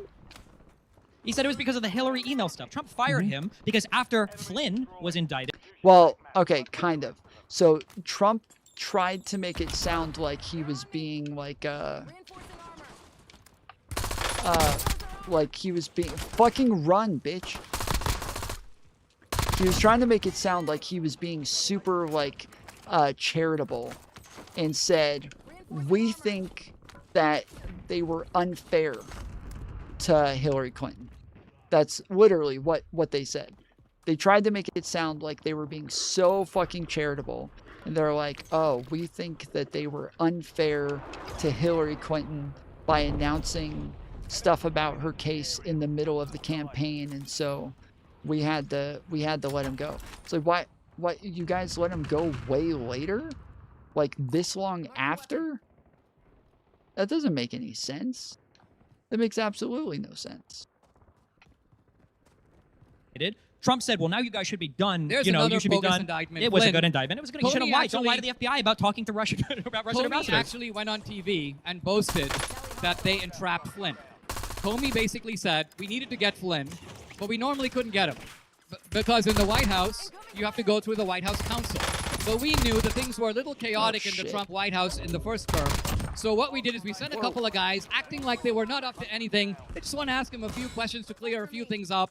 And of course, Flynn thinks these guys are on his side. They're just trying to sort something out. He cooperates, and boom, they go after him. Wait a second. So a couple of police officers acted like they were on your side, and then you lied to them, and they charged you with a crime. This sounds like every JCS video on YouTube ever. Welcome to the real world. This guy is a general. How does he not know how the freaking police work? Seriously? Just for the audience, I have to say this responsibly. If you lie to the FBI or if you lie to police officers about things, you could be charged with crimes. It doesn't matter if they're trying to be your friend. They're trying to get you to admit to a lie. That's the whole purpose of law enforcement. Hold on. Wait a minute.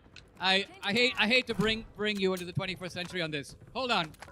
It is actually part of the playbook of the FBI. I hate bringing people into the 21st century. If they cannot get you on something, that sucks. they interview you for 10 hours. Oh, it's the worst. They then will find something you said in hour 7 that contradicts something that you said in hour 3. And they will say that both things can't be true, and therefore you must have lied. I know personally a case of a guy in Los Angeles, movie director, in fact, the guy who made the film Die Hard, where they went after him on this. he was friends with a guy. He had gone to school with a guy who apparently was in the mafia, and they were trying to get this guy, John McTiernan by name, the director, by the way, of Die Hard 1 and 2. Oh my goodness. They told him, we want you to give up your friend. McTiernan basically said, I'm not doing it. Leave me alone. So what they did was they contacted him under dubious pretext we don't need to go into. We need to ask you some questions about something else. And then they interview him for hours and hours and hours, and they find 2 statements, by the way, not even directly about the case, that, quote, contradicted each other. And they're like, you lied to the government, you lied to the FBI, that's a crime in itself. This poor guy spent, I believe, 2 years in prison for lying to the government. Now, I have a feeling if you look at the facts of that case, it's not going to be even remotely close to what you've represented them to be. No, but also, secondly, that is the case. Secondly, just don't talk to them. Then. Why was he even talking to them for 10 hours? No, Is he bored? all I'm saying, Did he need some friends? All I'm saying, no, you think you're cooperating. You don't have to. You can just say, I don't feel like talking to you for 10 hours. I'm fine cooperating with law enforcement. I wouldn't talk to the FBI for 10 hours. Look, I wouldn't either, but that's only partly because I've become savvy about how all this works. And Flynn wasn't? He was just a doughy-eyed, innocent person wandering? No, I mean, Flynn did not think that Flynn comes in as the national security advisor in a new The national security advisor who lied about speaking to a foreign Russian person in charge of political events. Why would you lie about that? Don't you think maybe that's probably not a good thing if you're the national security advisor to lie about? Well, maybe or maybe not. Or it could be. Hold on. No, maybe hold on. it's not good to lie about. I don't know. If you are in the CIA or the NSA or the or in the security agencies, you lie a lot. You lie a lot as part of your diplomacy. You lie a lot as part of what you're paid to do.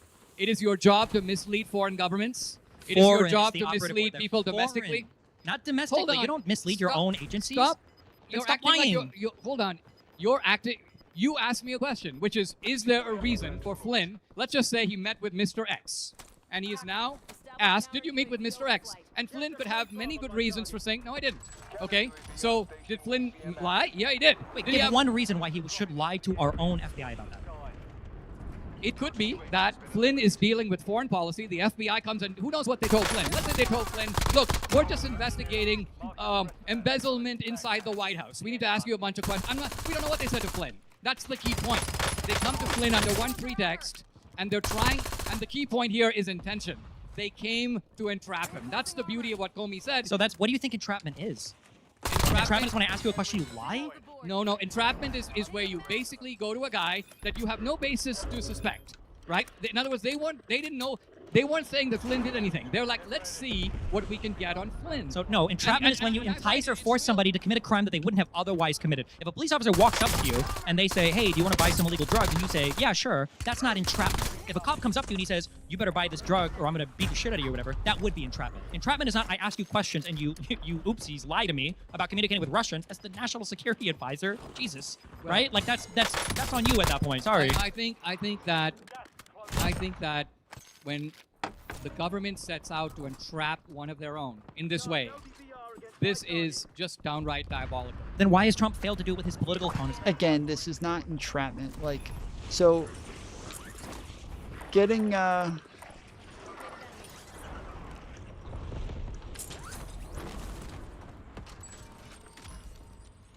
getting somebody to admit to a fucking crime is not entrapment. That's not how that works. This is a fucking stupid thing to say. A lot of people think that the government just lying to you is entrapment, or the government telling you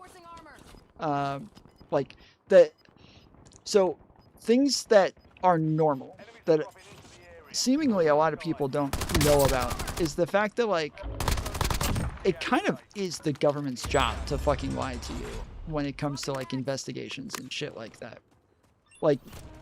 It just kind of is their job.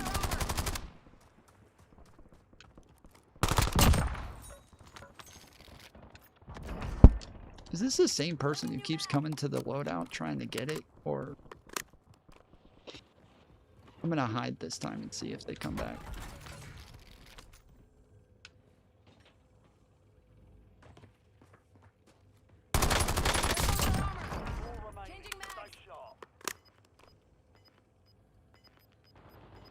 Yeah, the government can lie to you. They can tell you that, like, your friend ratted you out. Your friend ratted you out. He told us that you were there. So we know now. There's no way you can hide this. Like, they're allowed to, like, do this shit. Like, this is kind of part of their job, is to say things to get you to admit to a crime. And while you might think it's a really fucked up thing to do, it's also, like, kind of necessary to an extent.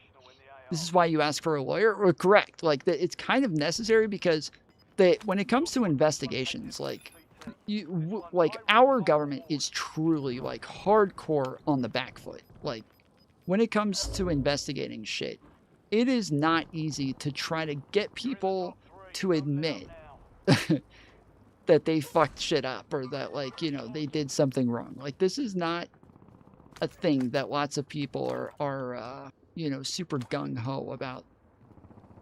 It's just telling everybody how much they commit crimes and shit.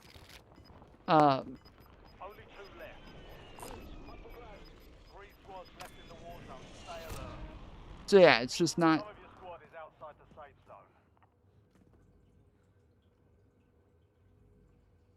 Fuck, did I just see somebody?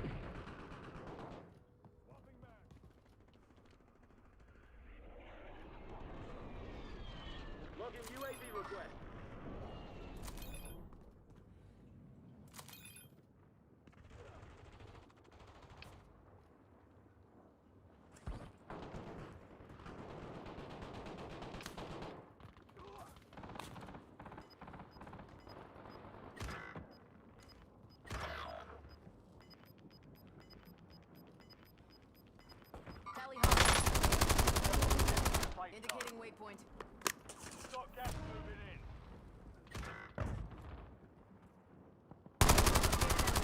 Changing mags.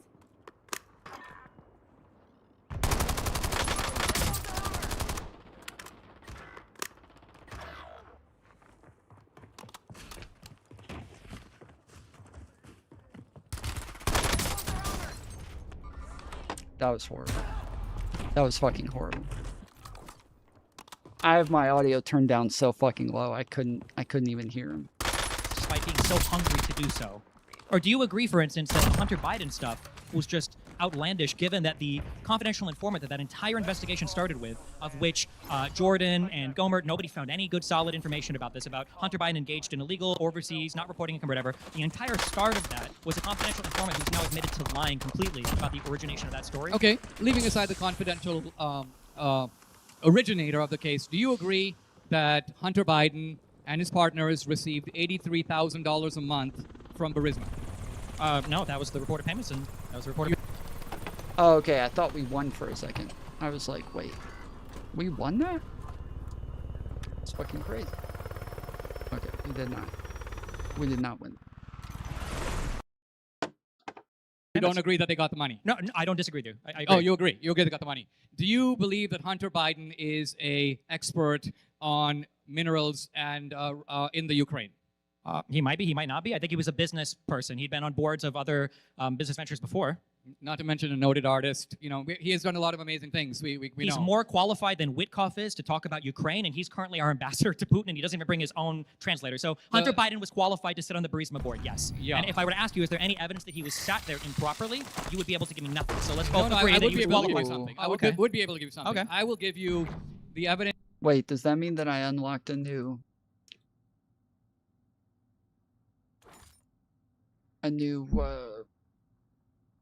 takedown or what? My brain is not working right now with words. Words are not cool with me. Which is now released of detailed Hunter Biden energy reports, which appear to have been actually lifted from the Biden confidential files. In other words, you said before, Biden didn't even know he had these files. Oh, I finished the last page?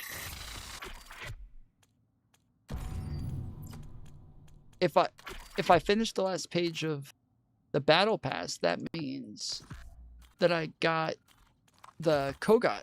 I did. I thought. Okay, sorry. I got another thing that I gotta do real quick. I just unlocked a new blueprint, so I gotta check some of my shit on my Kogot. Give me just uno momento. Bro, I fucked up so bad at the end of that game. Holy shit. I don't know. I don't know if you guys saw that, but it was pretty embarrassing. It was pretty bad.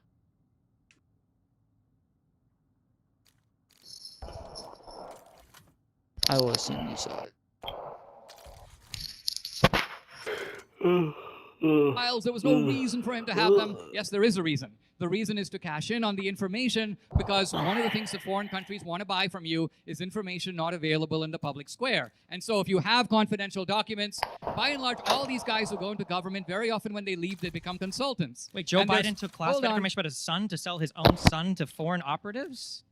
Joe Biden took confidential documents because he realized that they could become the basis for a, quote, insider information that benefited not just Hunter Biden, but James Biden, Frank Biden, and Joe Biden himself. Don't forget about 10% for the big guy. Which means not. Okay, so I'm just curious then. So if I were to say Donald Trump does stuff like that, for instance, how he has two of the largest crypto schemes in the world set up right now where anonymous people can donate to Donald Trump and even be seated to speak with him in the White House or at Mar-a-Lago, like the event that he did, I guess like a year ago or whatever. Can you show me anything comparable to access to Joe Biden like that? Or any evidence would whatsoever appear that he that planned Tom to use any really of this likes the improperly or Kogat. communicated with people improperly or did anything bad with any of these documents? He does. I do like the Kogat. I haven't been using it as much lately because I leveled it up or I prestiged it. And so I've been using a bunch of other guns, but the Razor is actually like it's pretty fucking epic because it is insanely fucking stable. Like it shoots so many bullets so fast and it is insanely fucking stable. But I might I don't know, I might have a new favorite. We'll see. I just started using it in my loadout in the last game for the first Which time. one? So, the Razor. Oh yeah, the Razor's really good. Yeah, I've liked it from the beginning, but I've never put it in a loadout before. I don't. I'm sorry. Go ahead. I like the Carbon so far. PC 25 the most, I think. The Carbon what? 57. Oh yeah, I haven't used the Carbon yet. I haven't even tested it. Pretty good with the recoil springs. Yeah, when I was looking at the stats, it looked like maybe like the best. What was it? Marksman rifle or no? Assault rifle. Carbon's an SMG. It's an Is it SMG. That's right. That's right. Yeah. Wait, is it?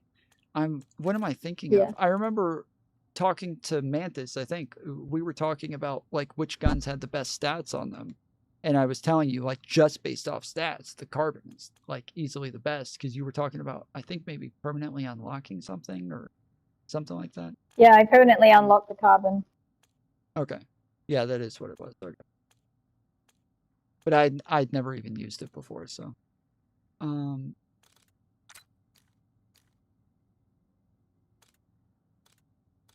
So I went into my shit and I just don't really see I don't really see anything new that's from the blueprint, but like most of the shit I already had.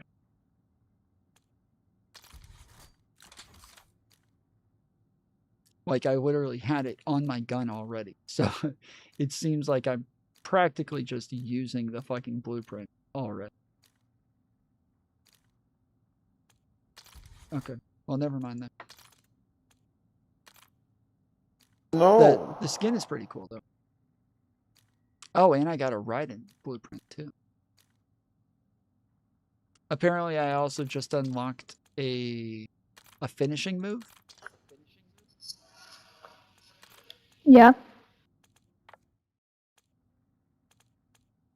Let's put some lead on target. All play on the video. Well, we're talking about two different things. You're talking about presidential asking for fundraising. evidence. I agree. And I'm talking about facts, I and would you're tell giving me you. details. Yeah. I would tell you, the way that fundraising works in the United States is very simple. If you tomorrow had a business and you needed something, and you wrote a $10,000 check to your local congressman, that guy will return your phone calls the next day, if not the day after. Didn't you just argue against this and saying that you No. illegally donated money to your friend who was running for Congress up in New York? Are you admitting that that's what you were doing, a quid pro quo? My friend who ran was basically Pistols only? look. Yeah. When I Like, I Sure can even thing, make a stronger buddy. argument because one of Sure the thing. accusations the prosecutors were making is that your friend introduced you to the person who was the primary funder for one of your documentaries, right? You have this facile ability to jump leapfrog style to things that have nothing to do with each other. I can explain the connections if you want. You friend just claimed Wendy if you Long- want to make financing work in the United States, here's how financing works. But earlier, you gave me the exact contrary position of saying just because I'm illegally sending money to a friend running for Congress doesn't mean I'm looking for a quid pro quo. So those are two contradictory positions, and I'm trying to understand the contradiction between. My friend was running a quixotic campaign in New York. She was running because a Dartmouth woman, Kristen Gillibrand, was the sitting senator. And so my friend Wendy Long said, I think I can raise some issues in the campaign. I said, don't run, Wendy. You're going to lose by 40 or 50 points. And she goes, okay, but if I run, will you help me? And I go, well, if you run, I'll try to help you. So this was the basis on which I supported a candidate who had no chance to win, lost by 40 points. I had nothing to get out of it. And so what I'm getting at is we were talking a moment ago about how presidents raise money and are solicitous of people who give them money. And I'm granting that on both parties, this is very common. But that's not the same as Hunter Biden. You jump from Hunter Biden to that. Hunter Biden was basically cashing in big time from a foreign government purporting to supply them with insider information, which is what they were paying for, and we know from his own business partner that money was ending up in the pocket of Joe Biden. What insider information? What? What insider information does the United States have for the... all you have to do is read the Hunter Biden report. I don't think that's true. I don't think his business partner said anything about this.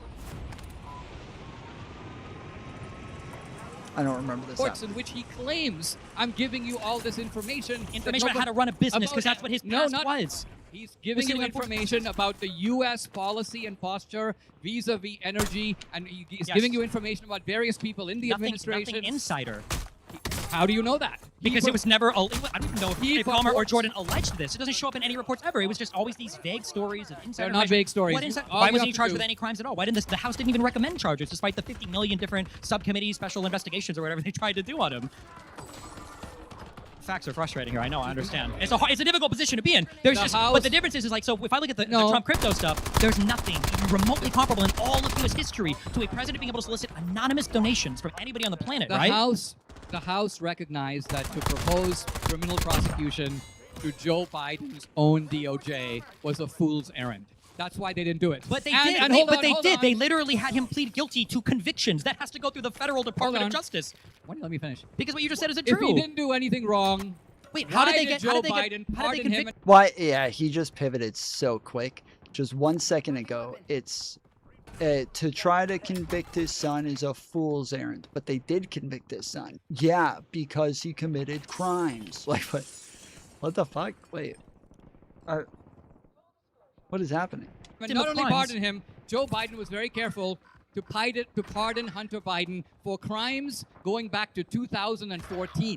In other words, he gave him a retroactive pardon, not just for things to do with Burisma, but for any other crimes this guy did, going back to when Joe Biden himself was the vice president. Why were they able to convict him of some things if they weren't able to recommend any charges? Wasn't Hunter Biden convicted of the gun charge and the IRS charge? Yes, he was convicted of those things, and So I it think seems like they could recommend charges. I think I've just given you what I think would be a good case to make. Now, why the powers that be decided, let's not charge Hunter Biden. Just so we can agree, what you just said had no basis in reality. They could recommend charges. They did. He pled guilty to those two things. So they always had the ability to recommend charges. Isn't it more likely that they, especially considering the origination of the investigation was a confidential informant who admitted about lying about everything, right? And that 10% from the big guy, interestingly enough, we're just citing the Russian leaks from the DCCC. Absolutely and from not. Hillary, We're right? citing Hunter Biden's own business partner. No. Yes. No. It was Tony Bobulinski who revealed the 10% for the big guy. No, there is no connection to Joe Biden there. Tony's never been true. made. It's never been made. They had the ability to invest. That is not true. Tony Bobulinski is not the one who got that. It was an email. Loading new mag. Check your goddamn fire. It was an email that we got it from. He is completely wrong here. He is totally wrong on this.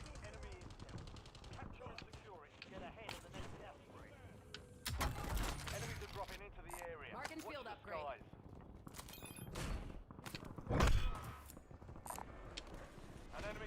Investigate for years. They The found 10% nothing. for the big guy, it comes from Hunter Biden. There was a meeting with Joe Biden, Bobulinski, Hunter Biden at the Milano restaurant in Washington, D.C., not very far from here in Georgetown, in which Joe Biden, who was very careful himself not to get into the business dealings, but he would always show up as if to say, listen, this is on the, I'm involved, I'm supporting my son here, you make the deal with him, the money will then, part of it, come to me. All of this is laid out. Now, I agree, Merrick Garland... Oh, yeah, I'm was curious. never We think gonna- that's what happened. What did Joe Biden do So for his fucking son? stupid. What was the That quid was pro so quo here for stupid. him? What even He happened? didn't, this is the style of the Corleone family. What does Joe Biden do for his son? Fucking Joe stupid. Biden's son is Michael Corleone. He's part of a corrupt family operation. The other brothers are What are the involved. corrupt? What is the operation? The operation is to shake down foreign entities. Shake down how? Like when by Witkoff goes to promising other them- countries and signs deals with leaders in Indonesia and Qatar and Ukraine and Russia for mineral deals? What about the $700 million in DoD contracts let's that hope- Trump's own children have gotten for extraction deals in Ukraine that the president himself is negotiating? Well, Okay. supposedly him, but it's actually Witkoff getting plans passed off from Russians, right? What, I can show I you. mean, if your you want only to talk, mode of defense is the what about, and then you jump to something Well, no, else. my mode of Why defense don't is you- the Why reason- don't we stay with this? Okay, wait, if When- you want to stay when with the Joe topic, let's Biden do it. did not Give me have- one concrete example of Biden corruption. What was one concrete example? Not like I think this happened and there was a story. What's one concrete example? Okay. Because I just gave you like 5 for Trump. All right, one concrete example is that Biden is vice president, and right about the time that Biden is designated as the U.S. man for Ukraine, a river of money now begins to flow from Burisma to Hunter Biden and his business partners, and all of this at a time when Burisma itself is under investigation for all kinds of fraud, and Joe Biden goes on camera before an international council and tells you that he demanded that The one thing about the Razor that sucks is that it has the smallest fucking clip. It runs out of ammo so fucking fast. It is infuriating. prosecutor of Burisma be fired. And not only that, he got him fired. And he not only that, he went on to say, I told Ukraine that you're not getting $1 billion if you don't fire this guy. Why did he say There's that? nothing that Trump has done that comes even close to Oh, this. sure. Well, then why did he say that? He said that because it's true and he got away with it. No. And Why did Biden tell that to Ukraine? Because Biden told that to Ukraine because he was essentially making a deal with Burisma in which Burisma You don't even know the said, official hold on, cover story? Burisma said, you sort out this corruption deal for us right here and we will start paying your son and money will flow right back to you. Nothing could, the timing is perfect, the amount of money is huge, and The all timing is perfect. What else was going on in 2014 in Ukraine? Don't you think there might have been maybe the whole? I know this is I'm a sucker for buying the official story that the entire European Union and the United States and the whole U.S. official administration everything agreed with. The deal was that money was going to be made available to loan to Ukraine if they would clean up the rampant corruption in that country, of which there was a plethora of. We know this because one of the main benefactors of that corruption was Manafort when he was working with Putin to help his candidate in Ukraine that he was lying about reporting his income to. It was one of the big indictments that came out, one of the big convictions, and one of the big pardons that Trump made later. But you said that's unrelated to this, right? In It's not 2014, related, and I know, of course, it's not. Nothing is. In 2014, when And you're Biden was making these dodging, statements you're publicly, dodging. I'm just saying what the policy was in the United States. Biden was operating. This was the deal that Ukraine had already made with the U.S. You have to clean up. Shokin was known as a bad prosecutor. That investigation you were talking about into Burisma, that was dead for over a year. There was nothing even happening on that front. Ukraine was known to be a country with a lot of corruption and a lot of corruption-related issues, and part of them having access to low interest rate loans from the West, from the United States, was that they would clean up their corrupt businesses or their corrupt lack of ability to All conduct right. themselves as a country. That So- was the story given. The okay. whole rest of the world agrees. The European Union, the United States, everybody else. So- Nobody's brought this up until Trump was caught trying to do a quid pro quo later with his own personal attorney, Giuliani, making phone calls, and then him making phone calls unilaterally on his own. So let's repeat your dewy-eyed account of what is actually happening in Ukraine. According to you, there's a lot of corruption in Ukraine. True. Not surprisingly, very involved in the corruption, Burisma. Would you Nobody think said that a that. giant energy company in Ukraine is somehow immune from the corruption? They're part of it. Okay, a prosecutor is looking into it. According to you, Joe Biden, having no personal interest in the matter whatsoever, motivated purely by the most sublime ethics, tells Ukraine, you have to fire. There's corruption all over the country, but I'm only demanding one thing of you. You need to fire this one guy. Their chief prosecutor. Who is That's just a looking random guy. the chief prosecutor who is looking into corruption from the company that my son is about to make an extremely lucrative financial deal with nowhere for near as 83 lucrative. grand per month to go on indefinitely. And according to you, it's all on the up and up. No investigations required here, guys. You know why I know this? We're Here's all the easy- good Democrats here, and when our guys do it, it's all A-okay. This is the easy killer question that, again, you won't have an answer for. If this was such a horrible, corrupt thing, why is it that Republicans only seem to recall the quote that Joe Biden made on stage in front of the whole world in 2014, years later, when it came up with Donald Trump and Ukraine? Why would Joe Biden go out on stage and admit to the corruption, saying, I told them that if you don't fire Shogun, you're not getting anything from us, ha ha ha. Why did nobody say, oh my God, we need to investigate him for corruption? Maybe it's because the whole world understood how corrupt the Ukrainian system was at that point in time. The reason people went back to the video is for the simple reason that they, at that point of the video, didn't know about the money flow. So the point is, Joe Biden makes an action which seems on the up and up.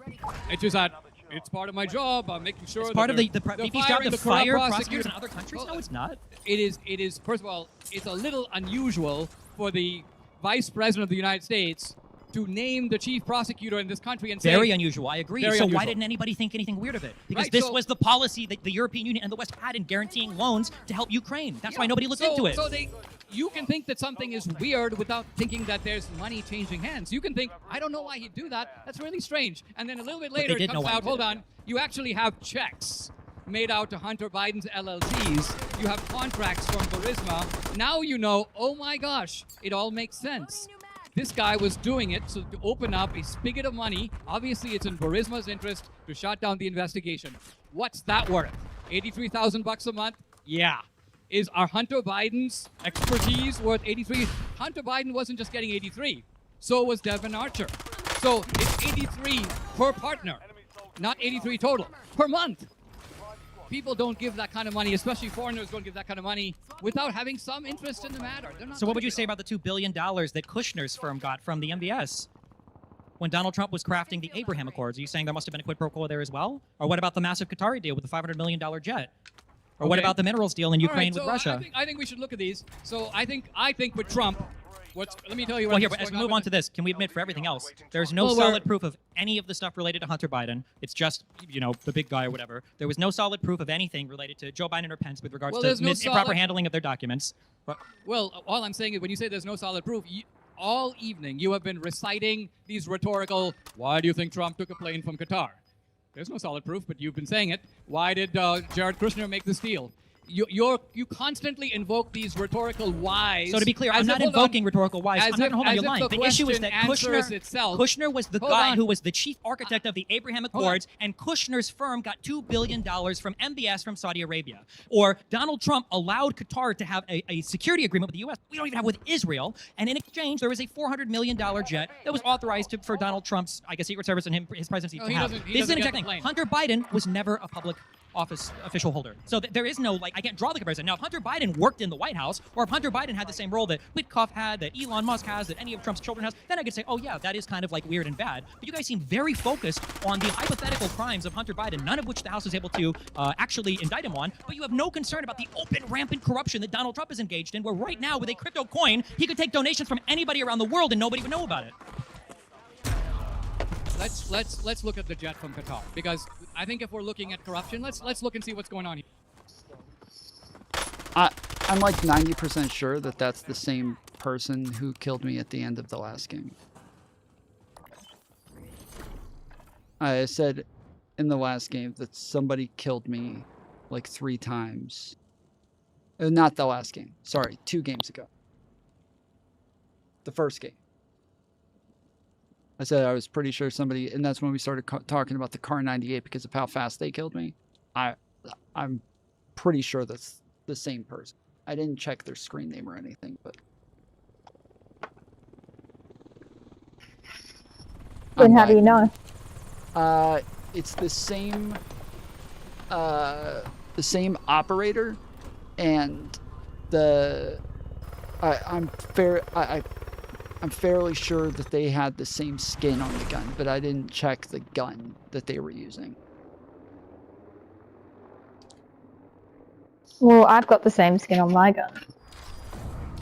Right, it's the same character and the same gun, and they fucking kicked my ass every time. But I need some. Oh, that guy's using the fucking Christmas skin. Oh wait, that's Hackjob. Oh, he's on our team. Okay. Yeah. Chat. Sorry, I gotta be able to hear the game. So I'm gonna go ahead and end the video here and just play games now. I'm getting my ass kicked, and I'm probably not gonna play for very long because I'm not feeling great. So I will stay on stream so that I can continue getting all of the ad revenue while half of you sleep. But I will just play video games now.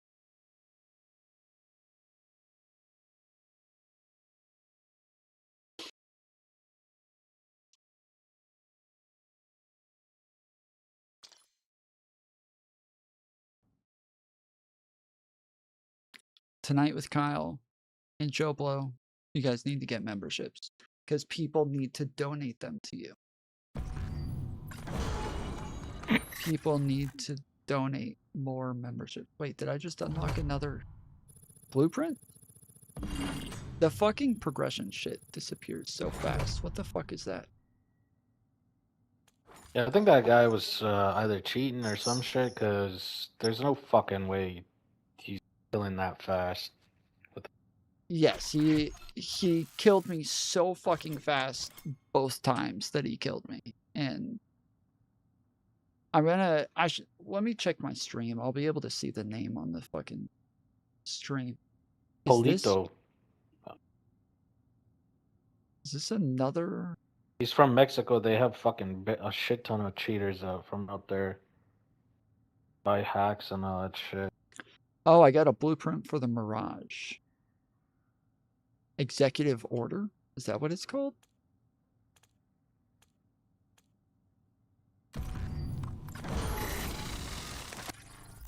Yeah, executive order. That's pretty slick looking. I like that. That's pretty. I wonder if they made this for Trump since they put all the fucking gold on it. And called it the executive order.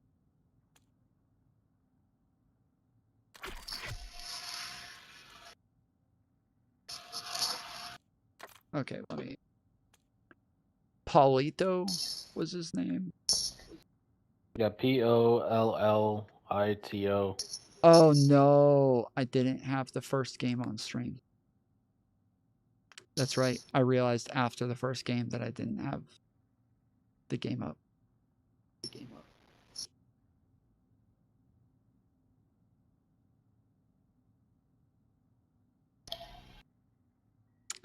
Yep, don't have it. Only have the last 2 games. Fuck. All right, well, that is a mystery that will never be solved.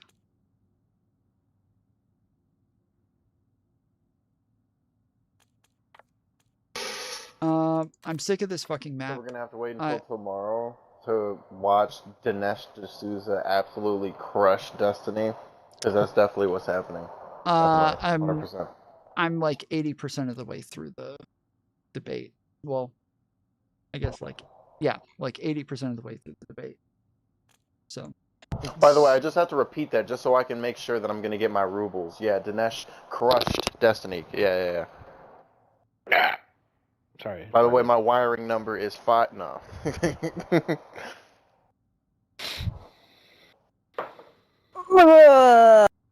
Dinesh sucks. Oh yeah. Dinesh the Gazer. Am I right? True. Dinesh True. You are very right.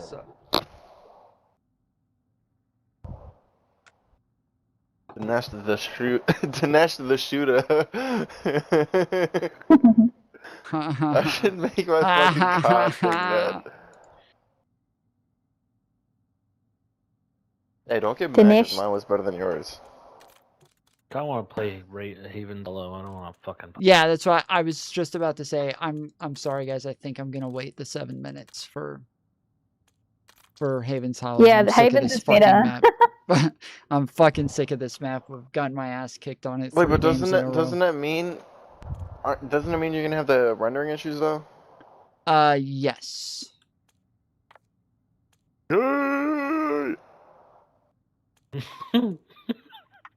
So I guess for these 7 minutes, I will continue playing the video. So gotcha. Haha. Half the fucking, well, yeah, half the fucking chat left, and they don't know that I'm gonna keep playing the fucking video. Suck it on you. Joke's on you guys. That I lost half my chat for no reason. Here, so Trump, and this is one of the unique aspects of Trump, I guess, is being a criminal. Yeah, president. Yeah. Is Destiny still live playing Arc Raiders? I agree. The He's Supreme been Court fucking operates. Trump is throttling that game. Is he live? Yeah, he's been live. So wait, was all he night live playing when he was Arc Raiders. arguing with Pisco?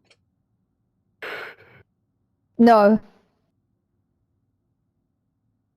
He went live after that conversation. Huh.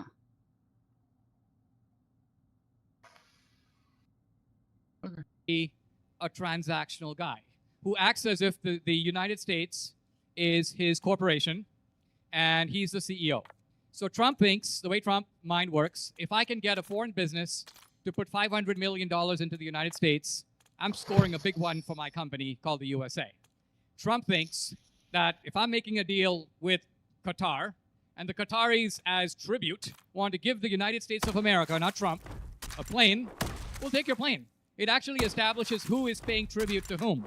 And Trump's point is, I can do these deals. Okay. Frankly, if it were the Biden administration, they would have given Qatar $400 million and got nothing out of it. So if the CEO of your company cut you a deal, your company a deal where your company now has to do work for Qatar, but the CEO gets to fly around in a $500 million private jet, you feel like the CEO was working for you?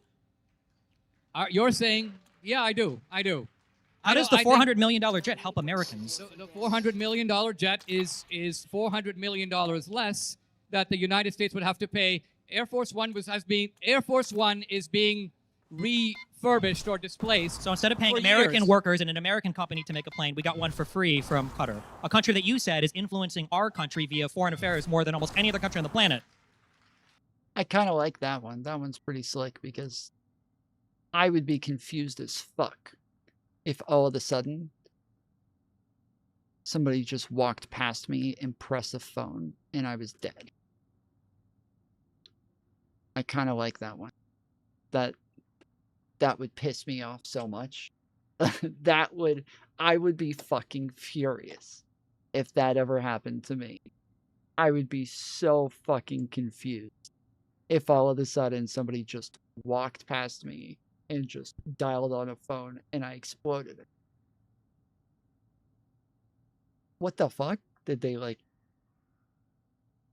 inject something into my skin earlier that made me blow up? What was this? I think you think you're making gotchas on me, but you're not. Qatar. I'm just pointing out what you're saying. The gotchas are coming from your side. Let me spell it out. Go ahead. The nation of Qatar is extremely cunning.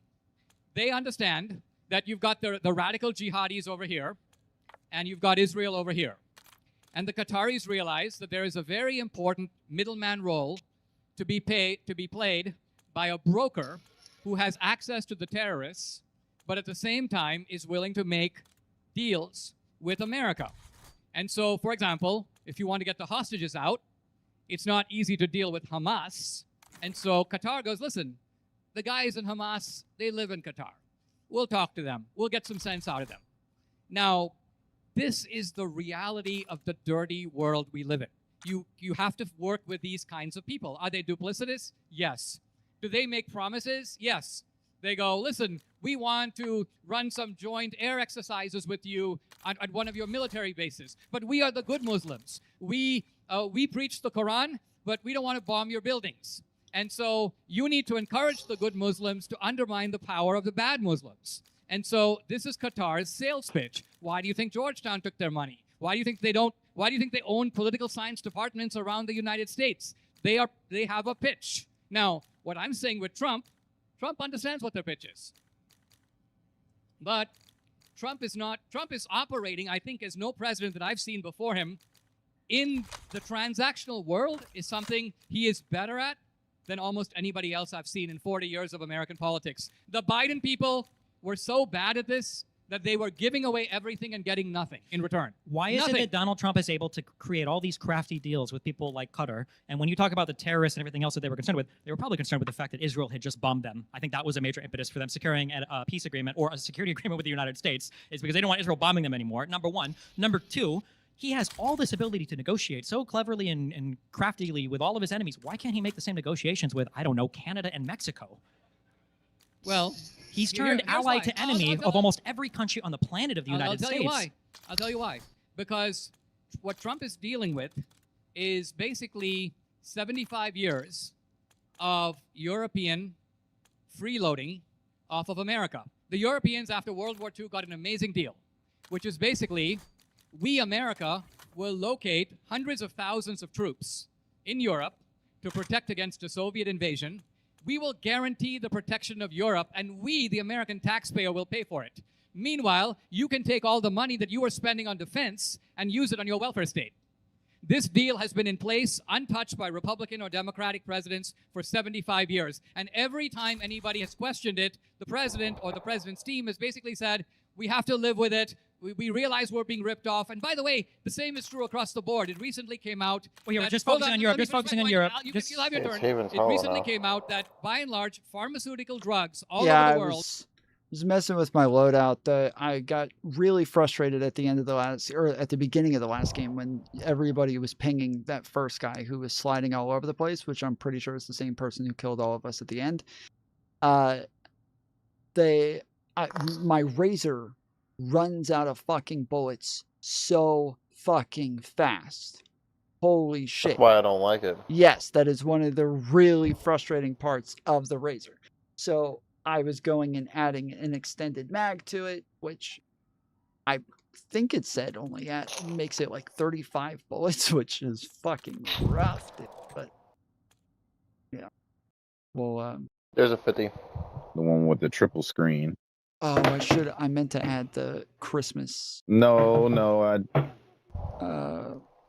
Yeah. Honestly, The there's Christmas absolutely candle. nothing wrong with mine. Really weird that I can hear AKA right now, but nobody else. Yeah, I'm not saying anything. That's so strange. Were you guys able to hear just him as well? Oh. What's that?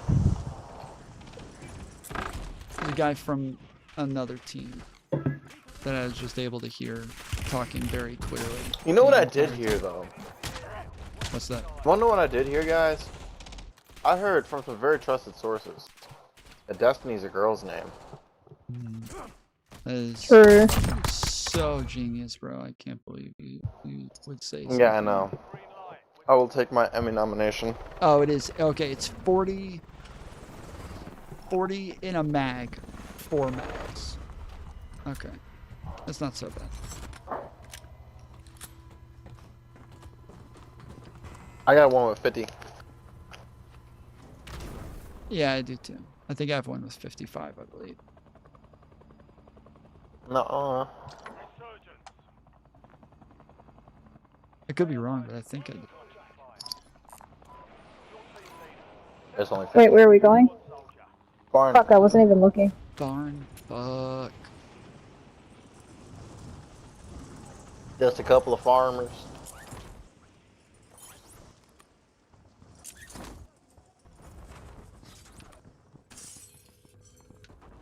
Oh shit. I gotta turn the Shit.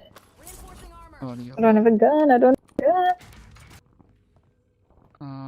Okay, I'm gonna go lay down in the top of this house. Just keep an eye on the house for a minute, please. Heads up. An enemy squad marking you as a bounty target.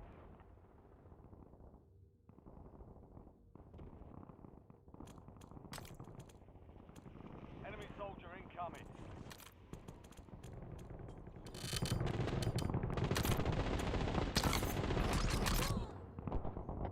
Okay. I'm good. Thank you. I'm done. Never mind. I'll go over there. How did that work out for Oh, you got him? Ukraine? Oh, Yeah, nice. it's,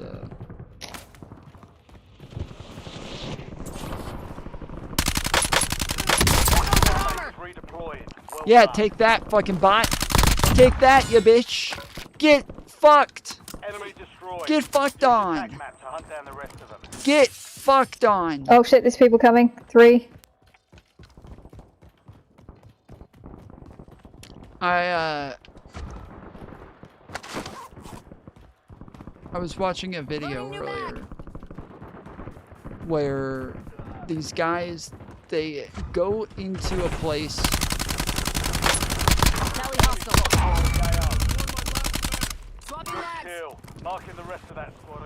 They go into like a public store.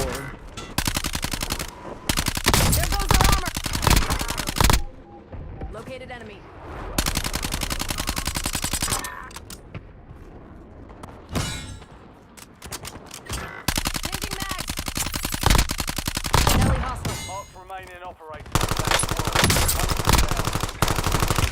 Come here, Nikki.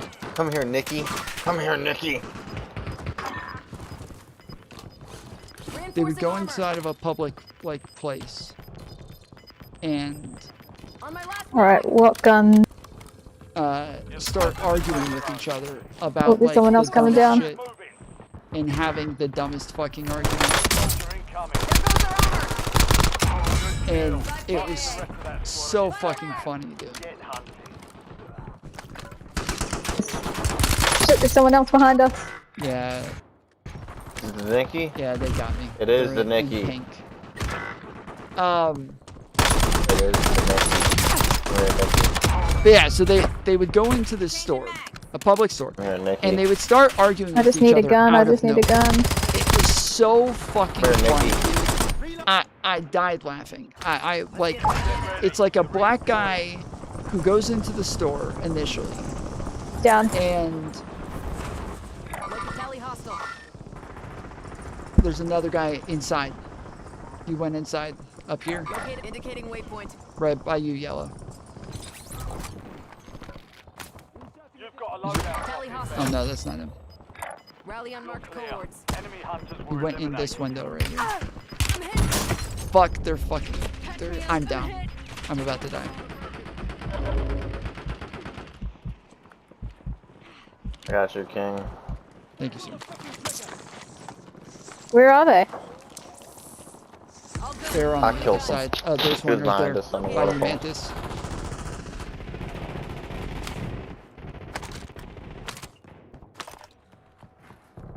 Drop me your money. Yeah. Okay, sorry.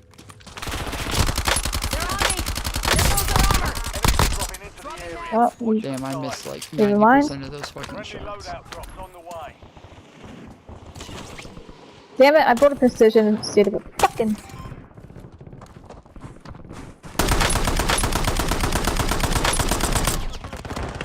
Dude, bro, I'm missing all the fucking shots. I'm I'm here, missing Nikki. every fucking shot. Nickered. Oh, that does not sound right. Nickerman. Oh, that does not. Nicorus. That's the word. Alright. Nikki is the full Shit, there's someone right next to you, someone right whatever next to you. the full version of Fuck, Nikki is. fuck, red! I'm chasing Nikki. The full, whatever the full version of Nikki is, that does not sound Well, like. you're the only Two of us just now. died, so. What Oh, does 3 of Nikki us. stand Okay, for? 3 of us God just damn died it. from one person. I'm not trying to say. You know what? I think I'm gonna just give up on that. Oh, You die, okay. we die. Oh, Or now not. they're fucking shooting. Now that they're fucking shooting. Oh, nice frag. Your squad mates back on station. I got one of you, bitch. I'm going to the fucking loadout. Careful. Yeah, I know Nikki's not over there anymore. She's with Red, so.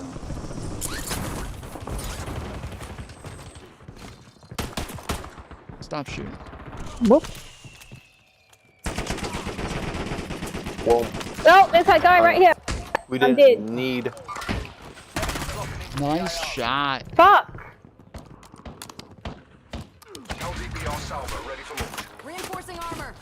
Oh, fuck. Who the fuck was just shooting at us? Bot. We didn't need the buyback, but I appreciated it. I'm coming down to loadout. Please help me live. Guy coming around the side.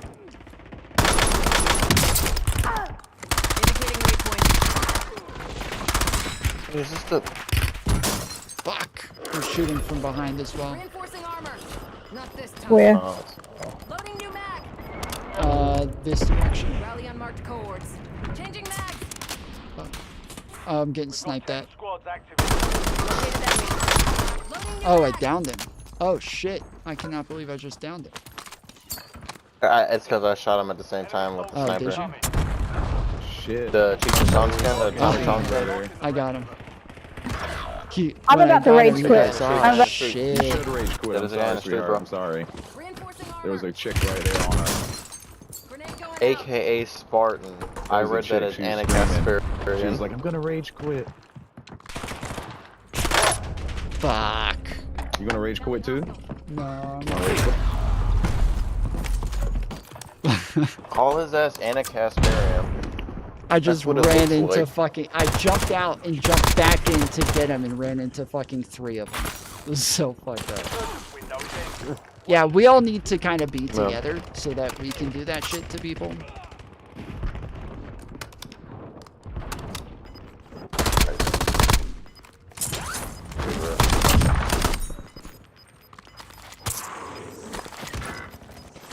Enemies are dropping into the Wow. back in it. With the traffic too. Wait, it didn't even show me. Oh, okay, never mind. Hold on, don't run. I'm leaving. I'm going to that loadout. Don't run. If I die coming back to help you again. Okay. Wait.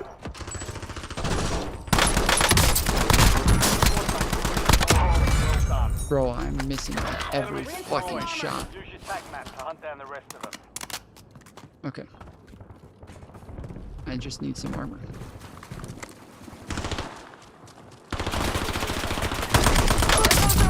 No fucking way, dude. No fucking way. There's literally no way. There's literally no Hold on, way. man. Bro, there's literally no Yeah. fucking way. I'm just getting like so easily killed today. Me too. There's literally no way. Mantis unloaded into this person, and then I unloaded into them, and they took out both of us with fucking tempered on. I have tempered. Oh no, I don't have tempered. Never mind. I don't. Wait, yes, no, I do have tempered on. I do. Okay, I'm coming to you, Green. Oh shit. Okay, I'm no, down. I'm You're not. gonna have to revive No, I'm not. Wow, that's Oh fuck! Oh fuck! Oh fuck! Ah, I'm dead. Fuck! I avoided so many people, dude. I can't believe I made it that far. It's okay. I feel good about making it as far as I did. I was right above you when you died.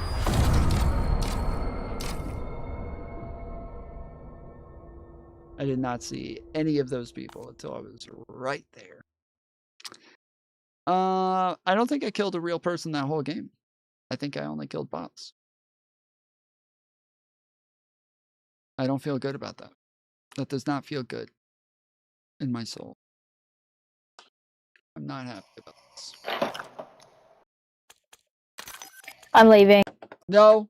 No, no, no, no, no, no, no, no, no, no, no, no, no, no. Hold on. Wait. Hold on. Hold on. Can you hear me? Hello? Hold on. Wait. What the fuck? Did the game just fucking crash out? I think the game just fucking crashed. Oh no. Oh, okay. Mantis? Wait. Mantis. Wait. Don't leave. Can you hear Mantis. me? Oh yeah. Mantis, don't leave. Mantis. Mantis, leave. Just Mantis. leave. Mantis. Not worth it. Oh, she's still there. Okay. I was just about to say, I want to play one more game. If it goes the same way, I'm getting off. I don't feel well anyways. So I'm already kind of frustrated with it. But one more game. Just one more. I need you here. Okay? Begging. And Please, Mantis, please. Please don't leave us. fuck, it's 6 minutes Okay. until it switches maps again. Well, don't fuck around with your like you do every time, like 5 hours. Wait, what do you mean? I have to wait 6 minutes for it to go to the next map. Right, but you even after it switched last time, you were still fucking with your loadout for a while. No, I was not. Within like You 30 always do. seconds It of it takes switching. forever. Oh my goodness. Okay. Alright. We did not miss a map, and we did not wait long. It was right when it switched. I made ramen noodles, Tom. Not the Ramen. microwave kind. Not in the whole time that we was waiting. Not the microwave kind. It's a pretty long time, man. Wait, you put them in the pot? I'll be back. Oh yeah. Oh yeah. Nice. Go ahead, Hackjob. Pretty slick. Okay. Oh man, you know I come from the struggle. Okay. Yeah. There's one thing I know how to do.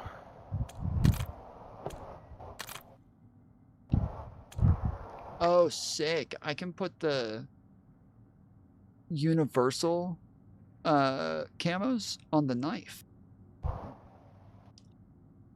The haste It's one. universal camos on everything. Yeah, well, I don't have any of the other camos unlocked for the knife, but also the flash grenades still MIA. I don't use them anyway. There's. Okay, yeah, no, I do not have tempered turned on, but I did just unlock it, so we're turning it on.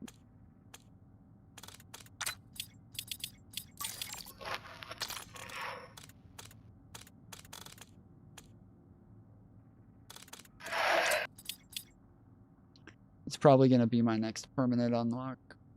I just did the sprinter in the last one.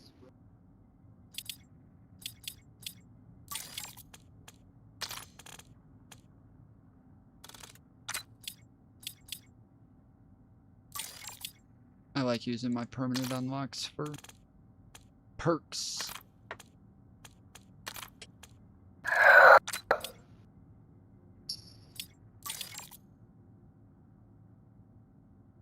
Yeah, that one person. Oh no, that's right. Okay, that's right. Okay. I was okay.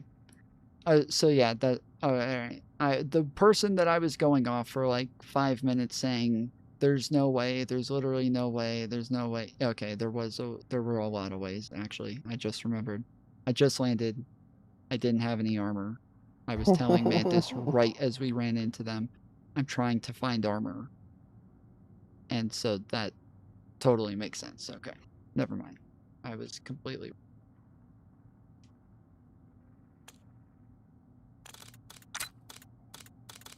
Maybe I should switch to a stim instead of a concussion. I don't use concussions all that often. I would definitely use stims.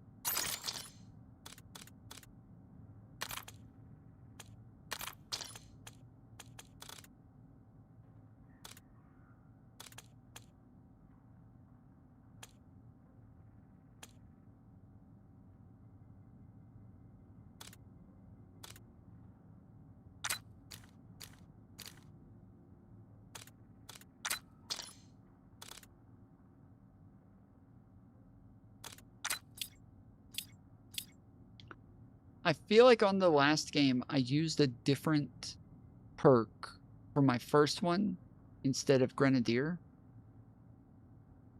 But I can't remember what I did, what I used.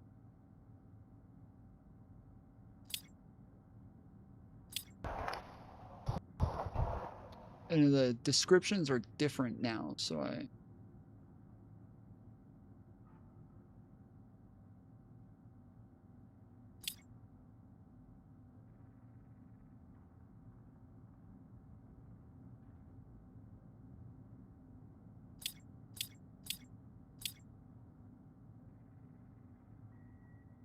Yeah, I guess I did use grenades. I probably did. Because I use a lot of fucking grenades. So. Crazy statement.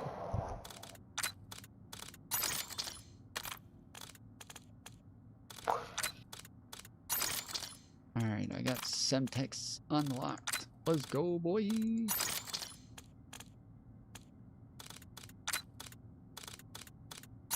I just used a permanent unlock token on a fucking smoke grenade.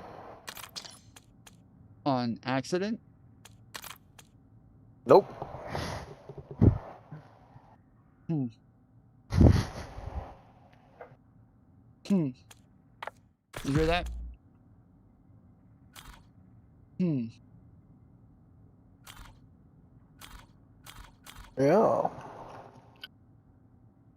Oh, I get 2 I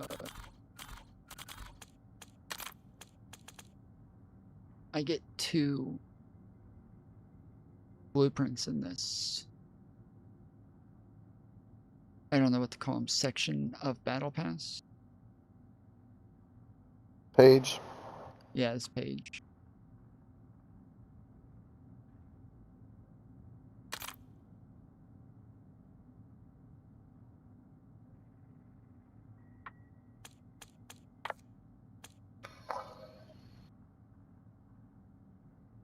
I just want to let everybody know it is on stream. Are we gonna hollow out our I haven? sat there staring at it, and the second it switched, We're gonna resurge our casual haven until it's hollow. I already started the fucking game search, and it is on It's Haven's hollowing Hub. time. Yes. And I'm hollow all over the place.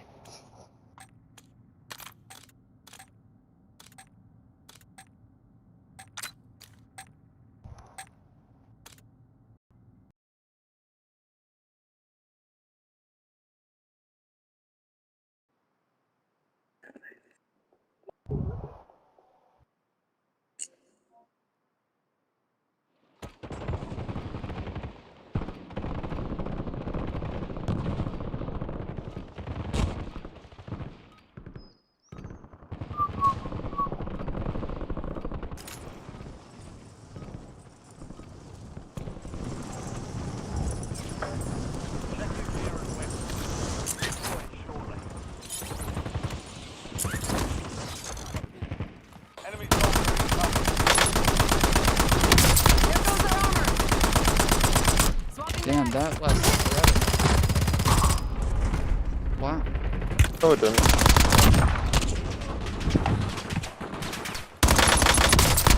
I'm barely even hurt. What the fuck? Something really is broken. Something really is broken. Like, even with the bots, it feels like they're taking forever to die. And the last, like, 2 times I got my loadout, instead of getting the shitty weapons that I'm using to try to upgrade, I got my good weapons and still got fucked up.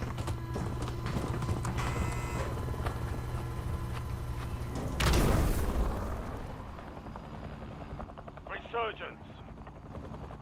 Okay, let's go to the lumber mill. Mark a drop point for your squad and hit the field.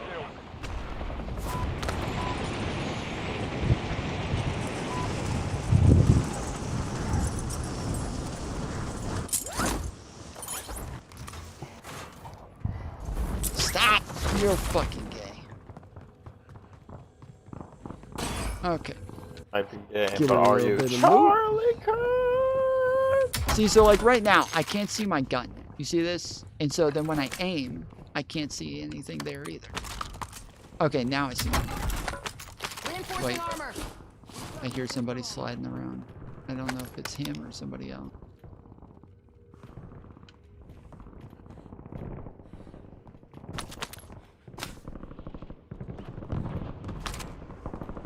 Enemy dropping into the AR.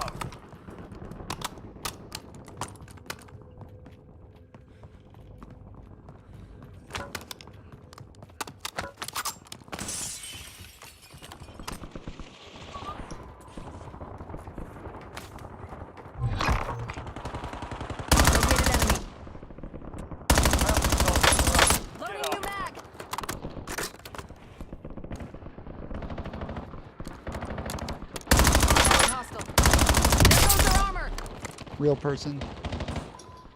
Real person here.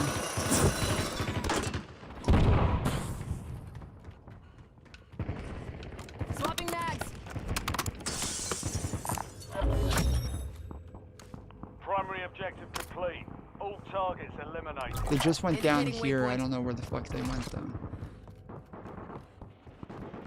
Enemies are dropping into the area. Watch the skies. Secure those locations. Changing mags.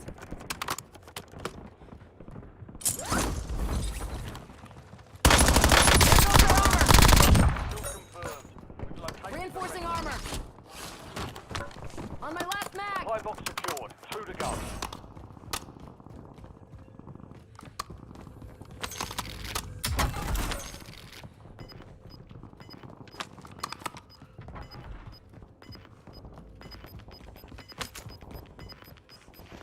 Now.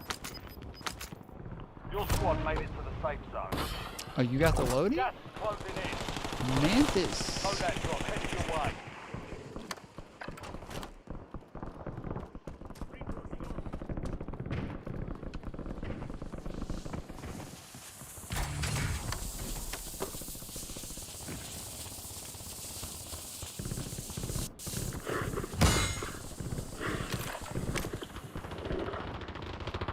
Mark remaining operators from that squad.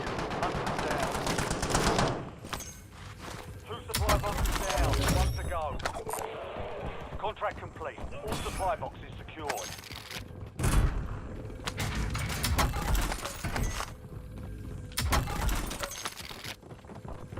Enemy Oh grenade. shit. Get back. Sight grenade. Enemy destroyed. Okay. Use your tac map to hunt down the rest. Reinforcing armor. Enemy dropping into the AO. Loading new mag.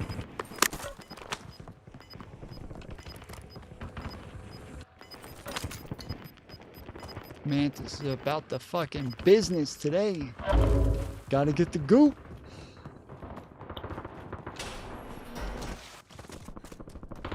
Authorizing UAV mission. Oh. Shit, I thought it was one of you. Good kill. Marking the rest of that squad on your tac map. Why are you missing everything? Holy shit. Reinforcing armor.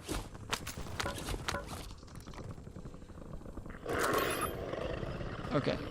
Don't let me forget. Marking field upgrade. I did just mute the stream. Or I muted the game chat so I can talk a lot of annoying shit.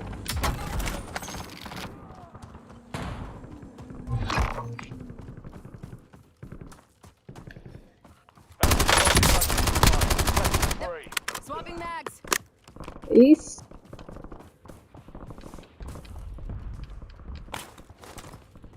TACOM, get me a UAV.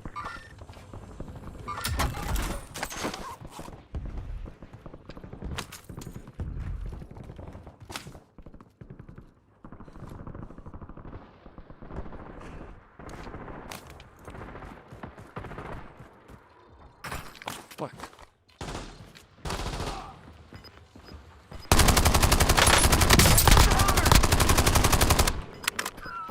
Sucker! Be advised, you still have squad mates outside the safe zone. 10 remain, you're almost done here. UAV available for tasking. There goes their armor.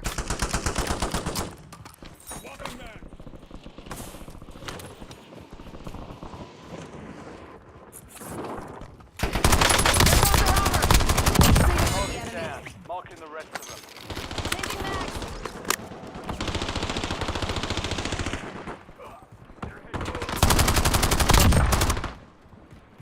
Good kill. Marking the rest of that squad on your tac map. Get hunting.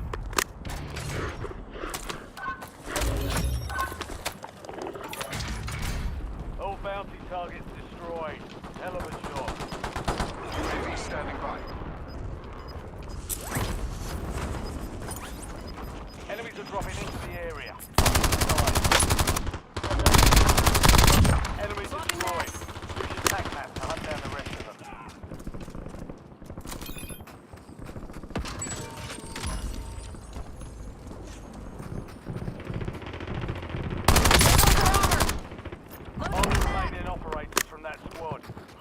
down.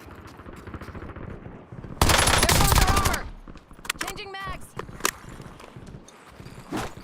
Target 10 down. off the board. Marking the rest of them.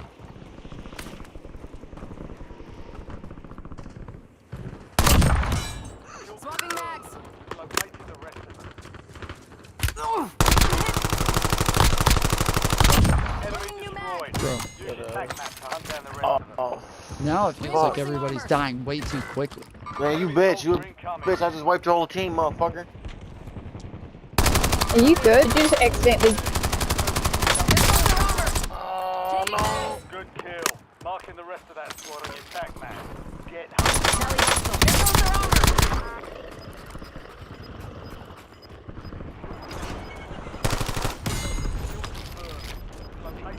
Loading new mag.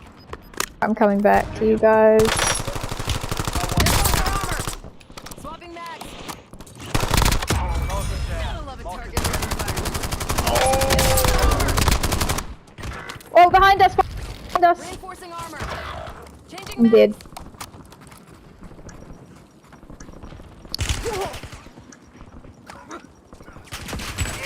They're on me.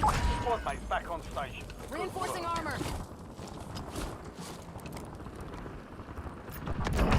You have reinforcements inbound. Where the fuck are they? Gotcha. Where you guys? Where you guys? I got him. Reinforcing armor. We've got 10 squads active in the field. Okay, yeah, let's get together, guys. Come on. I need to go get that loadout. Positive ID on the All right, there is somebody just landed right over here. Come to the loadout. I'm following you.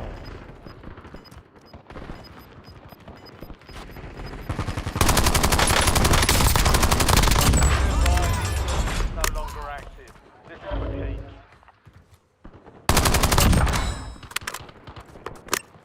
Did you get it? Getting my groove on. Lifesaver.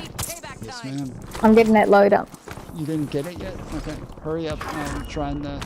We're kind of in an open area, so we gotta be quick.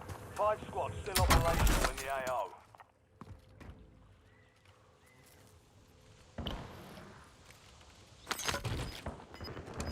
You're in the top 3. Don't let up now. There's some fighting over here.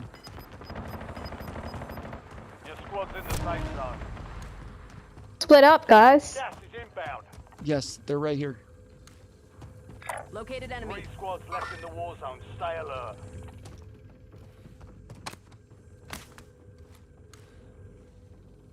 I just heard him run towards you guys. I think he just went up to the boat. Get me eyes in the sky. Yeah, he had to have just gone up to the boat. Come on. Tom. Yep, there he is.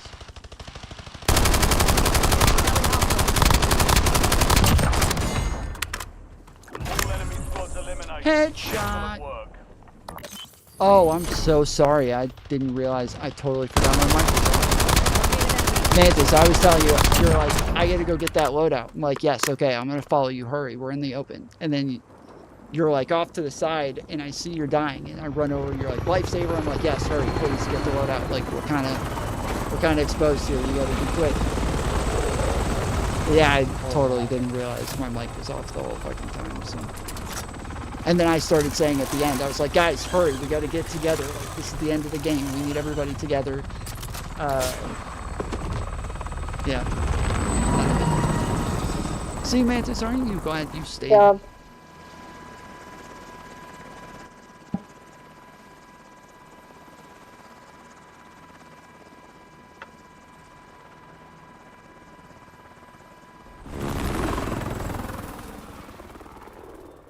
Send me an invite if you have 3. I think we still have 4. But I am likely getting off pretty soon. Wasted. Ooh, I had 21 kills. There was one point where there were a couple of real people that kept trying to land. I think they had a loadout in that area. and they kept trying to land, and I kept getting them as they were parachuting down.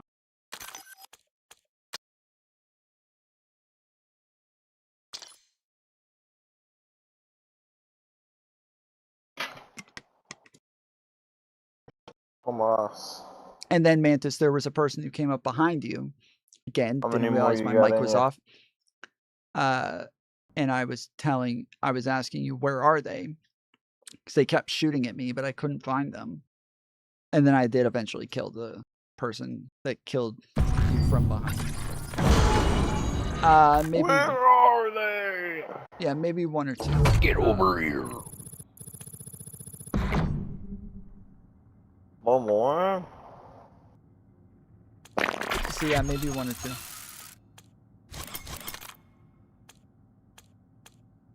Okay, so you guys tell me. It's on Rebirth Island. We have 4.5 minutes until it switches. Do you want to go Rebirth Island, or do you want to wait? Red, what's your vote? Whatever you want to do. Wait. I don't give a Wait. fuck, man. Okay, Manta says wait. I would rather wait as well. So Wait. I'll put a token on. Token. Oh, that means you gotta stay on. Hell yeah. Oh. Put all the For tokens 30 on. minutes. Yeah, I'm gonna. It's like 2 games. Hell yeah. Hell yeah. Australia. He asked if you're from Australia. Oh, sorry, I'm from New Zealand. Close, but no cigar. Cigar. Cigar. Cigar. How do you know? We sound. Yeah, there's a Aussies talk slight like difference. this. They always open their mouth a little bit more, and they talk like this. And we just talk like this because we can't be fucked opening our mouths. Kind of. The like strong Kiwi accent is a bit I'm gonna say more. it sounds normal, and then there's some words that the accent comes out. Yes, there's the strong Kiwi accent I does don't have have the strongest. the E sound. I don't have the strongest Kiwi accent. Like Kiwis are pretty, like a really thick Kiwi accent is pretty. What are the guys? Crazy. The band that was on HBO again. What was the name of their band? Or the Flight of the show? Conchords. Yes, Flight of the Conchords. Like the band manager is who I think of when I think of a Kiwi accent. And he has the real, it's always real strong like this. It's always hard like here. He's always just like pulling his lips out to the side. Yeah, but that's more like fucking Irish. he does None have of the a really words are Kiwi actually accent. none of the words actually register with a Kiwi accent. So I'm just trying to give like an impression of like pulling your lips apart. Yeah. Well, he does have a strong Kiwi accent, but he does sound more Australian, like in the way. Yeah, like Hugh Jackman. In his inflections, I would think maybe not in the like actual accent. Because see, that's the thing where he goes up and down like this all the time. It's always just up and down, like the fucking Australians do. Hey, it's Murray. Hewitt. Yeah. Good. Can I get Friday afternoon off? Yeah, Friday afternoon off. Thanks. Yep. Had a Saturday morning I'm sound. about to Just have a leave it. Vegemite sandwich. That's very Aussie sounding. See, like the way he said Sunday morning. That's like my dad used to always. My dad was British, and he had a pretty Kiwi accent, but he still sounded British sometimes. And he'd always say Saturday, Sunday, Saturday, Sunday, Tuesday. Tuesday. Yep. Tuesday. But that's what I'm talking about. They got the hard like I and E sounds. The E.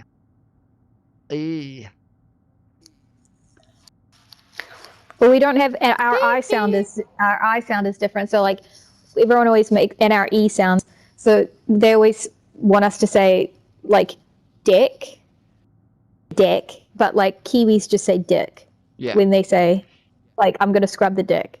They kind of sound like dick. Like Australia say dick. Are you scrubbing? That's what, and they always want us to say. Scrubbing? Australians say like fish and chips, but we say fish and chips. Out on the barbie.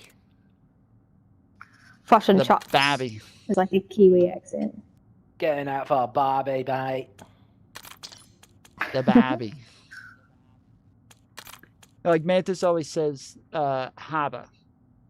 It always sounds like Yeah, let's go to Harbour. Yeah, let's go to haba.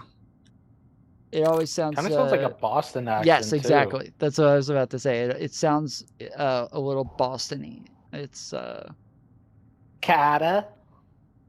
Pack the cat. Carter, yeah. Pack the cat, the cat pack. That's what we say. It sounds normal to me. No, yeah, I know, but him saying it sounds so fucking like Pack the white cat. person. He Pack the cat. Yeah, the he cat does. pack. I'll do what we say. Charlotte's here and not review. I thought Mantis was playing that shit from the show again. What the fuck?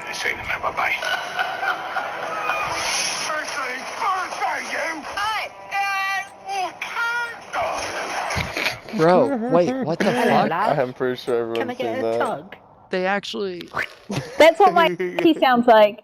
I've got a British auntie. She's like, hello. I got a tug. Wait, that was somebody from another team playing that. That was somebody from another fucking team playing that. What the fuck? Holy shit. The fucking coincidence, dude. What the fuck? Check weapons and gear. Am I the only one who's fucking blown away by this shit? The bloody colonist fucking muted my mic. Am I the only one that's blown away by this? Did you guys not hear the fucking last guy? The guy during the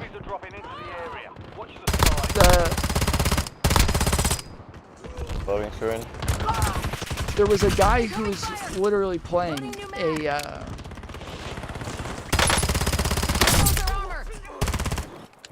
there was a guy who was literally playing like a Kiwi accent. Did you guys not hear that? In the game? Yeah, right at the beginning of the game. I know Mantis heard it because she repeated one of the things that he said.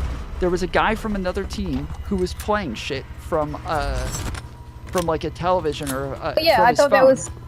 I thought that was one of these guys. No, that's why I was Motherfucker, that saying. wasn't I was like, me. oh my That goodness. wasn't Kiwi. It was. No, it was. One That of the people wasn't. was It was cute. British. No, one of the people. I'm pretty sure. I could be wrong, but one of them towards the end sounded like they were cute. Or Australian. British, It's one I of the think. two. But yeah, the chances, dude. At first, I thought it was you, Mantis, because you had just been playing something. So I was like, oh, it's got to be Mantis. No, it was me. No, it was not you. It was a guy named Okay, Anger. Tom, it wasn't fucking. I know it Yeah, wasn't. I'm telling you it wasn't. It's been a glitch in the game for when you're loading into a game. It's been a glitch for a while. That when you're loading into a game, sometimes you will hear your teammates and it'll show up as another You always He act always like it's such a says surprise, but it's literally like every game. I always act like it's such a surprise. Wait, what? To hear the other teammates when we load into a game, like other people in the game. No. He's saying I didn't hear the other teammates. He's telling me I did not hear them. I know, Yeah, he's just I'm trolling. saying that it popped up as them, and then Popped up fucking as it was them. really me playing. Okay. Mark remaining operators from that squad. Hunt them down. There's somebody just like I tell him wish he's special Hackjob or wasn't something. fucking muted. I wish Hackjob wasn't muted so fucking bad. He'll literally tell you that's been a glitch in the game for a while. Like, Tom, I've literally like You're multiple special, times. Red. You're special. I've heard your I voice pro- come I through other believe- people. I Okay, be- you're right. You're very special. You're okay? right. You're right. Alright. supply box is secure. I keep Contract running complete. into these like gray and yellow boxes that I don't think I'd ever seen until very recently.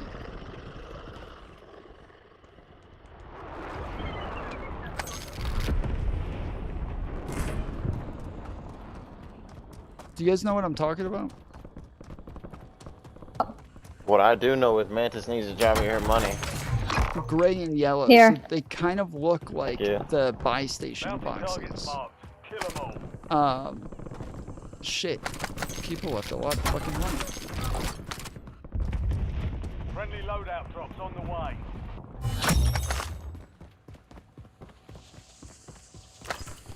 What the hell?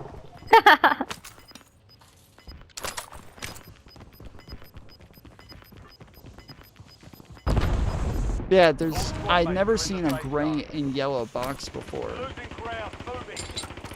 And all of a sudden I keep running into them.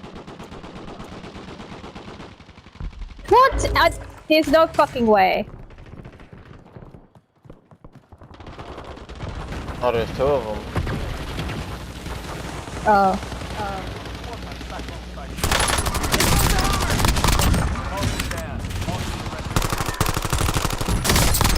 Got them both. Suck it, bitches. Good, I'm coming back to get my weapons. There's another guy through the train. Oh, that was you guys. I thought I was being chased. Holy shit.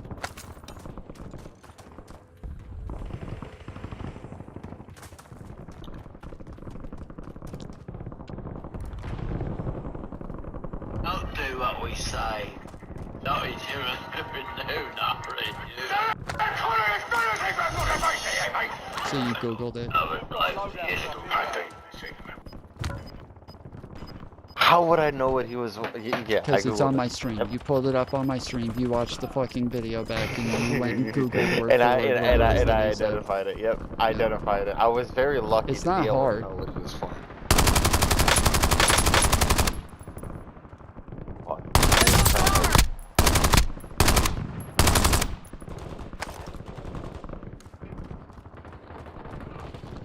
Swapping mags. Tally You're hostile. dead. This shitty ass mic. Done. Name Gangster Mac. You ain't no gangster. You ain't no gangster. You ain't no gangster. That's why I just killed all three of your teammates. You ain't no gangster. Reinforcing armor. Yeah. Somebody does have a shitty mic. This loadout is too good to use against bots.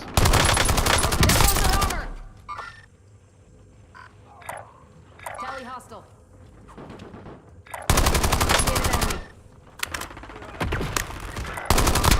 No fucking way, dude. I cracked him to shit. No fucking way he just got both of you. Oh my god. I actually have no fucking do ammo. not run away from me. Do not run away from me. I fucking... Oh my goodness. Okay. Why would you tell me not to run away from you? Because I just got downed so that I could pick you up. Valiant effort. Keep your head up and return to base to debrief. The second you got up, I died.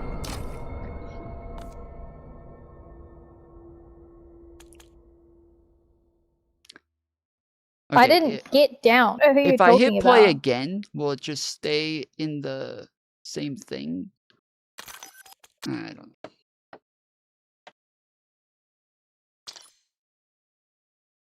Oh, it might have been the other guy.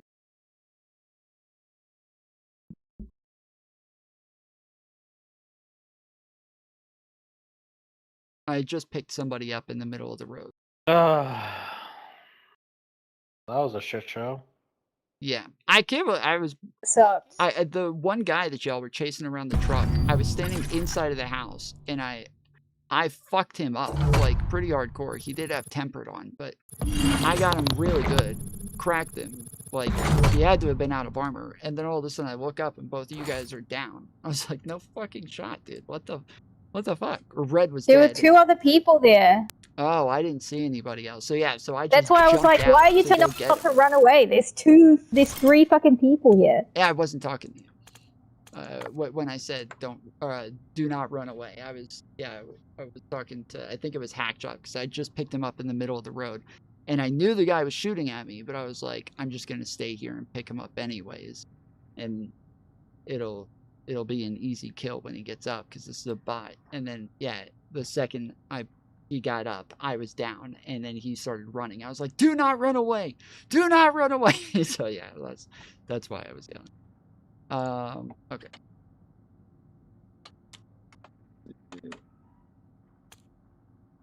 Haven Solid. Oh yes. Oh yes.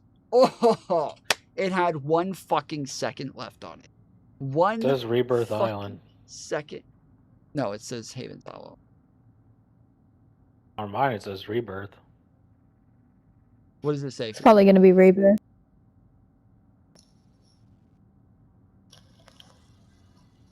Oh, it is. It's fucking Rebirth. Shit. Oh yeah, and it is a glitch where you hear another teammate's audio, but it's a enemy's name.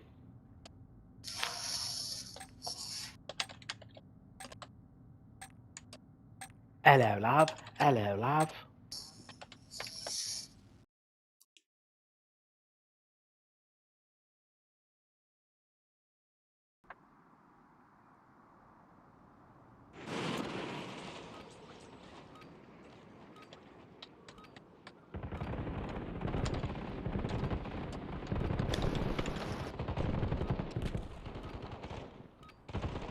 Where's Red?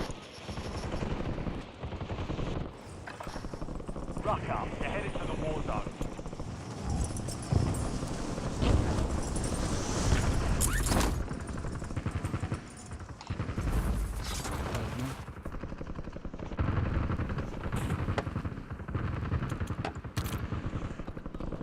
Yeah, I'm very much not happy with my loadouts right now. And Enemy soldier incoming. there's really nothing I can do about it. Which makes me even more unhappy about my fucking loadouts. All stations, we are green to go. Stand by for deployment. Tossing Semtex grenade. Ay, ay, ay. My 2 favorite guns, I just prestiged, and so now. Oh, How come you're happy with your thing? I just prestiged my 2 favorite guns. Still put decent attachments on though. I mean, they're okay. I don't really like them. Stay alive. What is alive? Like, I had some just because I... oh yeah, let's go to the cul-de-sac. Rally unmarked cohorts.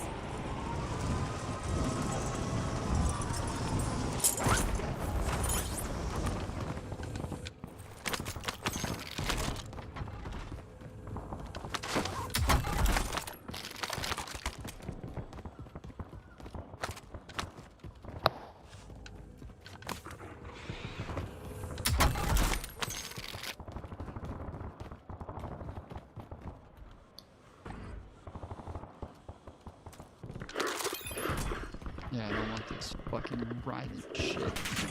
Whoa.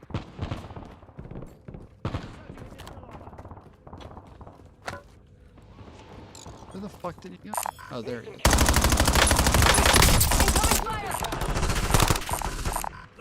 Ah, fuck. Reinforcing armor. What the fuck? Who the fuck is... There goes their armor.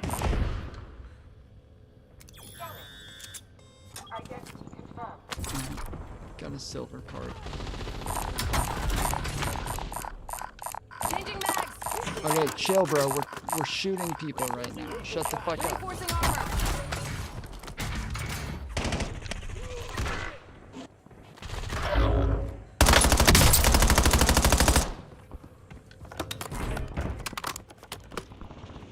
Enemies are dropping into the You area. guys suck. Watch the skies. Okay, there's people over here by me that I'm just running away to come to you. Okay, and there's people over here too. So. There he is. Indicating waypoint. He's coming. Swapping mags.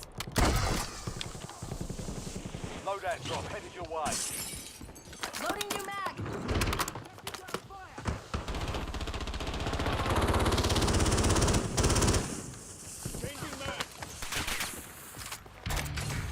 Did you get the guy from the building?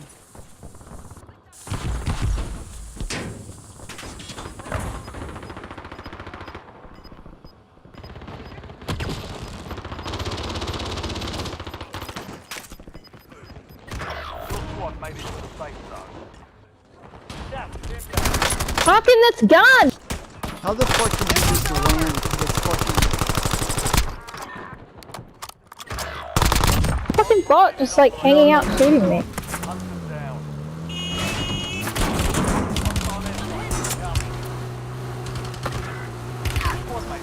No. Good kill. Marking the rest of that squad on your tac map. Get hunting. Great, go get that stupid bot. Your squad mate is redeploying. Well done.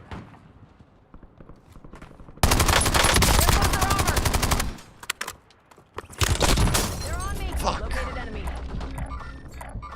Tally hostile. Enemy sniper.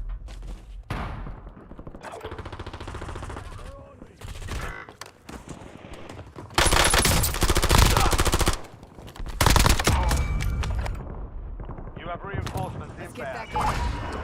And Get ready below to redeploy. Okay, where the fuck did I die? Okay, Friendly loadout drops on the way. Reinforcing armor.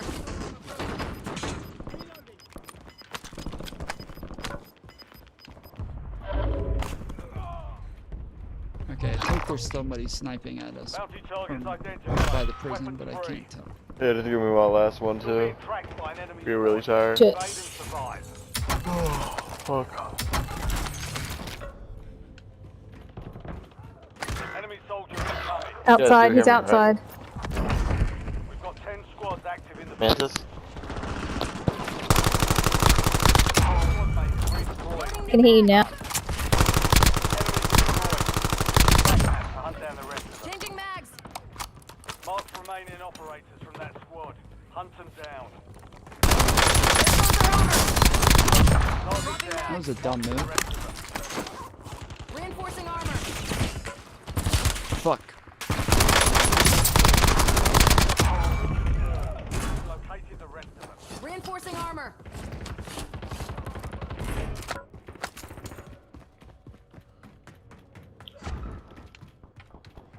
Inserting additional armor.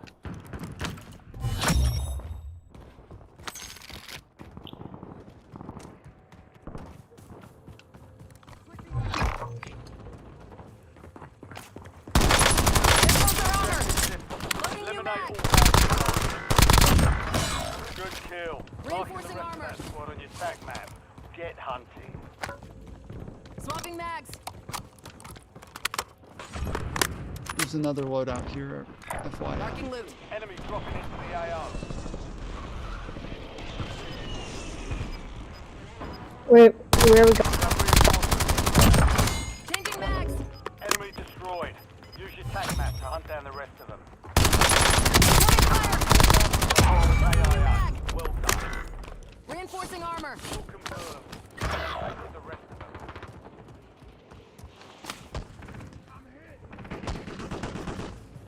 There's a sniper down by the... Yeah, he just hit me too. Reinforcing I was armor. trying to figure out where the fuck he was. Tally hostile.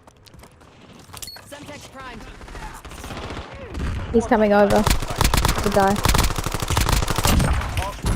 Operators from that I'm getting squad. shot from up top. Down. Good Changing kill. mags. Mark the rest of that squad on your tac map. Get hunting. Should I give up or? Whoa! What the fuck happened, bro? What the fuck happened? Target down. armor. No, I'm coming to you.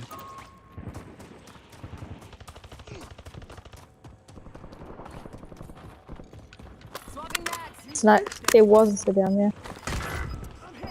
I got sniped. The enemy squad hunting you is down. You clear for now. I see him.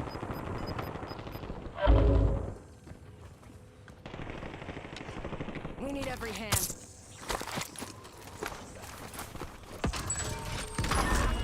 Oh god. Hey.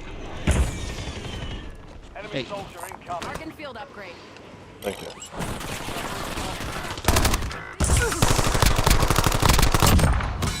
Good kill. Marking the rest of that Loading squad new on your mag. tag map. Get hunting.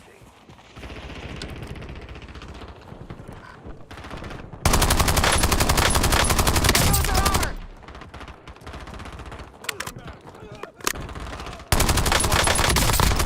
Well done. Changing mags. Resurgence is about to. Enemy destroyed. Reinforcing armor. That's ready.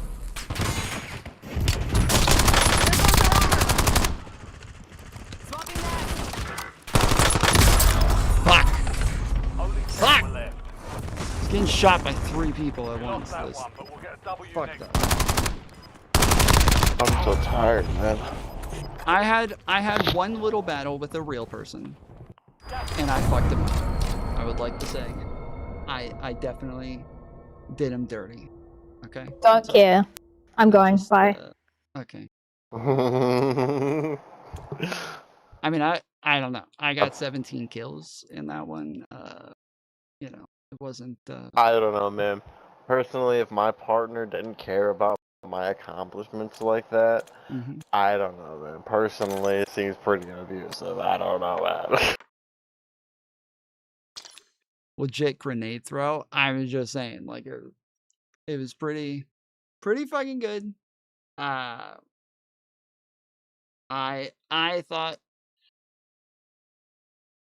thought I was pretty slick in that one. I did not have it planned out. I just did it. Yeah, I was over by the garage, and me and a guy was shooting me from on top of the prison, but I guess he thought he cracked me enough to where he could jump down and finish me off.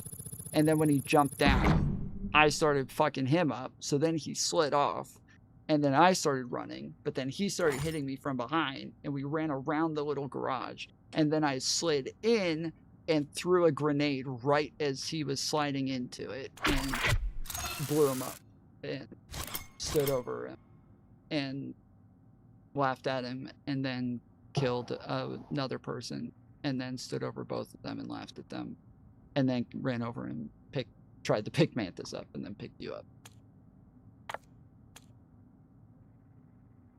I don't know, man.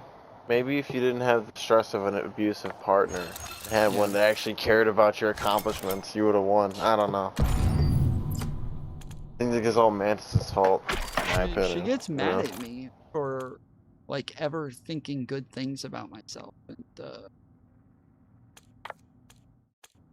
ever saying anything like, you know, positive about myself.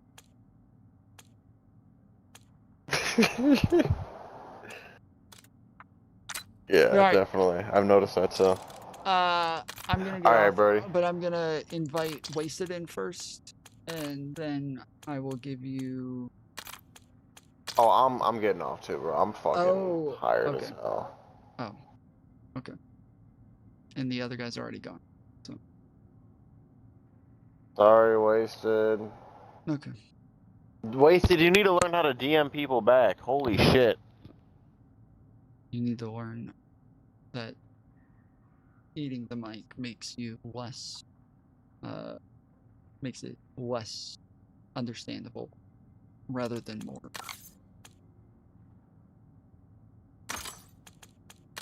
Nuh-uh. Mm-hmm. Alrighty, Pookie. Alright, bye. Well, hopefully.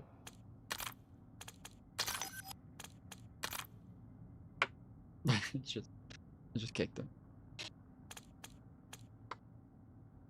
Okay, let's check. Let's check and see. Ooh, I have muzzles for this now. Nope. Okay, no. There's a Bowen 9mm suppressor that apparently doesn't do shit for this fucking gun. Great. That is great. Alright. Beautiful.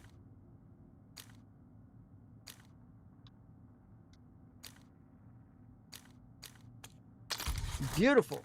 Alright. Yeah, the Razor is so steady and shoots so many bullets so fast. But it only has 30 fucking bullets with an extended mag, dude. With an extended mag, it still only has 30 bullets. Sheesh.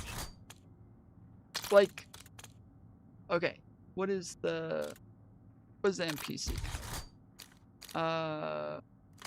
Yes, okay, so this is extended. This has 40 with the extended. With the motherfucking extended has 40. The other one has 30. Alright, what is the M15? Huh. I should probably change the camo. I did not recognize that as the M15.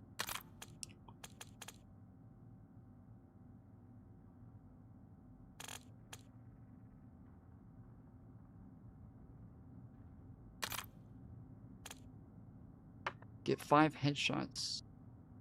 Headshot kills with the M15. Huh. Yeah, I had the game keeps deleting my loadouts, and so I have to keep rebuilding. And it's getting really fucking annoying. It's done it twice in the last 2 days.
Yeah. That's way better than the grip.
This is depressing.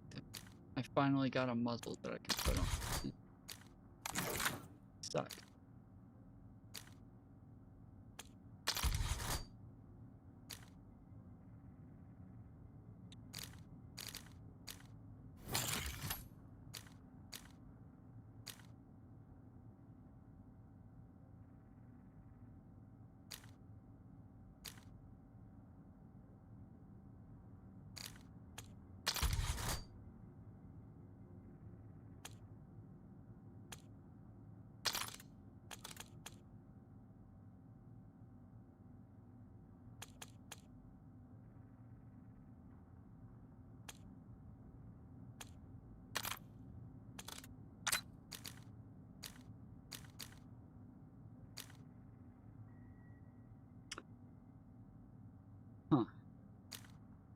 The M15 is very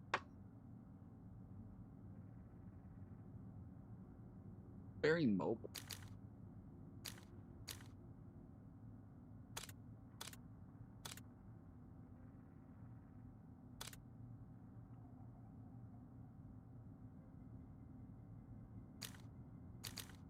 I thought it was gonna be like an SMG, but apparently not. Yeah, well, look at these.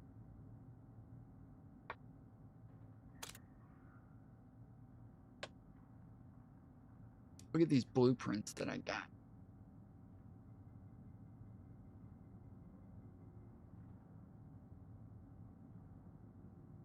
These are pretty slick. I got a bunch of them now. Got that one. Got one for the MXR.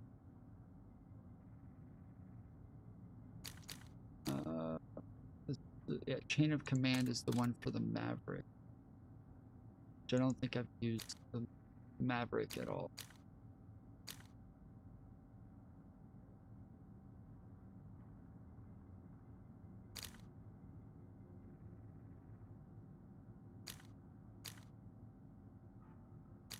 Oh, that's right, I got one for the Mirage too.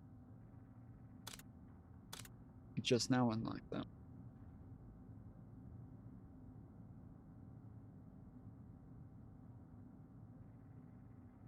That's pretty. Those are some pretty sick stats. Shit.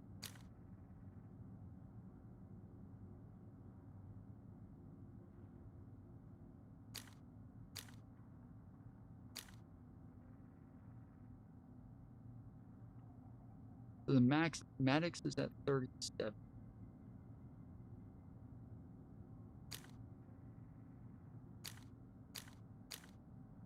Wait, what are the numbers below? So you see how this one says 37 and then 43?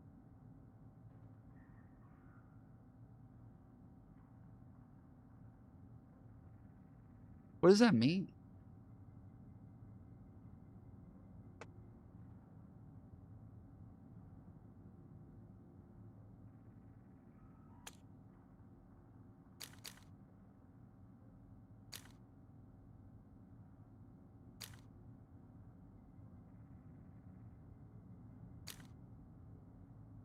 Is that where it prestiges at?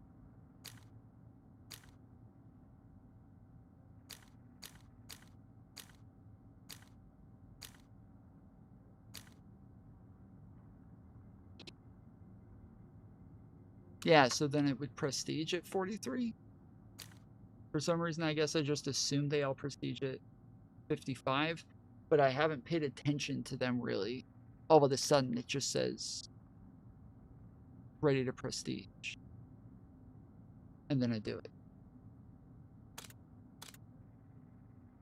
Yeah, I need to put this on one of the guns.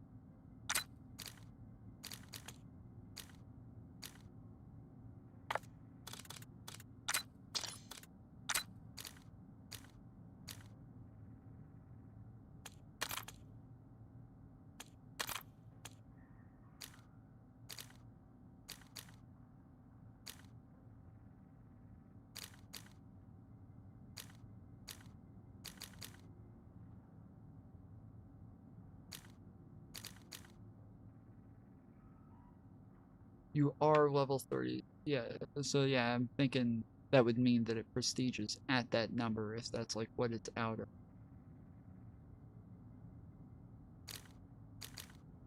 It seems like almost all the assault rifles prestige around like 47 to 49. There was a couple, there were like two that were 42 and 43. But it seems like the majority of them are at like, I think that's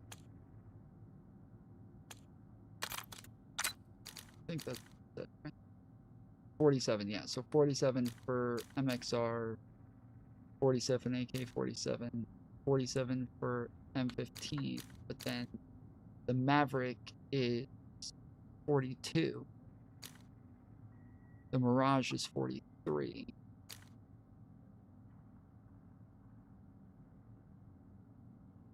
Peacekeeper's 46. Maddox is 43. That means that my Maddox is very close to prestige.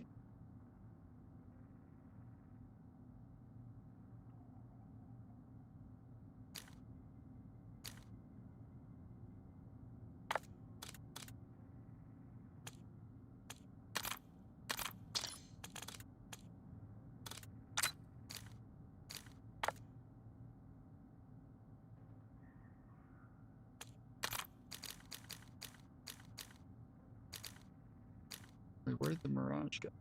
Okay.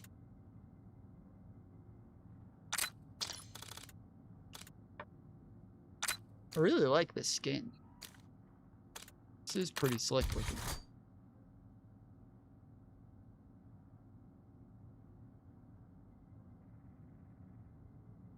I like the gold on green or whatever that is. Maybe that's what we'll do. Maybe that's what we'll do for the next, because I was saying earlier, I need another thing for I need another badge because the gold one is the highest level right now, but people pretty soon are going to level, they're going to level up.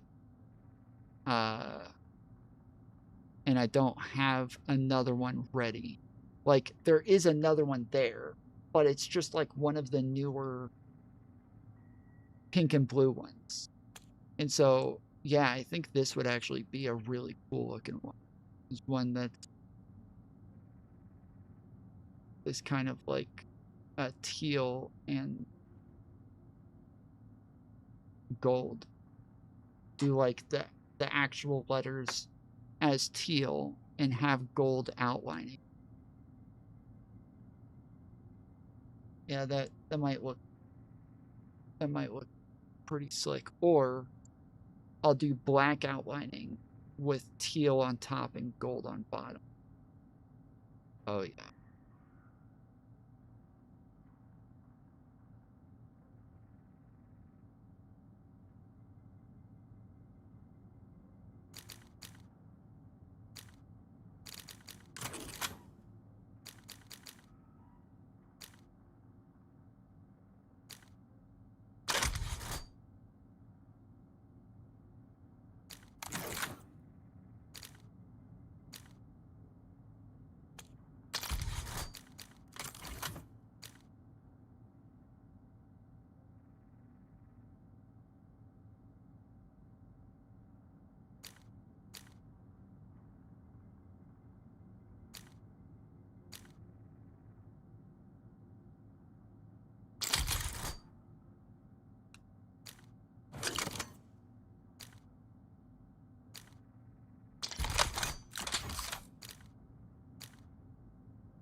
This is pretty nice, dude.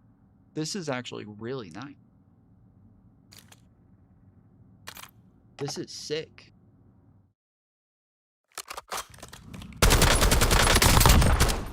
Shit. I never realized how much my guns recoil until I play with them on here. How do you...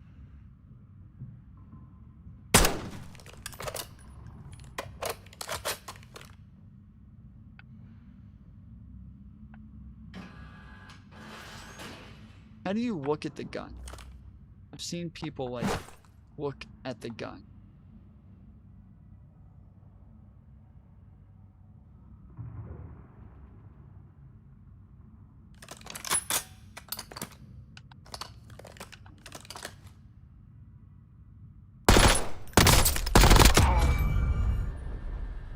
Bro, this gun has no recoil, bruh.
says to look at the gun, you hold left on the D-pad, but when I hold left, it doesn't do anything.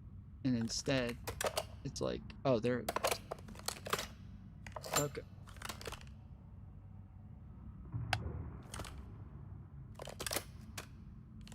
I think I have to double tap it.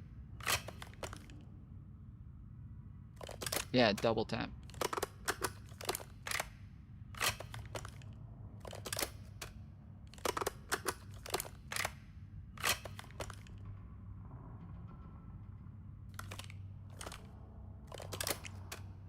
I don't even think I have a launcher on this gun, so I don't know why it switches to launcher like this, because...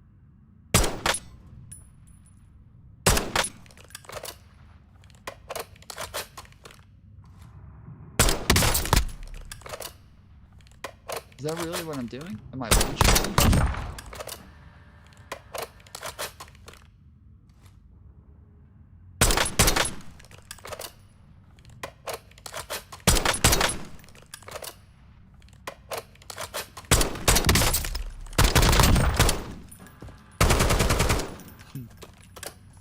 This is pretty nice. I actually really like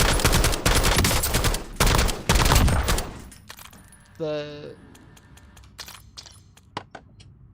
The recoil is a little much, but it's not too bad.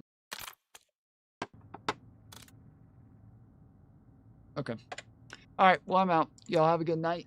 I will hopefully see ya tomorrow. Depending on how I feel. I do have a lot to get done tomorrow, and not sure exactly how that go. But one way or the other, I will at least be on to play Warzone, okay? It seems like that's all you guys really care about anymore. It's just you want me to just play Warzone all day, every day. So, fine. You get what you asked for, okay? Fine.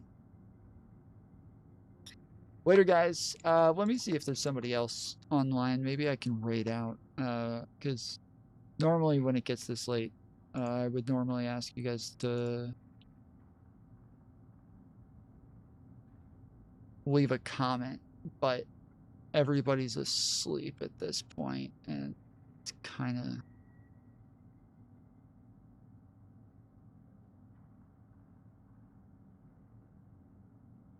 useless. Might as well feed people some viewers.